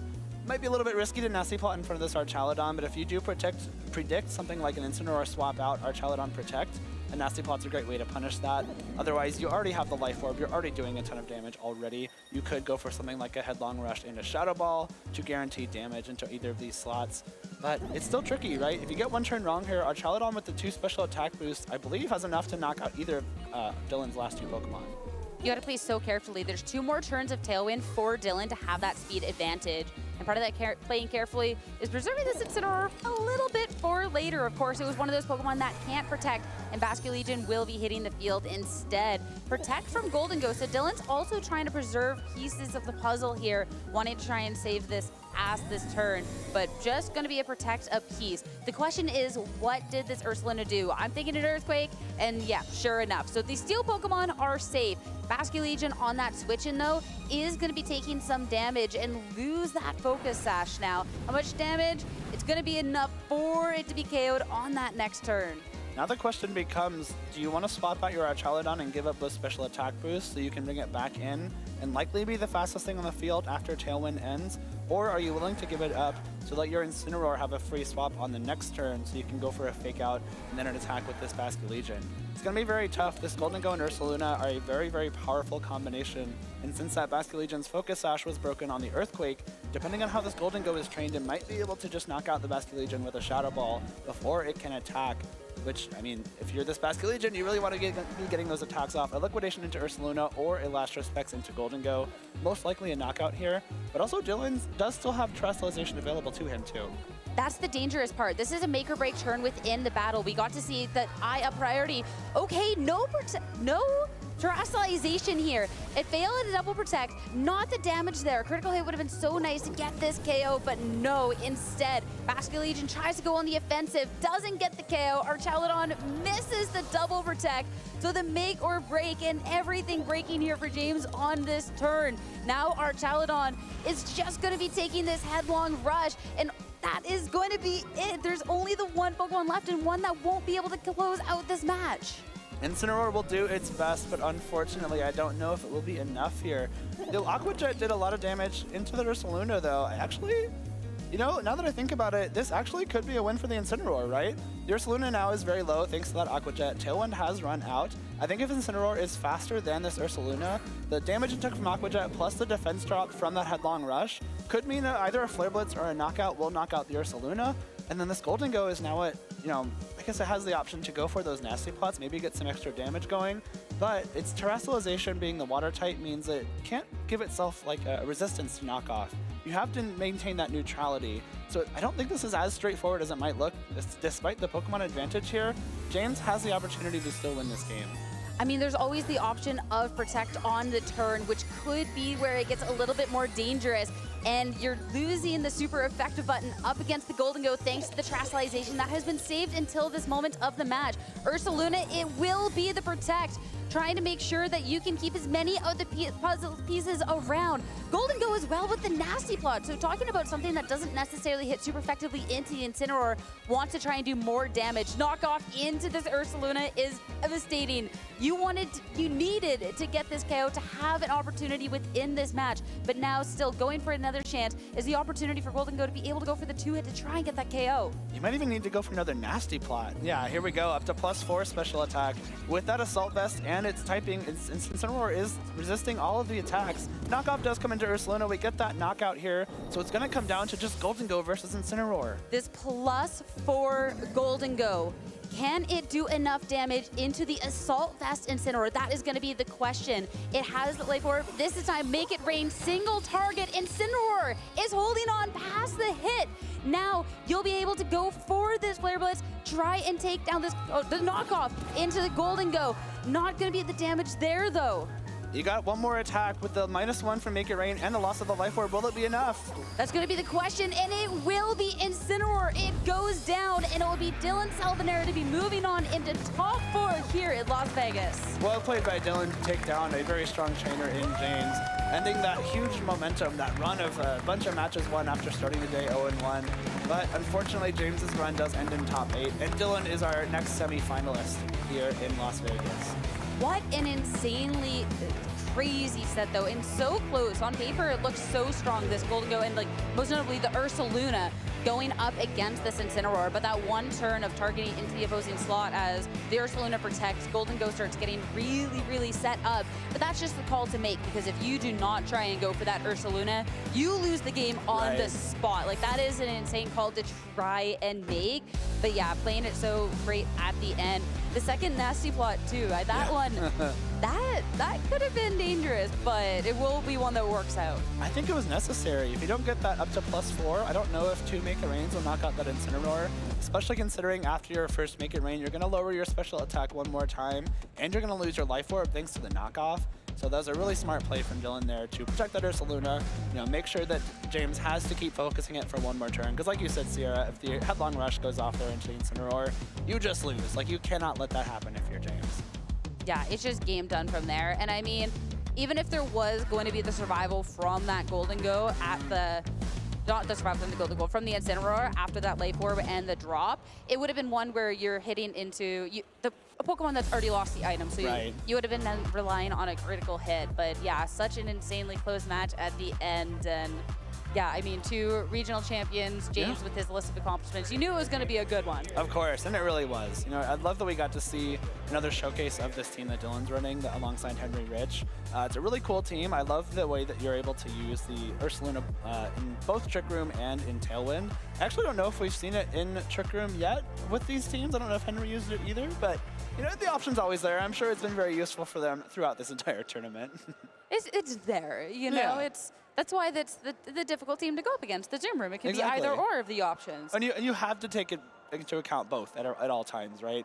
If you really prepare against the Tailwind version of it when you're in team preview, and all of a sudden they lead the Porygon and set up Trick Room, like, you're kind of just cooked. And so you have to make sure that your team's equipped to handle both modes at any time. And you can even, switch on a dime, right? You have the Tailwind up, but as it's ending, set up the Trick Room, and you get to use both. So it's a really tough team to take into account. I mean, talking to players out on the field who had lost to Henry Rich, that was kind of exactly it. They lose on lead the first game, and then they switch it up, and then Henry switches it up, lose on lead the second game, right? So it's one of those teams that's really difficult to be navigating. James definitely really, really tried, but yeah, Kilowattrel is just so strong. Yeah, it's shown itself to be very powerful in this metagame. I know we had at least one more in Top Cut. I know Colin is using it at this event as well. So cool to see the bird from Paldea get a little bit of success here towards the end of Regulation H. And I don't know, we still got to see a little bit more of it later on in Top 4 too.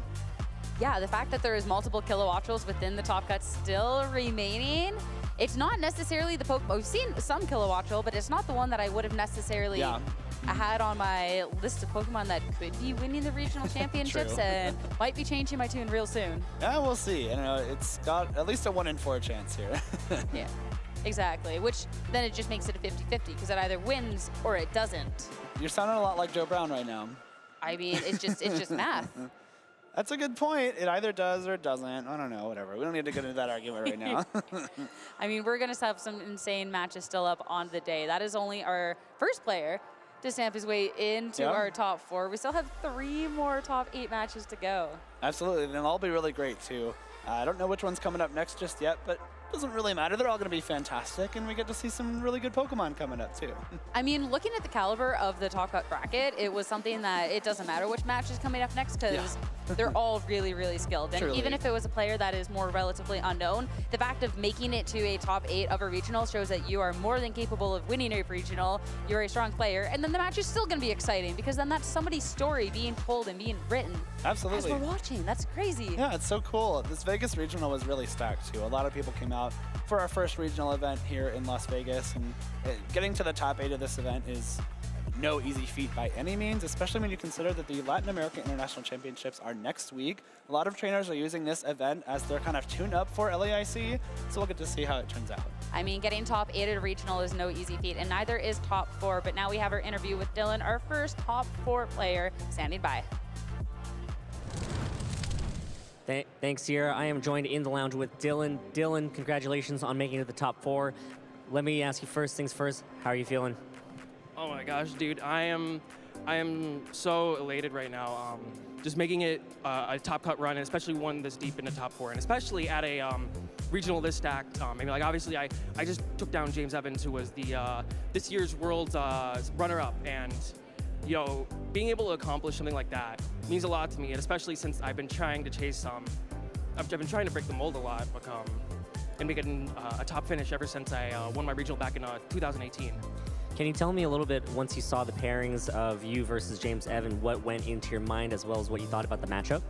I was really nervous about the Whimsicott because actually this is a few thing about me is that actually Fake Tears is actually my favorite move, and I've used Fake Tears Whimsicott, I've used Fake Tears Rabambi, and I guess you could also say I use Lumina Crash because that's the same effect on Espathra, and I know more than anybody that how like all the damage calcs. I don't even need to run it through a calculator.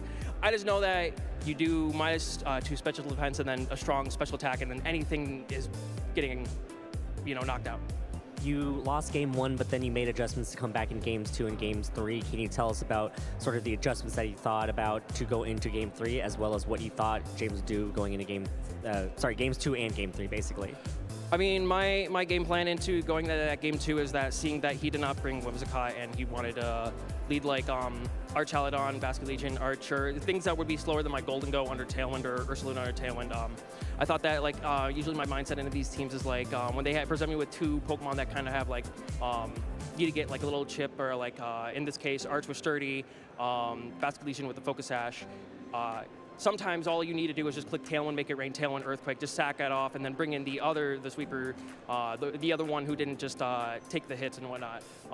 It just breaking the Sash and then having the Sturdy is like really good. So that's what I went with my game plan. Game 2.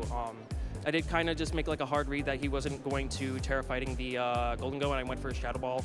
I was also like very aware that I could very, very well be trading my Golden Go to a Terra Electric Electro Shot. But yeah, that game 2, and then game 3, I think the biggest turning point for me in game 3 is that I think there was an inkling that he is modest on his Pelipper when I saw it in game 1, because I wasn't sure if my Incin would outspeed the Pelipper under Tailwind in game 3. Your Kilowattrel also outsped the Pelipper and did a lot of damage. Can you tell me, so like going into that end game of game 3, right? It was that Incineroar on James's side versus your damaged Ursaluna as well as your Golden Go. At what point did you see the line of I need to set up nasty plots with Golden Go and try to keep drawing away attacks from that Incineroar? It was I kind of like I probably had like a little prematurely celebratory like 'cause I thought it was kind of in my favor, but like it wasn't 100% sealed yet, because I realized that I never knew the speed interaction between my Ursaluna and his Incin outside of Tailwind. It might have happened in game 1, I just forgot, but in the moment I did not remember. So I was like, okay, well, I just need him to, I protect Ursaluna, Terra Water just in case on Golden Go, set up a nasty plot. I force him to either respect Golden Go, or he has to go for the Ursaluna. And I feel like in that case, and he always had to go for the Ursaluna because the Ursaluna's one threatening the immediate KO. Well, your setup with the Golden Go has now punched your ticket to the quarterfinals. I'm gonna go, or sorry, not the quarterfinals, the top 4. Can I, before I let you go, relax and prepare for your top 4 matchup? Any shout outs that you have to the viewers out there? I gotta give a shout out to my boy Josh Lursey. I hope to be in the same spot, except that he was all the way in Milwaukee. Except I want to win it this time, win it for him. Shout outs to my friend Casey Christian, and then always shout outs to my mom. I love you, Mom. I know you're watching. Thank you so much for joining me in the lounge, Dylan. Good luck in your top 4 match. We're gonna go ahead and throw it to the casters as we continue to cover the top 8 here at the Las Vegas Regionals. Take it away, casters. Thank you so much. You got 1 top 4 player determined, still 3 more to go as we are moving along here with our top 8 portion here at the Las Vegas Regional Championships. A lot more great Pokemon in store. If you do not have a thing of popcorn with you, grab it now because you're not going to want to miss any of this action. Absolutely. We've got 3 more top 8 matches. First up will be Joseph Ugarte versus Zachary Carlson, followed up by Justin Tang and Zach Weed, and Carson St. Dennis and Henry Rich. All of them are fighting to join Dylan Salvanera in our top 4, and I'm so excited for all these matches. This one be a lot of fun to watch. I mean, Joe is someone who we've gotten to see a couple of times during the broadcast. Of course, running this crazy sand team that we have. I'm being thrown off here for a second, guys, but he's running sand, don't worry. Going up against a sun team, don't worry, guys. So it'll be a little bit of a weather war out here. And 2 of those weathers that we've been really talking about over the weekend, more so sun, because of just how dominant it's been. Yeah, it will be really fun to see how these weather wars match up. Sand into sun, I do think slightly favors sand just a little bit, just based on the typings, but I do think the Lilligant on Zachary's team might be a huge piece of the puzzle here. Access to close combat and Solar Blade can do a lot of good for Zachary in this matchup. It'll be fun to see how Joe approaches this as well. Of course, Joe, so much experience going up against, or sorry, so much experience using sun that, yeah, he might know the right ways to go against it as well. Well, that's exactly the thing, right? He has been a sun piloter for the beginning of time, right? I don't think there's quite as many players that have as many reps with just some variant of sun that Joe has, right? So this archetype with the Hisuian Lilligant, the Torkoal, and the Hisuian Typhlosion is so incredibly strong, but something too that Sand, as you said, matches up decently well into it, and a team that Joe should be able to navigate quite well. It's going to be cool. I think Zach has a lot of tools at his disposal here as well. The Typhlosion, despite Tyranitar being one of the best answers to it, still threatens a lot of damage into Pokemon like Excadrill and Corviknight. If you find a way to get that Typhlosion attacking with those 2 Pokemon on the field, you might be in a pretty good position. But I also got to say, bringing Typhlosion into Tyranitar, Excadrill, and then also that Unburden, Terath, Dark, Throat Chop, Indeedee, and Sneasler might be a little bit difficult. Just a little bit, just a little bit here, but it'll be really interesting to see. Going back over the teams, again, we have seen this a couple of times during the day, but let's talk about it a little bit more because there's so many different duos on this team. Sneasler and Indeedee male match up so well together with the Psychic Terrain giving the Psychic Steed Unburden boost to Sneasler to just be one of the fastest things around. Same thing if you're going for speed, Excadrill being enabled by the sand brought by the Tyranitar, and Tyranitar, of course, has just been a force to be reckoned with just the natural special defense boost with that sand and the Assault Vest. Of course, Corviknight, a very strong defensive backbone for a team like this, pairs very well with a Pokemon like Tyranitar that doesn't want to be facing those ground-type moves. Corviknight is, covered by Tyranitar in terms of fire types as well. Some great synergy going on, and I really like this Annihilate set. The safety goggles alongside close combat and Rage Fist give you a lot of ways to damage opposing Pokemon through attacks like Rage Powder. And of course, Taunt gives you a lot of support as well. Final Gambit can be a really great option as well. Annihilate has very, very high HP naturally, so if you train it up a little bit in that HP stat, you can start taking some knockouts just with Final Gambit. Looking on the opposing end, again, a team that we have seen a few times during the day, though each time the team has a little bit of variation. Talking about the variations on this one, it's going to be a Torkoal that has the Charcoal, so you do have this opportunity of changing moves. You have Protect as well as Helping Hand, which can be very dangerous when it's paired up against its most natural partner in that Hisuian Typhlosion, because already a Typhlosion with the Sun and a Terra Fire, now you're adding a Helping Hand to that. There's not many Pokemon that really stand up to that sort of damage modifiers. There really aren't, but if there is one, it is that Tyranitar. I don't know if any amount of Helping Hand or multipliers can have a Tyranitar get knocked out by that Typhlosion. Of course, Tyranitar does have some enemies on this team. The Annihilate, Lilligant, and Incineroar are all pretty strong into it. So if Zach has a way to deal with this Tyranitar, it's got to be through one of those Pokemon. Yeah, 3 different close combats on the team. So there is multiple different moves that a Tyranitar, it does not appreciate a fighting type of move on any level. But of course, you need to be positioned for that. Hisuian Lilligant as well has been a Pokemon that's really been able to shine as of late. So speedy with the Chlorophyll when it has the Sun on the field and threatening so much damage with something like a Solar Blade or the close combat, but then also Sleep Powder to get you out of tricky situations. Of course, Terrestrialization always on the table too, but we got to deal with, making sure that we're not giving up key resistances throughout the game. We do have our leads. It's going to be that Indeedee Male and Annihilate for Joseph. Zachary leading off with the Hisuian Lilligant and the Farigiraf. We've talked so much about weather and where is it, instead switching everything else. Annihilate and Indeedee, though, 2 really, really fast Pokemon out on the field.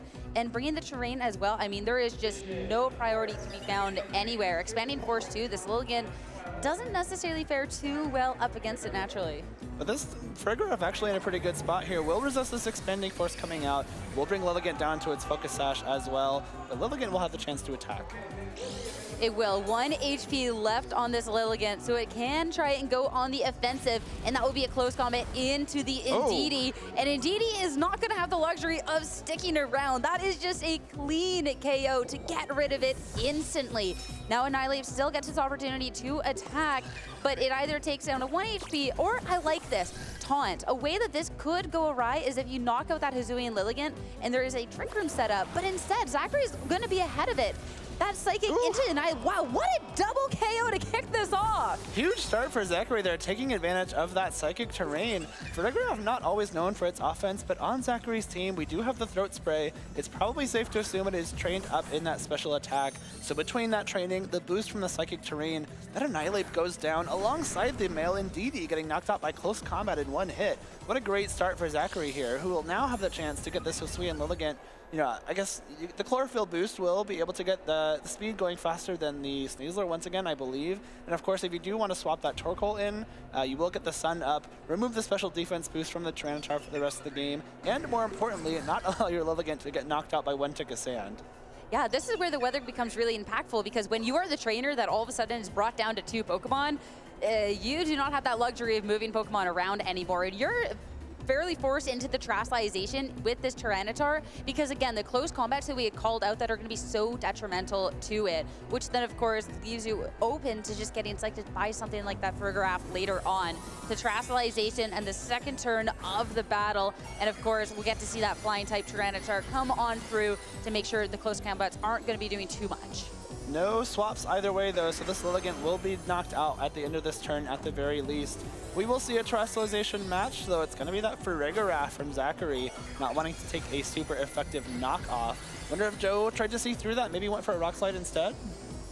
Yeah, even just Rock Slide could be fairly safe because you can just do neutral damage things coming on in. Instead, Dire Claw is going to be a good amount of damage, but regardless of whether the Farigiraf sticks around or not, it will be asleep. Not the only one, though. Tyranitar is going to be joining it in that flight, so no damage to be followed up by. So yeah, this will be the first mandatory sleep for both of these Pokemon, so then it is just going to be a question of when one of them can wake up and the impact it can make. Farigiraf brought down to such a low amount of health. At least the Tyranitar, having been forced onto the field, means it brings the sand, and that Lilligant that was sticking around on 1 HP, you don't have to worry about targeting it down because the sand is going to take care of it. Sand will take care of it, of course. Tyranitar, we do see, is faster than the Farigiraf as well, having its sleep taken first, and of course the sand damage taken first. I always love when Tyranitar takes damage from its own sand. It's so funny to me. But I don't know, the Farigiraf Frigoraph being slept by the Dire Claw there could have been pretty important, especially because the Sleep Powder did connect with the Tyranitar. If the Frigoraph was able to attack and it did go for a Psychic into that Sneasler, I think this game would be immediately over. This Tyranitar on its own may not be able to handle the remaining 3 Pokemon Zachary has. This Annihilate now is still in a pretty good spot. Dire Claw might try and stop that though. They're trying, because the damage definitely is not going to be there, but it's no status either. And Final Gambit, not quite enough to take care of the Tyranitar, and Annihilate is going to just deal with itself. So 2 Pokemon apiece for these trainers. Tyranitar, that's going to be another turn of sleep. Does the Frigoraph wake up though? It will not. So that's a turn of 2 turns of sleep for both of them, and both have this can wake up on this next turn, and that could be a big impact in this match. It could. The Sandstorm ticks once again, and Tyranitar only has 1 turn left, but if Zach's last Pokemon is the Torkoal, he will now be forced to bring it in, and this Tyranitar will not be knocked out by Sand on the next turn. Really nice break for Joe there, knowing that Tyranitar will have the chance to wake up on this coming turn. It being faster than Frigoraph is really important as well, because it has another guaranteed chance to wake up. Torkoal, of course, being so slow, will be the last Pokemon to attack. Torkoals, though, have such an inherent level of bulk to them, so even if it is the slowest thing on the field at this point, it's whether we can get to a KO on it. Dire Claw is not nearly going to be enough. A status, though! Torkoal is put right to bed, so no option to be attacking. Tyranitar is asleep as well. That's a trade-off, too, but is Frigoraph going to stay asleep? Because that is going to be the impact here. Now, Torkoal, we got to wait for it, everyone, but Frigoraph will wake up! Trick Room is going to be set, so dimensions are switched around, and Torkoal can wake up on this next turn. Yeah, Torkoal's got a chance to wake up, but importantly, Frigoraph is alive and kicking, and will have the chance to fire off a Psychic for a knockout into either slot. Do you think Joe's going to protect? Do you go for the Tyranitar instead? Torkoal is going to be sleeping. If it had woken up, that was just going to be game on the spot. But even this Frigoraph in the Hyper Voice could just do enough. Tyranitar is taken down, and it's now a Sneasler in a 1v2 situation. Frigoraph has taken so much damage, but the speed favor is not on your side. Do you want to take down this Frigoraph and play your chances with the Torkoal? That's going to be the question, and that is going to be it. Now, the fate is out of your hands. Is this Torkoal going to wake up? Because one way to try and get past Trick Room is normally going and going for Protects or something, but you don't want to give this the opportunity to just wake up. You just need to hope that it stays snoozing. Definitely not. You got to go for the attack on this turn. Will the Torkoal wake up and get a Weather Ball off, or will Sneasler be able to close out this match? This Torkoal, it's the pinnacle of these Sun teams. It loves just making things up, but what a wake! Weather Ball comes on through, and this Sneasler's already taken so much damage on this limit of margins. It's going to be Zachary Carson, the first game in the set. That was crazy. What a game that was. I think both trainers played it really well. They knew exactly what they needed to do to give themselves chances in that match. Of course, the big double knockout from Zach on that first turn of the game put him ahead really well, but Joseph also knew that he needed to get a little bit of damage onto that Annihilate, so Final Gambit wouldn't knock out Tyranitar. Was very smart in going for the Dire Claw into that slot. Of course, got a couple of those sleeps as well, which helped him along the way, but what's a regulation H game with Sneasler without some Dire Claw sleeps, right? I don't know if we've seen too much of them on stream this weekend, so we gotta hit our quota somehow. Exactly, right? And it was a Sneasler that was just so impactful in that match, because at least for the Lilligant, going for something like the Sleep Powder is a decently high chance. But those Sleep Claws from the Dire Claw were really impactful, and I mean, that is where the window of opportunity to even have a chance in this game came from. So yeah, we talk about how close it is at the end, but if those Dire Claw Sleep did not go Joe's way, we never would have been having this conversation. We'd be halfway through game 2 by now. So where do you switch it up? Because this turn 1 again was disastrous on the side of Joe. Double KO instantly, your weather is out and you lose the weather war. So you need to make sure you switch up something. If not the Pokemon, then the play coming out instead. It's tough. I don't know. Against a team like Zachary's, it's really difficult to know how to mix it up. Because no matter what you do to change your game plan, Zachary has 3 or 4 other game plans he can go for at the same time. Do you think he's going to go straight for that Lilligant again without getting the Torkoal up for Chlorophyll? We are going to see the same lead from Zachary. It's going to be the Frigoraph and the Lilligant. But we do get a switch up from Joe. It's going to be the Indeedee and the Sneasler. And this time around, we get that Psychic Seed or the Psychic Terrain boost on the Frigoraph immediately once again. And this is a way to be able to really get some good damage off. And of course, a Sneasler that is going to be really fast in this moment. This could be so threatening into both of these Pokemon. And something like an Expanding Force could definitely do the damage in that is needed here, or at least to make some good impact. But eyeing up this trick, that is a way to be shutting down something like that for Raghav for maybe just the rest of the match, but it's gonna go awry. Raghav protects on this turn. Raghav will not have the chance to attack because it will protect itself here. Lilligant takes the Dire Claw though. No activations just yet, it looks like, and the Focus Sash will be enough to keep it around for at least one more turn. It does! The Focus Sash goes first! Lilligant just goes fast asleep, paying for a try with these sleep powders, so Lilligant does not get to do anything. Indeedy as well, you tried to go for the trick, you tried to get rid of the choice item that locked you into one move, and that also isn't gonna go to work. So you can just go for this for Raghav again, but that's also dangerous because Zachary has this opportunity to switch out a Pokemon, but the Lilligant sleep was just everything. I got baited by the Focus Slash there. I thought the sleep would have come first. That's another huge Dire Claw sleep for Joe. If that Lilligant had the chance to attack, we could have seen another close combat into that Indeedee for another one at KO. We could have seen a sleep powder come through, put one of Joseph's 2 Pokemon to sleep, but instead, he's in a very commanding position. Sneasler will be attacking first once again, thanks to that unburdened speed boost. So this Dire Claw will come out. Do we see another sleep? That is going to be the question. No, luck finally running out there, but Raghav sticking around. Even if it's not going to sleep, it will be locked into one move going on forward, as long as it's on the field, now that it is changing the choice Scarf. And indeed, he gets a nice little throat spray for its trouble. Lilligant will stay fast asleep, which is definitely going to be nice for this Indeedee. And for Raghav into this Trick Room. So now you know that this slot has to be switching out on the next turn, because again, Raghav is locked down into what it can do. And the nice thing about getting rid of that Choice Scarf as well is that now Indeedee is actually going to be attacking before the Lilligant once again. You don't have to worry about it waking up on this coming turn. And this Raghav is also not able to use an attack other than Trick Room. Expanding Force is a huge threat for Joe in this scenario. If Zach's last 2 Pokemon are Annihilate and Torkoal once again, neither one of those can afford swapping in on an Expanding Force.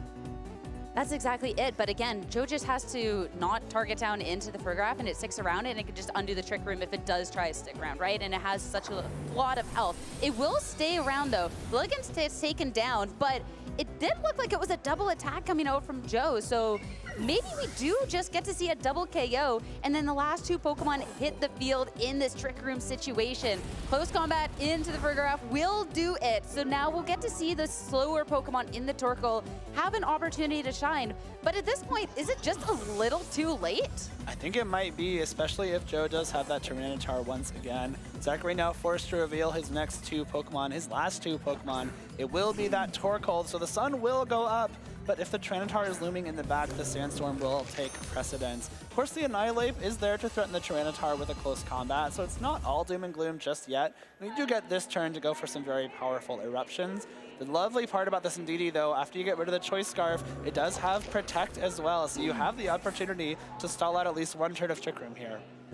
Yeah, which is going to be really nice. A lot of time with the Trick Pokemons, you don't, like with the Choice Item Pokemon, you don't necessarily see the Protect, but having this chance to just protect past the turn is huge.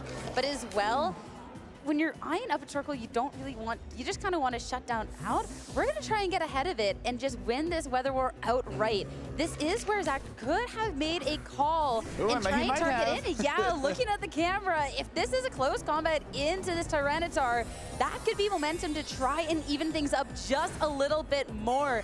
And of course, Torkoal on the field, it's in the Trick Room. It's in the sun, and now it has the Terrifier on its side to try and do, no more sun, sorry, but try and do as much damage as it can with the help of the Terastallization. Indeedee will go for the Protect. Torkoal is going to be the slowest thing, and Eruption onto the field. Of course, this is going to be a hit. A Tyranitar is going to take really, really well, but it's all going to come down to the follow-up by Zach. Did he call the switch on this slot and go for the close combat? He does! Tyranitar comes onto the field. You have won the weather, but at what cost? The Tyranitar is just gone. Really great turn from Zach there. That's exactly what he needed to have another shot at taking this game too. Getting rid of that Tyranitar immediately means that your Torkoal now is free to start firing up those eruptions at full power. I don't believe there's any kind of fire resist Terras left on Joe's side of the field. So these eruptions in Trick Room, despite the sun being gone, we still have the Terrifier, we still have the Charcoal boosting them up. And this Torkoal's only damage so far is just a little bit from the sand. It will start to add up eventually, but Eruption still nearly full power. And the special defense boost from the Sneasler's Psychic Seed is now gone as well.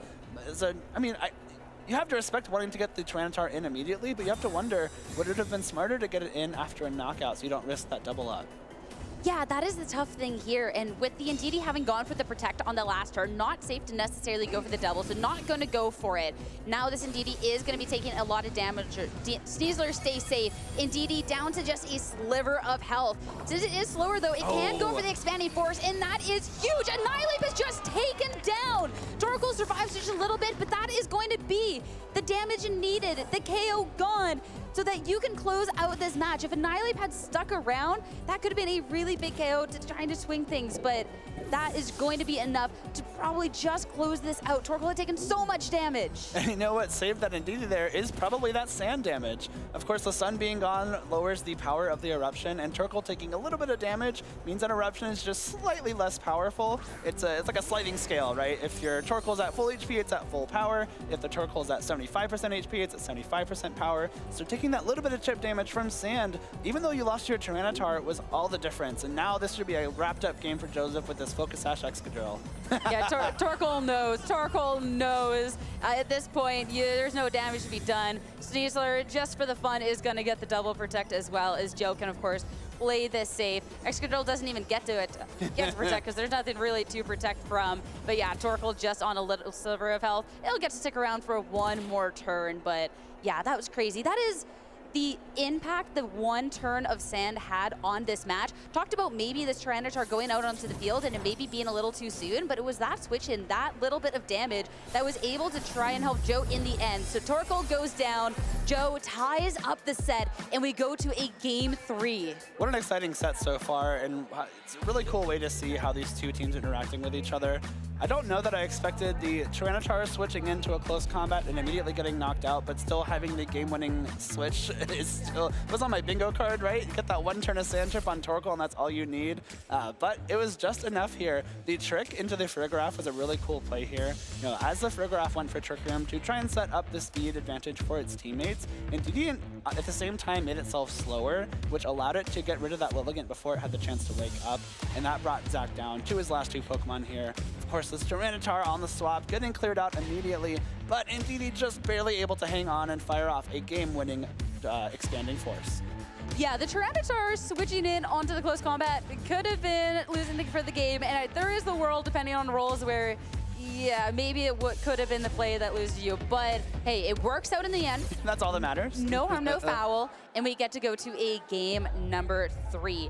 Now, I'm curious with where exactly this goes, because we've gotten to see switch-ups from the get-go, but of course, a lean into the Trick Room mode from Zachary, but now getting into it, it's Hisuian Lilligant and the Farigiraf in the lead. Sneasler and Indeedee once again for Joe. So yeah, we get that Psychic Surge, we get Unburden, we get the boost for the Sneasler. But again, something that was really impactful was a Dire Claw sleep onto the Hisuian Lilligant, and that's not something you can rely on. Well, how you have to wonder, what ways does Zachary have to try and mitigate the effects of those Dire Claws? You know, a lot of times Covert Cloak is a great way to handle that, but I don't see a Covert Cloak on Zachary's team. So maybe you think, I got a little bit unlucky with Dire Claw in those first 2 games. The luck's got to swing back my way a little bit, and do I have the chance to maybe turn it around here? What can be really dangerous on this turn too is, of course, Farigiraf with this option to just go for Protect. We saw it Protect past the first turn last time, actually switching out of the field entirely. Torkoal to right away join into the match. Of course, this is the drought, this is the sun, and this is going to be a Hisuian Lilligant that gets to go faster on this turn.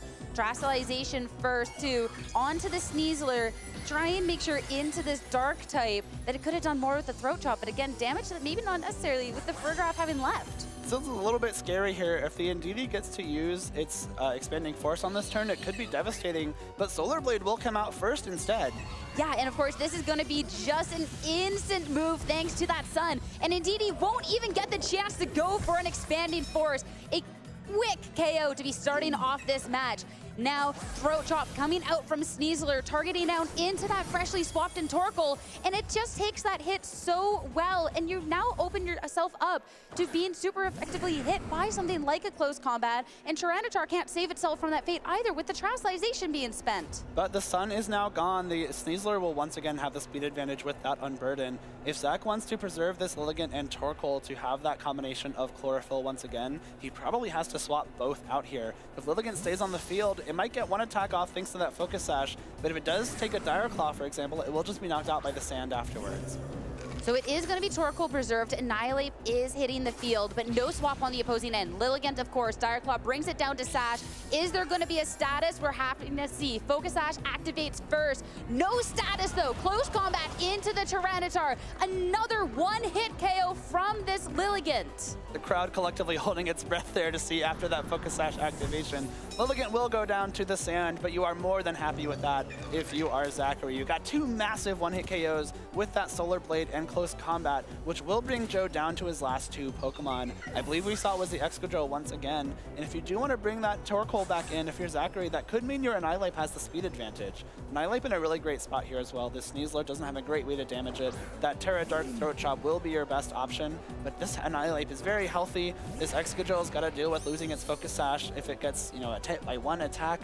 Of course, the Dark-type Sneasler now very vulnerable to a close combat as well. Zachary's in a much better spot here than he could have been if there was something, for example, like another Dire Claw sleep on that Lilligant.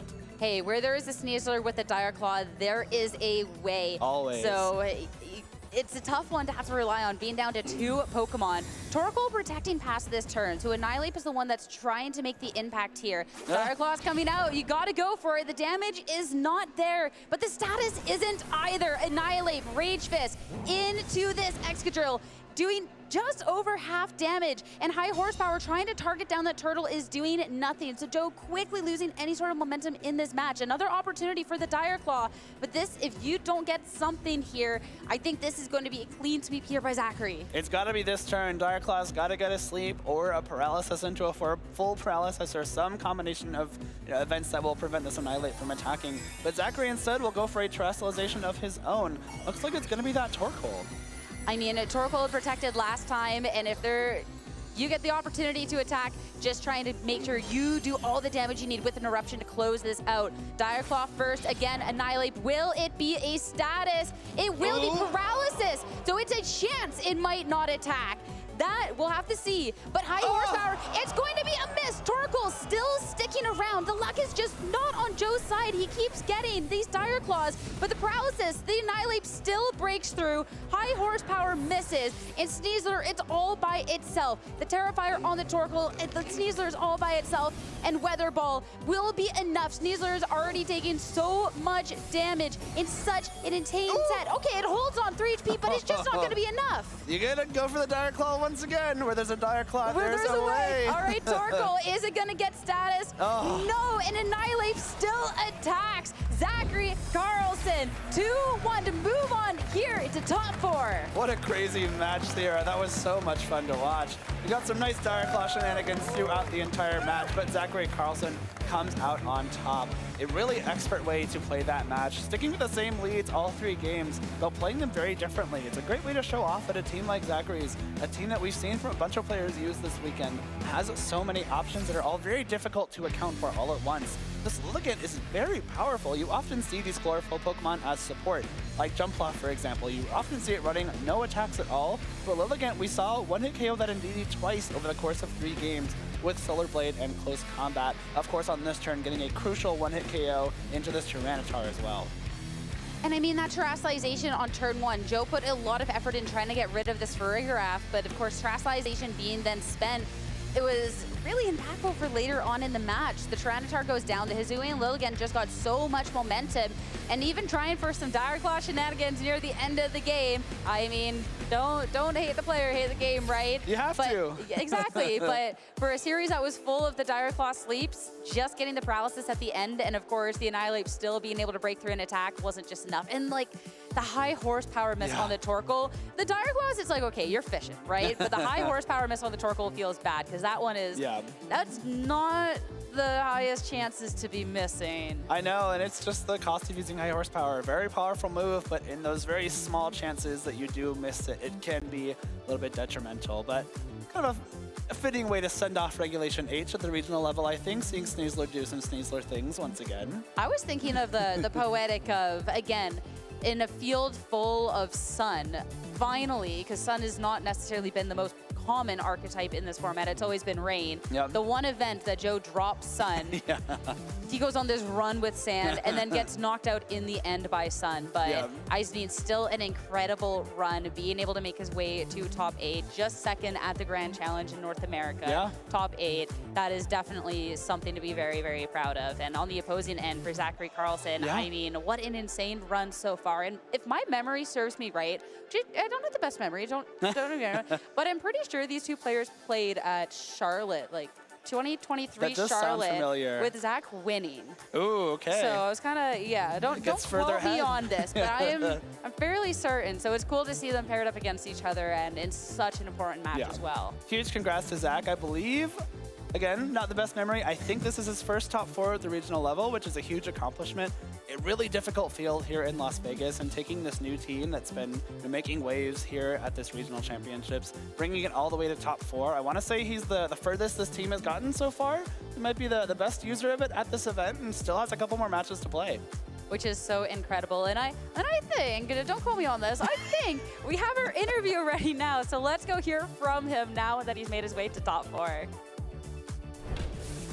You thought right, Sierra. I'm here in the lounge with Zach. Zach, congratulations. You are in the top 4. Tell me, what's going through your mind right now? I'm so happy. I'm just like so excited. I came into the weekend with 0 expectations, and everything has gone right for me. Is this your highest finish so far at a regional championships? Correct. I have had 6 top 16s in the past. This is the first higher than that. Well, congratulations. You made it to the top 4. You're piloting a team, the Torkoal, the Lilligant. Let's talk about the matchup. You saw that you're going up against Joe Ugarte, piloting that Tyranitar team. What were your initial thoughts going in? I was really scared because my team hates Tyranitar. My team hates Tyranitar so much that I have taught more of my Pokemon close combat than protect. I have 3 close combats and only 2 protects. So I was very nervous going to the matchup, so I had to come up with a couple pretty different plans from what I normally do, and my friends helped me a lot with that too. In game 1, you got 2 pretty fast knockouts in the first turn, and then it kind of got a little dicey at the end there with a lot of the Dire Claw sleeps. Tell me what was going through your mind during those times. I was very frustrated at Well, I was super excited about taking the double KO with, what was it, Close Combat and Psychic onto the Sneasler. I was a little bit afraid he might Terra Dark the Sneasler, but if he does that, then he can't Terra Flying the Tyranitar, which means I can get it with my cascade of Close Combats. But anyway, Sneasler came and almost saved the day for him, and I was, to be entirely honest, livid, but that's the game we play. I've been putting people to sleep with Sleep Powder all week, so. Going into game 2, it seemed like you were kind of like on the back pedal, right? You took, it was a very tough leads. You were kind of playing on the back foot. Tell me about what was going through your mind in game 2. In game 2, I was thinking versus Indeedee Sneasler that that he'd probably want to target down my Frigoraph because he doesn't want me to get he doesn't want me to get Trick Room up. It's not the end of the world for him, but like Frigoraph also does a ton of damage to his Sneasler and his Annihilate. So I identified Frigoraph as a priority. I tried to protect and Sleep Powder the Indeedee so that I could create a little bit more room for my Pokemon to use their attacks, but then Dire Claw put my Lilligant to sleep before I could put the Indeedee to sleep, and they were having a little slumber party. And I was hoping that after Frigoraph did wake up and use, it didn't go to sleep, but after Frigoraph did use Trick Room, I was hoping Torkoal could bring it back, but it was just that little bit not strong enough to knock out the Indeedee with Eruption, so stunk, but whatever. Yeah, the Indeedee hung on with just a sliver of hit points. It seemed like you were setting yourself up for a pretty great endgame there, but just, I believe it was that tick of Sandstorm damage that it took that kind of prevented it. And then, of course, the adjustments going into game 3, we saw the immediate switch from that Frigoraph Lilligant mode into the Torkoal Lilligant mode. Tell me about what your thought process was going into that. I had taken a ton of damage from Indeedee in game 2, and I noticed, okay, I'm bringing Torkoal in 2 fighting types. Nothing here wants to take Expanding Force. Let me just take out Indeedee at the start if I can. And if I can do that, then my fighting types are going to have so much of a better time. And that did happen. So quite pleased with how that went. Other than when my Pokemon sleep. Sorry, I keep cutting you off. No, you're fine. You're fine. I'm here to chat with you, all right? The people want to hear from you, not from me. You're all good. Any closing thoughts that you have in that game 3? I mean, it seemed like, you had taken such a strong lead by knocking out the Indeedee, kind of like, as you mentioned, allowing your fighting type Pokemon to be more free. Was there at any point during game 3 that you were a little bit concerned, possibly from a Dire Claw sleep or any sort of paralysis from Dire Claw? I was very scared about like my Annihilate or my Torkoal eating another sleep from Dire Claw.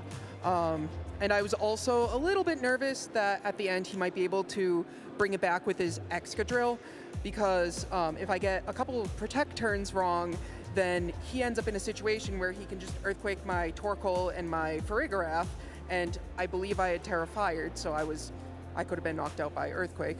So I was very nervous about, say, attacking into protecting Excadrill or into Sneasler, because I feel like if I got 1 or 2 of those wrong, he's totally back in the game. But it worked out for me. It did work out, Zach. You're currently going to the top 4 of the Las Vegas Regional Championships. I'm going to let you get centered, get prepared, or allow you to prepare for your top 4 matchup. They're still going up there's still 2 more rounds of top 8, so you have a little bit of time to relax. But before I let you go relax, any shout outs that you want to make to any of the viewers out there? Oh boy, yes. Yes, I do.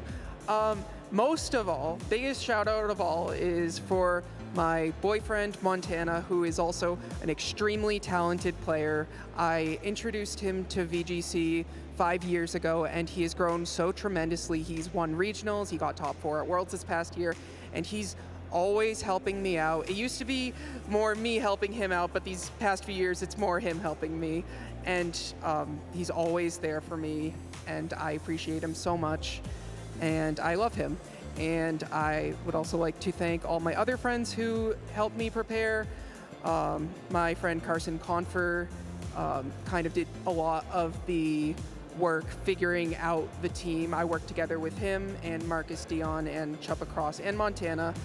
And Carson came up with the original idea, and then we saw a similar team come out from the Global Challenge that we thought, oh, we can perhaps intersperse some ideas from that.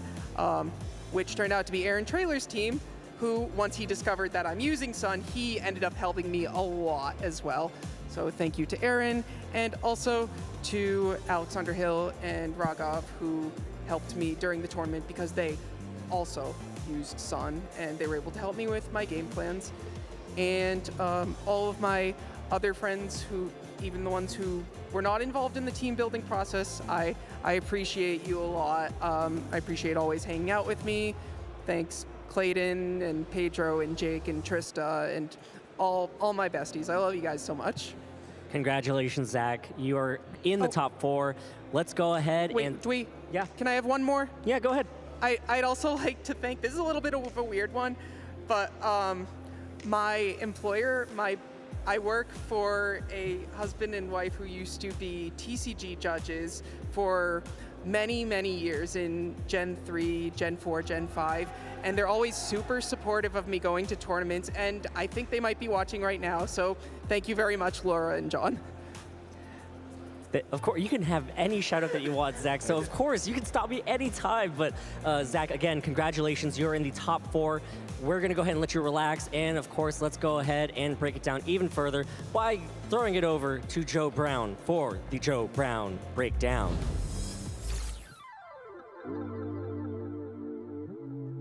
Welcome to the Joe Brown Breakdown. Sorry, Joe. Congratulations to Zach moving on to top 4 at the Las Vegas Regional Championships. Jake, I mean, you just casted. Yeah. That was as thrilling, the highs and lows of Dire Claw as we can get. I mean, like I said, I think we had to have at least one more Dire Claw sleep on stream before we end Reg H in the North American circuit. And so I'm glad we got to see it, but I'm also glad that Zach was able to push through it and not let that distract him from making it all the way through into top 4. Yeah, so we're going to get into this recap here for Zach and how he got in this mess. Oh gosh, hold on, sorry guys. All right, I'm going to get there. The only time I'm pausing it, the rest we're gonna quick attack through. We're going to extreme speed through this replay. Only thing I want to point out, Jake, is we have a Tyranitar on Joe's team, and a close combat, and a close combat, and a close combat, okay? Yeah. So we're gonna, let's just make sure everybody pays attention to that. as we lock in on this, here we go. Then boom. Okay, so now we're just gonna let the rest of it play through. Turn 1 here, expanding force brings it down, and then the Lilligant. One of those close combats, and it's Tyranitar fodder, right? Zach said his team really doesn't perceive. Maybe Tyranitar stole his lunch money or something like that. But indeed, he's taking the close combat for him. That's a great way. If you have a Sun team that really likes the Sun being up, and you know that Tyranitar might be a Pokemon you face in the field, having 3 close combats on your team is a great deterrent for it. Either you force your opponent not to bring the Tyranitar, which I think is a big win, or you just heavily threaten it when it does hit the field, especially when 2 of those Pokemon you're probably going to be bringing most of the time anyway, and that Lilligant and Annihilate. This first turn of Game 1 was really great for Zach.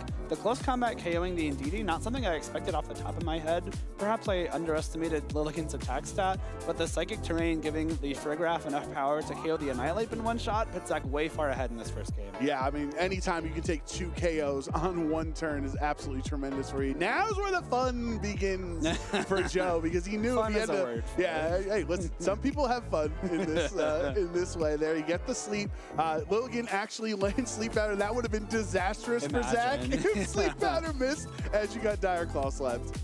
Yeah, I mean, the sleeps here, we trade them back and forth. I think I want to say the Frigoraph is the one that ends up waking up first and getting what ends up being a game-winning Trick Room off. But it was a really, back and forth affair right here with these 2 sleeps. It was really important to see which would wake up first. And of course, the notable thing about this Torkoal coming in was that Tyranitar would have been knocked out by Sand on the next turn. So by Torkoal coming in, yeah, you give the Tyranitar a new lease on life, and again, you just give it another chance to wake up.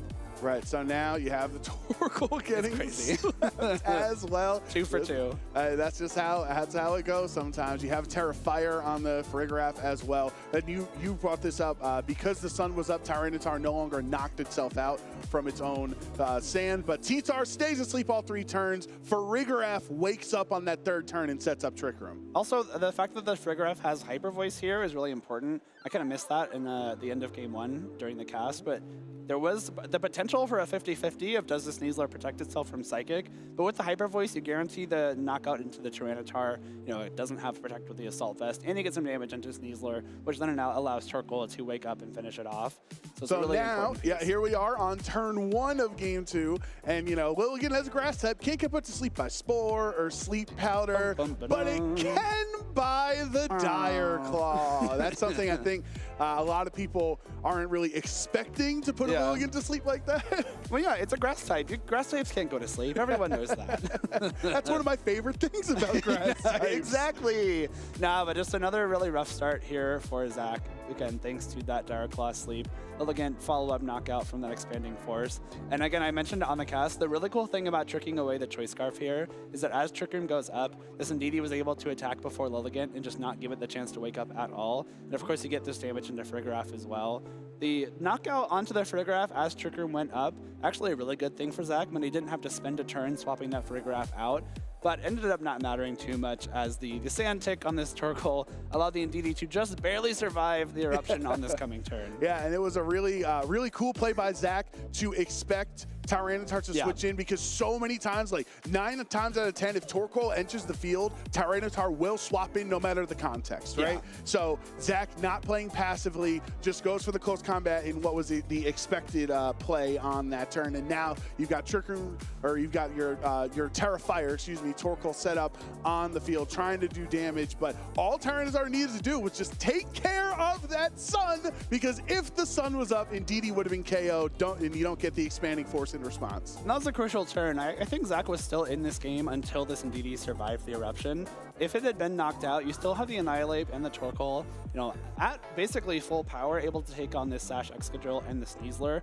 I think Joe maybe still has a way to win that with the special defense boost, with the Focus Sash on Excadrill. It might kind of depend on the speed of that Annihilate, but thanks to that eruption not KOing, much better spot to be in. This is the only other time we're going to pause through on this, because it's so important. I think it's so important to recognize player tendencies. We have a lot of stats on Joe, because he's on stream so often. Many regional championships and finalists and top guests and everything. think Joe has a very strong tendency on these aggressive teams, Jake, to terrestrialize turn 1, especially in game 3. And if I'm a nobody on the sideline that understands that tendency, then top players like Zach are also going to be prepared for that. So he swaps Torkoal in. Perfect scenario for Zach as well. You get the knockout on the Lilligant, or on the Indeedee rather, with the Lilligant. And if you had to pick like what attack came out from Sneasler into either slot, Throat Chop into a swapped in Torkoal is exactly what you would want here. You know, if a close combat or Dire Claw comes out into Torkoal, that's a little bit more damage. Maybe the potential for the status here. Of course, you don't want your Lilligant to be targeted at all. Ideally, to keep that Focus Sash. That was a huge turn for Zach to start off that third game. Yeah, and then you're going to, at this point, because of how tough that turn 1 was, you just, hey, it worked before. Get the Focus Sash and then hope it goes for the sleep. But this time around, Lilligant does not get hit by it. And because you terrestrialize turn 1, this is taking advantage of Joe's tendencies. You can't terrestrialize out of the close combat weakness, which Zach has 3 close combats on his team. And it's tough, too. Your only other option to bring in there was the Excadrill. And with the sun up, the Lilligant would still be faster than the Sneasler. It's like, which Pokemon do you want to take a close combat is essentially the choice you have to make there. I think Joseph did make the right choice. You know, you need this Excadrill in the end game to try and take down this Torkoal, but unfortunately that high horsepower missing wasn't enough. Yeah, I think Zach, I know Zach was very upset about the 14 Dire Claws, but he did also avoid the high horsepower. So sometimes luck likes to even out that way, as they say, for VGC. And then here at this point, you just have to go for the sleeps. The Analyst is already paralyzed. If you get 14 paralysis in a row, maybe there's a chance, but no. Zach Carlson's going to move on to top 4. Absolutely electric match with him and Joe. So much fun. I'm so happy for Zach. This is his best regional performance yet. And of course, he's still not done with a team that's very, very powerful. So many top trainers opted to use it this weekend, and it's no wonder why. Yeah, all right. It's okay, Joe. We're still proud of you. Don't worry. We're going to go back to our casters for our next matchup here in top 8. Take it away, team. Thank you very much. Welcome back. We have another top 8 match ready for all of you. 3-time regional champion Justin Tang. I think he said this is his 3rd straight top cut at regionals as well. Looking to get another regional championship. We've already determined 2 of our semi-finalists. Justin is looking to join them as the 3rd, but Zachary Weed, I think one of the names that has constantly been at the top in North American VGC, hasn't had like a first place finish, but I always see him in the top 8s and top 16s of regionals, and it's been on a phenomenal run this event as well.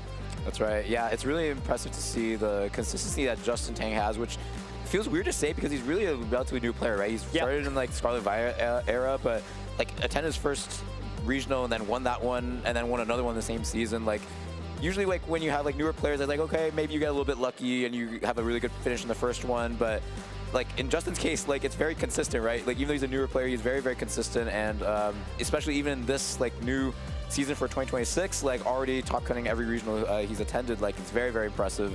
And yeah, we're looking forward to see what comes. But yeah, to your point on Zachary Weed, also a name that we have seen the name of very often, and unlike Justin, hasn't had that big win yet, so looking to make his mark. And we go ahead and see Justin's team that we already featured on the stream here, that very offensive Golden Go, and that Volcarona and Archaludon that are both really good at slowing down the opponent, paired with the Grimmsnarl, the Dragonite, and the Blood Moon Ursaluna.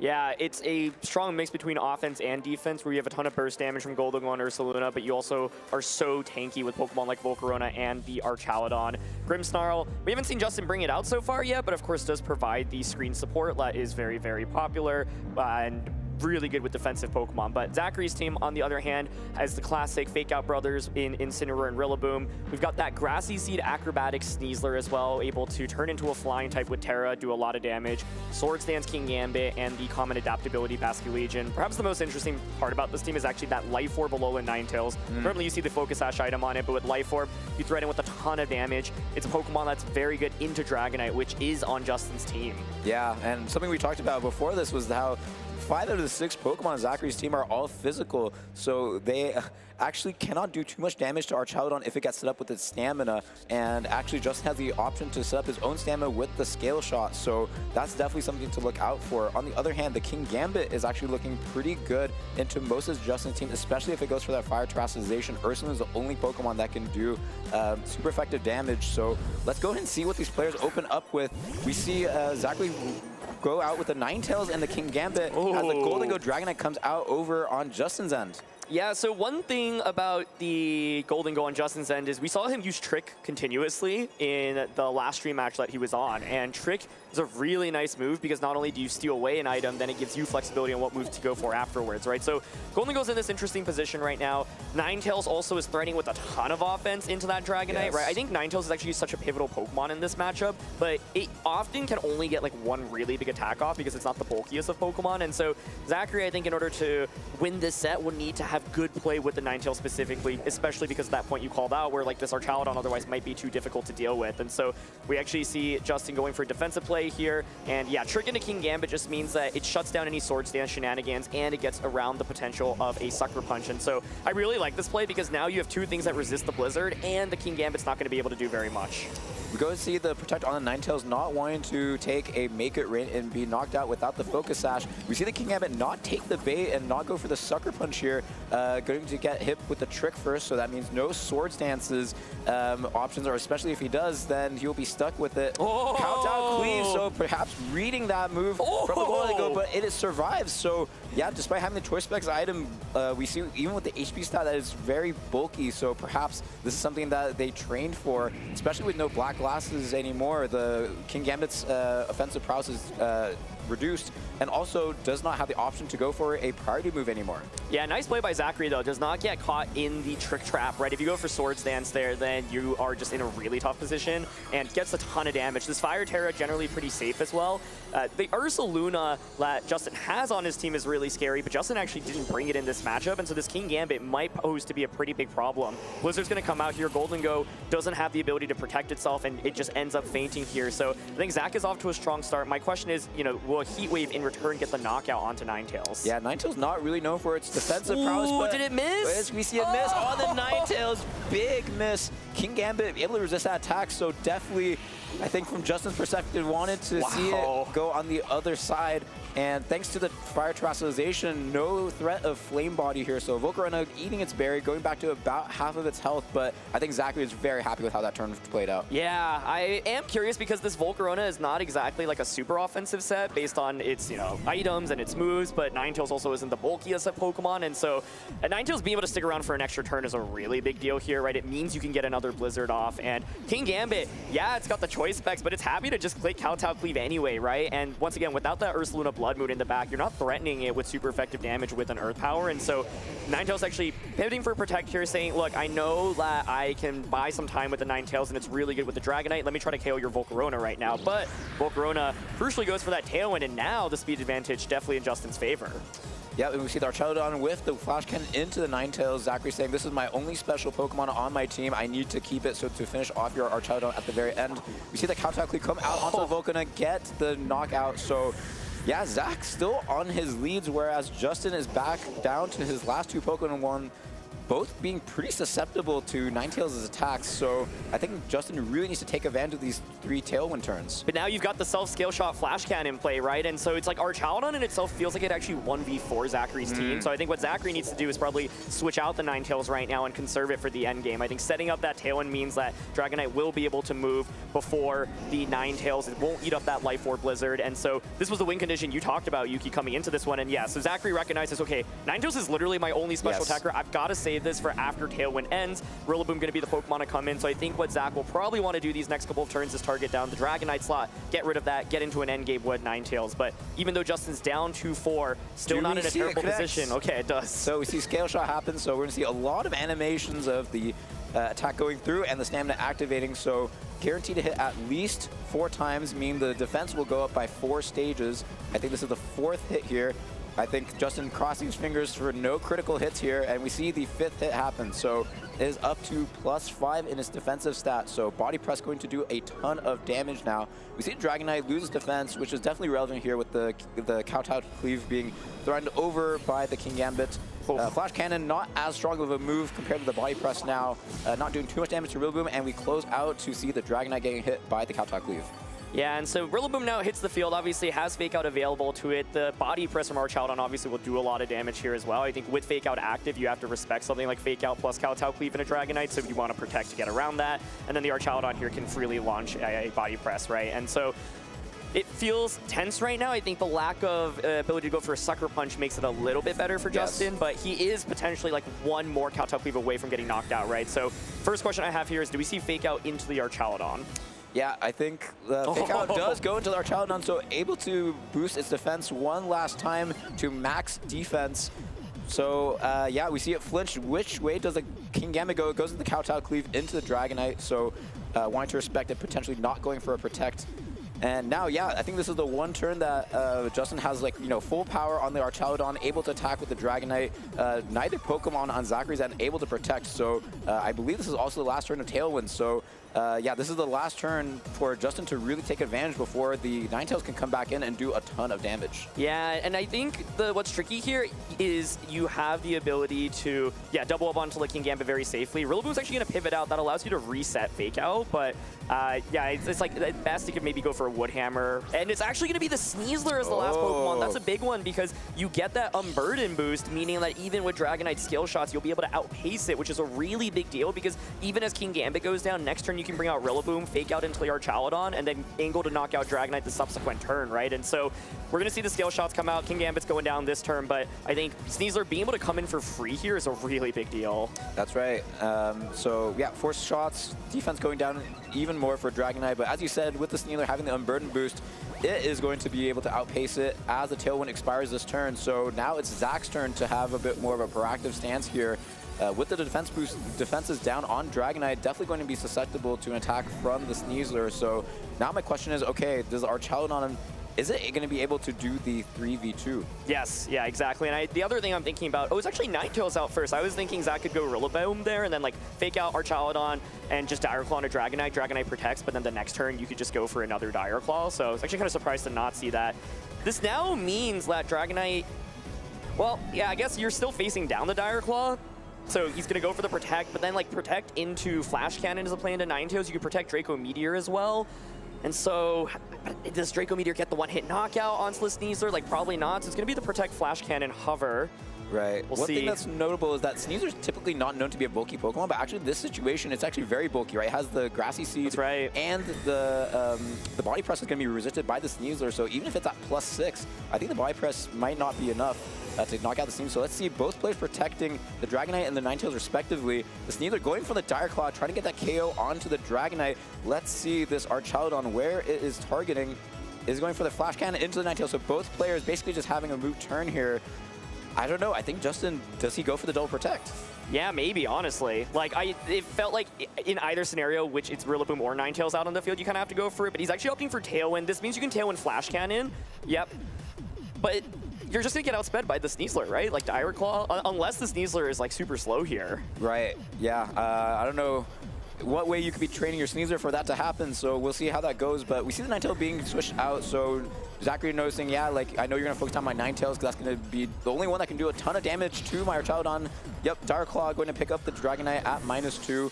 And yeah, we see the Archaludon probably going to go for the Flash Cannon as we saw locked in. So really good play by Zachary, like 2 times in this game alone, able to dodge that Flash Cannon that would have been lethal onto the Ninetales, taking it with the Rillaboom. And now with the grassy terrain gone, I think, yeah, Zach is pretty happy about that because that's less recovery for the Archaludon that is actually back to full health.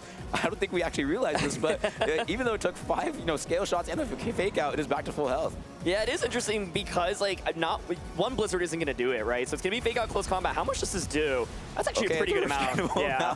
For a Pokemon that's at his max possible defensive stat from the boost, that's a pretty respectable amount. And thanks to the Fake Out, the Archaludon is not going to be able to attack this turn.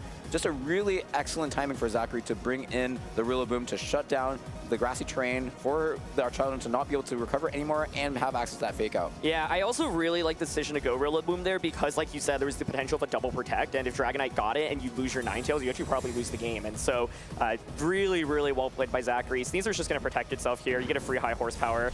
Like, every little bit of damage adds up because at this point the Archaludon can't heal itself. Wow. Ends up even being the right call. Not sure that one really mattered because it's like, if you knock out the Rillaboom, then Ninetales comes out for free, and then you get Blizzard. Sure. And you can see here the turns of Snow actually also work out perfectly, where then it gets reset. But yeah, I think like Archaludon, even though it's so boosted, not being able to threaten that one-hit knockout onto Sneasler is actually quite a big deal. I was wondering if Draco Meteor potentially could have secured that knockout earlier, but we did not see a Draco into that slot. And so it's going to be another close combat, despite, like you said, +6. It's actually now down to basically a quarter of its health. Yeah, wow, it was just back at full health earlier, and now it's down to essentially red. We see Sneasler getting picked up, which is big for Justin. The Pokemon were able to threaten the most damage on the board, but really, I think what Justin wanted to do was KO the Ninetales a little bit earlier so that this exact endgame does not happen. This Ninetales is in full force, being able to do a single target Blizzard with the Snow, guaranteeing that the attack will hit.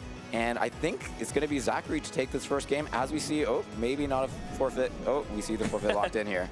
Yeah, my main question was Justin also had that Fighting Terra available. Like, he didn't Terra at all in this game, and I was wondering if, like, +6 Fighting Terra Body Press could get the knockout onto Sneasler. Probably not, right? Because it had the Grassy Seed active, but yeah, I think it's like Sneasler not going down meant that it was able to outspeed Dragonite despite Dragonite getting the speed boosts. And so, like I said, I felt like conservation of Ninetales was going to be a really big deal in this matchup, and it was exerting a lot of pressure, but crucially, it dodged that Heat Wave early on in the game. And yeah, I would think that it would get the knockout, but I don't know. Sometimes these Volcaronas have like no special attack investment at all, right? And so, like Ninetales is not exactly like, it is frail, but I could see a world in which the Pokemon are trained and like Ninetales can survive there. And I think the key thing here is that Justin went for that trick initially, and the King Gambit just kept clicking Kowtow Cleave, and it got 3 huge Kowtow Cleaves into Golden Go, and as well as Volcarona. I love how you brought that up because I felt like King Gambit was like the secret star of the show. Yeah, like at the very end, it's like Choice Specs King Gambit was the star of the show, you know? Like the flashy one was Ninetales, right, who came at the end and says, yeah, I'm gonna Blizzard you, I'm gonna get the KO on your, despite all your stamina boost. But actually the King Gambit took so many resources away from Justin, right? Like he had to attack him multiple times. He had to go for Trick instead of a damaging move from the Goldengo. Goldengo taking, 95% of its health in return. I think the trade went super favorably for Zach. So I think Justin moving into this game, he has to think, okay, how can I trade favorably into this King Gambit, not invest too many resources into it while still getting that Archaludon endgame setup? Because I think that is a really good win condition for Justin, right? Exactly, yeah. And one of the things is we saw that Fire Terra commit on King Gambit. That's really great against what Justin brought, but Ursaluna is able to hit that for super effective both before and after Terra. Justin opted to not bring that in the matchup at all. Didn't feel like Golden Go was honestly super great in that last game. It's good specifically in dealing with that Ninetales, but it's like Zach is really good at playing defensively with the Ninetales, and he's not even going to lead it this time around. It's going to be the Sneasler and King Gambit, and Ursaluna has hit the field this time around. Yeah, and I like the adjustment from Justin's end saying, okay, the King Gambit was a problem for me, and I'm going to be able to hit you whether you go to Terra or not. If you Terrestrialize, I'm going to be able to hit you with an Earth Power regardless, and if you don't, then my Heat Wave is going to do a lot of damage. So I really like this adjustment over from Justin's end. On Zach's end, yeah, I guess making a little bit of ambiguity as we see the switch out from the King Gambit saying, okay, I have 2 Pokemon that can set up here. Are you going to be able to guess which one I'm going to, potentially protect and pivot in the Rillaboom so that I can get that action going? Yeah, and so it's going to be, of course, the Grassy Seed activating here, and the Sneasler does threaten both with a potential knockout. You can go Flying Terra Acrobatics, regular Acrobatics, or Close Combat, but it's actually going to be Protect, and so I like this play by Zachary because now you pivot in Rillaboom for Fake Out next turn, which allows you to go Fake Out into Ursaluna, Flying Terra Acrobatics. Volcarona can't protect itself. Volk's counterplay then could be to switch out or go for a Terra, but nice play by Zachary on turn 1. Manages to get Rillaboom in for free and bypasses that Blood Moon, which is actually a big deal because now it means if you Flying Terra Sneasler, Ursaluna can't even hit it for a 1-hit knockout this next turn. Yeah, that would be a big thing to exploit this turn. The Sneasler, fortunately for Justin, does not have Swords Dance, so there's no mind game of, okay, is the Sneasler going to Swords Dance, is going to Close Combat and have some ambiguity. It only has the ability to attack, so the Pokemon on Zach's side, or on Justin's side, is still threatened by both the Acrobatics and the Close Combat respectively. But yeah, great switch into Goldengo here. Pokemon that is notoriously good into the Sneaslers that especially do not have the Throat Chop. So let's see, we have the Terastallization coming out here onto the Sneasler, into the Flying Terastallization. Good call from Aaron, how we won't have any damage coming out to the Sneasler from the Ursaluna. So maybe this is just going to be an attack onto the Volcarona, taking advantage of this powered up Acrobatics. Let's see if this is going to get the KO. Oh, big KO. Or is the Flame Ball activated? No. Oh, wow. What a start for Zachary here. Yeah, and like opting not to even fake out, right? Just going for the Wood Hammer instead, saying like, okay, are you really going to stay in and go for normal Terra? Like, that's your only way around to survive the turn, right? And so, amazing start to the game for Zachary here. And even though Golden goes pretty nice into Sneasler, like that Wood Hammer damage is non-trivial. And now it's Archaludon Ursaluna in the back. There's no means of speed control anymore. You can't boost your own Archaludon either. That's also really tricky. Like, I'm kind of surprised to see Golden Go here. I was thinking like you drop the Golden Go for the Ursaluna here. So Ursaluna comes out, but wow, the way Zach navigated the first 2 turns of this game was honestly beautiful. Yeah, and one thing to point out here is that actually we saw the Grassy Terrain recovery happen first on the Rillaboom and then the Goldengo. So unless there's some speed tie happening, this Rillaboom should be able to attack before the Goldengo. And yeah, clearly this Goldengo is trained to be very, very bulky, but if Zach decides to double up into the Goldengo doesn't have any protect up its sleeve to be able to evade that attack. So yeah, if Zach wants to, this Goldengo could be gone by the end of this turn. But we see the Translation coming out from Justin. Certainly not a defensive Translation since it is going to be still susceptible to this close combat, but being able to dish out a ton of damage with its normal tap moves. And Zach going for a bit of a passive turn with the Protect here. Let's see what this Rillaboom goes for. It goes for the high horsepower. Is going to get the KO. Oh, it's barely going to survive. This Goldengo is going to fire back with its Maker Rain. Not going to connect onto the Sneasler, but going to do some big damage onto this Rillaboom. Yep, doing about 60% of its health. Let's see what this Ursaluna is going for, the Hyper Voice. Let's see if the Rillaboom is able to hang on here. The Assault Vest item going to boost his special defense, but this Ursaluna has Terastallized and has Life Orb.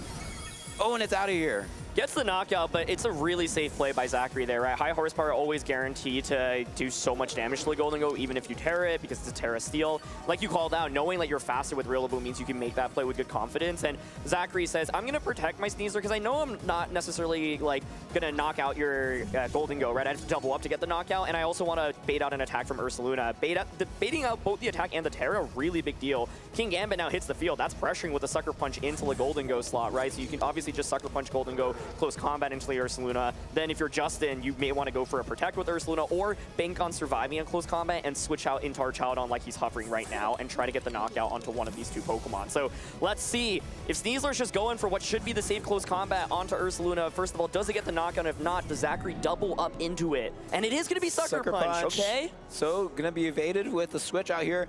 Is it close combat? Gonna hit the Ursaluna? Is it gonna survive? Yeah, no, it's a KO. Wow, so that's a big knockout. So no damage coming out from Justin's side, and the Goldengo is going to come out. Again, not having access to Protect means that Zach has a very safe KO into that slot if he decides. And now it's just going to be Archaludon against the world. It's going to be a 3v1 this time, but if it's a Ninetales in the back, it might not be enough. Yeah. And you can see, yeah, Justin recognized this. I think he's like, I think it's over. I was wondering if he could do anything by going for like a trick there that turn and get somewhat fancy. But Zachary Weed, very, very impressive. Defeats Justin Tang 2-0. He's looking for his first regional championship. And to defeat a Titan along the way, he's looking super, super strong right now. Yeah, really, really impressive. Like, I don't, like, Zach, like, had a pretty commanding win here, but I don't think it was as easy as it looked, right? Like, the Archaludon was going to be a really, really big problem, especially with how many physical type attackers there are on Zach's team, but, like, really doing a good job of, yeah, getting to the end game where he can just, like, 3v1 the Archaludon both times and make sure that's not a problem. I feel like it was very interesting because both games, like, played out in, like, very different patterns, right? Like, in the first game, we didn't see any of the Ursaluna, so there was a lot of like struggle in getting through the King Gambit. We saw the adjustment coming from Justin to bring in the Ursaluna to deal with the King Gambit better, but Zach actually said, oh yeah, I'm not going to rely on my King Gambit anymore. I saw that you brought the Ursaluna. I'm going to go more in with the Sneasler. So yeah, really good adjustment from Zach's end. Yeah, and I think crucially, the Volcarona didn't Terra in front of the Acrobatics. This was Water Terra Volcarona, so I was thinking if you manage to Terra that turn, 1, you should definitely survive the Acrobatics. 2, Flame Body might activate, right? And then this Sneasler just went off in this game. It got 1-hit KO, 1-hit KO, and so like the Ursaluna normal Terra there ended up not being super impactful for Justin, and so I was wondering if you go for the Water Terra there with Volk, you can survive the turn, right, and get a little bit more mileage, maybe set up that speed control with Tailwind. The reality is that the Sneasler just really went off in that last game, and I love the way Zachary kind of played it, where he's like, okay, King Gambit early, you're probably going to want to like go for an Earth Power into that slot, right, because like my King Gambit was so good in the last game, but now the focus shifted from King Gambit being the star to Sneasler being the star, and the way like he like managed that was just so well done. Like, I feel like he found like really good protects throughout all of it as well, and the damage output from this Flying Terra Acrobatic Sneasler, it's so strong. I mean, this set has like won a regional championship, right? And it's so really cool because it gives you that extra coverage that you often need to hit something like Volcarona, which otherwise normally is a huge problem. Yeah, and like especially with the Volcarona, like yeah, it has the Terra water, so it's better into the Sneasler if it does that, but then you become more susceptible to the Rillaboom. Yeah. And you don't have access to Protect, so I think maybe some of the team choices that was really good for Justin and some of the early other matchups just wasn't really good for him here. Like, I think the Volcarona was just always going to be susceptible to attack from the Sneasler or the Rillaboom, which like to be paired together. And yeah, I'm just so surprised with how good the Ninetales was. I feel like we were worried, like, oh, like, is it going to get one shot by the Flash Cannon? Is it really going to be able to do well? But like, Zach just did such a good job of conserving it, making it bait and saying, hey, look over here, like, you want to attack over here, right? And then says, nope, I'm going to bring my monkey in now, and then it takes the Flash Cannon. And he did that twice, and I think that was really instrumental, right? Like, I think, for example, like, Justin could have gone for a read and said, okay, I'm actually going to body press that slot to KO it, because I'm thinking you're going to bring the Rillaboom, but that's, like, so hard to do when you're being pressured by the Ninetales. So, like, really understand the pressure relationships there by Zach, and, like, really well done. Absolutely. Well, I can't wait to hear about that set, so let's throw it down to Zach for an interview. Thanks, Aaron. I am currently in the lounge with Zach. Zach, congratulations on making it to the top 4. Let's talk about it. How are you feeling right now? Feeling really good. I was scared about the matchup, but I think my prep really helped into it. This is, we talked a little bit about this. This is your furthest run in a regional championships. I mean, let's talk a little bit about that. How are you feeling about this? Feeling really good. I mean, up to this regional, I have yet to win a setting top cut. I went 0-4. But now I won 2 games, so I'm happy. All you got to do is just take it match by match, right? So let's talk about the matchup. You were a little bit nervous going into it. What were your thoughts going into team preview into game 1? So my biggest fear was the self-scale shot or Chaladon play that we saw in game 1. If I don't position my close combat or Ninetales attacks right, I pretty much just get hard-walled by the Archaladon. So I was very worried that essentially off lead it was going to be a 50-50 whether he attacks with his Golden Go or switches into the Archaladon, but I'm glad I was able to get it. You played a little bit of a positioning game, right? You switched out your Ninetales, saving that for the end game in case you needed it, you know, because Ninetales was hitting on the special side. You were also targeting down its partner Pokemon. At what point were you kind of like, okay, I need this Ninetales in the back? So essentially when he hit the scale shot, I knew I needed Ninetales in the back. The goal was to position Fake Out Rillaboom and Blizzard with Ninetales so I could get essentially 2 free Blizzards for no damage cost, but the way that endgame played out, I was able to make some protect reads and just spam attacks until I eventually just broke the wall. When the Golden Go tricked the choice specs on your King Gambit in game 1, what were your thoughts on that move there? I was a little worried at first, but it ended up not being too impactful because I kind of just wanted to keep clicking Kowtow Cleave anyways instead of just like Swords Dancing, because Haze Dragonite would be a counterplay to that. I mean, losing Sucker Punch was a little scary, but I don't think I would have ever had a position to click it really. Well, no matter what, you were able to overcome that, you know, side scale shot, stamina, Archaladon setup that Justin did in game 1. Going into game 2, it seemed like you were pretty much your foot was on the gas pedal the entire time. I mean, you were picking up knockouts left and right. Let's talk about game 2 a little bit. What are your thoughts? Yeah, so game 2 was familiar because we actually played this exact matchup in the Grand Challenge last week, and I played towards the Acrobatic Sneasler and Rillaboom, and that combination is just able to get so much damage immediately, put on so much offensive pressure into the team, and as soon as you can take care of the Golden Go, which King Gambit does well, Sneasler is just able to pick up really big knockouts on like the Volcarona, the Ursaluna, and then the Archaladon. Yeah, the Sneasler terraforming and using that acrobatics, being able to pick up the knockout on that Volcarona. I guess like going into game 2, were you scared of any possible adjustments that Justin would have made, or did you basically have your bases covered? I mean, I was more or less scared of the same exact thing from game 1 because it isn't always like, in this matchup, it isn't an exact guarantee what's gonna happen. Like the game can play out very differently if I decide to, if he decides to attack with his Golden Go or Ursaluna, or if he decides to play defensive and do the scale shot strategy. Zach, I'm going to go ahead and let you prepare for your top 4 matchup. There's still one more round of top 8 before I let you go prepare and relax before your next match. Do you have any shout outs to the viewers out there? First of all, shout outs to my parents who took me to the event and are always supporting me throughout everything I'm doing. I'm super grateful for all their support and, you know, essentially allowing me to take what is just a hobby to a higher level. And then I want to shout out my friend Joshua Robinson, Carrie Duartona, and the rest of the group that helped me prep the matchup. It was a lot of help getting some thoughts together with leads and game plans. Thank you so much, Zach. It's been an absolute pleasure to get to talk to you. Congratulations on top 4. You'll be getting ready for the top 4 match, but we still have one more top 8 match to go to finish off this portion of the bracket. Go ahead and take it away, Yuki and Aaron. Thank you very much. 3 players have advanced to the semifinals, and we're about to find out who the 4th and final player will be. It's going to be Carson St. Dennis against Henry Rich here as we take a look at the bracket once again with Dylan, Zachary, and Zachary, 2 different Zacharys. Good day to be a Zachary. Advancing on to the semis will be Carson and Henry in that final match that we'll be featuring here. Before we find out if we're going to have a Zachary mirror match in the finals, we'll find out who will be the 4th person to make it into the semifinals bracket between Carson and Henry.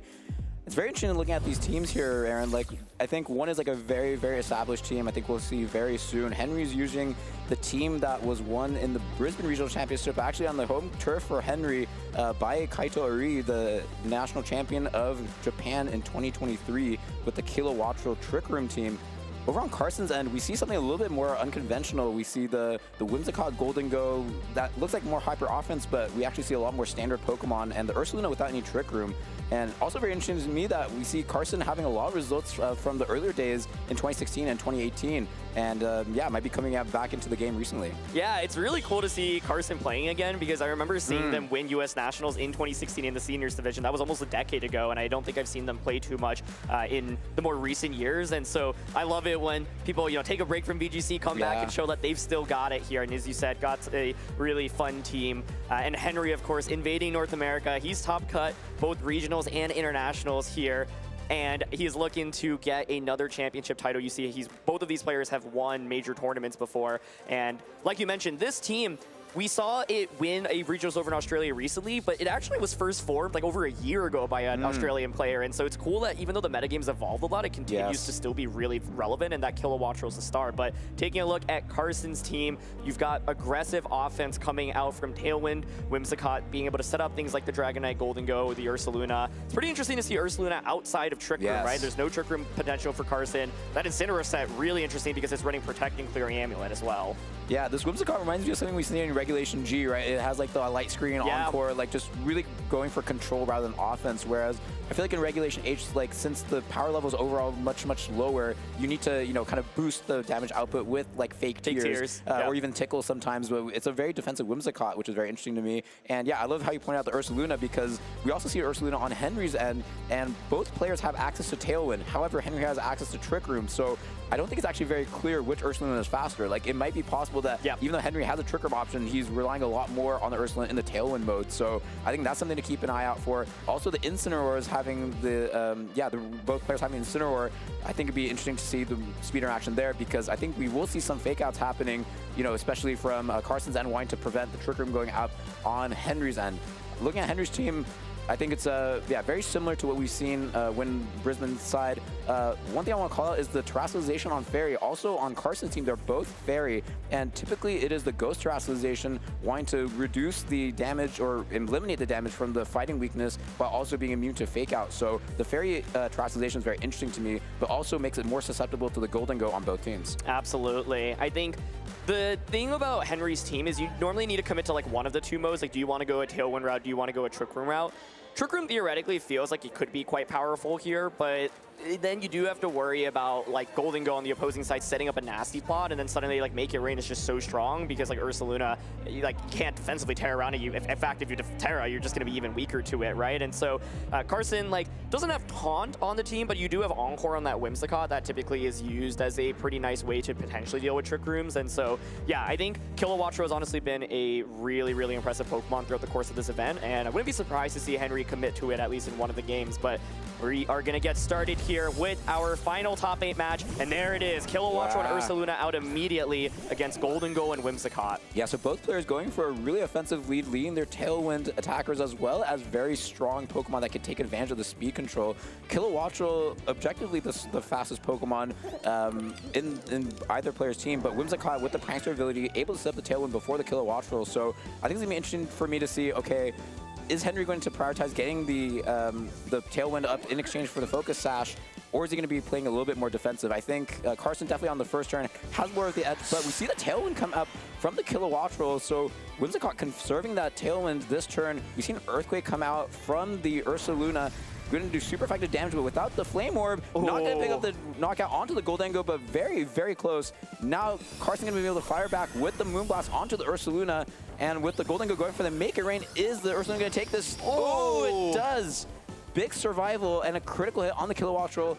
Not going to be too relevant since, yeah, almost any attack would have knocked it out anyways, but the Life Orb does KO the Goldengo, so able to do some damage before it gives a free switch to Carson. So I was holding my breath a little bit there because the lack of Protect and lack of Tailwind and lack of Terra meant that Ursaluna had the ability to just even go for a Headlong Rush, and I wasn't even confident Goldengo would survive that Earthquake. It only had a slurve of HP in the end, but the idea behind not Tailwinding from Carson's end is like, okay, if I Tailwind, it's not like I get a knockout onto your Pokemon anyway, and then I just match your Tailwind. Now Carson has at least staggered Tailwind by a turn. Like, you can go for Tailwind this turn, and that essentially gives you an extra turn to work with. And one of the big things that you called out, you keep coming into this, is the speed interactions between the Ursalunas. That can make such a big difference, right? Because if you are Carson and you are slower than Henry's Ursaluna, Facade can be a complete nightmare to deal with. Right, but interesting that what Carson's going for, trying to lock the Kilowattrel. Oh, but Henry doesn't take the bait, switching out the Kilowattrel, not wanting to get hit by the Encore. Incineroar coming out, going to be able to do a very crucial Intimidate onto the Ursaluna.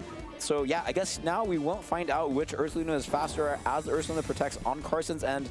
And yeah, the Encore will come out and fizzle into this Incineroar. Now, what is the Ursaluna on Henry's side going to do? We are going to find out. It will be the Headlong Rush into the Ursaluna, potentially respecting a Incineroar coming in for the slot. And we'll see the Flame Orb activate over on Carson's end. So now this might be the turn. Well, actually, the Incineroar has Fake Out access on Henry's end, and because of the Terastallization choice, this Ursaluna will be privy to not be able to attack this turn should Henry go for that move. Yeah, what is tricky though is that like Whimsicott can just Moonblast now. You can see the potentially hovering Tailwind as well. If Carson's able to like stall, I mean, with the fact that we've already stalled out 2 turns of Tailwind and then basically we'll have 2 extra turns of Tailwind is really good. Yeah, I think Moonblast plus Headlong Rush here can work. You can see the potential to consider that Fire Terra because Incineroar, of course, could go for like a Flare Blitz into that slot. And so, yeah, the Encore doesn't end up working out, but now you can have the ability to, go for that Tailwind. But what's tricky is if you Tailwind, the Fake Out you could eat up a double up onto the Ursaluna slot right now. So instead, opting for that Encore to try to not get one-hit KO'd by a Facade. If this attack, if Henry did not choose Headlong Rush, it will be random. We've seen the knockoff come out first onto the Ursaluna, so did Henry click Headlong Rush and into the Ursaluna? Oh, I guess we will never find out, but the Headlong Rush goes into the Ursaluna and gets the KO, so this is a big turn. So Carson conserving that Tailwind to the very last moment, but ends up being a little bit too passive, losing 2 big attackers, and Henry still having both of their Pokemon still here, yes. Yeah, it's just like the early Tailwind from Henry was so strong, and then Carson never matched it, right? Imagine if it was a Tailwind the following turn instead of that Encore into the Incineroar slot, then the Whimsicott could safely go for that Moonblast. I was talking about going for Moonblast, but it's like risky because like both of the Pokemon actually probably outspeed your Whimsicott, right? What if you just get Facaded, if you get Flare Blitz? But Henry's play is really nice because it covers for that Encore into the Headlong Rush, and so Carson now down to their final 2 Pokemon, but I think it's going to be really difficult to come back. Yeah, so one piece of information that the players will likely find out this turn is the Ursaluna on Henry's side faster than the Carson, but I spoke a little too soon. The Ursaluna is going to be switching out on Henry's end, bringing in the Goldengo, so a little bit of a risky play facing down the Incineroar, having 2 attacks that can hit it for super effective, but we said Translation come out from the Whimsicott on Carson's side, not wanting to get hit by a very strong Flare Blitz for super effective damage. And yeah, we'll see. You see the Tailwind go get set up from the Whimsicott. So finally, the speed advantage will reverse to Carson, with Henry not having access to it after this turn. Incineroar going for the knockoff into the Goldengo. Not going to get the knockout, but going to do some pretty crucial damage. Let's see what the Incineroar on the opposing field goes for. The Flare Blitz onto the Whimsicott.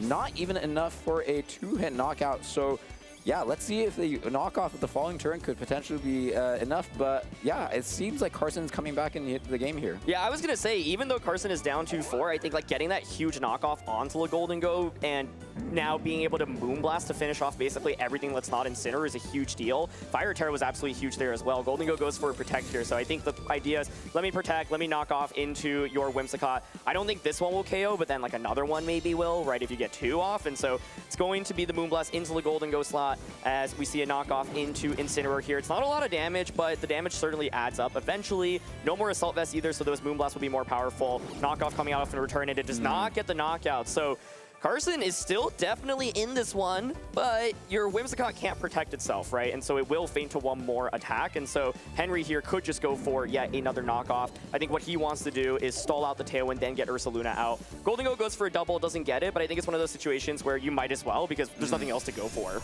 Yeah, we see the Whimsicott go for the attack into the Incineroar here, like effectively ignoring the Golden Go for now, and the knockoff finishing out the Golden Go.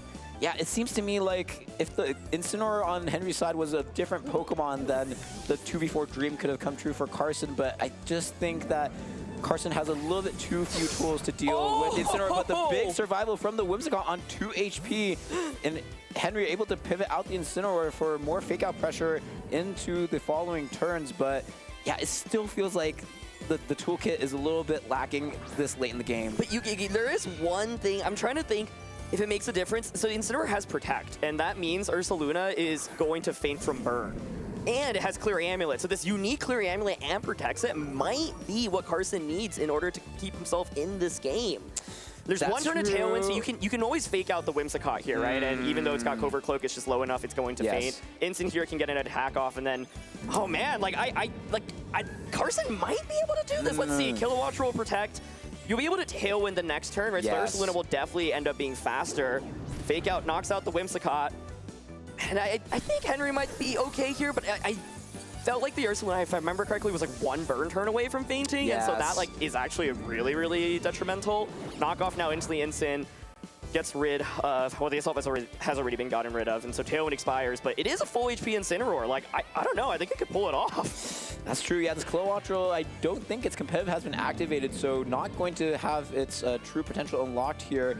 But I think, yeah, Henry has at least 2 more attacks, maybe 3 that he can get onto this Incineroar. Let's see how it's going to work.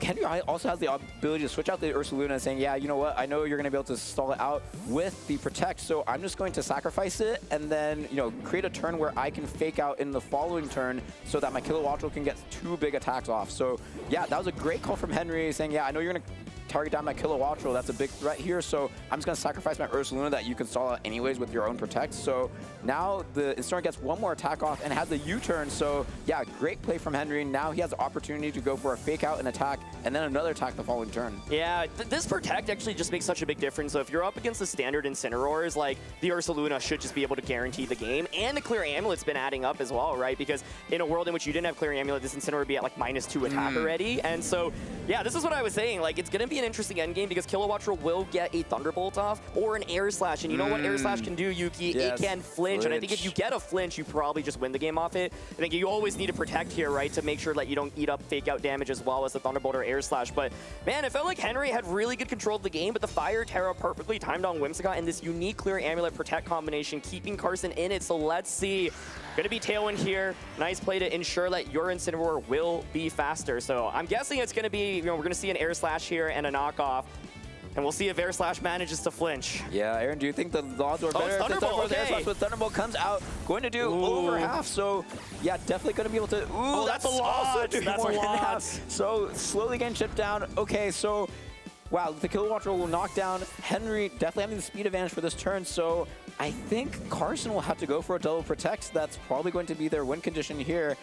Yeah, and like you don't even do enough damage, I think, with the Flare Blitz afterwards, right? And so I think Henry's okay, but it got really close, right? I feel like we both were like, I feel like it's over. The U-turn damage was non-negligible, and actually opting for Thunderbolt, 1, you can't miss, right? And 2, it's just like slightly higher power, and so Henry probably felt confident, like, look, I've got enough damage with this. I don't need a flinch. U-turn comes out, knocks out the Incineroar, but but Carson really put up a good fight. Like, because I was like, oh, it's 2-4, right? Like, I think it's over. But I was like, you have protect. Yeah, exactly. So that was really impressive. Yeah, as you said, the clear amulet and the protect. Like, it's so interesting to see how these teams, when they have these like niche combinations, just work out perfectly, right? Like without the clear amulet, the intimidates would have just reduce its damage output so much that the Incineroar would not be able to go down on Henry's end, and with the Protect, able to stall out those crucial fake out turns. So yeah, what is the adaptation that can happen? Like, it seemed like Henry's Kilowattrel seems like the focal point, at least from my perspective as Carson. Like, this is the fastest Pokemon. You can get the Tailwind up. Sure, you can get Tailwind up faster with Whimsicott, but you're probably not going to be able to knock out the Ursaluna over on Henry's end in one hit. So what are you going to do defensively so that you aren't going to let that Kilowattrel get through your team? Yeah, I think like Dragonite is interesting because you do have Scale Shots. You can Scale Shot to like KO the Kilowattrel through a Focus Sash, which is really nice, but maybe Carson feels a little bit hesitant to bring it into this matchup because there's a Porygon 2 on the opposing side, there's a Golden Goal on the opposing side, right? Even though those weren't the focal points of that previous game, I think it could still instill enough fear for you to not go for it, right? And I think Carson was really playing from behind in the early turns, right? Like, just didn't necessarily take the absolute best trades and then took a while to set up that Tailwind. And once again, that turn with Encore could have been a Tailwind, right? So that I'm thinking, like, maybe if you set up Tailwind a little bit sooner, then at least you'll be able to, get some more mileage. It maybe felt like it came out too late, but here we go.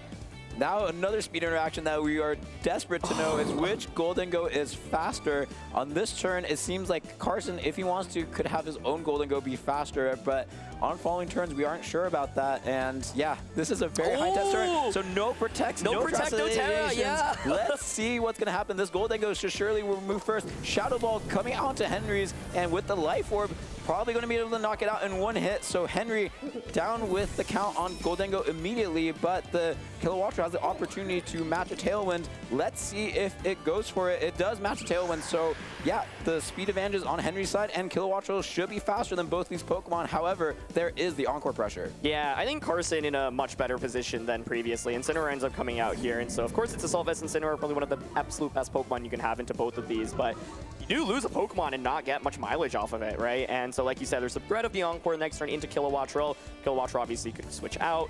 Golden Go right now, not going to do a ton of damage into the Incineroar, but ooh, the Fire Terra hover immediately, recognizing, hey, this is a valuable Pokemon to keep around for a little bit longer. And I like this a lot. The idea is, okay, if Kilowattrel stays in, you're stuck with Tailwind. Even if you switch out, it's fine. It is going to switch out, so Henry doing a really good job of not getting Encored, but the Annihilate, as we saw, trying to come in here right now. It's a pretty good Pokemon with a lot of damage into both Incineroar and Ursaluna.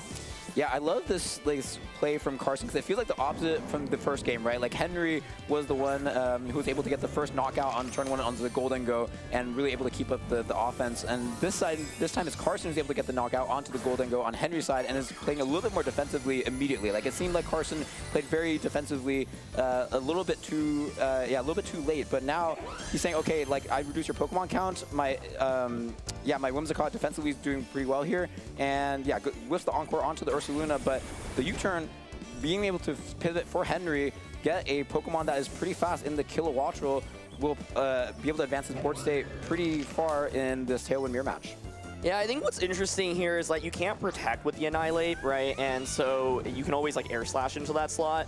The Fire Terra here ends up not actually working out super well, but still makes sense to try to deal with the Incineroar. However, now you do open up a weakness to the Ursaluna, right? And there is still Terra available on Henry's end, and so could potentially go for that Fairy Terra.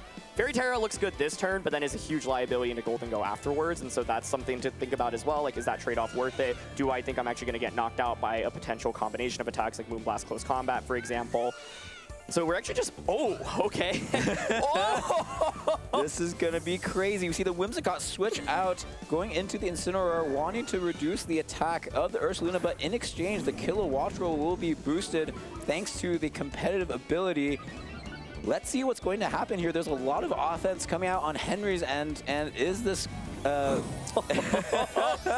Did we end up seeing the Rage Fist into the Ursaluna, which did go for that Fairy Terra? It's not going to do like the most amount of damage, but it is still a very, very nice play by Carson. Yeah, so Kilowattrel should be able to attack first. It's going to be the Air Slash onto the Annihilate. Would have gotten the one-hit knockout if it weren't for the Focus Sash. Let's see if the flinch will come through. It will be able to get the Rage Fist off. Only one stack, so not going to be too effective, but still a great read over from Carson then, but the Earthquake going to do a lot of damage, and notably, all of Carson's Pokemon, thanks to the Whimsicott Terrestrializing, are going to be susceptible to a super effective Earthquake or Headlong Rush. So there is going to be a lot of damage coming out from the Ursaluna. Can Carson wade through the attacks? Yeah, and like that's one of the awkward things about Whimsicott in this matchup. It's awesome for setup, but it's not very good from an offensive standpoint. And so Ursaluna being like, hey, like I'm tanky, good luck dealing with me is a really, really big deal. This is a really big turn, right? Because right now Incineroar pressures with Fake Out. So Fake Out is really, really good. Kilowattrel protects. Whimsicott gets to pivot in for free potentially and then go for an Encore. We see Carson making a really aggressive play here. He could lose the game on the spot right now if we just see like an Earthquake come out. Let's see what he does. The Whimsicott comes out with the Fire Terra. Both Pokemon on this side of the field are going to be susceptible to an Earthquake, but Ursaluna going to switch out for Henry's end. So here comes back Incineroar, going to do an Intimidate that is not really going to matter on either these Pokemon, but defensively is going to be really, really strong. Let's see what the Kilowattrel goes for. It is at +2 special attack. It's going to do a lot of damage, but the Protect comes Carson out. gets it right! Great defensive play from Carson. The perfect turn to keep... Oh my goodness, themselves in this one. That was beautiful. Like the Rage Twist prediction, this play, oh my gosh. But now the question to me though, Aaron, is he still going to be able to get through the Incineroar? The Incineroar's at full health, going to resist both of the attacks coming out from the Golden Go. And with no Terrestrialization available, makes sense that he's going to want to protect, not want to lose from the Incineroar attacking. What is the Kilowattrel going to do though? Oh, the Encore into the Protect. Okay, so this Kilowattrel is immobilized, but my question still stands, is he going to be able to get through the Incineroar? Oh man, Carson playing really, really impressively to stay in it, but Incineroar, what often feels like such a big boss of VGC, standing here with that Assault Vest. So now the idea is, pivot in Incineroar, get an Intimidate off. Oh, and going for another nasty plot. Okay. There's no way. Okay, so saying, look, I know Make It Rain's just not even going to do enough. You're like, yeah, I'm boosted, but you've got the Assault Vest. Let me intimidate you right now. Let me get another nasty plot off. Then I can go Fake Out into Make It Rain, for example. But is it going to be enough? So yeah, we know this Kilowattrel won't be able to attack this turn and potentially switch out. Okay, it's going to be a Protect, so yeah, definitely not taking any damage this turn, especially since the Golden Go went for a nasty plot. But what did this Incineroar Did you see Henry's eyes? He just went, he was like, what? Oh no, it's a Flare Blitz. Is it going to be enough with the Intimidate? Oh, hangs on. That's going to be able to take at least more and more Life Orb recoil, so this is going to be a ton of damage. This Kilowattrel cannot respond back with an attack, and I think Carson found the answer to my question. This a +4 Golden Go is going to be able to potentially take down this Incineroar. Oh my gosh, this is so tense. Like, Carson found some amazing reads in this one, and that Whimsicott switch baiting out that Protect from Kilowattrel, absolutely beautiful. So, can Assault Vest Incineroar survive right now? Kilowattrel pivoting out, and so that means you are going to give up your Ursaluna to the Make It Rain. Oh my goodness, I was thinking Kilowattrel maybe could stay in and opt for a double Protect. Make It Rain comes out. How much does it do? Oh, that's a lot of damage.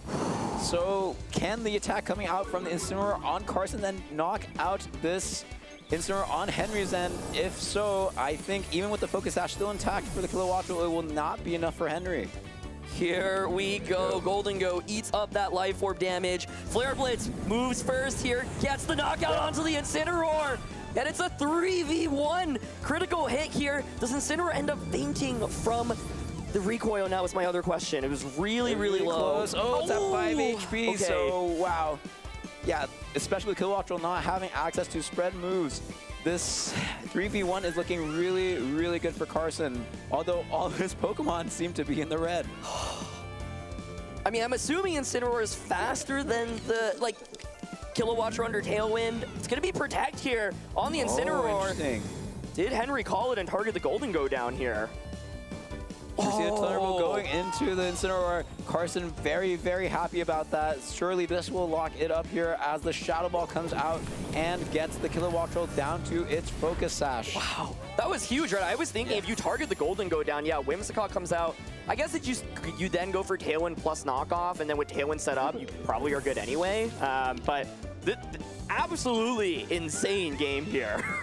Yeah, like, yeah, the Whimsicott had enough health, so I'm not sure if that hard read was necessary, but surely definitely close it out for Carson here. And yeah, we're quickly going into game 3, and yeah, I'm really curious to see, like, yeah, what is the new game plan for both these players with the tailwinds. Clearly, the Trick Room option is not being opted for from Henry. Or do you make that switch up into game 3? That was such a wild game. Carson being able to pull it off. I mean, Ursaluna looks so perfectly positioned, right? But wow, baiting out that Fairy Terra so then you can make your rain. You can see Carson is the player that is willing to go for the most aggressive of hard reads, saying, look, I know I might just lose the game on the spot, but I think I know exactly what you're going to do, and I'm going to call you. Getting the Rage Fist off into the Ursaluna. That one probably actually ended up not being super impactful. Yeah. The main thing was to just force that Terra out from the Ursaluna. But yeah, like at this position, the Ursaluna felt so well positioned, right? Yeah. It's like, oh, okay, I just have Earthquake available into everything, but then Golden Go comes out, and really, really amazing play. Like, this is part of the reason why, like, Fake Out plus Encore Whimsicott has been a combination that's done so well. And to be able to find the path to victory in this one, it's really impressive. Now, Carson did also start off quite strong, right? Like, you got the initial knockout until the Golden Go, so Carson actually had the advantage, but it goes to show that, like, the opposing Ursaluna is just such a big offensive threat. It also goes to show how much Ursaluna is reliant on that speed control, because all of Carson's Pokemon after translation were susceptible to the ground type attacks, but because the speed control was in favor of Carson, he was able to clutch it out. So let's see, in game 3, it's going to be the Kilowattrel and Ursaluna on Henry's side, whereas it's going to be the Whimsicott and Golden Go again for Carson. I really like the mix-up here to go back to Kilowattrel or Ursaluna. Like, I felt like the Golden Go as the lead in the previous game just did not accomplish very much. Exactly, yeah, and it just, like, went down immediately on turn 1. So last time we were in this position, we ended up just seeing a Earthquake and a Tailwind, right? Ursaluna maybe is like, okay, well, Earthquake didn't get the knockout last time. I can go for a Headlong Rush. Kilowattrel, of course, could match Tailwind. You can see Golden Go hovering between that Water Terror option. That's powerful, but if you eat up a Thunderbolt, it could be very, very bad on turn 1. Yeah, let's see. So we see the Terrestrialization kicking us off in game 3. The Golden Go not wanting to be taken down by the Headlong Rush this time. So very good defensive Terrestrialization from Carson. Let's see how Henry responds. Is he going to take the bait with the Headlong Rush? First, we're going to see the Whimsicott go for Tailwind for Carson this time off of the get-go. Golden Go going to attack first. It's going to be the Make It Rain, going to do a ton of damage to Ursaluna while also getting rid of the Focus Sash on the Kilowattrel. Going to do another critical hit, a little bit of deja vu for Henry here. But let's see what Henry goes for here in retaliation. It's going to be the Air Slash onto the Whimsicott, doing some pretty respectable damage. Now it's going to be the Earthquake. The question is it going to be able to take down the Whimsicott and relieve it from any Encore opportunities? It is, so it's going to go down, but that also means that Carson gets a free switch in as part of his Tailwind while Henry has not set it up yet. I really like Carson's position this time around, honestly, because you now have won the Tailwind War, and we actually see another adjustment here. It's going to be the Dragonite plus the Annihilate combination in the back. So Annihilate coming in immediately right now. Make It Rain, so scary. Big critical hit there onto the Kilowattrel means that you'll definitely guarantee a knockout with one now. Still has the Terra potential from Ursaluna, but the thing is, if you Terra into Fairy, you just become weak to Make It Rain, right? And so, yeah, I think right now, Henry has to weather the storm, and what makes this so hard is it's like Incineroar normally has been the switch in into Golden Go, but Carson's finally positioned Annihilate next to Golden Go. This Annihilate exists to counter Incineroar in the format, and so I think Carson is in a phenomenal position right now. Absolutely, yeah. It seemed like all the other times he was positioning the Whimsicott Incineroar, which just didn't favor so well to the opposing Incineroar, but now able to position the Annihilate right next to the Golden Go to support it fully. Henry will not want to take some damage this turn and stave through the Tailwind over on Carson's end, going for a double protect. And yeah, Golden Go not going for the aggressive nasty plot this time. Not needing to make those kind of hard reads, but with Ursaluna taking another turn of burn means that even some smaller damage rolls is not going to save this Ursaluna from the second Make It Rain.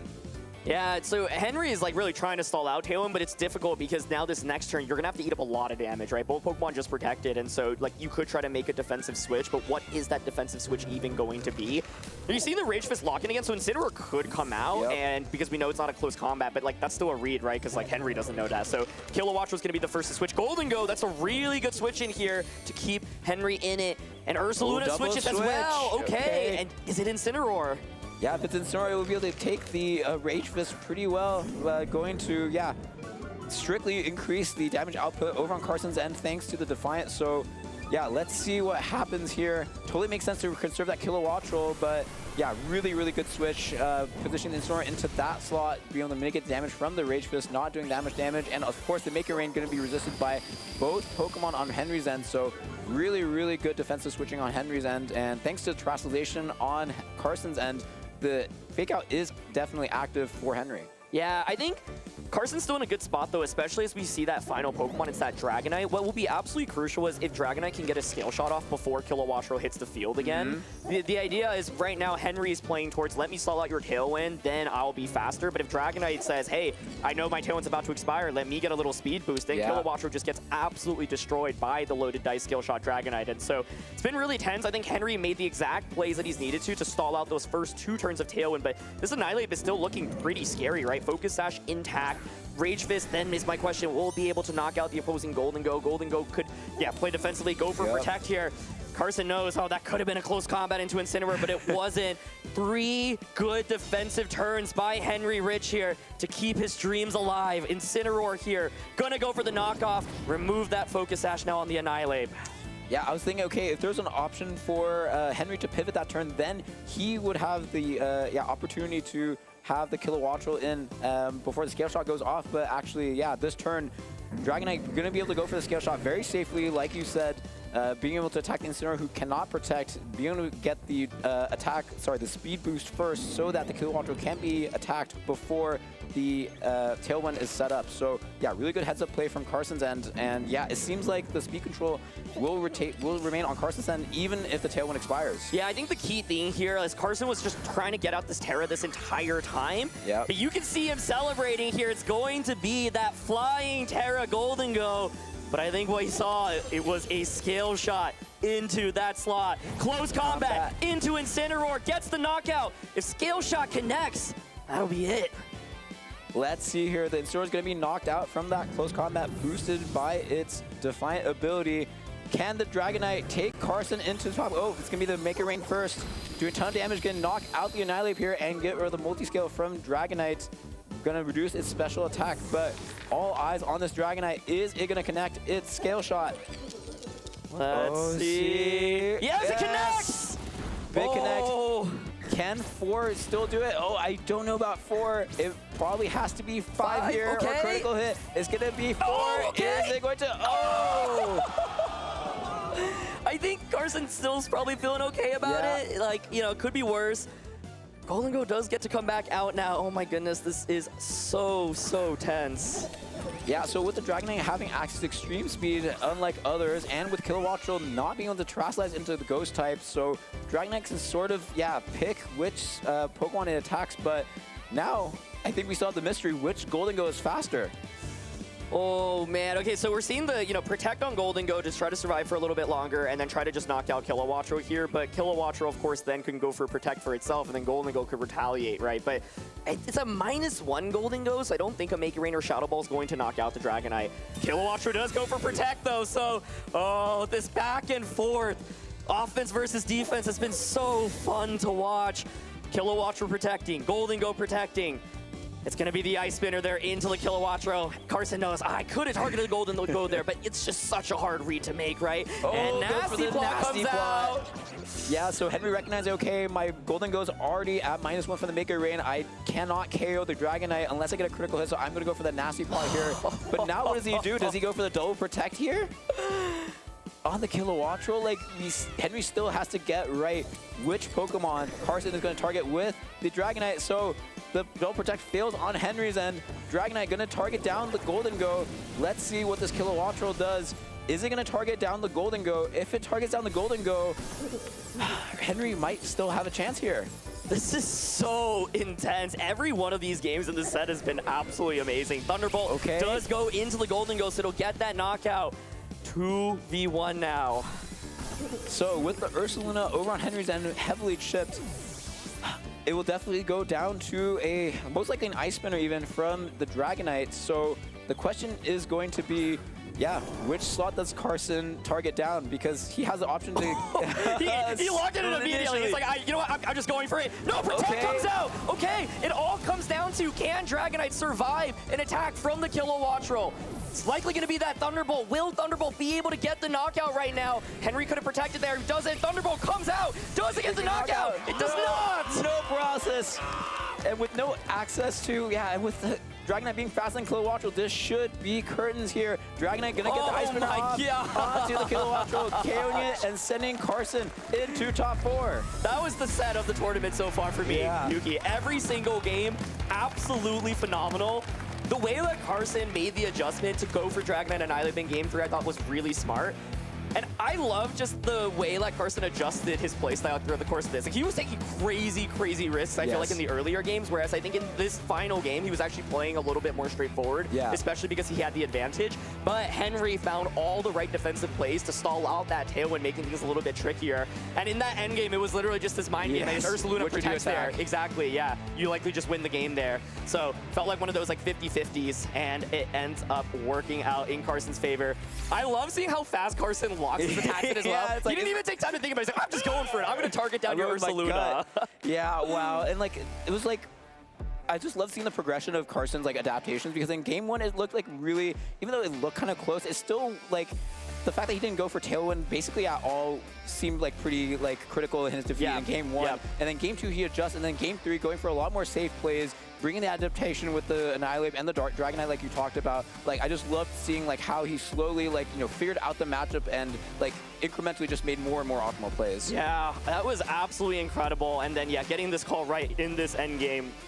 Ice Spinner into the Ursaluna. The Thunderbolt actually did a lot less damage to the Dragonite than I thought. I bet, you know, if it gets that critical hit, then I think it might get the knockout. And there's the threat of like para into full para the next turn. One of the interesting things was actually because there was extreme speed on Dragonite and the Kilowattrel was chipped down pretty significantly, it meant even without the skill shot, you'd at least be able to hit it. But Carson making that huge play in this game as well, predicting that flying Terra on the Golden Go, because the Terras could have gone the other way around that turn, right? If you Terra Grass the Incineroar and stay as regular Golden Go, you don't get a knockout onto either, and Carson actually maybe just loses the game on the spot there. Right, so yeah, I think neither player really had the advantage, and they're, you know, obviously respecting that they're both really strong players, so just really had to go for those reads. And yeah, Carson, it worked out perfectly. Like you said, if it was the other way around, it might have been Henry going into top 4. But yeah, Carson, as we can tell, trusting his instinct, not doubting it, and just locking in ASAP. That was, I was like, if I were in that shoes, I probably would have taken the full 45 seconds and gone back and forth. I'm like, like I don't know. And Carson's like, coins in your head, like this one. But I think it makes for a really exhilarating like play style, right? And once again, to find that switch into Whimsicott in that second game, super, super cool as well. And game 1, like, once again, like, I thought it was over when it was 2-4, but then suddenly I was like, wait, maybe it's not. And in the end, it ended up being okay for Henry. The U-turn being such a big deal as well, actually, because it gives you like a neutral attack where you're also not taking recoil damage, right? If you don't have that U-turn, normally you're opting for Flare Blitz, but then Flare Blitz means you're damaging yourself consistently. U-turn means that you're able to actually do good damage, for free. And then Kilowattrel's Thunderbolt was so strong into the Incineroar, not so strong into the Dragonite in that end game of game 3, but absolutely amazing set. I mean, my heart is racing. I know, like that was probably my favorite set I've seen from the event so far. Absolutely. And one thing I want to point out is that I think both like players' play styles or like what they're comfortable with, the kind of games they're comfortable with, could have played into this too. Because I think over on Henry's end, like he has like a lot of like, you know, solid like bulky Pokemon. He probably doesn't have to make like hard reads like that often. Like he can play kind of slow. Whereas on Carson's end, he does have some bulky Pokemon, but by nature of using Whimsicott, he's probably used to playing more aggressively. And it seemed like in that matchup, both players had to play really aggressively, right? I don't think Henry could really afford to go to the Porygon 2 mode. So maybe with Carson, you know, being able to leverage his gut instinct like throughout the tournament, whereas maybe Henry was caught off guard and was like, whoa, I'm not sure if I am ready to make these kind of hard reads. Maybe that favored Carson in the end. I need to know how Carson is feeling, so let's go throw it down to him and hear from him. Thank you so much, Aaron and Yuki. I am currently in the lounge with Carson. Carson, congratulations. You made it to the top 4. How are you feeling right now? No, I'm feeling great. I love playing this team. It gives me so many opportunities to really, I guess, take advantage of situations, punish mistakes, condition people like in that match. It's just excellent. I think it's but no, I'm just feeling great. I'm feeling pumped, high energy, good stuff. Let's talk about the matchup between you and Henry. You lost game 1, but then you made the adjustments in game 2 and game 3. It seemed like you were going for some pretty aggressive plays right there. Let's talk about some of those aggressive plays that you made. What was your thought process going into them? Okay, so first off, beforehand, I in turn 1, game 1, I completely forgot that Whimsicott was slower than Kilowattrel. So I was just like, oh goodness. And it was like close-ish to bringing it back, but you know. But yeah, I think in certain plays, like especially game 2, that ending where I had to pull it back, what I've really learned, I've started working a lot with Marco Silva. Well, not a lot, but he has been a great influence on me. And he's really taught me, like, if I know what my opponent is doing, just do it, call it out, because if you make a passive play, it's not going to work out, isn't it? Yeah, that's absolutely true. Let's talk a little bit about game one, turn one. You know, you had sort of like gone on the offense right there. Kilowattrel was able to set up a tailwind on the other side. What were your thoughts? And I mean, it got pretty close down to the wire in game one. I mean, what were your thoughts trying to claw back there? So yeah, I don't know how well I can remember it, but it's I think it was the way that I was able to come back. I think a little bit with Ursa was with Instant was obviously Clear Amulet is great, so much better than safety goggles. But I think a lot of it was just being able to maybe set the pressure of, hey, you can't really attack me, and I'm going to get some residual damage on you with Whimsicott. I don't think a lot of people know Whimsicott calcs very well because it's not very common. I mean, obviously, shout out James Evans for getting top 8 with it too. My Whimsicott brother, I guess. But anyway, it's a lot of people don't know the calcs, so I was able to claw a little bit back, and I didn't want to really show my hand enough, or I wanted to show like less of what I knew or what I was getting onto him to like kind of make him feel safe to make those really defensive plays. And then, you know, game two and game three, you started making a lot more of those hard reads. There was a turn where, you know, Henry was a little bit more on the defensive side, and you punished that immediately with a really crafty nasty plot, right? Let's talk about your strategy there. I don't know. I think a lot of it was like, from game one, I think his takeaway was that, you know, if you play the end game very safe, I'm going for a lot of, I guess, I don't know the right word to say it, but it's like you do it just to like check, you know, like a jab of sorts, or like you just do it to check, see how honest they're playing. Yeah. I did a lot of that to like condition that those plays are safe. And if you're able to, I think obviously doing it first off gives them a big primacy effect. Like just psychologically condition speaking. But I think from that point, I was able to just start getting off plots because I knew that he was going to be in that passive position or feel rewarded from that point. So I don't know, it worked out well for me. Paid off in game two, and of course game three came down to the wire as well. I mean, I was watching backstage. It seemed like it was going to go back and forth, back and forth. Tell us a little bit about your strategy in game three. I'm not going to lie. I think I just won a 50-50. But no, a lot of the time I think that people get this false sense of security when it's like the turn where I can protect. They get this sense of security where, oh, he's going to protect. I don't want to burn up my protect, right? Especially when it gets to the higher level and it's like a sort of tier 3 read. So I just went, I ripped it. And he got it right with the Kilowattrel. And I wanted him to, so the reason I hit that there was because obviously I'd be able to sequence further and it would give me more opportunities to win. But from that point onward, I would be able to, I guess, make him feel like I was going straight for the Kilowattrel. And keeping Ursaluna in was safe and fine and dandy.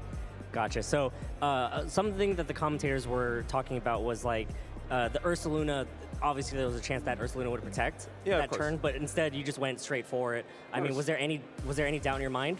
There was doubt in my mind. That's a 50-50. That is a 50-50 that I won, and I fully, yeah, no, that's on me. To the camera, I won a 50-50, and I won probably a good bit of money off it. And I am shameless about that, so apologies to ethical Pokemon players. Well, I mean, like you said, that was a 50-50. You guessed correctly. Congratulations, Carson. You're making it to the top 4. Before I let you go relax, before you prepare for your top 4, I'm going to ask you, do you have any shout-outs that you want to any of the viewers out there? Yeah, so first off, Victor Medina for giving me games into this right before the match. I was on my phone, just like, keep creating strategies with him. Marco Silva, Maddie Morgan, Narit, I don't want to butcher the Polish guy who's absolutely absurd. And then, yeah, my girlfriend, Leah, I'm sorry for not naming you. Carson, thank you so much for joining me in the lounge. It's an absolute pleasure to get to talk to you, get some insight from the players. We're going to go ahead and throw it over to Joe Brown to break down that match. Take it away, Joe. Thank you very much, Dewey. Congratulations to Carson. We'll see you just a little bit in our second top 4 match. But let's let's catch our breath. Let's take a moment. We've successfully made it through the top 8. Those are some absolutely intense matches. So we'll talk about Henry, we'll talk about Carson here. Let's just dive right into it here in this action. So we're gonna start with game 2. We're just gonna let it slide through. The Tailwind mirrors are so scary because while Kilowattrel, even if Carson forgets that Kilowattrel's naturally faster than the Whimsicott, when you have Prankster, you don't care about that. So Whimsicott was able to set Tailwind up first to allow Carson's Golden Go to get the knockout on the opposing Golden Go. And I think this was a position, especially that Carson was talking about, where Henry, even though he was up one game, he was still playing passively. This allowed, especially with the Protect on the Kilowattrel, this allowed Carson to try to get more aggressive and play against his opponent's tendencies. Pretty much the best way that Carson can come back in this set is with a Golden Go setting up. And not just once, but twice with multiple nasty plots. That Kilowattrel competitive boost does not matter because of Prankster Encore. Encore is able that not only will you win the speed ties, quote unquote, because you have Prankster Tailwind, but if your opponent also clicks Tailwind, they're not going to be able to click anything else once they are encored at that point. So we saw Carson setting up the nasty plots. The Terra Fairy on Ursaluna was to get around the close combat weakness from Annihilate, but you're darned if you do and darned if you don't from Henry's perspective, because now you're a fairy type into the setup, Golden Go on the other end to get that knockout. This just felt like the momentum started to build on Carson's end. It felt like even though his Pokemon as a whole might have had 10% HP remaining with the Incineroar at that point, he was enough to get it done. 2v1, Whimsicott gets that final hit point from Kilowattrel's end. So we go into game 3 here, and now all the pressure is on Henry here. Carson has that momentum. We see, just like last game, Golden Go was so crucial for him with those setups. So now we're back to the Tailwind mirrors. We're back to who is going to attack first. Henry now understanding from the first 2 games that he's not going to win the Tailwind mirror is a great adjustment on his turn to go for the attack instead, knowing that he's not going to win that. You can try to stagger Tailwind potentially later. So there's the Air Slash and then the EQ as a perfect flying teammate for Ursaluna to go for an attack. Knocks out Whimsicott and Golden Go down to half. Unfortunately for Henry, Whimsicott loves getting KO'd on the turn that it clicks Tailwind, because now the rest of your team, your actual attackers, your sweepers, are the ones that can come in under the speed boost and do more damage. Close combat from the Annihilate gets that KO into the Incineroar. And now the really funny thing with the loaded dice here on Dragonite was he needed 5 hits for the KO on this terrifying Golden Go and only got 4. But Annihilate goes down. At this point, it was just so intense for the Golden Go. Both of them terrestrializing in this game just like they did the prior game. The casters were losing their minds counting the loaded dice scale shot hits. Here is the 4th one, and you're holding your breath, and it's only 4. You think maybe Carson's in a bad spot? No, because Dragonite's natural typing is pretty solid into the Kilowattrel. Ice Spinner gets to finish off that attack there, and because Kilowattrel does not have a competitive boost this time around. Remember, game two, Henry got the competitive boost, but was encored into Protect, so never got to take advantage of it. Now, Henry does not have a competitive boost, so he gets the KO onto Golden Go here, which is perfectly fine and dandy, but he's not going to be able to get it this turn, as Dragonite essentially pulls off a 3v1 comeback as everyone else on Carson's team gets knocked out. Carson popping off, fist bumping, showing a lot of great emotion in this set. We love to see the passion from our top VGC trainers. Thunderbolt does not get the KO. Dragonite clutches it out, and Carson moving on to top 4. I think the real takeaway from that set was Carson. He even talked about conditioning his opponent into playing safely, right? Henry, with a game advantage, decides to play it safe and protect and swap and not go for the throat the way that many other players with a game advantage would go for it. And that allowed Carson to set up Nasty Plot multiple times, and then it let him in game 3 get the Tailwind with Golden Go to bring everything low enough for Dragonite to finish off the rest. Congratulations to Carson. Absolutely awesome match. We'll look forward to seeing your match coming up soon. But for now, we're going to toss back to the casters for our first top 4 match. Thank you so much, Sierra, Jake, back on the desk, and we are about to get ready to start with the top 4 here in Las Vegas. This was such an exciting top 8. You know that last match, the crowd was going crazy, and you know that the matches here in top 4 are going to be just as hype. It's going to be so cool to see these 4 trainers battle it out. Dylan Salvanera versus Zachary Carlson and Zachary Weed versus Carson St. Dennis. Between the 4 of them, only one regional championship in the Masters division so far, and that is Dylan. So we get to see if we get to crown a new champion or a repeat champion today. That's a really exciting thing, is there's a bunch of different storylines that all come to light, and a lot of very different teams, really different takes on this current metagame, which is going to be really fun to witness. And a lot of, like, the fact that all of our top 8 matches, except for 1, went to that 2-1, really just shows how close this has been through and through. So, you know, whoever is going to take this crown is going to be a very, very worthy regional champion. Absolutely, and this whole entire field was so stacked this weekend here in Las Vegas. Really fun to see. A lot of familiar names, but most of them being knocked out in that top 8. I mean, just look at it. James Evans, Joseph Ugarte, Justin Tang, Henry Rich, maybe the favored players in all 4 of those matches, but all taken down by their opponents. So we get a really cool top 4. Yeah, that's the crazy part as well. Like, this is still a really strong top 4, do not get me wrong, but as you called out, the favorites kind of falling in that top 8, and I think that just really shows the strength and the level that these 4 players, Dylan, Zachary, Zachary again, and Carson have been playing at throughout this event. So I cannot wait to get started here. It's going to be a great time for Las Vegas. Absolutely. Dylan and Zachary Carlson will be up first. We get to revisit that Sun team that Zachary was piloting so well, and another look at the Kilowattrel Ursaluna team that Henry and Dylan have both been running. Another interaction between these 2 teams, and we get to see Zachary navigate through some pretty rough dire claws in that top 8 match, so we know we can handle some adversity throughout these matches. See, what I'm excited for is, particularly with these 2 teams, is Kilowattrel has not been the most meta-defining Pokemon within this regulation. We have seen it, but it's not been crazy in comparison to a couple of these Pokemon. So to see not 1 but 2 of them within the top 8 and now 1 in the top 4 has been really cool. And then, of course, on the opposing end for Zachary, the fact that we've seen Sun, but this is the new take with that Hisuian Lilligant and just showing how well it is, shows that even in the tail end of Regulation 8, people are still finding ways to mix things up, and it's been working out so well. But let's start to hop into this match, because again, this is a former regional champion in Dylan Salvanera facing off against Zachary Carlson, who has had these top cuts, had some runs, but hasn't gotten that title, and a great opportunity today to try and claim one. Zach having the tournament of his life so far, certainly with what has been the tournament, or the team of the tournament.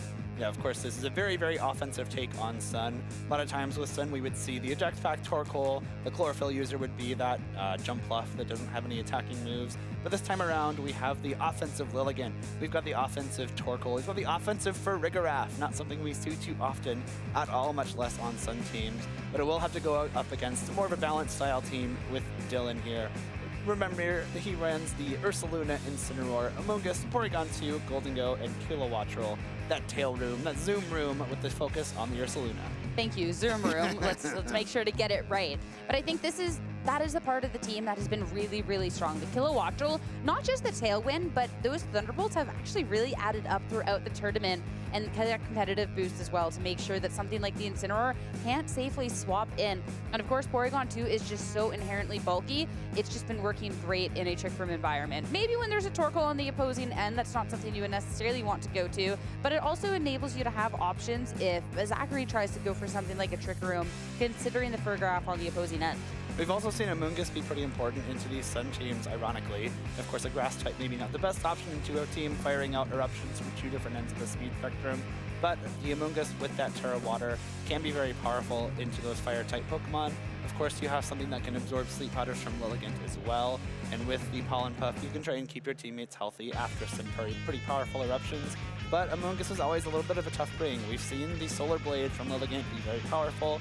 Of course, while Lilligant can't put Amoonguss to sleep, Amoonguss can't put Lilligant to sleep either, so there's another Spore immunity for you.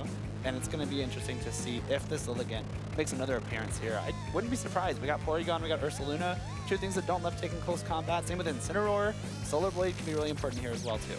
I think too, where there's going to be the importance, as you were calling out with the slow, with that Solar Blade, because that would also match up well into the Ursaluna. But specifically, when you are looking at the Amoonguss, which can cause a lot of issues when it is that Terra Water, considering the lack of other spore immunities on the team. Incineroar, of course, is that grass type, but it's not necessarily the Terastallization you would want to commit when you're looking at the other really offensive options and something like that Hisuian, Typhlosion, and this Torkoal. So I feel like the Lilligant can be really strong. Seeing the speed too when it's under the sun has been impressive, and the Focus Sash to really just enable it to tank at least one hit has been paying off so well in a lot of these matches. It really has. It's really fun to see this team exist. And look at a bunch of different matchups as well. It's been something we followed throughout the whole tournament. Now we get to see it face off against Dylan and the Ursaluna Tail Room, and we're going to get to see that lead right off the bat. Kilowattrel and Ursaluna into the Typhlosion and Annihilate. I love this Typhlosion's position, immediately threatening a pretty big eruption into these two Pokemon that don't necessarily love taking those big fire-type attacks. Especially to Ursaluna, that synergy with the Kilowattrel is normally so nice because you can go for these Earthquakes and not deal any damage to your partner Pokemon. So an Earthquake and a Tailwind can be really safe. But seeing that Choice Scarf Typhlosion on the opposing end and just that inherent damage, it doesn't have the sun, so it's not going to be quite as much. But that is still not the hit you want to take. The Kilowattrel, it does have that Focus Sash, but then you can just get the double up from the Annihilate, and that could just cause a lot of havoc. But no switches, so the Typhlosion won't have the sun, but we still see the Terastallization, and that is another way to really get this damage going. Terra Fire, so something like this Eruption is going to deal a lot more damage out on the field.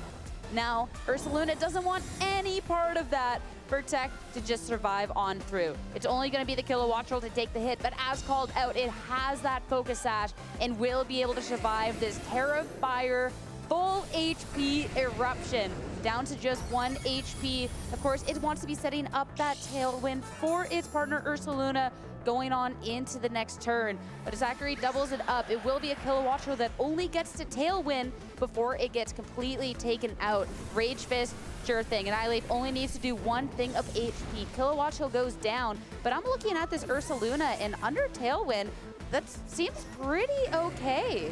Good decent spot for Ursaluna to be in. I wonder if it will be able to outspeed this Choice Scarf Typhlosion.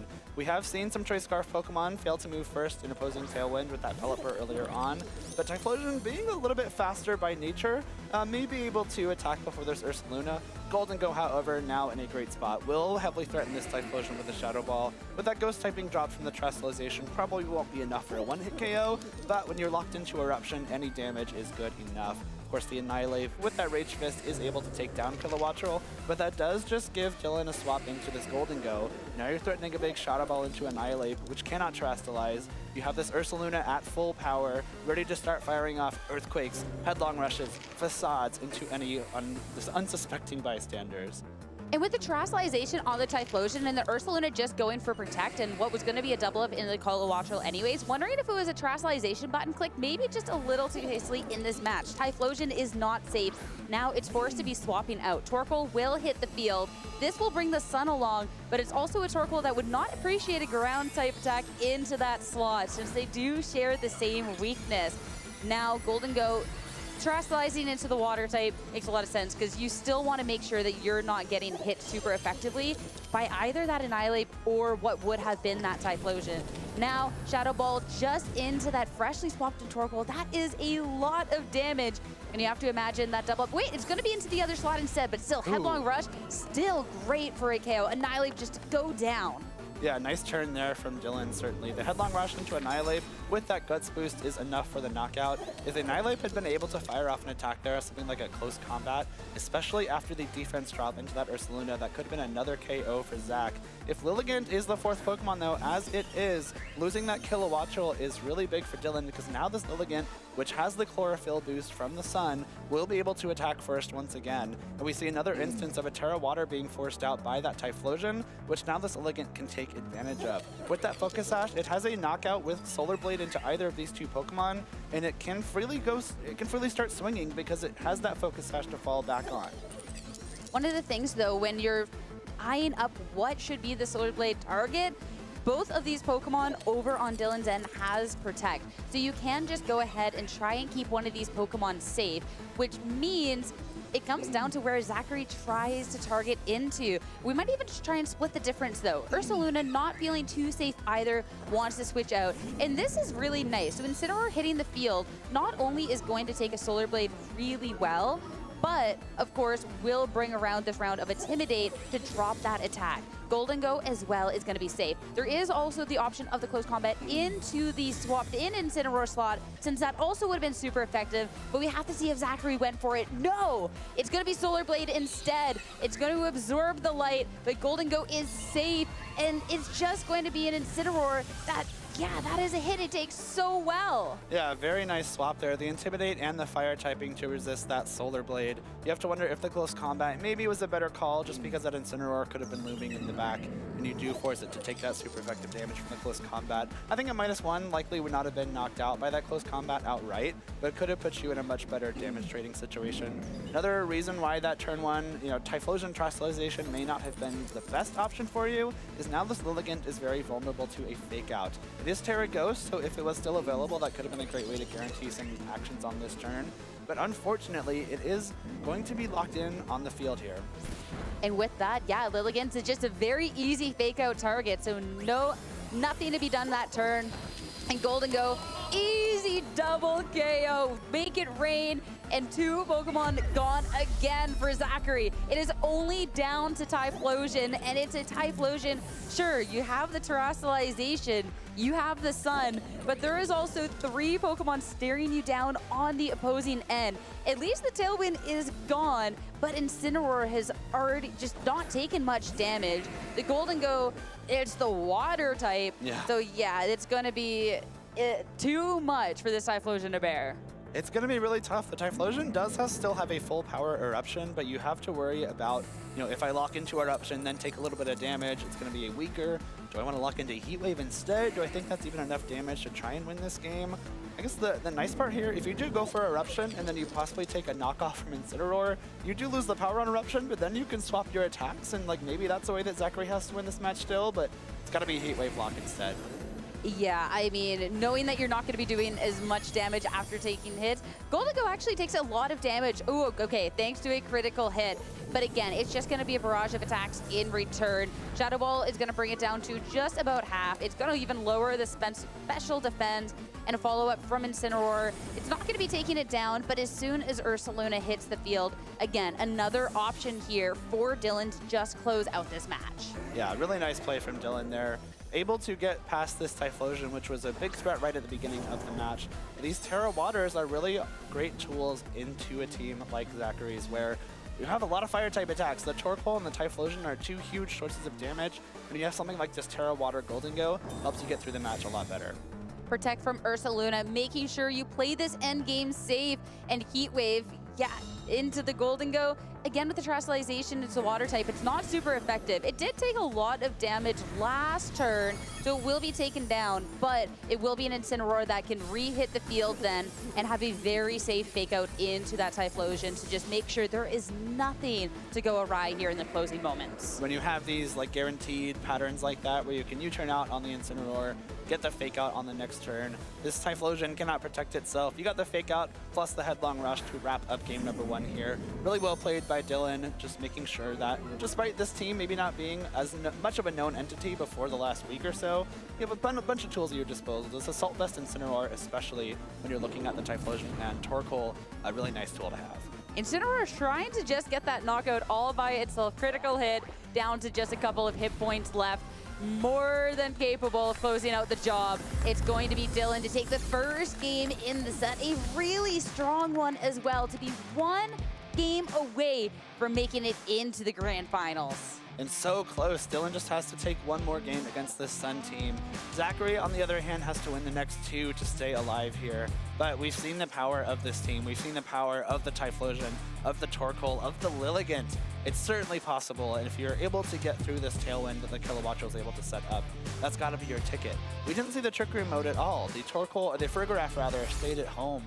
Did not make an appearance in this game. And when you're facing down an Amoonguss, kind of makes sense, right? You got to be a little bit scary, especially if that Terra Water Amoonguss in Trick Room. But I don't think that we saw Dylan bring it this game even, so maybe that's something to consider for Zachary. I mean, looking back at this match, I am just thinking about this first turn and the Terastallization. With a really offensive team like the Sun team, of course, you want to get early momentum in the match, but where you can really start to meet your demise is your opponent really just, well, not allowing you to attack. Yeah. Ursaluna protects. The Kilowattrel, if brought down to Sash, the damage modifiers with the Terastallization is not going to make a difference in that incident. And all of a sudden, you're susceptible to getting faked out. You've used your Terastallization, and we saw Hizumi and Lilligant then just getting faked out later in the match. So there was a lot of different variables that came up just from going for that Terastallization a little bit too early. So in this game too, would love to see Zachary maybe conserve that a little bit more, or if you are going for the Terastallization, making sure it is going to be a for sure hit. Definitely. Got the Typhlosion and Annihilate lead once again from Zachary, and we see the Kilowattrel Ursaluna, so we're just fully running it back. Does Zachary change up his strategy this time around? Does Dylan change up his strategy this time around? A lot of different things can happen on this turn. Do you make a more offensive play with this Ursaluna? Do you go straight for that big Earthquake? Maybe you expect Typhlosion to play a little bit safer, maybe not go for that Terra, and maybe you can then survive the Eruption as a result? This is where the mind games really come in because Dylan is up a set. So if he did want to play a little bit more offensively, you have a little bit of wiggle room. But Dylan was playing so safe in game number 1 that I don't quite imagine that you would want to, especially when Ursaluna is a Pokemon that you naturally want to just go ahead and protect on the first turn. But Zachary seems to be going for a run back here. Yet again, Terastallization on this Typhlosion to make the most of any damage coming on out. But it's going to be an Ursaluna yet again with a Protect. Last time we saw the Eruption, we got to see hit onto the Kilowattrel and a KO. It's going to be a Heat Wave lock this time, but still going to bring down this Kilowattrel down to just a fraction of its health. And if it is a follow-up from the Annihilate, we're going to find ourselves in a very similar situation with Dylan getting a free swap into a more offensive Pokemon, which is how it's going to play out. I do think the Heat Wave might be a smarter lock here if you're going to commit to the turn 1 Terra. You know, if the Tailwind goes up and the Eruption is locked in, you kind of have to swap Typhlosion out lest you be stuck on the field firing off some very sad Eruptions after taking damage next turn. But now by locking Heat Wave, you've essentially forced Dylan to target the Typhlosion this turn. Instead of, well, of course you're going to target it anyway if it's locked into Eruption, but you can't just like target it with one attack and then leave it be. You have to make sure you're taking it all the way down before it can fire off a Heat Wave, because even though this Ursaluna is at full health, these Terrafire Heat Waves are going to hurt. You can't just go for the Headlong Rush into Annihilate this time around, because we know Golden Go cannot knock out Typhlosion in one hit. And yeah, going on into this, when you see, last time this played out, it was a Golden Go to just protect, and we see the run back of it. With the Earthquake, you don't want to be doing a super effective hit onto your partner Pokemon, but Heat Wave now, yeah, nothing into that slot, but how much into this Ursaluna? You have the Terastallization, but you do not have the Sun quite yet, so that's going to be good for about half of its health. The other question, how much is this Earthquake going to do? Regardless, it was going to be a super effective hit into this Typhlosion. It is spread damage, but it's not going to matter. Typhlosion goes down. Also great to know that Typhlosion does outspeed that Ursaluna in Tailwind. Ursaluna, a pretty slow Pokemon naturally, so it just doesn't have the speed to attack first, and the Annihilate will be able to follow up with a close combat for a knockout. So Zachary takes the Pokemon advantage once again, has Dylan down to his last 2 Pokemon with just 2 turns of Tailwind remaining. If Zachary's able to get past this Tailwind, and it's going to be that Incineroar as the final Pokemon as well, there's a chance that Zachary can come back once Tailwind is up, maybe bring some of his other faster Pokemon like that Lilligant out, and be able to clean up the game from there. Yeah, a lot, considering that it was very similar plays, a very different result with being able to get rid of this Ursaluna that was just so problematic. Now, Intimidate means a Defiant boost onto this Annihilate, and Torkoal hitting the field is bringing the Sun along as well. So a Pokemon, again, that you cannot disrespect, because this can deal a lot of damage into the Golden Go, and that's also where the check comes around, because if you want to make sure you don't get hit by this Torkoal and even just drop that Ghost Beak just from Annihilate, that is the Lilligant in the back, which I have to assume it is, well then you're just Solar Blade target. Yeah, I don't know if you can knock out Torkoal this turn. The combination of Shadow Ball and Knockoff may be close, but if you like commit to that and don't Terrastallize your Golden Go and Torkoal survives, not only are you probably losing Golden Go to the Weather Ball, you're losing Incineroar to the close combat as well. It's a nice combination of power here coming out from Zachary. The +1 Annihilate especially heavily threatens both Pokemon, the Golden Go with a Rage Fist and the Incineroar with close combat. So you kind of have to pick which one you knock out. I don't think it's possible to knock out both in one turn here. That's going to be the thing, but make it rain. Annihilate already down to not that much health. is just an easy KO on this turn. So a great way to just even the Pokemon count here to at least start things off. But again, we talked about the bulk of this Torkoal, and I have to see if this Incineroar can try and get the KO. Knock off, not enough. Holding on with about a third of its health. It's going to be doing less health with that Charcoal gone, but Weather Ball is accurate and is more than enough to take this Golden Go down. Only one Pokemon for Dylan, and if it is a Hisuian Lilligant, well, you just have a close combat at your disposal. It's going to be great if the Lilligant is the 4th Pokemon, and here it is. Zachary's done a much better job in this game, maintaining the offensive pressure throughout the tailwind that Dylan's Kilowattrel is able to set up. We do have the Terra Grass still available to this Incineroar, which will make it neutral to that close combat instead of weak, but I don't know if that will be enough. Lilligant with the Chlorophyll boost will still get to attack first, despite the tailwind being up, and 2 close combats, even after that Terrestrialization, should be enough. Yeah, Hisuian Lilligant is Lilligant, not Lilligant, that's the archetype we're watching right now. It actually has a decent amount of attack to it. So Terrestrialization on the Incineroar, of course, there is no reason not to go for it at this point in the match.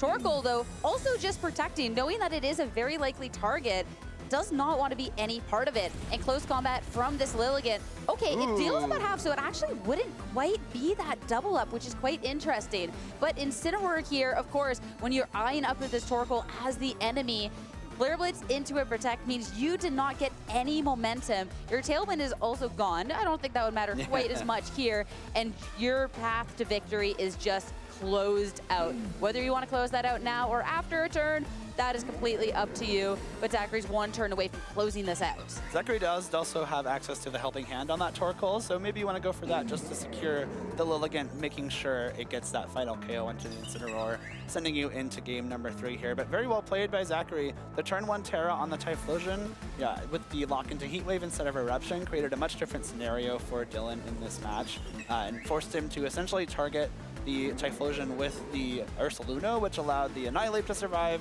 which allowed it to get off that big close combat. So the Helping Hand comes through here. The Lilligant will get a nice little boost from its friendly turtle and knock out Incineroar to send us to game number 3.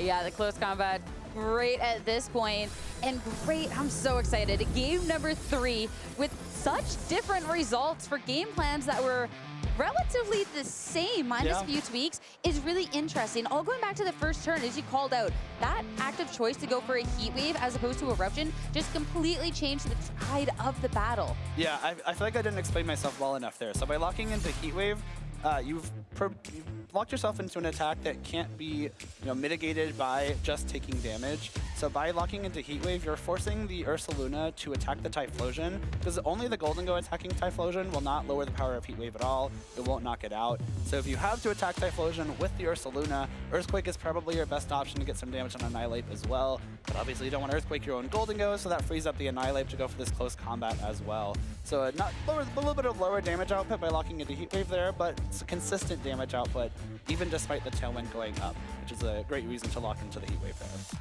Especially, too, after losing the Kilowattrel and the Golden Go hitting the field, we've seen Dylan go for this Earthquake, which, of course, again, you can't really safely do that next to this Golden Go.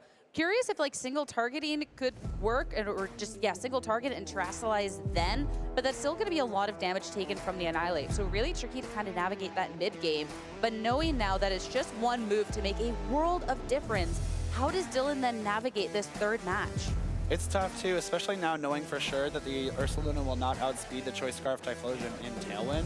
Yeah, if it is the Golden Go and the Ursaluna stuck against that Terrafire Typhlosion again, you have to kind of protect that Golden Go or Terrestrialize the Golden Go in order to not have it be knocked out by a very powerful Fire type attack. And we've seen Zachary be able to punish those Terra Waters with that Lilligant later on. Maybe that scared Dylan away from Terrestrializing Golden Go at all, which allowed it to be knocked out by the Torkoal instead. So it's a really cool combination of offensive pressure. One more game between these two trainers, Zachary Carlson, Dylan Salvanera, and finally going into this, a little bit of a switch up. Zachary is going to be running back a lot of the same, but Dylan, Golden Go is in the lead. Golden Go now makes an immediate appearance. Do you want to commit this Terra Water right off the bat and leave yourself vulnerable to those Solar Blades and also take away that resource from the rest of your team? Typhlosion and Annihilate once again hitting the field. You wouldn't be surprised to see the Terrifier once again, just to make sure that Typhlosion doesn't get knocked out immediately by a Shadow Ball from this Golden Go. But Typhlosion should be attacking first. We'll have the chance to break the Focus Sash on that Kilowattrel and potentially get some good damage on Golden Go as well. And I mean, we've seen the lock into the fire type attacks from this Typhlosion, but there is also the world if you are anticipating the Terrestrialization from the Golden Go to even go for something like a Shadow Ball and follow up with the Rage Fist from the Annihilate and just go for that double up. But if we're seeing a Terrestrialization, maybe it is just going to be a fire move lock in here to make sure that this Kilowattrel goes down to that Focus Sash and isn't just left all by itself. So both trainers, Terrestrialization button right away in this match. Typhlosion all about that offense, and Golden Go all about the defense. That water type Terrestrialization that can be so tricky to navigate in the match. Heat Wave from Typhlosion. Of course, Kilowattrel not going to necessarily appreciate the hit, but will have the Sash. But Golden Go takes the hit so much better. Now speed is on Dylan's side. Yet again, Kilowattrel makes sure that it's setting up the Tailwind for the next few turns. And Annihilate, when the Terrestrialization is spent towards the opponents, but the survival, it holds on. So Terrestrialization is not spent. The hit into the Annihilate, the Rage Fist in retaliation. Golden Go holds on, but not by much. Massive survival from the Annihilate there. That's a huge Rage Fist to get this Golden Go down very, very low. Just looking at the HP it has remaining, that is only 2 attacks with that Life Orb recoil. That will be enough to knock it out after it just attacks 2 more times. And this Typhlosion again locking into Heat Wave. It demands attention from both of these 2 Pokemon. And we saw the Life Orb Shadow Ball do just less than half earlier in this match. I wonder if the Kilowattrel and the Golden Go can even knock it out in combination. He's not even going to try at this point. Kilowattrel is on a sliver of health. Both of them are at this point, and is just staying safe. Now, Golden Go, you have to pick your choice of targets, and Typhlosion is going to be it, down to 1/3 of health. But of course, a little bit of a sitting duck now. Heat Wave's not the most accurate. Kilowattrel hit safe. Can we get the attack onto this Golden Go? It will. So even if it is a resisted hit, thanks to that clutch survival, it was only on a bit of health, and Golden Go goes down. First KO of the match goes Zachary's way. I now realize the Shadow Ball doing less than half was after Make It Rain, so let's pretend I didn't say that one. That is more than enough damage for a follow-up KO from Kilowattrel. But the Golden Go going down is the first blood in this match, and of course it means that the Terrestrialized Pokemon on Dylan's end is now gone. Ursaluna will take its place. It is going to be slower than Typhlosion, but Kilowattrel certainly will not be, so hopefully one Thunderbolt should be enough to clean it up here. But we've seen Zachary weather that storm before, and I think there's only a couple turns of Tailwind left. So if you're able to get through the Tailwind and then bring in the Torkoal-Lilligant combination, you've got a good shot at getting through this match. That's exactly it. So even if you are losing 2 Pokemon, if you can get past that little bit, but we saw before, part of that surviving through the storm was also a really good amount of damage done into that Ursaluna that you might not necessarily get the luxury of this time. So I'd be curious too, if there is still that 4th Pokemon from Dylan, if losing 2 here might not give you enough in the tank to get to the end of the Tailwind and really be able to capitalize. Especially if one of those last Pokemon for Dylan is that Incineroar. Thunderbolt does come out, will finally knock out this Typhlosion and take away those powerful Terra Fire attacks. And Ursaluna should have a chance to attack next.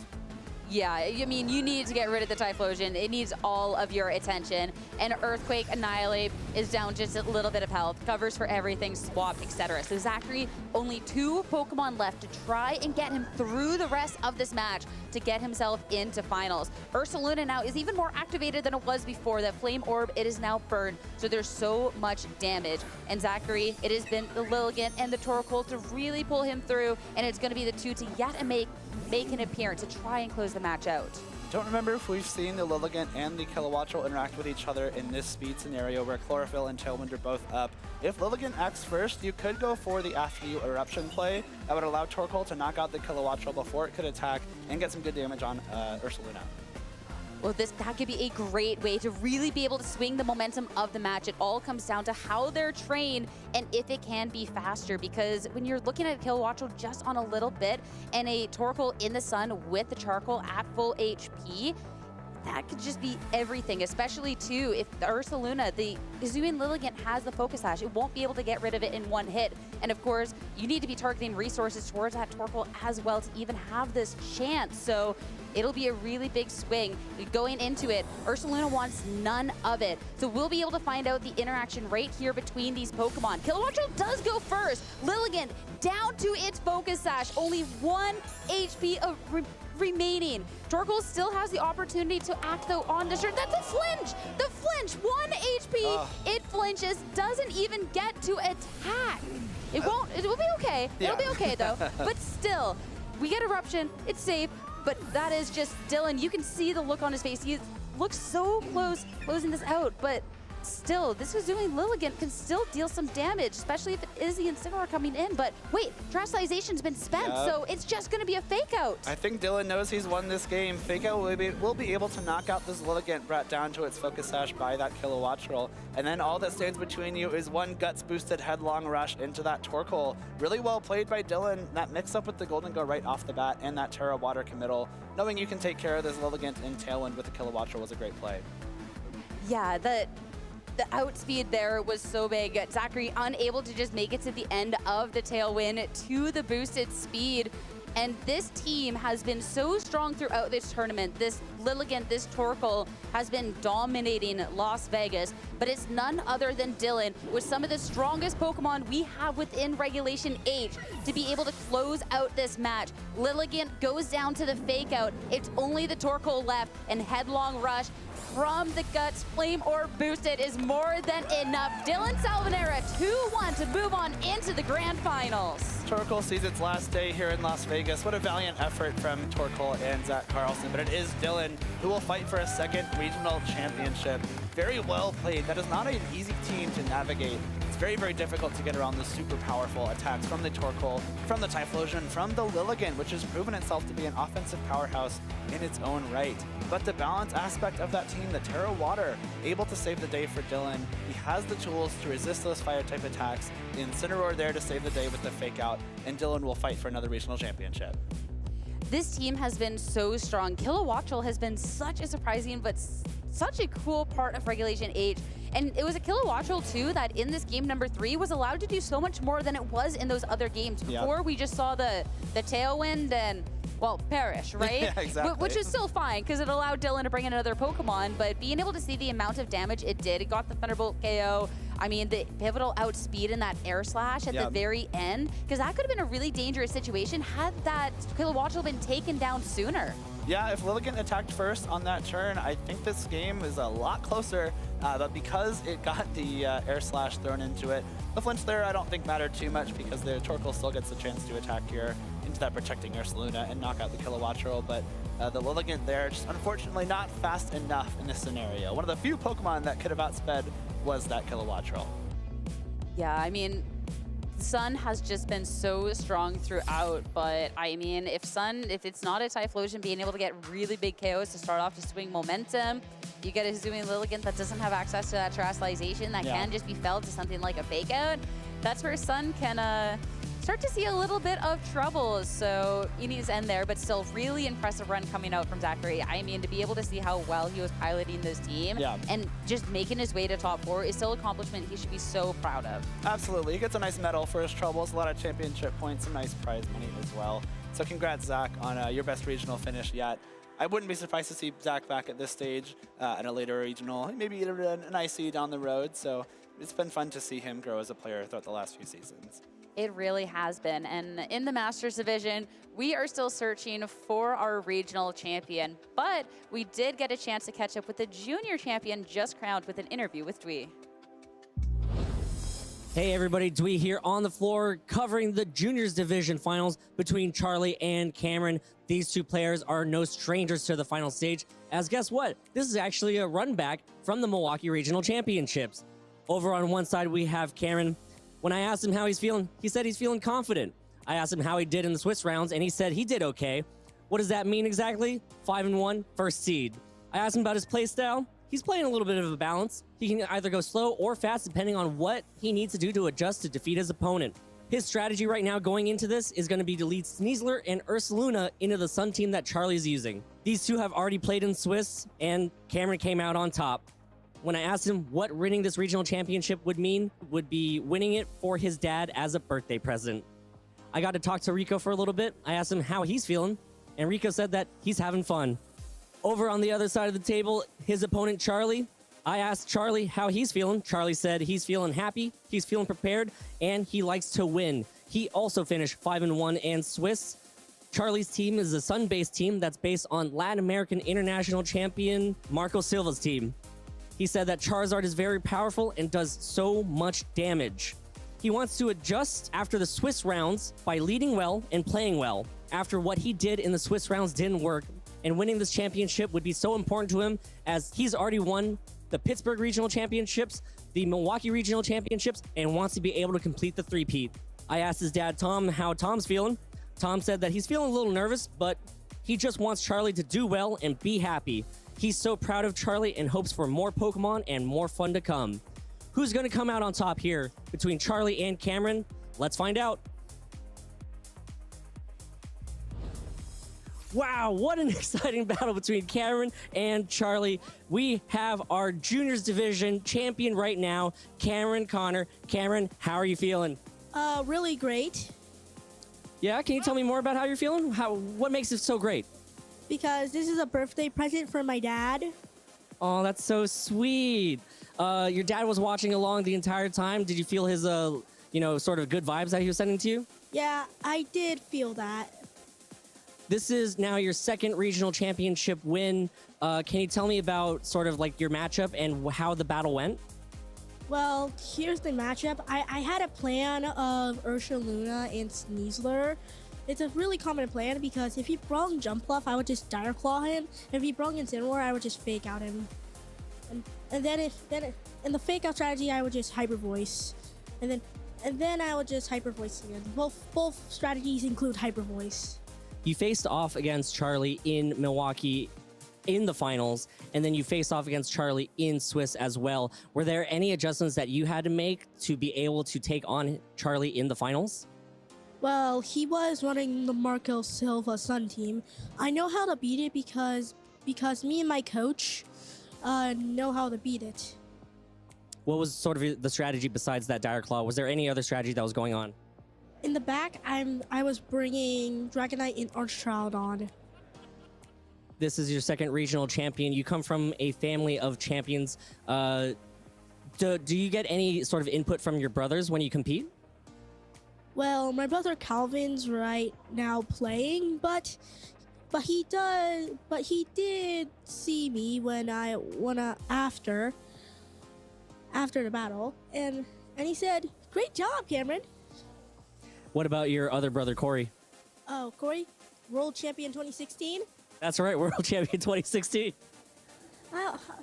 He's really proud of me right now. That's great to hear. Do you practice with your brothers when you go into these tournaments? I practice with my brothers, my coach, family members. I could practice with all of them if I like. This is your second regional championship win. How many more years do you have going into the juniors division, as well as how many more do you expect to be able to compete in this year? I think I have like 2 more years left. That's when I'm 11. but if they allow 12-year-olds, I'm thinking I think I can go for 3 years.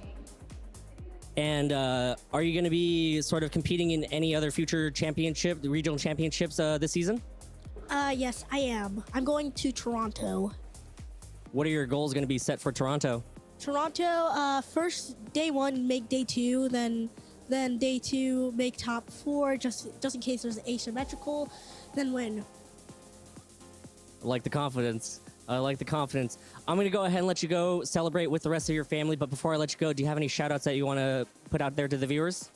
I would like to shout out to my coach, Marco Silva, my family, my mom and dad, my brothers, and that's it. You heard it here from your juniors division champion here in Las Vegas. Stay tuned. We've got more to come here from Las Vegas. Congratulations. Thank you.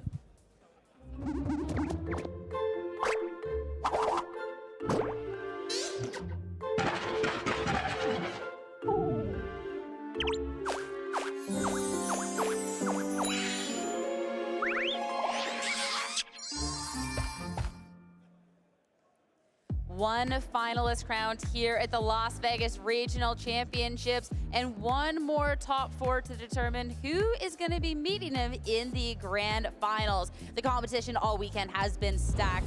Game is at a peak, and cannot wait to get started with this match. Sarah, Jake, back for one more. I just have to talk about that interview, though, in the junior champion, though, real quick, because that was, first off, so wholesome. And to hear how he was talking about the game, like, these kids are the future of the game. We've got to see so many players go and, like, age up into then seniors and have a success, and then seniors into masters and just do so well. So it's just really wholesome to see. Well, he knew, like, the metagame. He knew how the tournament works. Like, you know, day 1, I got to make day 2. Day 2, I got to make top cut.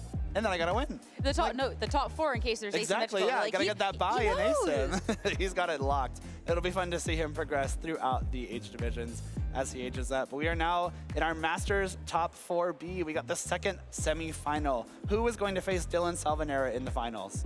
Zachary Weed going up against Carson St. Dennis. But when you talk about players that have been within the community for a while and age up and have done so well, I mean, Carson definitely way past the age up part, but someone who had success within that seniors division. And I mean, the top 4, you could say continue that success now, and just one away from finding a spot in the finals. But Zachary Weed has been somebody that we've been keeping our eye on. We've seen on broadcast before, and his play on broadcast has been so clean. So I'm really intrigued how this is going to go, because Zachary's been playing so well. But there is a lot of talk about like the psychology behind stuff that Carson had, which is really interesting that I'm excited to see.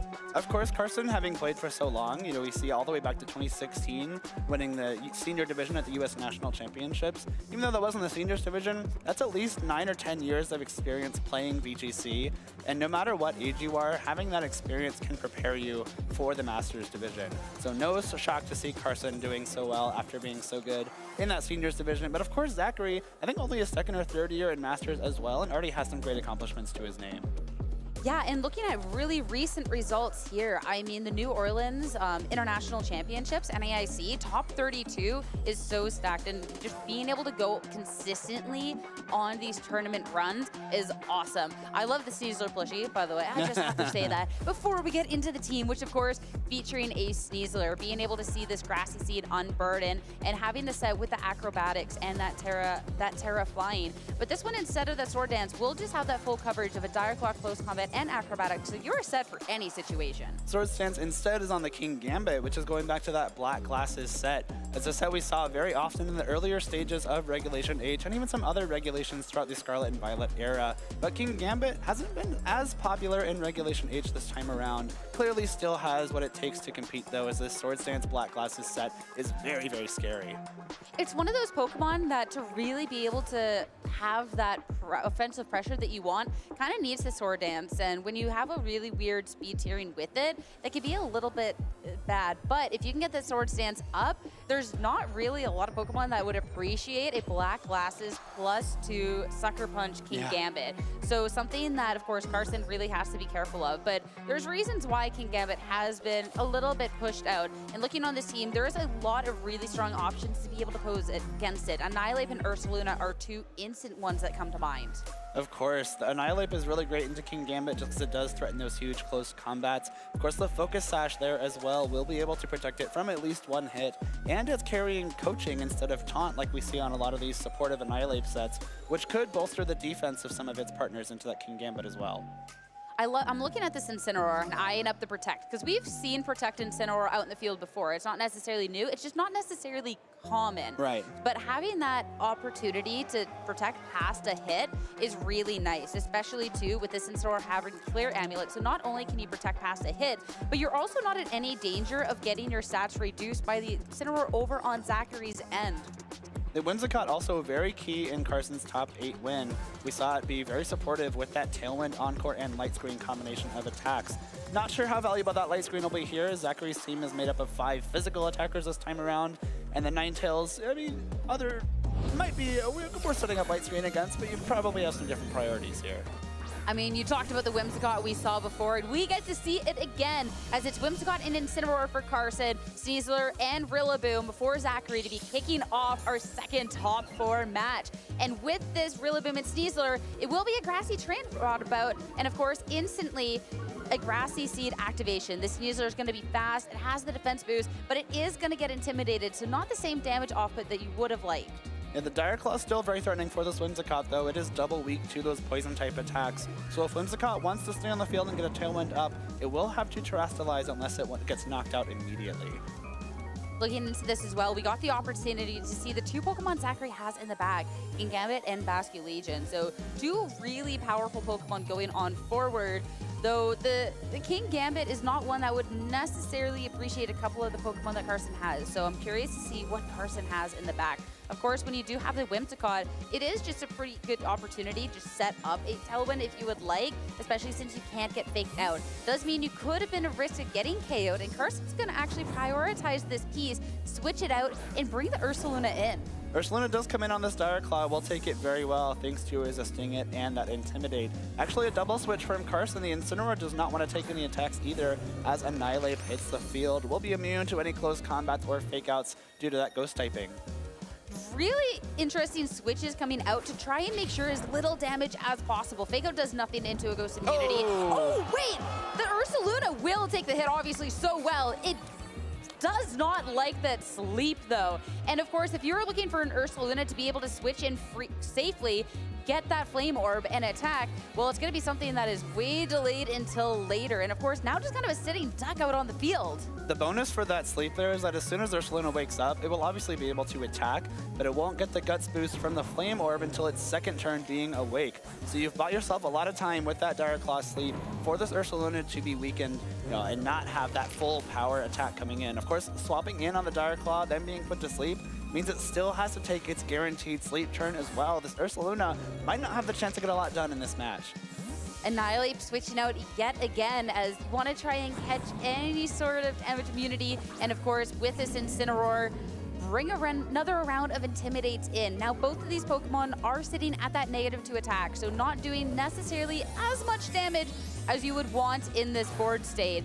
Now it's going to be Terastallization, the Ursaluna. It is asleep, but making sure that you're not taking a super effective close combat or anything else, and make sure you can make your way past the turn since you don't have the option. But going for the Dire Claw, okay, with the -2 attack, it is not the damage you want, but we get to see that it's neither super effective hit that's targeted into there, and considering the -2 attack, that's a decent chunk done into that Ursaluna. It's a great call on the Dire Claw there. If the Ursaluna Terastallizes, you get that super effective hit. If it doesn't Terastallize, you still have the super effective Wood Hammer. If the Whimsicott swaps in on the possible close combat and Wood Hammer, you're going to knock it out with that Dire Claw. So really nice heads-up play from Zachary to make sure you're still maintaining this positive momentum.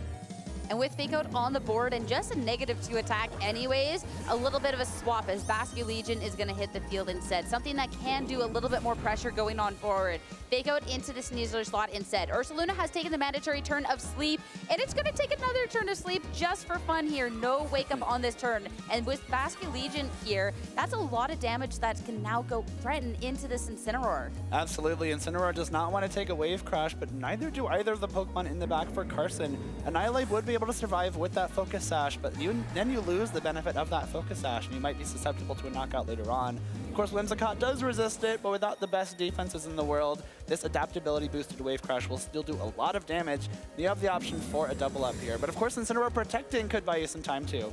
That move, that's not that common, but of course, if you're trying to buy time, so nice. Dire Claw, though, into the Ursaluna, the critical hit.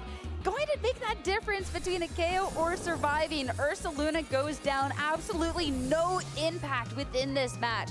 Incineroar, of course, will survive through the turn, but the Ursaluna, a lot of the times, that is where a lot of the damage comes up for this team. So losing that Pokemon and not being able to do anything with it really hurts. Sneasler is really making its presence known in the latter stages of this last North American Regional in Regulation H. Dire Claw has been huge for a bunch of trainers this weekend. The combination of the sleep and critical hit finishing off that Ursaluna. Like you said, that Terastallized Ursaluna, the big offensive piece, got nothing done. It didn't attack a single time in this match. Now Carson has to try and find a way around this Basculegion. And Basculegion, too, even if Carson tries to dedicate research towards it, it's going to be just a switch out in Kingambit instead. And yeah, that's going to be tough. Carson is setting up the Tailwind on his end so he can have a little bit more of that speed going on forward. Dire Claw into the Whimsicott is just going to be that clean KO. This Whimsicott doesn't have the Focus Sash, just the Covert Cloak. So two more, like another Pokemon done, only 2 more Pokemon remaining. Knock off into the Kingambit. That's not going to be taking much damage at all. Kingambit doesn't not going to be able to do much damage. But at this point in the match, Zachary just has way too much momentum that even with the speed, I don't know if Carson will be able to close this out. Annihilate hits the field, and that's going to be instantly pressured with any sort of sucker punch going on forward. Zachary's set up a Basket Legion endgame very, very well here. If you get any damage into the Annihilate, you're going to be able to finish it off with a Wave Crash. Of course, it's Incineroar, cannot take a Wave Crash at all thanks to that fire typing. So if you're able to get past this trick, this Tailwind rather, you put yourself in a really solid spot. The Terra Fire option from this King Gambit is fantastic here. You remove the weakness to close combat, and of course, Flare Blitz as well. Yeah, so being able to click this Terrestrialization to just make sure things don't go sideways in this match just works out so well, especially too when you call out options into the opposing Pokemon. There is a couple ways it could go wrong for the King Gambit. One of those, if you did go for the Sucker Punch, would be Annihilate readying up for that coaching and not really doing anything, as we do see the Annihilate go for. Incineroar now will get to do more damage, attack boost, but still not enough to take this Sneasler down thanks to that Grassy Seed defense boost it got earlier on. And Kowtow Cleave into the Annihilate instead. Still just going to be picking up the KO. Sure, this Incineroar's got an attack boost. It has a defense boost. There is 4 Pokemon on the other end. It does not matter how strong you think Incineroar is. It cannot close this out. That's the forfeit button. And Zachary up the first game in the set. Really smart plays by Zachary there. Of course, getting that Dire Claw sleep puts you in a pretty good position, but he still did have to capitalize on it, and he did exactly what he needed to. Calling that Ursaluna Terrestrialization with the Dire Claw really heads up play, knowing that's a great way for Carson to try and weather that sleep, making sure that he's making the most possible use of this fortunate Dire Claw sleep that he was given. The combination of attacks from Sneasler and this Rillaboom, and then the King Gambit later on, were huge. I love that pointing to this Sneasler. You know what? I think that Zachary has earned the title of Sneasler's strongest shoulder because there is so many, soldier, because there is so many people that use Sneasler. Don't get me wrong. I have not seen a single plushie on the stage. And I mean, that Sneasler put in work. The Dire Claw sleep, amazing. As well, the critical hit, I think he was in such a commanding position later on anyways, but just the Dire Claw critical hit to really close things up. And it wasn't even just luck that really was able to influence this match. Zachary as well just really heads up plays into making sure that he covered all of the options that Carson had. Absolutely. It was a really well played match by Zachary. The King Gambit showing why it's still a powerhouse in this meta. Golden Go have been very important for Carson throughout this whole tournament, but we didn't see the Golden Go come at all because King Gambit is a fantastic answer to Golden Go.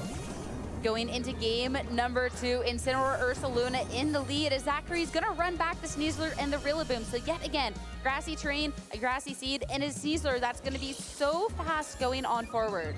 Also interesting to see this Sneasler was at -1 or -2 for most of that first game, but still stayed on the field, kept getting that consistent damage out with the Dire Claw in the close combat. And of course, the benefit of having the Grassy Seed Acrobatics set, when the Annihilate came in, Annihilate usually very strong into Sneasler, but Acrobatics was still able to get a good chunk of damage into it, even at -2. Yeah, that's why I love that we got the 3 attacks on this one as opposed to something like this Swords Dance that we get to see with some of the Sneasler. Sure, the Sneasler, it was at that -2, but it really just had to move for any circumstance. Now, going up against this Incineroar and this Ursaluna, there was an active fake out on the board, but it is an Incineroar that's just switching out right away. It Annihilate in its place. So if there is an attempt at a fake out into that slot, Annihilate is going to make sure there is nothing done. But here we get to see Terrestrialization. It's going to be that Sneasler taking the Terra Flying, boosting up the power of that Acrobatics, and removing the ground type weakness. Now these ground type attacks that Ursaluna may throw its way will do 0 damage. You get to see the possibility of some big damage here, but it is going to be the Protect from Ursaluna instead. Makes a lot of sense. You were put to sleep. You didn't get to have that Flame Orb or that burn in that game number 1. And when you are staring down Pokemon that can do so much damage into you, you have to be playing this safe. So you protect, you're not getting hit from anything on the opposing end, and now you have more offensive pressure going on into this next turn. Annihilate does come in, keeping its Focus Sash intact, but that also does mean for Zachary that you're not giving it any Rage Fist stacks right off the bat. So that could be a nice thing, looking forward. Ursaluna does again have the possibility of going for that Fairy type Terrestrialization. Might be very useful for dodging super effective damage from this Rillaboom. But we have seen Zachary very willing to use Dire Claw into that resisted Ursaluna, trying to cover for a Terrestrialization. So maybe he tries to capitalize on that again. I mean, even at this point in the match, if you are trying to call out that Terastallization again, I feel like there is a decently safe play with even just switching out and bringing that Incineroar back in for another round of Intimidates. Incineroar would take a Grass type hit and a Dire Claw really, really well. We're not going to see the double up though. It's going to be Zachary, the only one pivoting to bring Basket Legion out onto the field, as it's going to be Terastallization coming out from Carson. So is going to go back into the Fairy type Terastallization. Not the double up that we got to see in game number 1, but still, if it is a Dire Claw from the Sneasler, something that is going to be more effective damage, bringing it down to just over half of its health. Final Gambit from the Annihilate. Fantastic switch coming out from Zachary. That is going to do absolutely nothing, but it is a Sneasler that you did some damage, and it's going to be instantly KO'd with a one-hit knockout with a Facade. Even with that defense boost, not enough for the Sneasler to survive. Ursaluna is so powerful, but again, another great Dire Claw call into that Terra Fairy Ursaluna. If you did go for close combat on that turn, you're losing a lot of ground, but thankfully Zachary is going for that consistent damage option with the Dire Claw, able to get a bunch of chip damage into that Ursaluna. Now it's very threatened by a Wave Crash or a Last Respects for the remainder of this game. Again, Annihilate has that Focus Sash still intact, but this Choice Scarf Basket Legion will be able to get a lot of damage into it as well. The Rage Fist still also has 0 stacks on it, so I don't know if it'll be able to knock out Basket Legion unless it, maybe takes some Wave Crash recoil, or if you Wave Crash into Annihilate and give it the stack, but it's going to be a little bit difficult here because the Focus Sash still requires you to attack it twice. That's a little bit of a difficult part of it, but eyeing up Pokemon like this King Gambit that can do so much damage, a switch out. But this is where things are a little bit risky, because if you're bringing in an Incineroar, when there is a Defiant Pokemon sitting on the opposing end of the field, you have to have an answer to that sooner rather than later. And if the Ursaluna is the answer, that can be a little bit dangerous. Ursaluna, knowing that this is a really tough board state to go up against, is going to do nothing. But it's also going to be a King Gambit trying to go for a Sucker Punch. Not eye it much, but Incineroar swapping in right into a Wave Crash, but 1 HP survival to still stick around. Huge survival from Incineroar. You are able to get a Fake Out off on this turn if you want to, but you cannot Fake Out this Wave Crash Basket Legion. It is a Ghost type. It is immune to those normal type Fake Outs, and it will be able to fire off at least one more attack. Nice play there from Zachary to try and minimize the impact of that Annihilate. If it was trying to go for something like a close combat to knock out King Gambit, the combination of Sucker Punch and Wave Crash likely able to do the job. King Gambit now gets that Defiant boost, so it is able to start threatening a lot more with offense, but because of the Fairy Terra on the Ursaluna and King Gambit only carrying dark moves, this Ursaluna still isn't too afraid of the King Gambit. Maybe if you have to fire off a Headlong Rush and lower your defense, you start worrying about, maybe a +1 Black Glasses Sucker Punch taking you out. But for the time being, I think it's pretty safe in front of this King Gambit. I would be worried about the Basket Legion though, especially with no Fake Out pressure, being able to go into that slot. And of course, knowing that there is just this King Gambit that can just go for Protect. But Basket Legion, Zachary's been playing this safe and is going to yet again Rillaboom to join back out onto this field. Rillaboom might take an attack here. If it is a Headlong Rush coming into that slot from the Ursaluna, it will be very happy to see it. Fake Out will fail into the Protect of the King Gambit, and Ursaluna has the chance to attack. And what is it going to be? It'll be Facade instead. So calling out the switch. Rillaboom swaps in. That was a Facade into a Ghost type Pokemon. And calling it out is going to take a really big KO here. That was fantastic. I love that Carson was so bold to call out all of this pivoting Zachary's done, because he's done a really good job in making sure that, there is these immunities, you're taking these hits, and that might be the momentum that's kind of needed to really get yourself back into this. Sure, it's still precarious right now with these two Pokemon, and Incineroar is pretty low, and the Basket Legion can still have a lot of pressure, but you still have a 4th Pokemon in the back that we haven't seen. That is a really great play from Carson, and now this Basket Legion has the opportunity to lock itself into Last Respects instead of that Wave Crash. I think that might be a great option for Zachary here, because that limits the recoil you're taking. You get a little bit of healing from this grassy terrain as well, and of course with 2 teammates knocked out, that Last Respects is hitting for a lot of damage. Ursaluna with just another Protect Sucker Punch into the Incineroar instead, though. It only needed to do a little bit of damage, and of course, having that attack boost from that earlier Defiant is going to be enough damage, and sure enough, Last Respects is the new lock going on forward. The only move that this Basket Legion will be able to do. Now, is it going to be this Annihilate to reach the field, or will we get to see the 4th Pokemon? What did Carson bring to try and close out this match to bring it into a game number 3? It really all depends on this 4th Pokemon. It is going to be the Whimsicott, so the Tailwind option is still there for Carson, trying to get the speed advantage over this Choice Scarf Basculegion. This King Gambit, though, is still a little bit threatening with that +1 attack from the Defiant and, of course, those black glasses. 2 fairy types staring it down, though. Not a great place to be for this King Gambit. And I don't know, though, I don't think Basculegion will be able to take a headlong rush from this Ursaluna as well. And the Tailwind with that Whimsicott being the 4th Pokemon, going for all of the speed options here next to the Ursaluna on the field. Acting first, headlong rush into the Basculegion, and that's going to be another KO claimed for Carson. And of course, just this King Gambit left on the field for Zachary. And as you called out, staring down 2 Fairy-type Pokemon on the opposing end, even at this +1 attack, is not just the damage needed. Kowtow Cleave, even with the black glasses, is not enough to claim KO by itself, not even bringing it into Rage for the burn to do the job. Even if it was enough, the Annihilate in the back does still have its Focus Sash. No matter how many boosts you have on that Sucker Punch, you cannot knock out a Focus Sash Annihilate with close combat. So this will be a win for Carson St. Denis. And we get another Game 3 here in top 4. What an incredible match. All just big call out. Carson, after his last match won on broadcast that talked about different psychologies into the game, conditioning his opponents and being able to make these moves later on. And something we got to see in display here in game number 2. Both trainers have been really great about pivoting Pokemon. And yeah, Zachary has been calling out Carson, but Carson hadn't necessarily called out Zachary before that turn. But going for a normal type move into a ghost type Pokemon is kind of one of those moments, especially since it seemed like Zachary was in a decently strong spot. That's one of those moves that can kind of just lose you the game most of the time. So to have the courage to go for it is astonishing. I do think Zachary was a little bit in the driver's seat in that second game until that exact turn. These trainers are playing with 0 fear. You Facade into a Ghost type, you Dire Claw into a Ground type twice. It works out every time. How is that happening, Sierra? These trainers are so good, and that's why they're here in top 4. This has been such a great back and forth between these two. Real great mind games going on.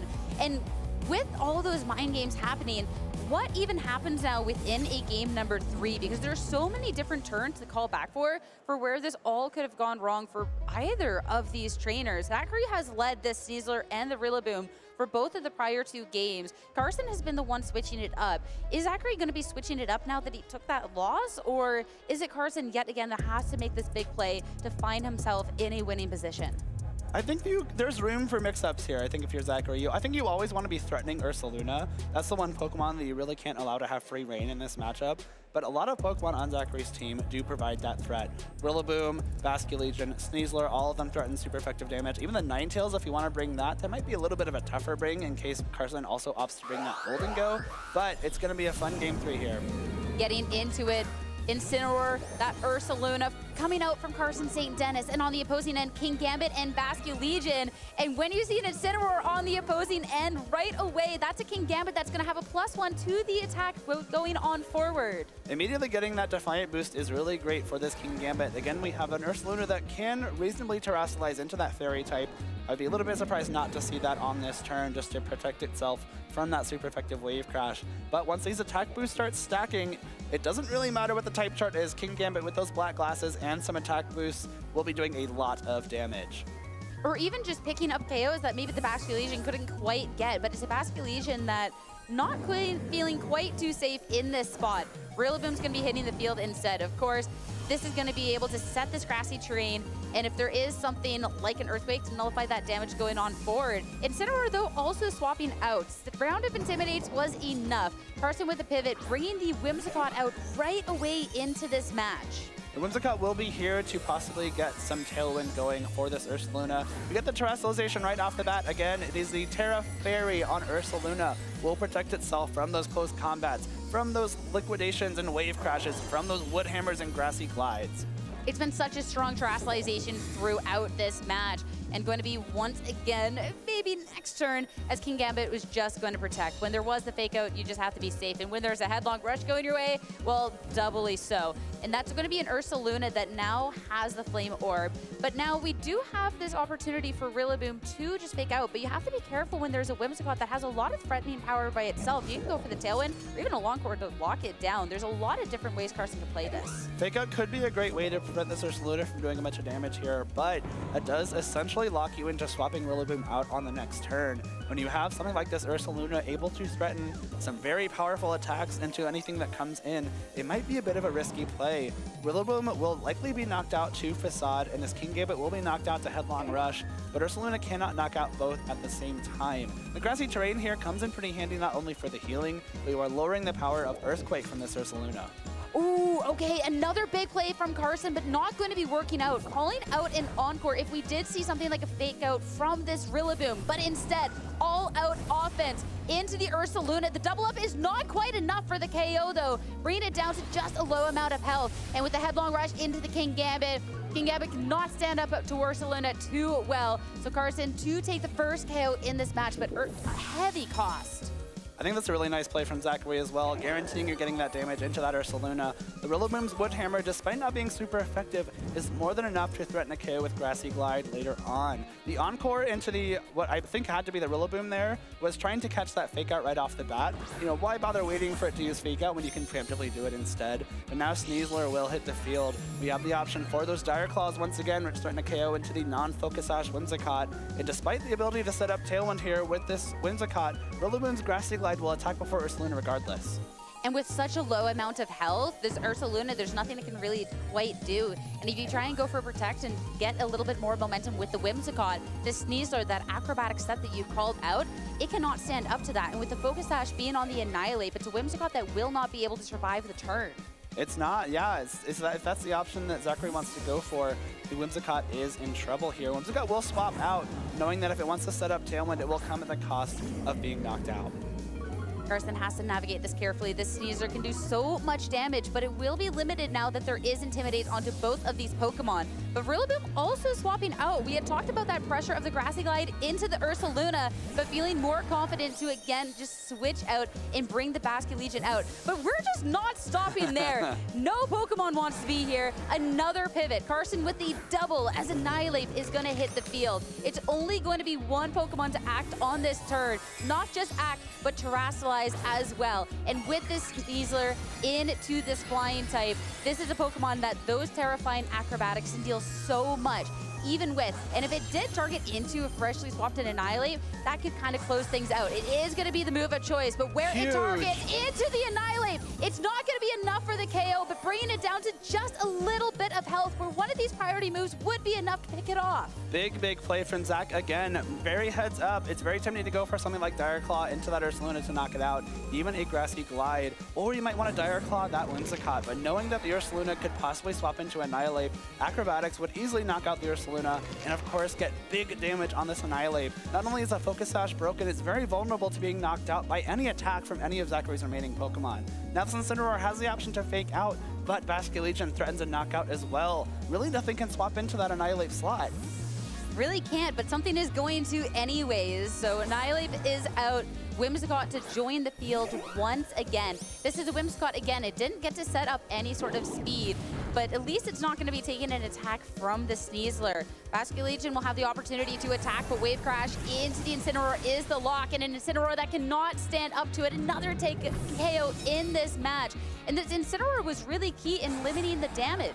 We're starting to see Sneasler run away with this game a little bit here. The Whimsicott will be able to set up Tailwind, but the Unburdened boost from the Grassy Seed being consumed means that Sneasler will be able to outspeed both Ursaluna and Annihilate despite that Tailwind, and Acrobatics will easily be able to take out both. How does Carson come back from this? Is Basculegion able to knock out the Incineroar as well? It means that Carson is down to 3 Pokemon, but 2 of them are very, very weak. Yeah, at this point in the match, I don't know if he can. The Whimsicott, sure, it is at full health, but again, you do not appreciate a hit from the Sneasler. And Ursaluna, its days are numbered.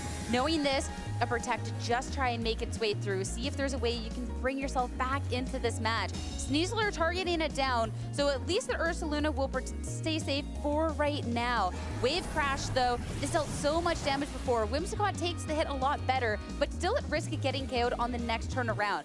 Notably, Whimsicott had not moved yet. Moonblast into Sneasler, though, is still just not the damage that you need to really make any momentum.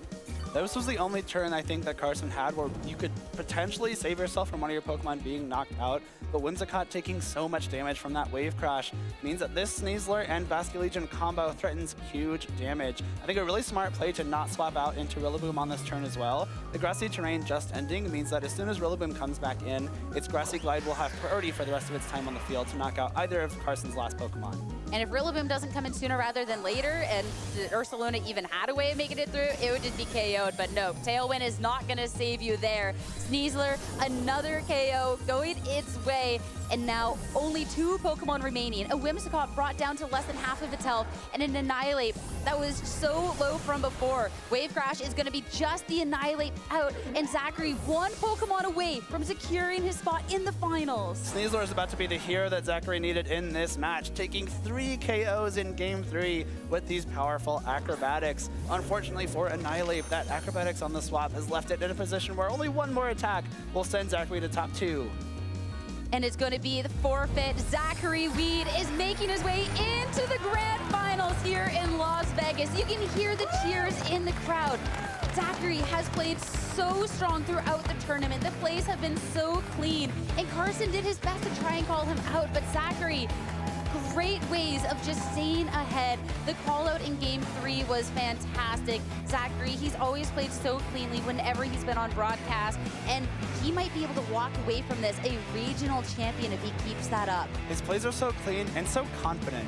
It seems like Zachary, anytime he's on screen, he knows what's going on, he knows what he needs to do, and his demeanor throughout that whole match was very controlled. He knew exactly what, targeting to do, what attacks to choose, how to guarantee that you're making progress on every single turn, knowing that these Dire Claws, these acrobatics are the right moves to use at any given time, just exactly distributing damage the way he needs to secure a spot in finals. I'm so impressed by the way that Zachary's navigated through this tournament.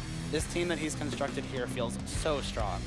Especially against such a great opponent. I mean, Carson, some of the call-outs he was making as well. Both trainers always had to be on their toes, and it was just such a level of mind games that was really fun to witness, and it was really, really well done from both the trainers. So for Carson, I mean, definitely walk away with your head held high. This was a fantastic series. That play in Game 2 is gonna be living rent-free in my mind. But for Zachary, I mean, one of the strongest players out there that hasn't really gotten those proper props, the proper kudos that he's really, really deserved. And I mean, it's one of those, if they're not talking about you make them or something, they don't notice you make them. And I mean, hey, it's working. I know Zachary's also a player that in his local scene was regarded as one of the best players in the region, and it's great that he gets to show that on a bigger stage here. This is a regional championship, but we know there's been so much international talent here that it's almost the level of competition as an international championship. And making this your first final in such a difficult field here at the Las Vegas Regional Championships, so impressive from Zachary, and I can't wait to watch this finals match too. It is going to be a great grand final. Zachary Weed going up against Dylan Salvanera. Whether it's going to be a repeat regional champion or someone so worthy to claim their first, we're going to have to find out. But for now, of course, we have a senior champion here that we have to be catching up with Dwee. Hey everybody, Dwee here on the floor, currently covering the seniors division as they go into their final match. We have an exciting matchup between Connor and Takumi. Connor finished 6-1 in the Swiss. This is actually his first finals after making a string of top 4s all the way from North American International Championships, Worlds, Pittsburgh, and Milwaukee. When I asked him what this regional championship would mean to him, he said that it would mean the world because this is actually his last year in the seniors division and wants to go out on top. He's currently running a team that is sand-based as well as having half of a bulky core and the other half being the offensive core. When I asked him how the matchup is going to be going into Takumi, he actually said that he was not sure. His dad, Paul, I asked him how he's doing, how he's feeling, and all Paul had to say was that he's fine and that he's chill. On the other side of the table is Takumi. When I asked him how he's feeling about this, Takumi said that he's feeling good and that he didn't actually expect to come this far. He expected to go top 16 and possibly even miss the top 16. This is because this is Takumi's first year in the seniors division, and this is only his second regional championship ever in the seniors division. Prior results in the seniors division include a top 4 in the Brisbane Regional Championship over in Australia. His team is a bulky team that is designed to tank hits and make plays. When asked about the strategy to go up against Connor, Takumi said that he plans to be able to lead well and make reads that Connor won't expect. Winning this regional championship is going to mean a lot to Takumi because this would be his first ever major win, and that would mean even more because this is only his second major in the seniors division. When I asked his dad, Aaron, how Aaron's feeling, Aaron said that he was surprised at the size of the seniors tournament. He's feeling a little bit nervous, and he actually finds it hard to watch, but he still likes to send good vibes to Takumi as he competes. Who's going to come out on top in this seniors finals between Connor and Takumi? Let's find out. Wow, what an exciting battle. We are here now with our seniors division champion, Takumi. Takumi, how are you feeling? I'm feeling great. I didn't know that I would win, to be honest. You came in not even expecting that you're going to be in the top 16, but here you are now. You're a champion. This is your first major win. You've got to be excited, right? Yeah, I'm excited. I mean, like, I didn't come all this way just to lose, huh? That's absolutely right, Takumi. I love the confidence here. Can you tell me about the matchup versus you and Connor? So the matchup against me and Connor, I didn't actually practice against his team, so I just kind of freeloaded it. You told me that your strategy was a team that was, so your team is a team that's bulky and built to take hits and then make plays after that. How'd your team do against Connor's? It went well. It got really bulky at times and just like went really easy to one-hit KO at other times. I heard that there was some moments where your Pokemon survived big hits. Can you tell me about some of those moments?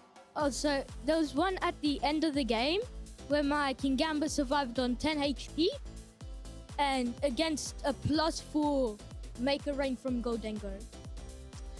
This is your first major win, right? How important do you feel that this major win is for you, especially since this is your first years in the seniors division? It's very important because then I'll know like I'm more confident, and so I know that I might win some more. How many more do you expect? Expect like 2 more. 2 more major wins in your senior division run. I like the confidence. Your dad said that he's very nervous to watch you. Did you feel all the good vibes that he was sending you throughout the entire match? Yeah, especially at tough times. What would you say was the toughest time that you faced? When I ran out of PP on my Sucker Punch. How many PP were on your Sucker Punch? 5. And how was it a Sucker Punch mind game to end it? It kind of was and kind of isn't, because like I don't have any PP, but Connor does not know that I didn't PP out my move. Gotcha. So, in a way, do you think that not having the maximum number of power points in your Sucker Punch led to an advantage? I don't think so. All right, Takumi, thank you so much. Congratulations on your victory. We expect to see many more major championships from you. Before I let you go, though, do you have any shout-outs that you want to make? I have lots of shout-outs. First, to my family for their motivation, and then to my coaches for teaching me, and then to Alistair, who gave me this team and gave me like a full rundown of it. Thank you so much, Takumi. Congratulations again on your first major championship, here in the seniors division. Thank you so much. We'll be right back with some more action here from Las Vegas.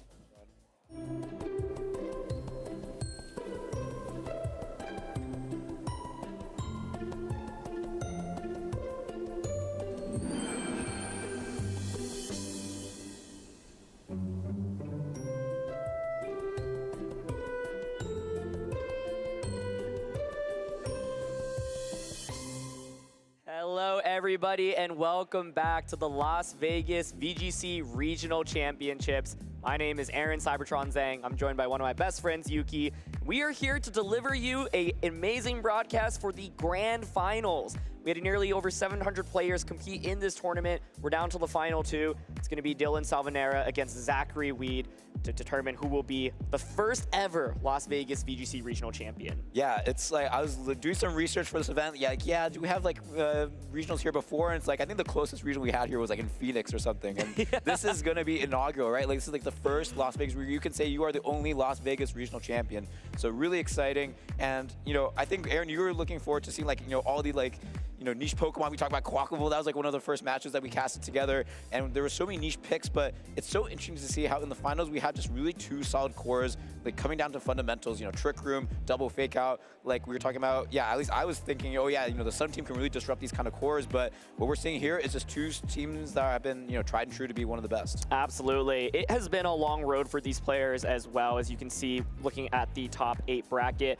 Dylan has had 2 really intense sets, both 2-1 to make it all the way to the finals. Dylan won a regional championship, but that was 7 years ago in 2018. He's had a lot of great top 4, top 8, top 16 finishes since then, but has finally made it back to a finals and is looking to claim another championship. For Zachary, he defeated Justin Tang. That is a huge, huge victory, and he looked really good, especially in that second game.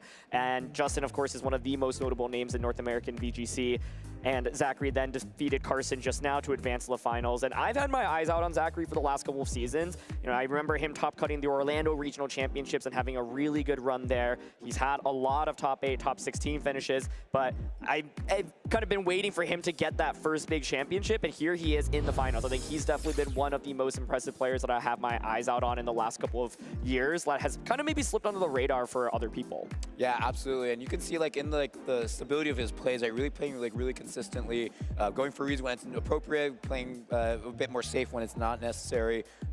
So I really think that kind of play style, and I don't think either player is heavily advantaged or disadvantaged, so I really expect to see some really high level Pokemon. And Absolutely. I'm really looking forward to it. Yeah, I think it's also interesting. Dylan's team did win a regional championship over in Australia quite recently, and so it is a team that has picked up some steam. It's funny because this team existed a year ago, right? It first debuted over in Australia, and here we are returning back to Regulation H, and turns out it is still pretty good. Of course, the core of Porygon 2 and Incineroar, Amoonguss, Gholdengo, Ursaluna, that was dominating this format right when we started over a year ago. Now that we've returned to it, that slot with Kilowattrose specifically, Kilowattrose looked really good throughout the course of this event. It is so fast in this format. Competitive is such a nice way to deter those Incineroars, which are, of course, so common in this format. And you're also just able to do a lot of damage. Good flying type coverage in this format is really hard to find. Yeah, really hard to come by. And I feel in this format, people start to figure out speed's actually really important. It first started with Gholdengo being max speed, and it's oh yeah, actually our Charizard can be 1 point faster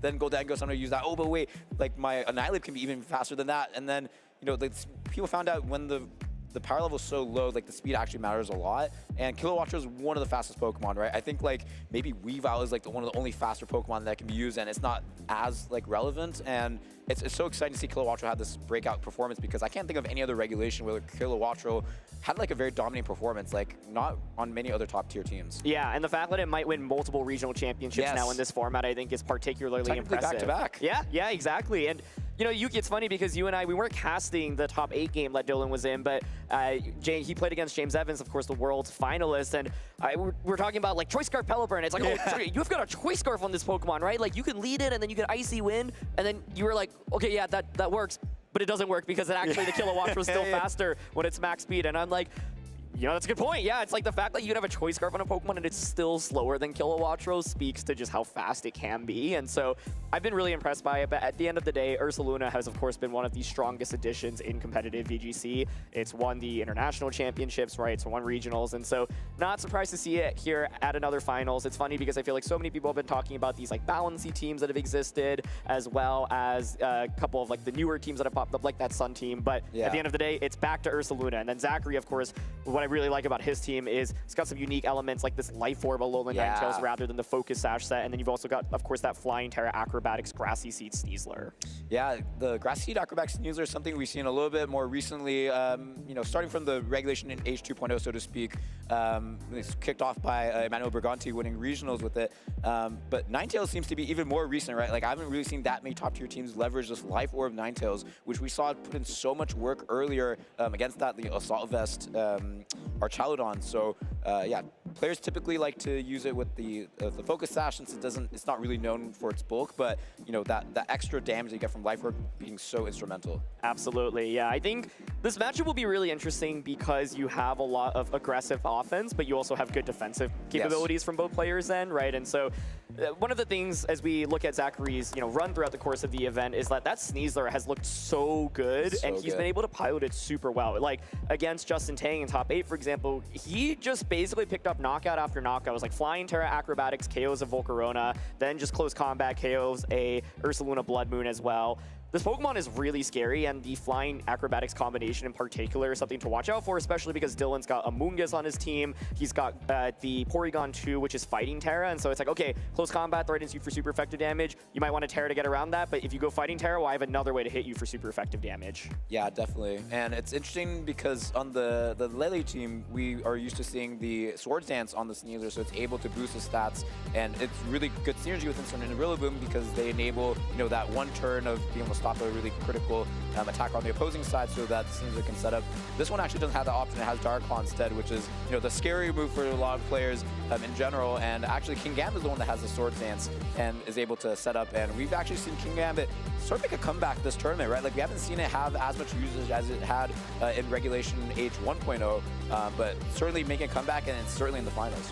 As we get ready for the grand finals, once again, a quick reminder of our players and their accomplishments as well. Dylan is a regional champion. He won the Roanoke Regional Championships back in 2018, 7 years ago. Started the season off quite hot with a top 8 finish at the Monterey Regional Championships over in Mexico as well. He's got a couple top 4s to his name as well. And Zachary Weed has been on a tear. A lot of really impressive accomplishments just over the course of the last 2 seasons. Like I mentioned, he is a name that I think has really popped up in my head as someone who is consistently very, very strong, but hasn't made it to even top 4, right? And so here he is in the finals. He's looking to get that first regional championship, and I'm really excited as, of course, quick reminder of their teams. Dylan here is running that classic core. Porygon 2, Incineroar, Amoonguss, Ursaluna Goldengo, and the Kilowattrel is kind of the hidden gem that completes it, offering you a fast Tailwind option to complement the Trick Room option from Porygon 2.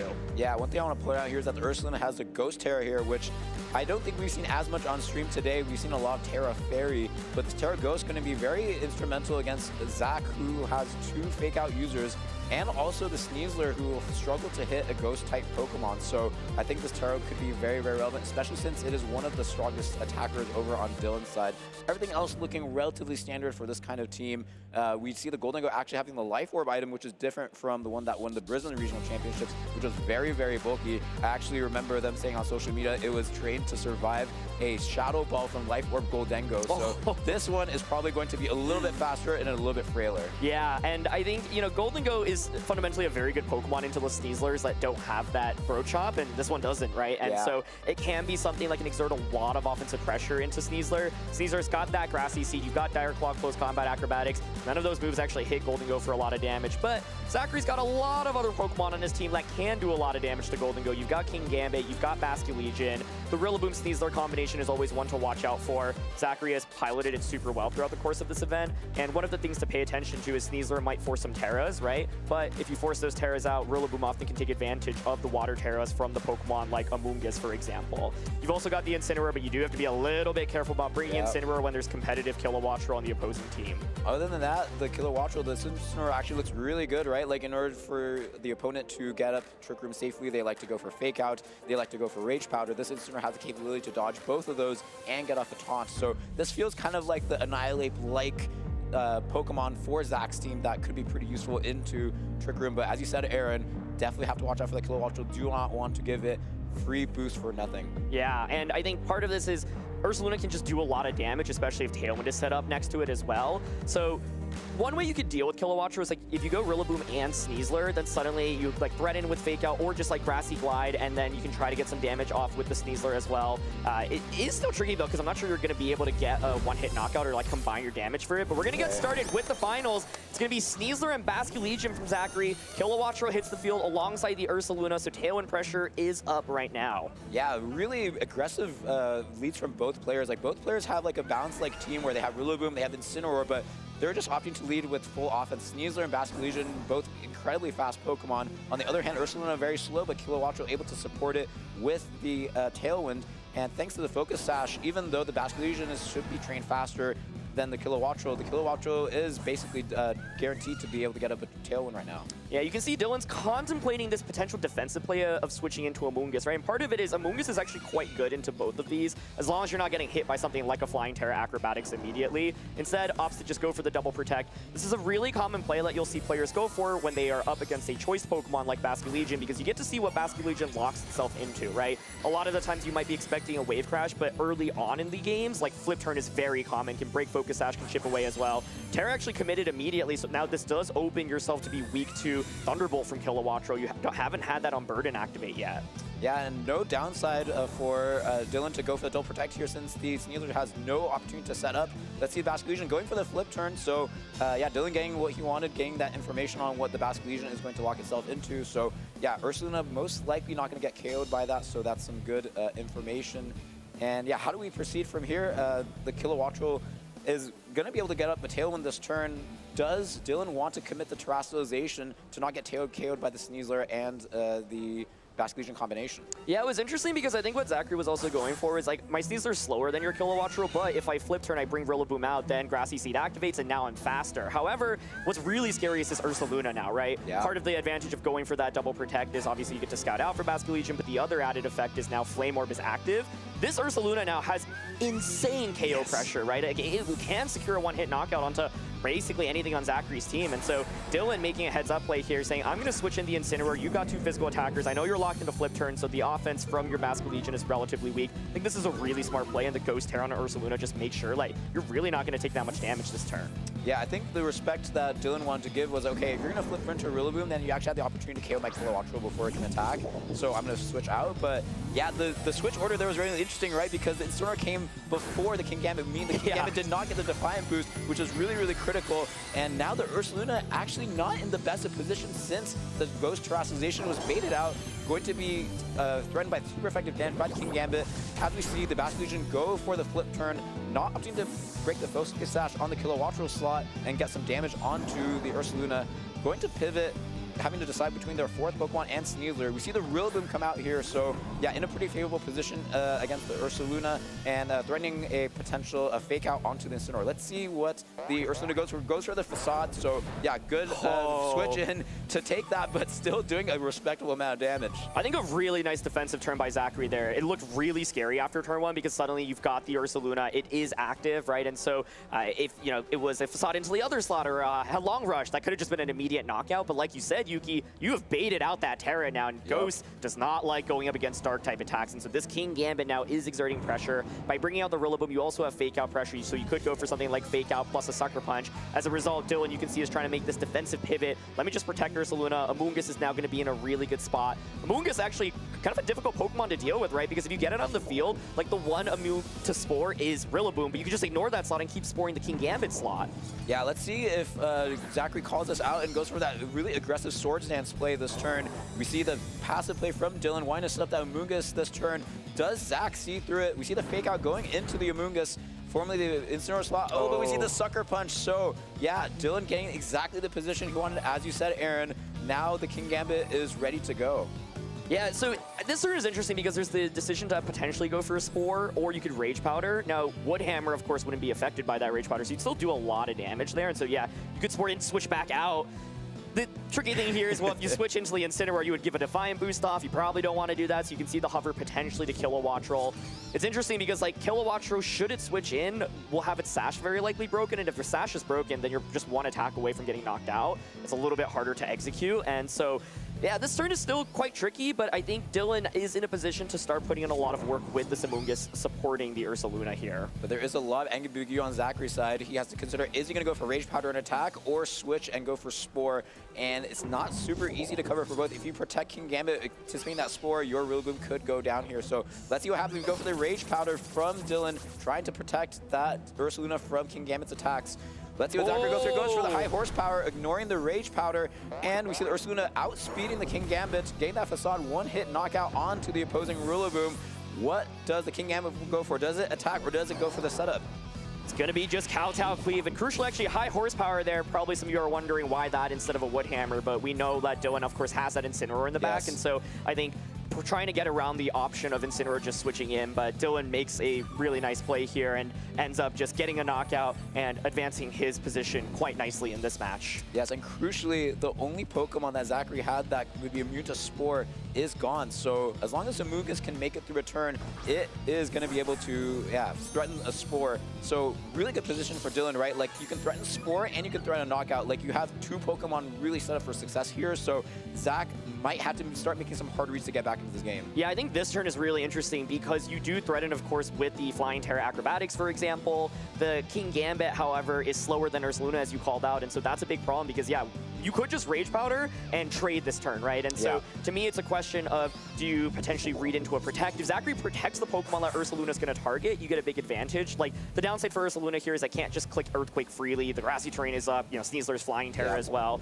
And so if you end up, for example, going for a headlong rush into King Gambit protects, Sneasler knocks out Amoonguss, suddenly it can be really awkward. So then the alternative could be to try to facade into the Sneasler. So Dylan has to make a decision here. Looks like he wants to go for that headlong rush. And King Gambit does not protect here. All right, let's see the Rage Powder going to try taking the attacks from the opposing side. Acrobatics coming out with the Terastallization boosted.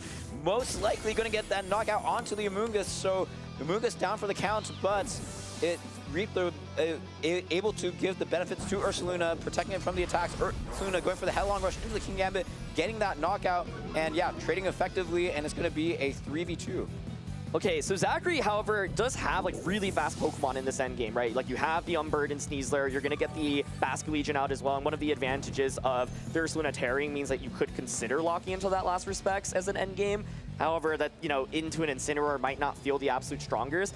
Incineroar is going to be great from an Intimidate perspective, right? But it's not going to necessarily be able to move first if it doesn't go for that fake out. And so you are threatened by a lot of offense here. I think the tricky thing for Zachary, though, is that you do have to commit to locking into an attack. I think I like this potential swap into Kilowattrol because, yeah, because the Focus Sash is still intact, you have to dedicate 2 attacks into it, and if you do that, then the Ursaluna can knock out your Sneasler, and yeah, if you try to protect your Sneasler, then the Kilowattrol can still go for a knockout onto the Basculegion. So yeah, really, really good foresight to keep that Focus Sash over on Dylan's side. So I don't really see how Zachary can get out of this turn without losing one Pokemon, and it's just going to be like another trade of, you know, going from 4v3 to 3v2 and maybe down to, you know, 2v1. Yeah, so seeing like the protect option here, saying I have Focus Sash, I want Incineroar out on the field so I can fake out your Sneasler next turn, Thunderbolt guaranteed the knockout onto Basculegion. It's going to be Dire Claw into the protect. Let's see if it's the last respects lock in the Basculegion into Ursaluna. It is going to be that. So Dylan's going to give up a free knockout here, but now you get the Incineroar in for free. Now Dylan, of course, this last turn could have pivoted in Incineroar to take that last respects, get an Intimidate off, but then you risk, of course, maybe a Wave Crash lock, for example. And so Incineroar now going to be able to come in, going to be able to get an Intimidate off, so you can pretty easily go for something like Fake Out into the Sneasler slot and just go for a Thunderbolt, for example, into the Basculegion. However, I think Zach definitely still not out here, has the opportunity to, yeah, because the Protect happened on the Kilowattrol, the Basculegion is still around, so it is a 2v2. Yes, the Incineroar can fake out the Sneasler, but that means that the Basculegion has the opportunity to get rid of the Focus Sash on the Kilowattrol first. So that means, yeah, the Sneasler may be able to get through a 2v1 if it gets a little bit of luck, either with a critical hit on the close combat into the Incineroar, or maybe some Dire Claw sleeps. Yeah, we'll see. And like, it does have the Grassy Seed, right? So it is bulky. Last Respects comes out into the Kilowattrol. I think Fake Out Thunderbolt is kind of just like the safe play here, and you force it to be a 2v1 situation. The next turn, Dylan also theoretically could go for a Protect, of course. And the Basculegion survives! Oh my goodness! Big survival. That's absolutely huge. I think that puts Dylan in such a difficult position. I didn't think there was any chance that was going to survive there. Wow, yeah, Basculegion having a very high HP stat, but not really that high of a defense, so definitely not expected. But yeah, the tables have turned. Basculegion still the fastest Pokemon on the field, and now I think, yeah, Dylan has to make a read. Is Basculegion going to double with the Incineroar so that we guarantee the knockout, or is it going to go after the Kilowattrol here? Yeah, it's like you could theoretically always just double up, I think, into the Incineroar slot with Last Respects Close Combat. It is the Close Combat coming out first here. That does so much damage. And now the Basculegion will guarantee attack off. I think Zachary just having the faster Pokemon here should end up winning. It's going to be the double up indeed into the Incineroar. So yeah, Kilowattrol gets to get one knockout, but I think we're going to see the Basculegion clutch it out here thanks to that 1 HP. Wow, that was one of the most crucial survivals that I don't think anybody expected, right? Like, expected. Maybe even Zachary didn't expect that. Like, oh, I'm not sure if that's a calculation that I ran before, but it totally reversed the tables. And yeah, here again, the speed matters so much with the Basque Legion being able to attack first, able to close out this game for Zach. Look how low that Basque Legion is. So menacing. Last respects come out, and Zachary Weed will go up 1-0 against Dylan. He is one game away from winning his first ever VGC championship. Yeah, so Zachary started off the game with the 2 strong Pokemon, and yeah, through some defensive pivoting, was able to preserve it to the very end so that they were able to shine through, especially with the Sneasler getting that Unburden boost. So yeah, how does Dylan combat this? Like, if he anticipates Zachary to use a little bit more of his frailer Pokemon, maybe opting to go for the Porygon to get that the Trick Room going to, yeah, whittle away at Zachary's resources early on. Yeah, I honestly really like how both players played that, right? It was really, really, really tense, and yeah. Like, I'm wondering how different it ends up playing out if the Thunderbolt does end up getting the knockout. Then it feels like this 2v1 where then you can like safely protect the Kilowattrel and then Flare Blitz, then maybe they end up protecting on the opposing side. But either way, that's one of the clutchest survivals I've seen in a very, very long time. And so, I mean, Dylan's Ursaluna still looked like an absolute monster in that game, right? And it's like the Ghost era, we were like, okay, it does open up the weaknesses to Last Respects and of course to the King Gambit, but the Amoonguss being able to hit the field just at the right time actually protected the Ursaluna so well. And the fact that Ursaluna is faster than King Gambit means that it's actually not the easiest to use effectively. Yeah, it's so interesting because I felt like over here we thought, oh, Dylan's actually really in the driver's seat, right? We have the Ursaluna set up with the Flame Orb, we have the Amoonguss in position, Rillaboom is gone, so there's no Spore immunities on the opposing end. Like, Dylan's set up for success, but, you know, able to turn it around by making some trades that, yeah, we looked unfavorable at first, but thanks to that big survival at the end, helped Zach clutch it up. Maybe Dylan considers, okay, maybe playing a little bit slower and not going for the Ursaluna, you know, trades, but more going for the Spores and buying some more time. You know, even with like a 1-turn sleep, you might be able to reposition and get some, yeah, good positioning going. And if you get lucky, then that might seal the game. You know, just a 1-turn, 3-turn sleep could seal the game over for Dylan. Yeah, absolutely. Like, one thing to think about here is, okay, why did I end up losing that end game? It's like I had to go up against 2 Pokemon that were really fast against me, and the speeds weren't working in my favor. So maybe instead of opting for the Tailwind route or going with Kilowattrel, you can go for the Trick Room, as you were talking, Yuki. Porygon 2 is actually not like bad as an offensive option into this matchup either, with that Flying Terra Blast and Ice Beam. So running it back here, we've got the Basque Legion King Gambit and Incineroar Porygon, but that means a little Defiant boost goes over to that King Gambit. Yeah, as you talked about, making that adaptation to go for the Trick Room mode, but that comes at a cost with the King Gambit getting that Defiant boost. Porygon 2 also getting a boost in special attacks, so both sides getting boosted up a little bit, but yeah, it's hard to say which one is favored. Like, the Basque Legion is threading a lot of damage onto the Incineroar, but so is the Porygon 2 with that Terra fighting Terra Blast. The King Gambit having the Fire Terra able to position and, yeah, be a little bit more defensive, but there's a lot of ambiguity here. There totally is, Yuki, and it's like, part of Dylan probably wants to go for that Fighting Terra on Porygon because then you've got that Terra Blast, but then the Incineroar here is still threatened by a Wave Crash from Basque Legion, right? It will do a ton of damage here. And the other question is with Basque Legion, like, you know that Trick Room might be getting set up right now, right? You can pressure Fake Out into King Gambit. This is the thing, Grass Terra, I really like this decision, and it's actually going to be the knockoff and Terra Blast. Oh, wow, no Trick Room here. Whoa, this is so out of left field. Like, the Terra Fighting could have been a defensive Terra too, right? Because you take less damage from the Kowtow Cleave, but opting instead for the Incineroar, wanting to preserve it from a potential Wave Crash. So let's see what the players locked into here. Is it Terra King Gambit? Yeah, let's see. Oh, it is. So Dylan goes for knockoff and Terra Blast. If that King Gambit did not Terra, if it just protected, it would be a nightmare for Dylan, but Dylan gets the read right on turn 1. It would take like maybe 15% from 2 attacks, but now that's Terra Fire, it's going to take 2 neutral hits from this knockoff and the Terra Blast. So flip turn, also great Terra over from Dylan's and taking much, much less damage from that flip turn. Yes, Zachary's still able to reposition, but this King Gambit is about to take a lot of damage. Yeah, and you know, we were talking about Trick Room here, but Dylan decides to actually just go on the offensive. I'm curious to see how it end up playing out though, because now Sneasler does hit the field, close combat on a Porygon is really free. well positioned. Exactly. So knockoff here into the King Gambit slot, really solid damage, crucially getting rid of that Black Glasses as well. Terra Blast coming out. You can see the speed order here, right? This is actually partially why Dylan did not want to go for Trick Room. Just going to be a Kowtow Cleave here into the Incineroar slot, but because of that Grass Terra, you actually do very reasonable damage. Now the King Gambit can threaten with, of course, a Sucker Punch into the Incineroar Incineroar. Sneasler could close combat into Porygon. Dylan to counter-event that could, of course, switch out the Incineroar. Could consider the Trick Room here right now as well with Porygon 2, but then you risk potentially eating up like a close combat and a Kingambit Kowtow Cleave into that slot.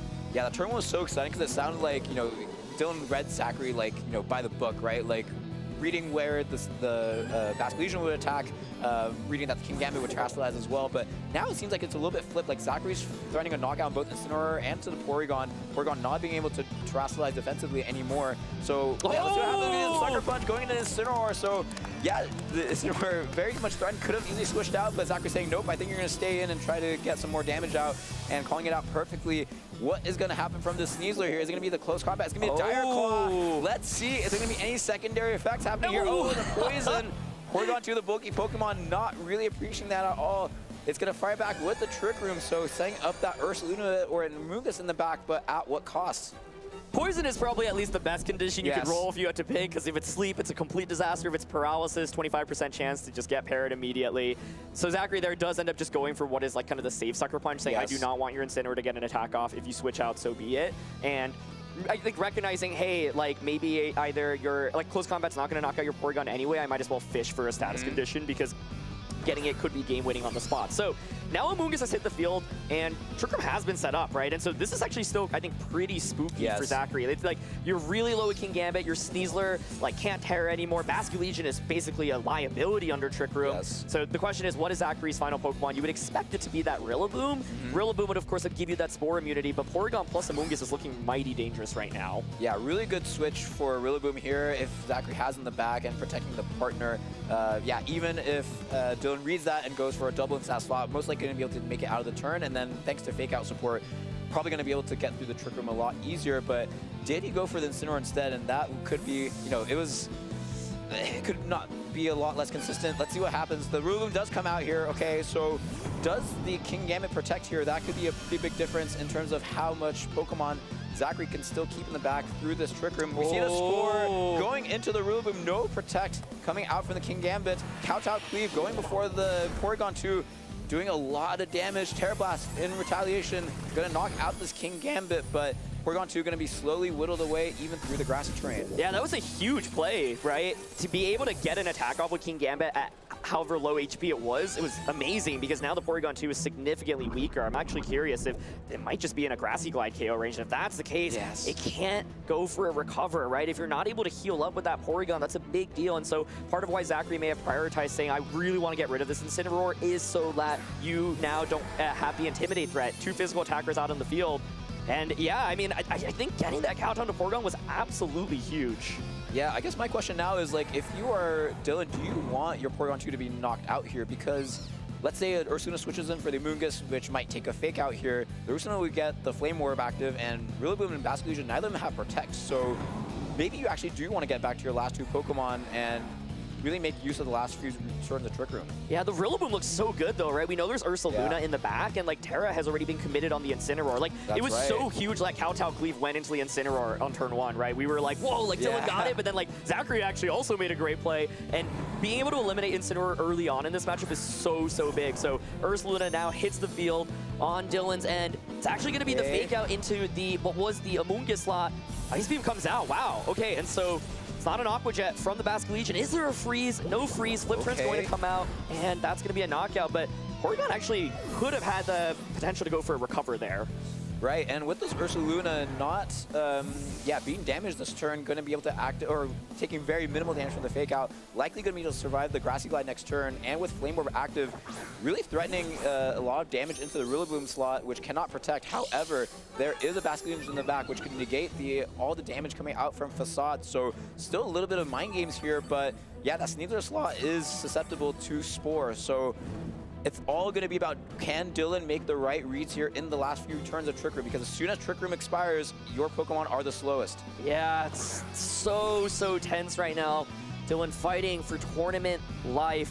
Double checking, there's 2 turns of Trick Room left right now. So I think two is great, right? Yeah. You don't want 1 left, but it is scary. We're going to see the option to go for a Protect here. So Rillaboom can't Protect, right? And so it can go for a Wood Hammer onto Ursaluna, which is really threatening. You could also just Grassy Glide potentially, but Grassy Glide, won't knock out the Ursaluna. You see Dylan hovering for the Spore here into the Sneasler, and Rillaboom actually pivots out. So does Sneasler protect this turn? That's the big question here, and the Basque Legion coming in, going to take the Facade. That will not do the necessary damage here. Ursaluna going to protect. And do we see the Sneasler protect? This is the big turn. If the Spore goes in, okay, it could take an attack next turn, but now there's another mind game. Which side does the Rillaboom come into? Yeah. That could take the Headlong Rush. It can also take the Spore, and it's the last turn of Trick Room. Dylan has to make the most of it. Yeah, and so what Zachary is trying to do is saying, okay, like, Rillaboom, once Trick Room ends, I can just Wood Hammer into your Ursaluna slot. That Ice Beam damage was actually really huge, right? Because Ursaluna can, like, protect itself, and the Moongus actually can deal damage with Pollen Puff. This is a key turn for Dylan. Like, the Facade and Spore here feels like it can be pretty safe, but then what if the Basque Legion pivots out right now into Rillaboom and eats up the Spore? I guess from Zachary's perspective, you don't want to, like... Do you risk throwing away your Rillaboom? Right, because that alone can take down the Ursaluna. Yep.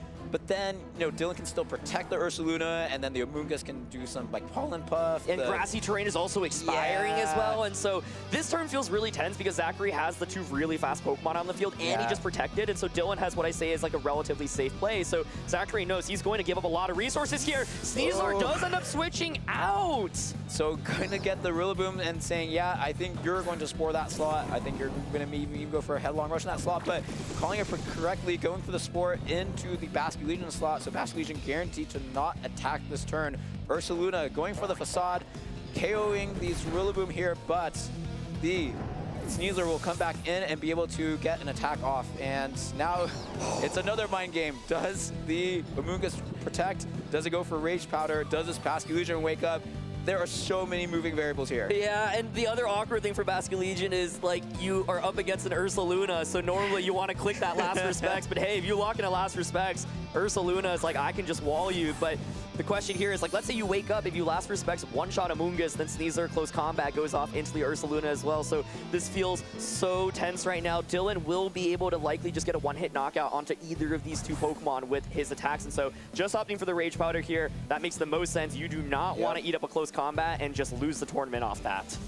So let's see, what move does Zachary lock into with the Basque Legion? Does it even wake up? If it doesn't wake up, it could be the end of Zachary's Dylan's tournament here. So let's see what happens here.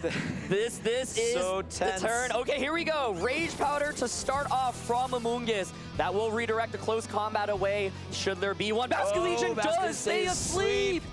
Okay, you can see Dylan's hoping Acrobatics doesn't get the knockout. It absolutely does not. And Dylan now should be able to force this to go to a game 3. You'll get a knockout in return. And the next turn, you can just go for Rage Powder and get the knockout. Afterwards, Headlong Rush here, targeting the Basque Legion. And this time, it does not survive with 1 HP. Yeah, I don't think we can count on anything after it survived that Kilowatt from Thunderbolt. But yeah, definitely not enough for this Guts boosted Headlong Rush. And yeah, really good. Props to Dylan to use the Trick Room terms very effectively. It looked a little bit dire, so to speak, once the Porygon 2 got the poison inflicted onto it, and it came down to 2 very slow Pokemon. But yeah, thanks to getting that really crucial read correct on which slot the Rillaboom would switch into, able to get that crucial Spore off and that 2-turn sleep. Yeah, the main thing I was thinking about there is if you are Zachary, what you're hoping for is like 1-turn wake up and the Last Respects goes into Amoonguss. Like, it doesn't feel good to lock into, but you need to knock out Amoonguss to clear the path for Sneasler into Ursaluna, but it ends up not even waking up, and so Dylan just ends up, securing it from here. And so you can go for very easily, Rage Powder into Facade. And the Ursaluna's damage output is absolutely nuts here, right? Like, it threatens like a one-hit knockout with that Flame Orb activated onto everything. Sneasler, of course, also not having that Flying Terra makes Acrobatics so much weaker, and so Dylan really doing a fantastic job in this one. Acrobatics comes out, knocks out Amoonguss, but Ursaluna is still standing healthy, and we are about to go to a game 3, ladies and gentlemen. Such a great set so far, and I feel like it's really going to come down to, does Zach bring Incineroar, and does Dylan bring the Kilowattrel in retaliation? Because the Incineroar would have been perfect there, right? Like, it would have been able to reduce the Ursaluna's attacks. If it has the ability to Terra Grass, it would be able to be another immune to Amoonguss, which was very helpful there, right? Like, because Rillaboom was the only Pokemon that was immune to Spore, there was a lot less mind games that Dylan had to do. He just had to get that 1 turn correct. So if you can have more Spore immunities, it could be very, very helpful. But if you bring it, and if you bring it at the wrong time, then the Kilowattrel can get boosted, and that could be the end. So, I don't know, Aaron, what do you think either player's going to do on that one? It's so tense. I mean, the main question I have here is, like, the Basque Legion did not feel that great in this one, right? Yeah. It's basically like Basque Legion, amazing if Trick Room isn't set up. If Trick Room is up, Basque Legion feels so bad, right? Like, it is just bait for Spore. You're not able to threaten with a knockout often because you're just going to be moving last, and often you'll just get KO'd, right? Dylan has a lot of things to threaten it for knockouts, like that Headlong Rush, like that knockoff, and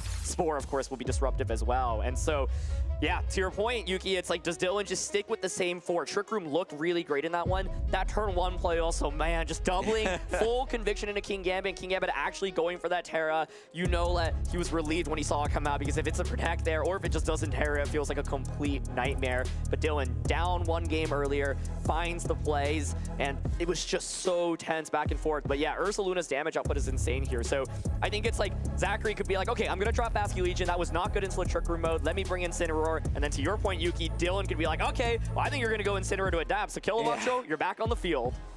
Yeah, and even with the Basque Legion being able to survive the Thunderbolt, like you said, it probably just doesn't feel, and it feels like Basque Legion just doesn't feel that great when there's speed control on the field, right? Because it doesn't have the ability to protect. It's liable to spores. It's, you know, it could take a lot of damage from both the Goldengo and the Ursaluna. So it feels like Incineroar is a little bit more consistent, but it becomes a liability if you feel forced to switch into Kilowattrel. So, yeah, it feels like Dylan is a little bit more in the driver's seat in terms of like what he wants to pick. But if he goes for the Incineroar Porygon 2 again and Zachary leads with Incineroar, that could be game ending on the spot, right? Like, it's very, very hard to come back from that because you don't have access to that fake out. I'm trying to think, like, Alolan Ninetales, a Goldengo, you know, some of the Pokemon we haven't seen yet, can they really do that too much? And it's like, Alolan Ninetales is kind of cute, like you threaten with the Life Orb Blizzard, but it's just so frail, right? And so, like, it doesn't feel very easy to bring, especially when you can, like, switch in Incineroar, you can switch in Porygon, you can switch in Goldengo, so I'm not sure I love it here. But, yeah, I think Dylan has a big decision to make right now, and like, okay, I already revealed that I was willing to go with the Trick Room hand. Do I want to go for it again? Because Zachary certainly will be preparing for the 4 Pokemon you just brought. Yeah, and I think the scary part for Dylan is that I think he has to commit. He can't go for the hybrid. I feel like when you're playing against like Tailwind teams, maybe you're like, okay, maybe I'll lead like Kilowattrel or Ursaluna to like get rid of my opponent's resources in the early game, and then I'll have like Porygon 2 and Incineroar in the back and like pick off the frail Pokemon my opponent has. But that is not the team that Zachary has, right? It's a lot of like really strong, bulky, like consistent Pokemon, and I don't think you can go for that hybrid approach. So what does he commit to? Does he commit to the Tailwind mode, or does he commit to the Trick Room mode? And one of the interesting things that I think Dylan has really impressed me with throughout the course of the tournament is this Ursaluna not necessarily needing the speed control to just like thrive, right? And it can just do a lot of damage. And part of the trickiness here is when you support it with Pokemon GO, Mungus, and Incineroar, there's always like something generally protecting it, right? Yes. And so like it just does a lot of damage. Once that Flame Orb activates, it feels like a timer, right? Where it can just like one-shot a lot of different Pokemon. But yeah, I think it's like definitely looking back at the Incineroar to potentially deal with it. I don't know. I'm like, I would love to see Ninetales come out here. Like Blizzard, yeah, it's like really good into Amoonguss and Ursaluna, but I feel like you could just get around it by like protecting something or tearing and then switching your Incineroar in, for example. So we will see. Does Zachary make the adjustment, bring in the Incineroar, which could certainly be handy? Does he commit to the same Pokemon and say, you know what, I'm just going to Terra a little bit differently this time around? And does Dylan make any adjustments?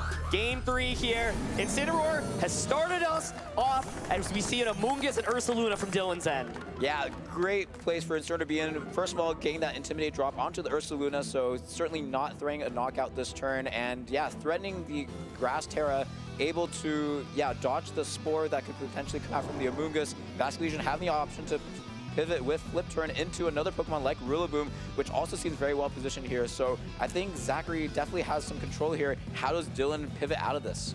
Yeah, so I think like you can see the double protect, right? Where it's like, okay, once again, I am just going to see what Basque Legion commits to. Zachary does a really nice play there. Ninetales actually came out. This is exactly what you want into Ursaluna and Amoonguss. Oh my goodness. Zachary said, look, I've seen you go for these double protects before. I am going to call you out on it. And that's exactly what he wants to see. You did not want to see a Spore go into that Basque Legion slot. And this is so sick.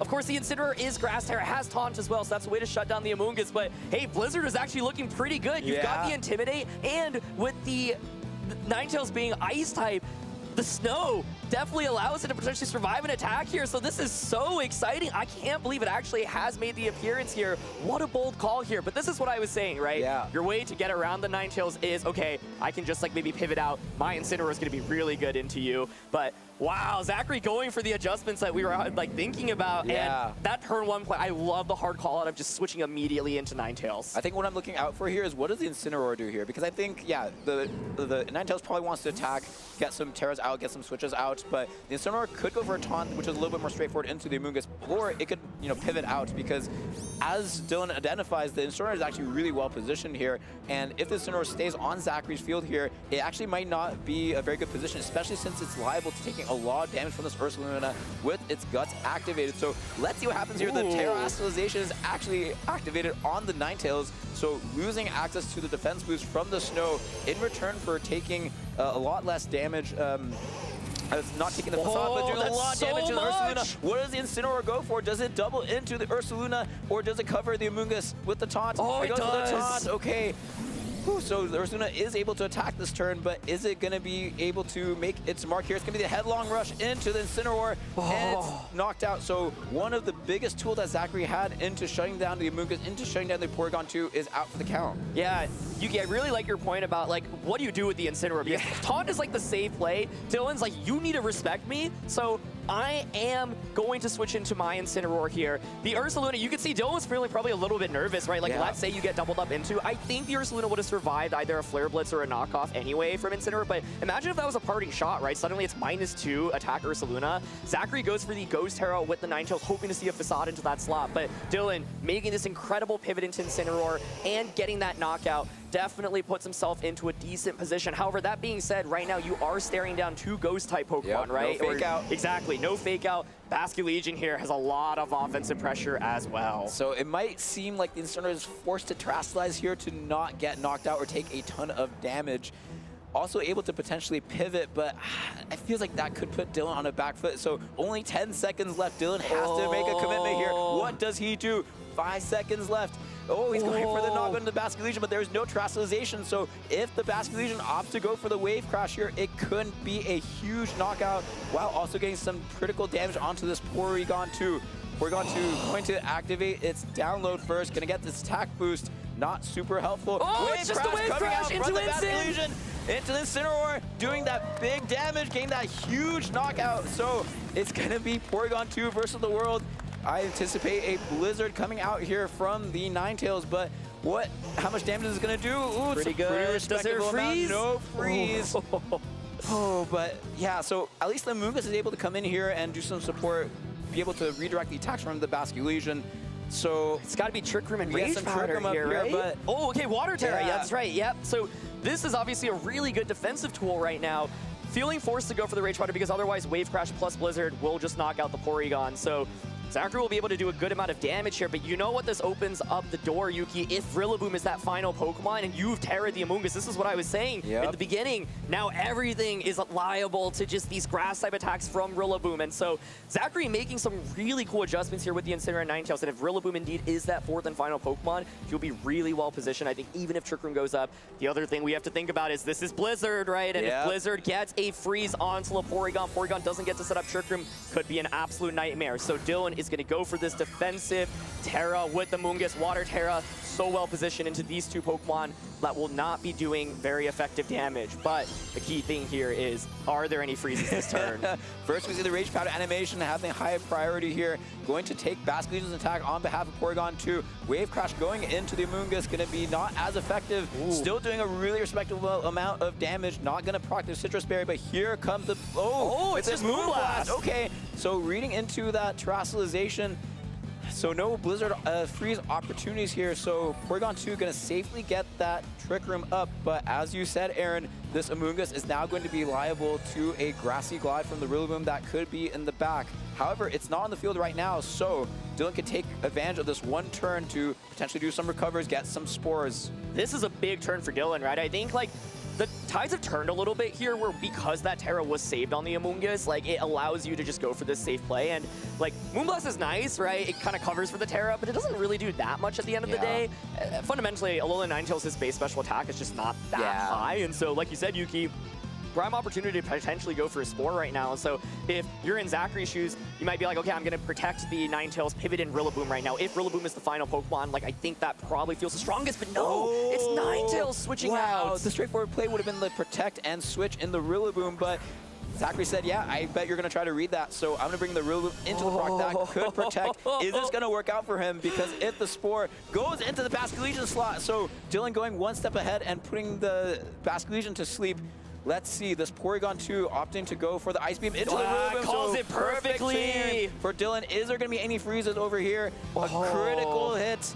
And yes, looks like no freezes, but now the Rillaboom's still a menace to this Amoonguss. Yeah, that turn was absolutely huge though, right? It felt like a coin flip, and the obvious play kind of felt like you switch the Basculegion out because like it's under Trick Room, right? And had it been just kind of the regular obvious play, then the Zachary I think would be better positioned where like you don't eat up the sleep and you end up forcing like a lot of pressure here. But I think Dylan right now is in the driver's seat. Yes. I think my question for me here is the Rillaboom Grassy Guy going to pick up the Amoonguss? Yeah. Because if it can, then there's going to be less healing opportunities for this Porygon 2, and the Porygon 2 doesn't have good damage source into this Basculegion, so if the Basculegion can wake up this turn, the tides could really turn for Zach, but right now it does feel like Dylan's in the driver's seat. What happens? Grassy Glide doesn't do it! It survives 7 HP in a dream! This is huge. This is a big Pollen Puff going to heal the Porygon 2 and be able to attack the exact same turn, going for the Ice Beam onto the Rillaboom. Did over half the first time, but it's going to survive barely in the rest. Basculegion wakes up! Big wake up onto the Wave Crash into the Amoonguss, gonna be able to pick it off. Now it's gonna be a 2v3, but there's still gonna be 3 turns of Trick Room left. Oh my goodness, this is so tense. The Basculegion does manage to wake up, secures that knockout. Rillaboom is so low. Even with that critical hit earlier, though, able to survive 2 Ice Beams. Ursaluna is so low here as well. 1 Grassy Glide will just finish it off. So can Porygon actually pull this off? Basculegion being able to wake up critically was so huge. I was thinking there was the ability to maybe go for Ice Beam and Pollen Puff to knock out the Rillaboom, right? Rillaboom sticking around is actually just so bad for Ursaluna right now because, yeah, there's these turns of Trick Room left, but you can just keep clicking Grassy Glide into that slot. So, of course, the way to get around this is, let's go for a Protect and then just Ice Beam into Rillaboom. But then the Zachary call that and switch out the Rillaboom back out into Ninetales. That's the big one. The obvious move is to go for the Ice Beam and the Protect here, but let's see what happens. Zach switches out the Basculegion for the Ninetales, going to set up the Snow to get more accurate Blizzards later on, but what does the Rillaboom do? Ursaluna goes for the Protect. Does Rillaboom go for the Grassy Glide to get a little bit more chip onto this Porygon 2? No, it does not. So Porygon 2 most likely going to be able to pick off this Rillaboom. And with the lack of priority, actually there is some priority. There is one there last is move, Yuki, Aqua Jet, yeah, but is it enough, right? Because then you're committing to Aqua Jet for the rest of the game. That's not going to do a lot of damage. This is so tense. I think, like, can Porygon do enough damage, right? Because right now, you get to bring out that Basculegion. Trick Room is up, but you can Aqua Jet into Ursaluna, and then it's essentially a 2v1. But Porygon, can it get through both of these Pokemon? I'm not sure it can. Yeah, Porygon 2 just notoriously bad matchup into Basculegion, right? Like if you had like Terra Fairy and Terra Blast, then you can hit some neutral damage, but you have Terra Blast, which does no damage to Basculegion, and it's Ice Beam, which is resisted. And both these Pokemon are really, really healthy, so Aqua Jet seems really, really safe here. And the Ninetales also has a relatively respectable special defense stat, so I don't know if 2 Ice Beams are going to be enough, especially with the Grassy Terrain recovery, but we see the Ninetales go for the Protect here, not wanting to take the Ice Beam under Trick Room. Let's see if the Aqua Jet comes out. Is it going to be a knockout? It's going to knock out the Ursaluna here, so it's going to be a 2v1 against the Porygon. Can the Porygon clutch it up here for Dylan? Oh my goodness, like, you now obviously are committed to Aqua Jet. That's not going to do a ton of damage, but it's non-trivial either, right? For Dylan, like what it feels like he needs to do is basically knock out the Ninetales, but it's going to take a couple of attacks to get there. Zachary, I don't think is going to be doing a ton of damage either, but the snow is up. Your odds of getting a freeze from Blizzard are decent. Freeze, critical hit right now. Moonblast, of course, can get drops as well. Here's the first Aqua Jet. It's not bad damage. That's very respectable. Yeah. Blizzard coming out first. So much. First freeze chance. Okay. Still above 50%. Ice Beam from Porygon 2. This might be the last chance. A big critical hit. Is the freeze gonna happen? No freeze. Okay. Is the Aqua Jet plus Blizzard? It's not gonna get the knockout, but you're not gonna do enough in return, right? Yeah. I think Zachary's got Just go this. for recover, though. You could recover, yeah. Oh my goodness. And then like keep recovering to stall out the snow so that the blizzards aren't accurate anymore. I thought, yeah, maybe there was the potential to just go for Trick Room 1 turn earlier as well.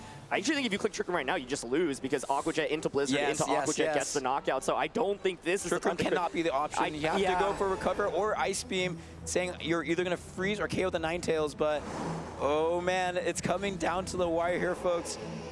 Is Zachary going to be able to overwhelm Dylan, or is the Porygon 2 going to be able to outlast these two? That was a lot critical hit! That might have just done it! Is the Blizzard going to miss the shot? 4 HP! The Porygon survives still! Recover! Oh my goodness! You can see Zachary felt like he had the regional championship title under his belt. It's not enough.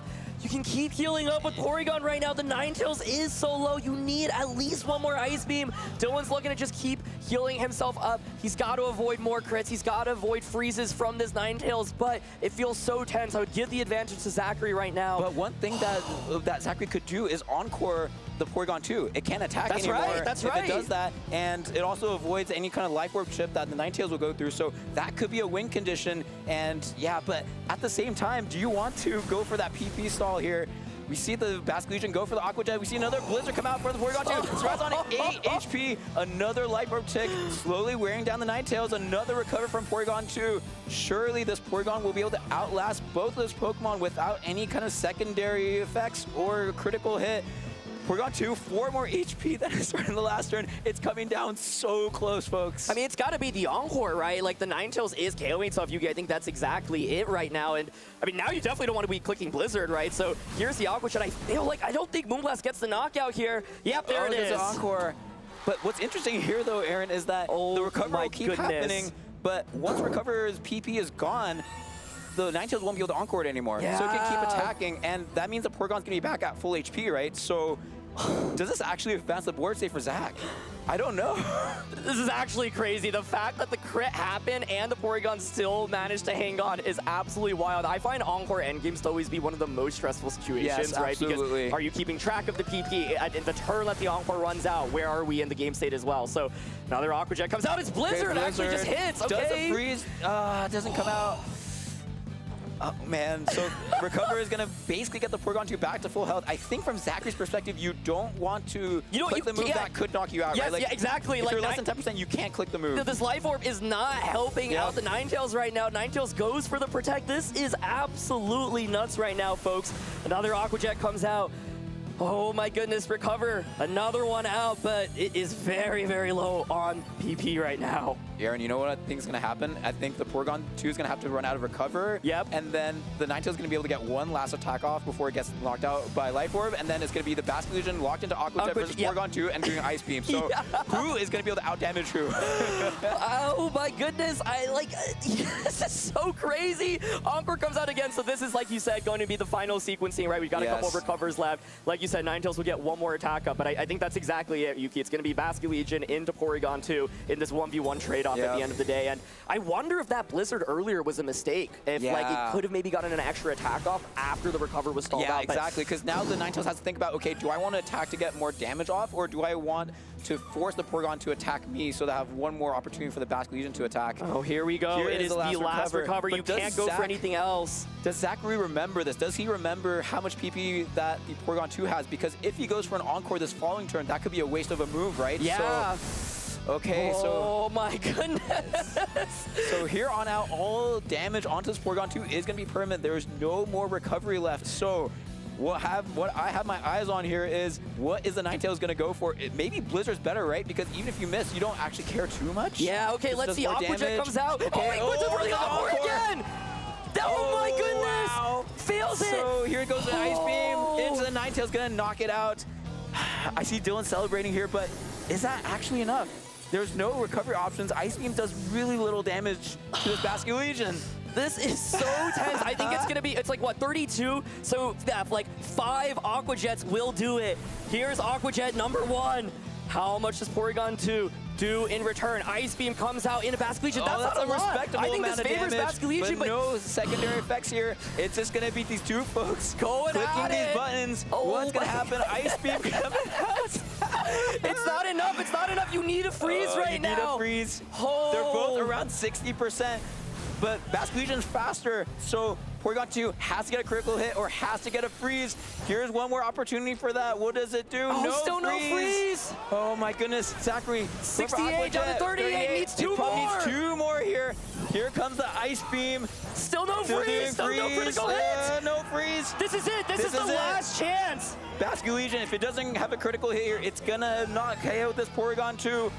Oh man, Dylan is timing the moment. He's saying, you know, I want to click the right moment for the freeze to activate. I'm waiting for that right moment. 30 seconds left. Oh man. It all comes down to this. Will Porygon 2 be able to get a freeze onto Basque Legion? I don't even think a critical hit does it. Aqua Jet crit, no. This Porygon 2, is it going to get the freeze? Ice Beam into Basque Legion does not get the knockout. It freezes! Are you kidding me? Oh my goodness! % chance Basque Legion can still fall out right now! It stays frozen! It stays frozen! Oh my goodness! 7 years after his first regional championship title, Porygon gets the one opportunity to freeze, and he claims the title! Yuki, I can't speak right now. I literally cannot speak.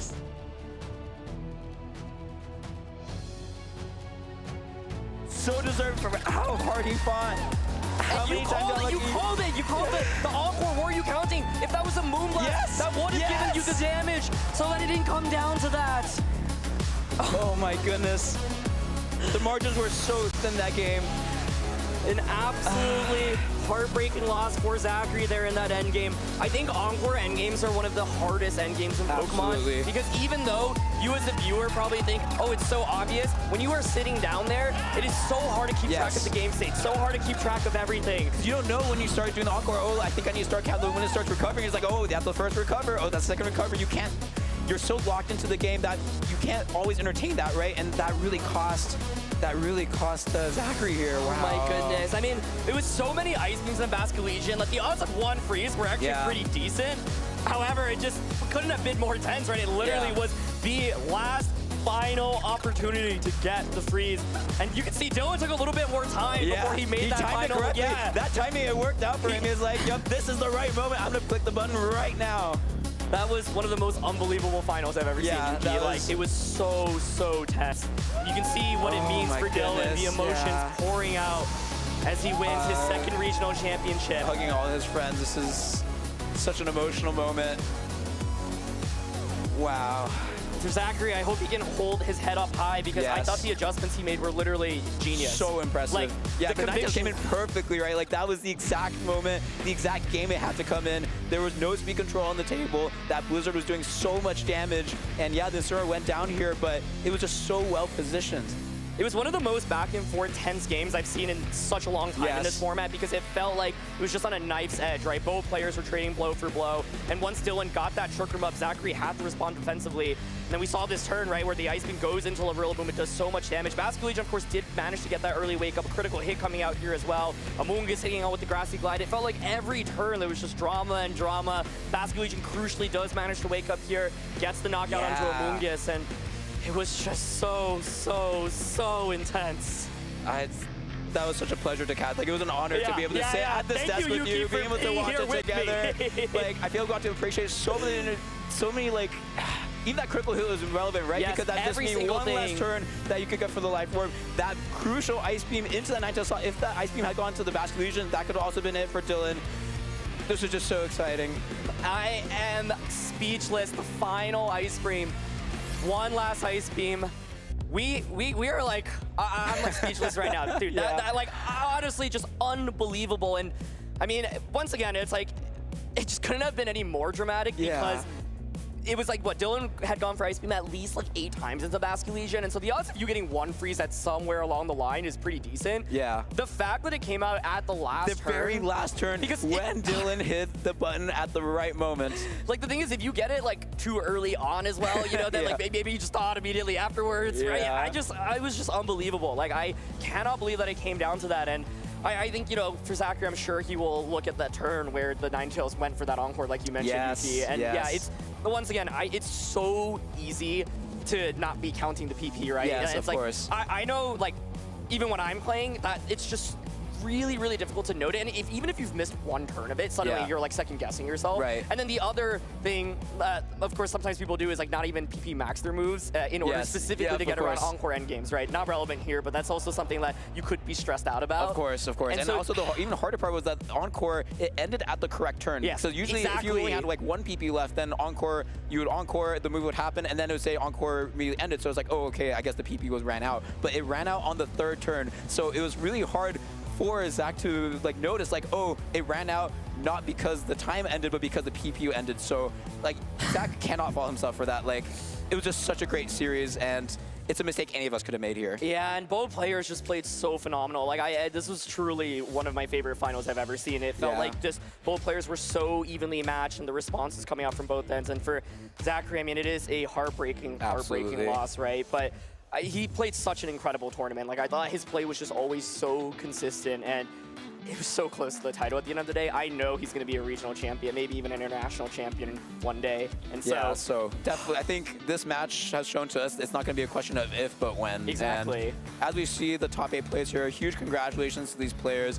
As we talked about, this was such a challenging regional because there were so many players who were coming on the way to their Latin American International Championships trip, and so many top players from around the world, and these players were able to make such a deep run. So huge congratulations.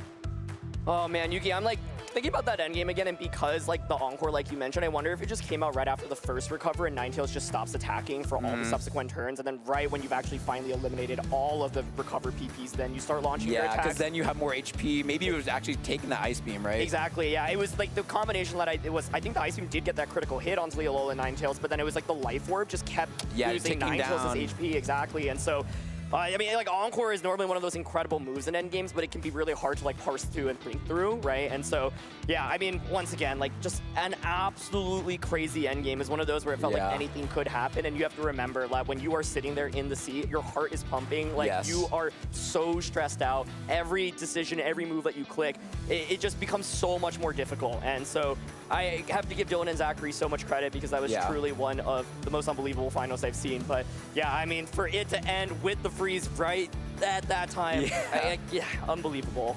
Like, what a show, right? And I feel like for these players, maybe they could have been more used to this kind of a scenario when it was like in 2017 when we had the Porygon 2 mirrors a lot more often. We had Celesteela mirrors. You had to say, okay, yeah, I need to figure out my PP on the recover, count those things, but I just haven't seen an end game like this in so long. Like, even when Porygon 2 is pretty popular in this metagame, I just haven't seen even like a Porygon 2 mirror game. So I think it was like a fresh, for us certainly, it was definitely a fresh end game for us. And what a pleasure to watch. It was such high-level Pokemon. Oh my goodness. Well, speaking of high-level Pokemon, let's quickly take a look once again at the Day 2 metagame in the top 12 Pokemon. Oh, Alola and Ninetales there in the end did make the top 12, but you see a lot of the Pokemon here, of course, represented on both players' teams. You know what's really fascinating, Yuki? Regular Ursaluna is not here in the top 12. Oh, yeah. It felt like it had such a dominating performance, like Day 2 especially, right? We saw so many, like, the Kilowattrel team. Even not on the Kilowattrel team, we saw it, like, being paired with Tailwind, so that is pretty surprising, and I just haven't seen that much Ursaluna Blood Moon, so of course, the shout out to Torkoal here might be the first top 12 graphic inclusion. Maybe encourage more players to try out the Sun here. But yeah, very, very exciting to see it have such a deep run game that finish in the top 4. Oh my goodness. I think it's actually fascinating to see like where the metagame has shifted because like there's no Ursaluna here, there's no Amoonguss here, there's no Porygon 2 here. And like when we started playing this regulation, those are all like staples, right? Everyone was kind of using this core. And so the metagame has shifted a lot. But Dylan's like, I'm just going to stick with this. I'm going to keep up the core, and I'm going to, hang on with it. And it's fascinating to see that sometimes like metagames evolve, and then they kind of come back to where we actually started, right? Exactly, yeah. And so, I think it has been a really interesting evolution of the format, and I'm curious to see how this will fare going into LAIC, because I do feel like a lot of the teams we saw at this event were so different from like the top European teams. Like, there was no Rabombi. Marco Silva won a regional championship with that, but it still didn't really have much representation here. This new Sun core with Torkoal and Hisuian Lilligant and Typhlosion and Farigiraf is now on people's radars as well. And so I think next weekend's competition is going to be so fun to watch. Yeah, it's all going to be about like how much are people going to index on counter teaming, because now there's this emerging Sun team. It's like, oh, like I need to respect it. There's so many top players who use it this weekend. Sure, they're going to use it at LAIC, or are people just going to stick to their guts, saying, yeah, I know there's a lot of emerging meta trends, but I'm just going to stick to what I've been practicing. I'm going to prioritize my experience over having like favorable matchups. So I'm just so excited to see what LAIC is going to be like. It was such a fun pre-show for LAIC, so to speak. Absolutely. This wasn't the only event, of course, that happened this weekend. We also had a special event over in Argentina. Kenneth Gamboa was able to win, defeating Juan Salerno in the finals. Absolutely incredible finals, and that took place while we were playing here. We had Stefan Mott, of course, who won Monterrey Regionals, and Renzo Navarro. All three incredible players who have punched their ticket to the World Championships. And I specifically am really excited to see how LATAM performs at LAIC this year. Yes. Because I personally feel like they feel so strong, right? Players like Kenneth and Renzo and Juan, who I think surpassed the 1,000 championship point mark in just, 2.5 months of us coming back to competitive VGC after the World Championships. Absolutely amazing. But Kenneth has been a player that's actually been playing for quite a while now. I want to say almost a decade, and gets a big championship win. So congratulations to him. And we've still got plenty of other events to take place in LATAM, with 6 more here. Yeah, it already feels a little bit nostalgic of when Juan had 3 digits in CP. It's like I wake up this morning, it's like, oh, yeah, when did Juan have 3? Oh, he has over 1,000 now. So impressive, even before going ahead to the Latin American International Championship. Like, that's an amount of CP that would have gotten you Worlds invite in the previous season, and getting it before even the IC starts. Absolutely. Of course, next weekend is the Latin America International Championships. Folks, that's our very first internationals of the season, November 21st and November 23rd. It'll be streamed on Pokemon's channels, Play Pokemon, as well as the official Pokemon YouTube and Twitch. So definitely don't want to miss out on it. I've been to LAIC multiple times as a caster. It is such a fun event. The local community there just really comes up and shows out. But one of the things is it's often been invaded and been won by invaders.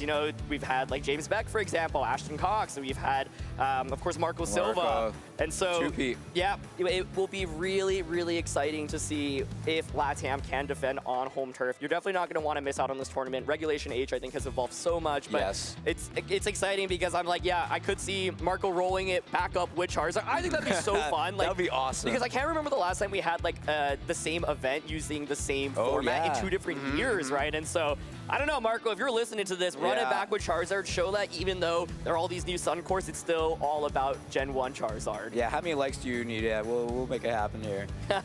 Yeah, that's just so exciting. And yeah, Latin America, I think maybe, could it be the first time that a Latin American wins a Latin American International Championships? It could be. Is it mostly, yeah, so that'll be really exciting. Clearly a lot of strong players that we saw in that graphic and more. So definitely catch the action going on next weekend. We've got, of course, other events as well. We've got the Stuttgart Regional Championships taking place at the end of November. So if you are in Europe, this is one to keep your eyes out on in particular. It's, Regulation H has come back and it's come out full force. I feel like, yeah, Europe in particular, just such a strong region. And Italy in particular has really been dominating, right? Between players like Marco and, of course, Federico, both who were like 2 international champions from last season, as well as Luca Ceribelli, the world champion from previous year. So much strength here, but I'm really excited to see what happens at Stuttgart, of course, as we wrap up over in Europe. And we've got one in Orlando as well over in North America. Actually, no, that's Toronto. That's very different from Orlando. Yeah. It is quite cold there compared to how warm it is in Orlando. For summer vacation.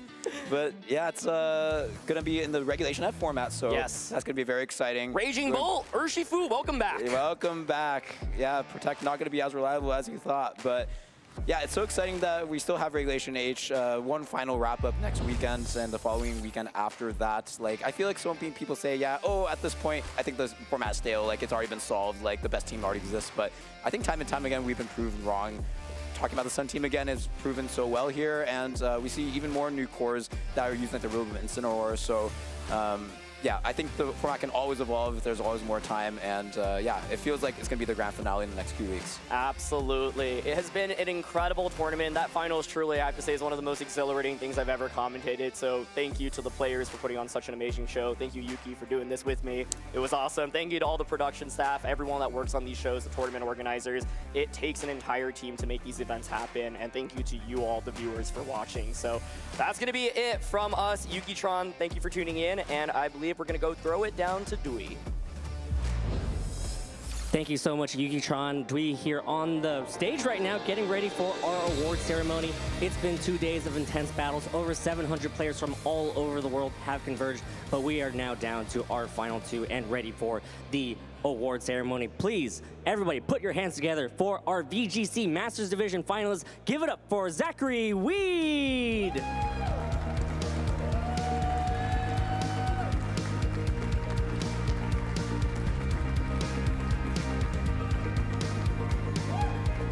Zachary, congratulations on such a great accomplishment. I'm going to go ahead and let you go celebrate with your friends and family right now. Congratulations again on being here as a finalist in the Masters Division. Give it up again for Zachary Weed!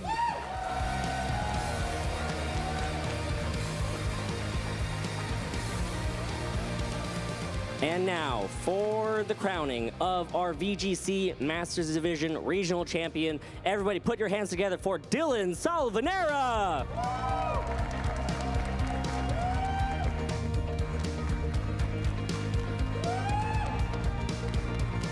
Dylan, congratulations. You are a regional champion. I'm going to ask you a couple quick questions. How are you feeling right now? Oh my God, dude. I mean, I think you just need to look at that, at how that game 3 ended, and I won by the slimmest of margins, and it was absolutely insane. It was like one of the few games of all time, if you know what I mean. It's like, What were your thoughts going into the entire matchup? Can you give us some insight into your thoughts going into Games 1, Games 2, and Games 3 as well? It was like a really interesting matchup for me. It was just a matter of I have to pivot around the King Gambit with my Incin. I have to make sure that I'm keeping my Ursaluna healthy enough so that I can get off a bunch of facades or headlong rushes into the King Gambit or whatever else without it taking like unfavorable trades. It was a really rough matchup because there a lot of stuff on his team is like I just have to juggle around. It's like if I have Terra Water or Moongus because I want to live like Acrobatics or Flare Blitz or Blizzard, then Rillaboom can just come in and Grassy Glides, things like that. It's like no matter what I try to do in that matchup, it seems like there's always a new challenge presented to me, and obviously I was able to overcome it. This is your first regional championship win since 2018. What does this win mean to you? It means that I'm not a fraud. I was getting in my head for the longest time. I would always, like, the most I would ever get was top 8, top 16s. I would never, I never pierce through and get top 4 finals, win a regional. And it just means so much to me being able to come this far again and win a second regional. And yeah. I'm going to go ahead and let you go celebrate with your friends and family before I let you go. Any last shout-outs that you want for the viewers out there? Oh my gosh, I would shout out everybody who is just blowing up my notifications on my phone right now, but anybody who has messaged me on Discord or texted me or anything, shout outs to you, but I want to give a very big special shout out to one, my mom, I love you, and you know what, my dad too. They're both pretty proud of me. Joshua Lorsi for supporting me from home in New York. One of my good friends, Christian, KC, lives in Austria. My friend Nick Willems out here in the crowd right there. Hi, Nick. And then, yeah, it's, like I said, anybody else, because there's a lot. Oh, I almost forgot. This dude's like a brother to me, Riley Factura. I'm so mad I almost forgot about him. I'm gonna have so much fun with him tonight. Thank you so much, Dylan. Congratulations again on this regional championship. Like I said, I'm gonna go ahead and let you go celebrate with your friends and family. So go ahead, go out there, go it up for Dylan Salvanera.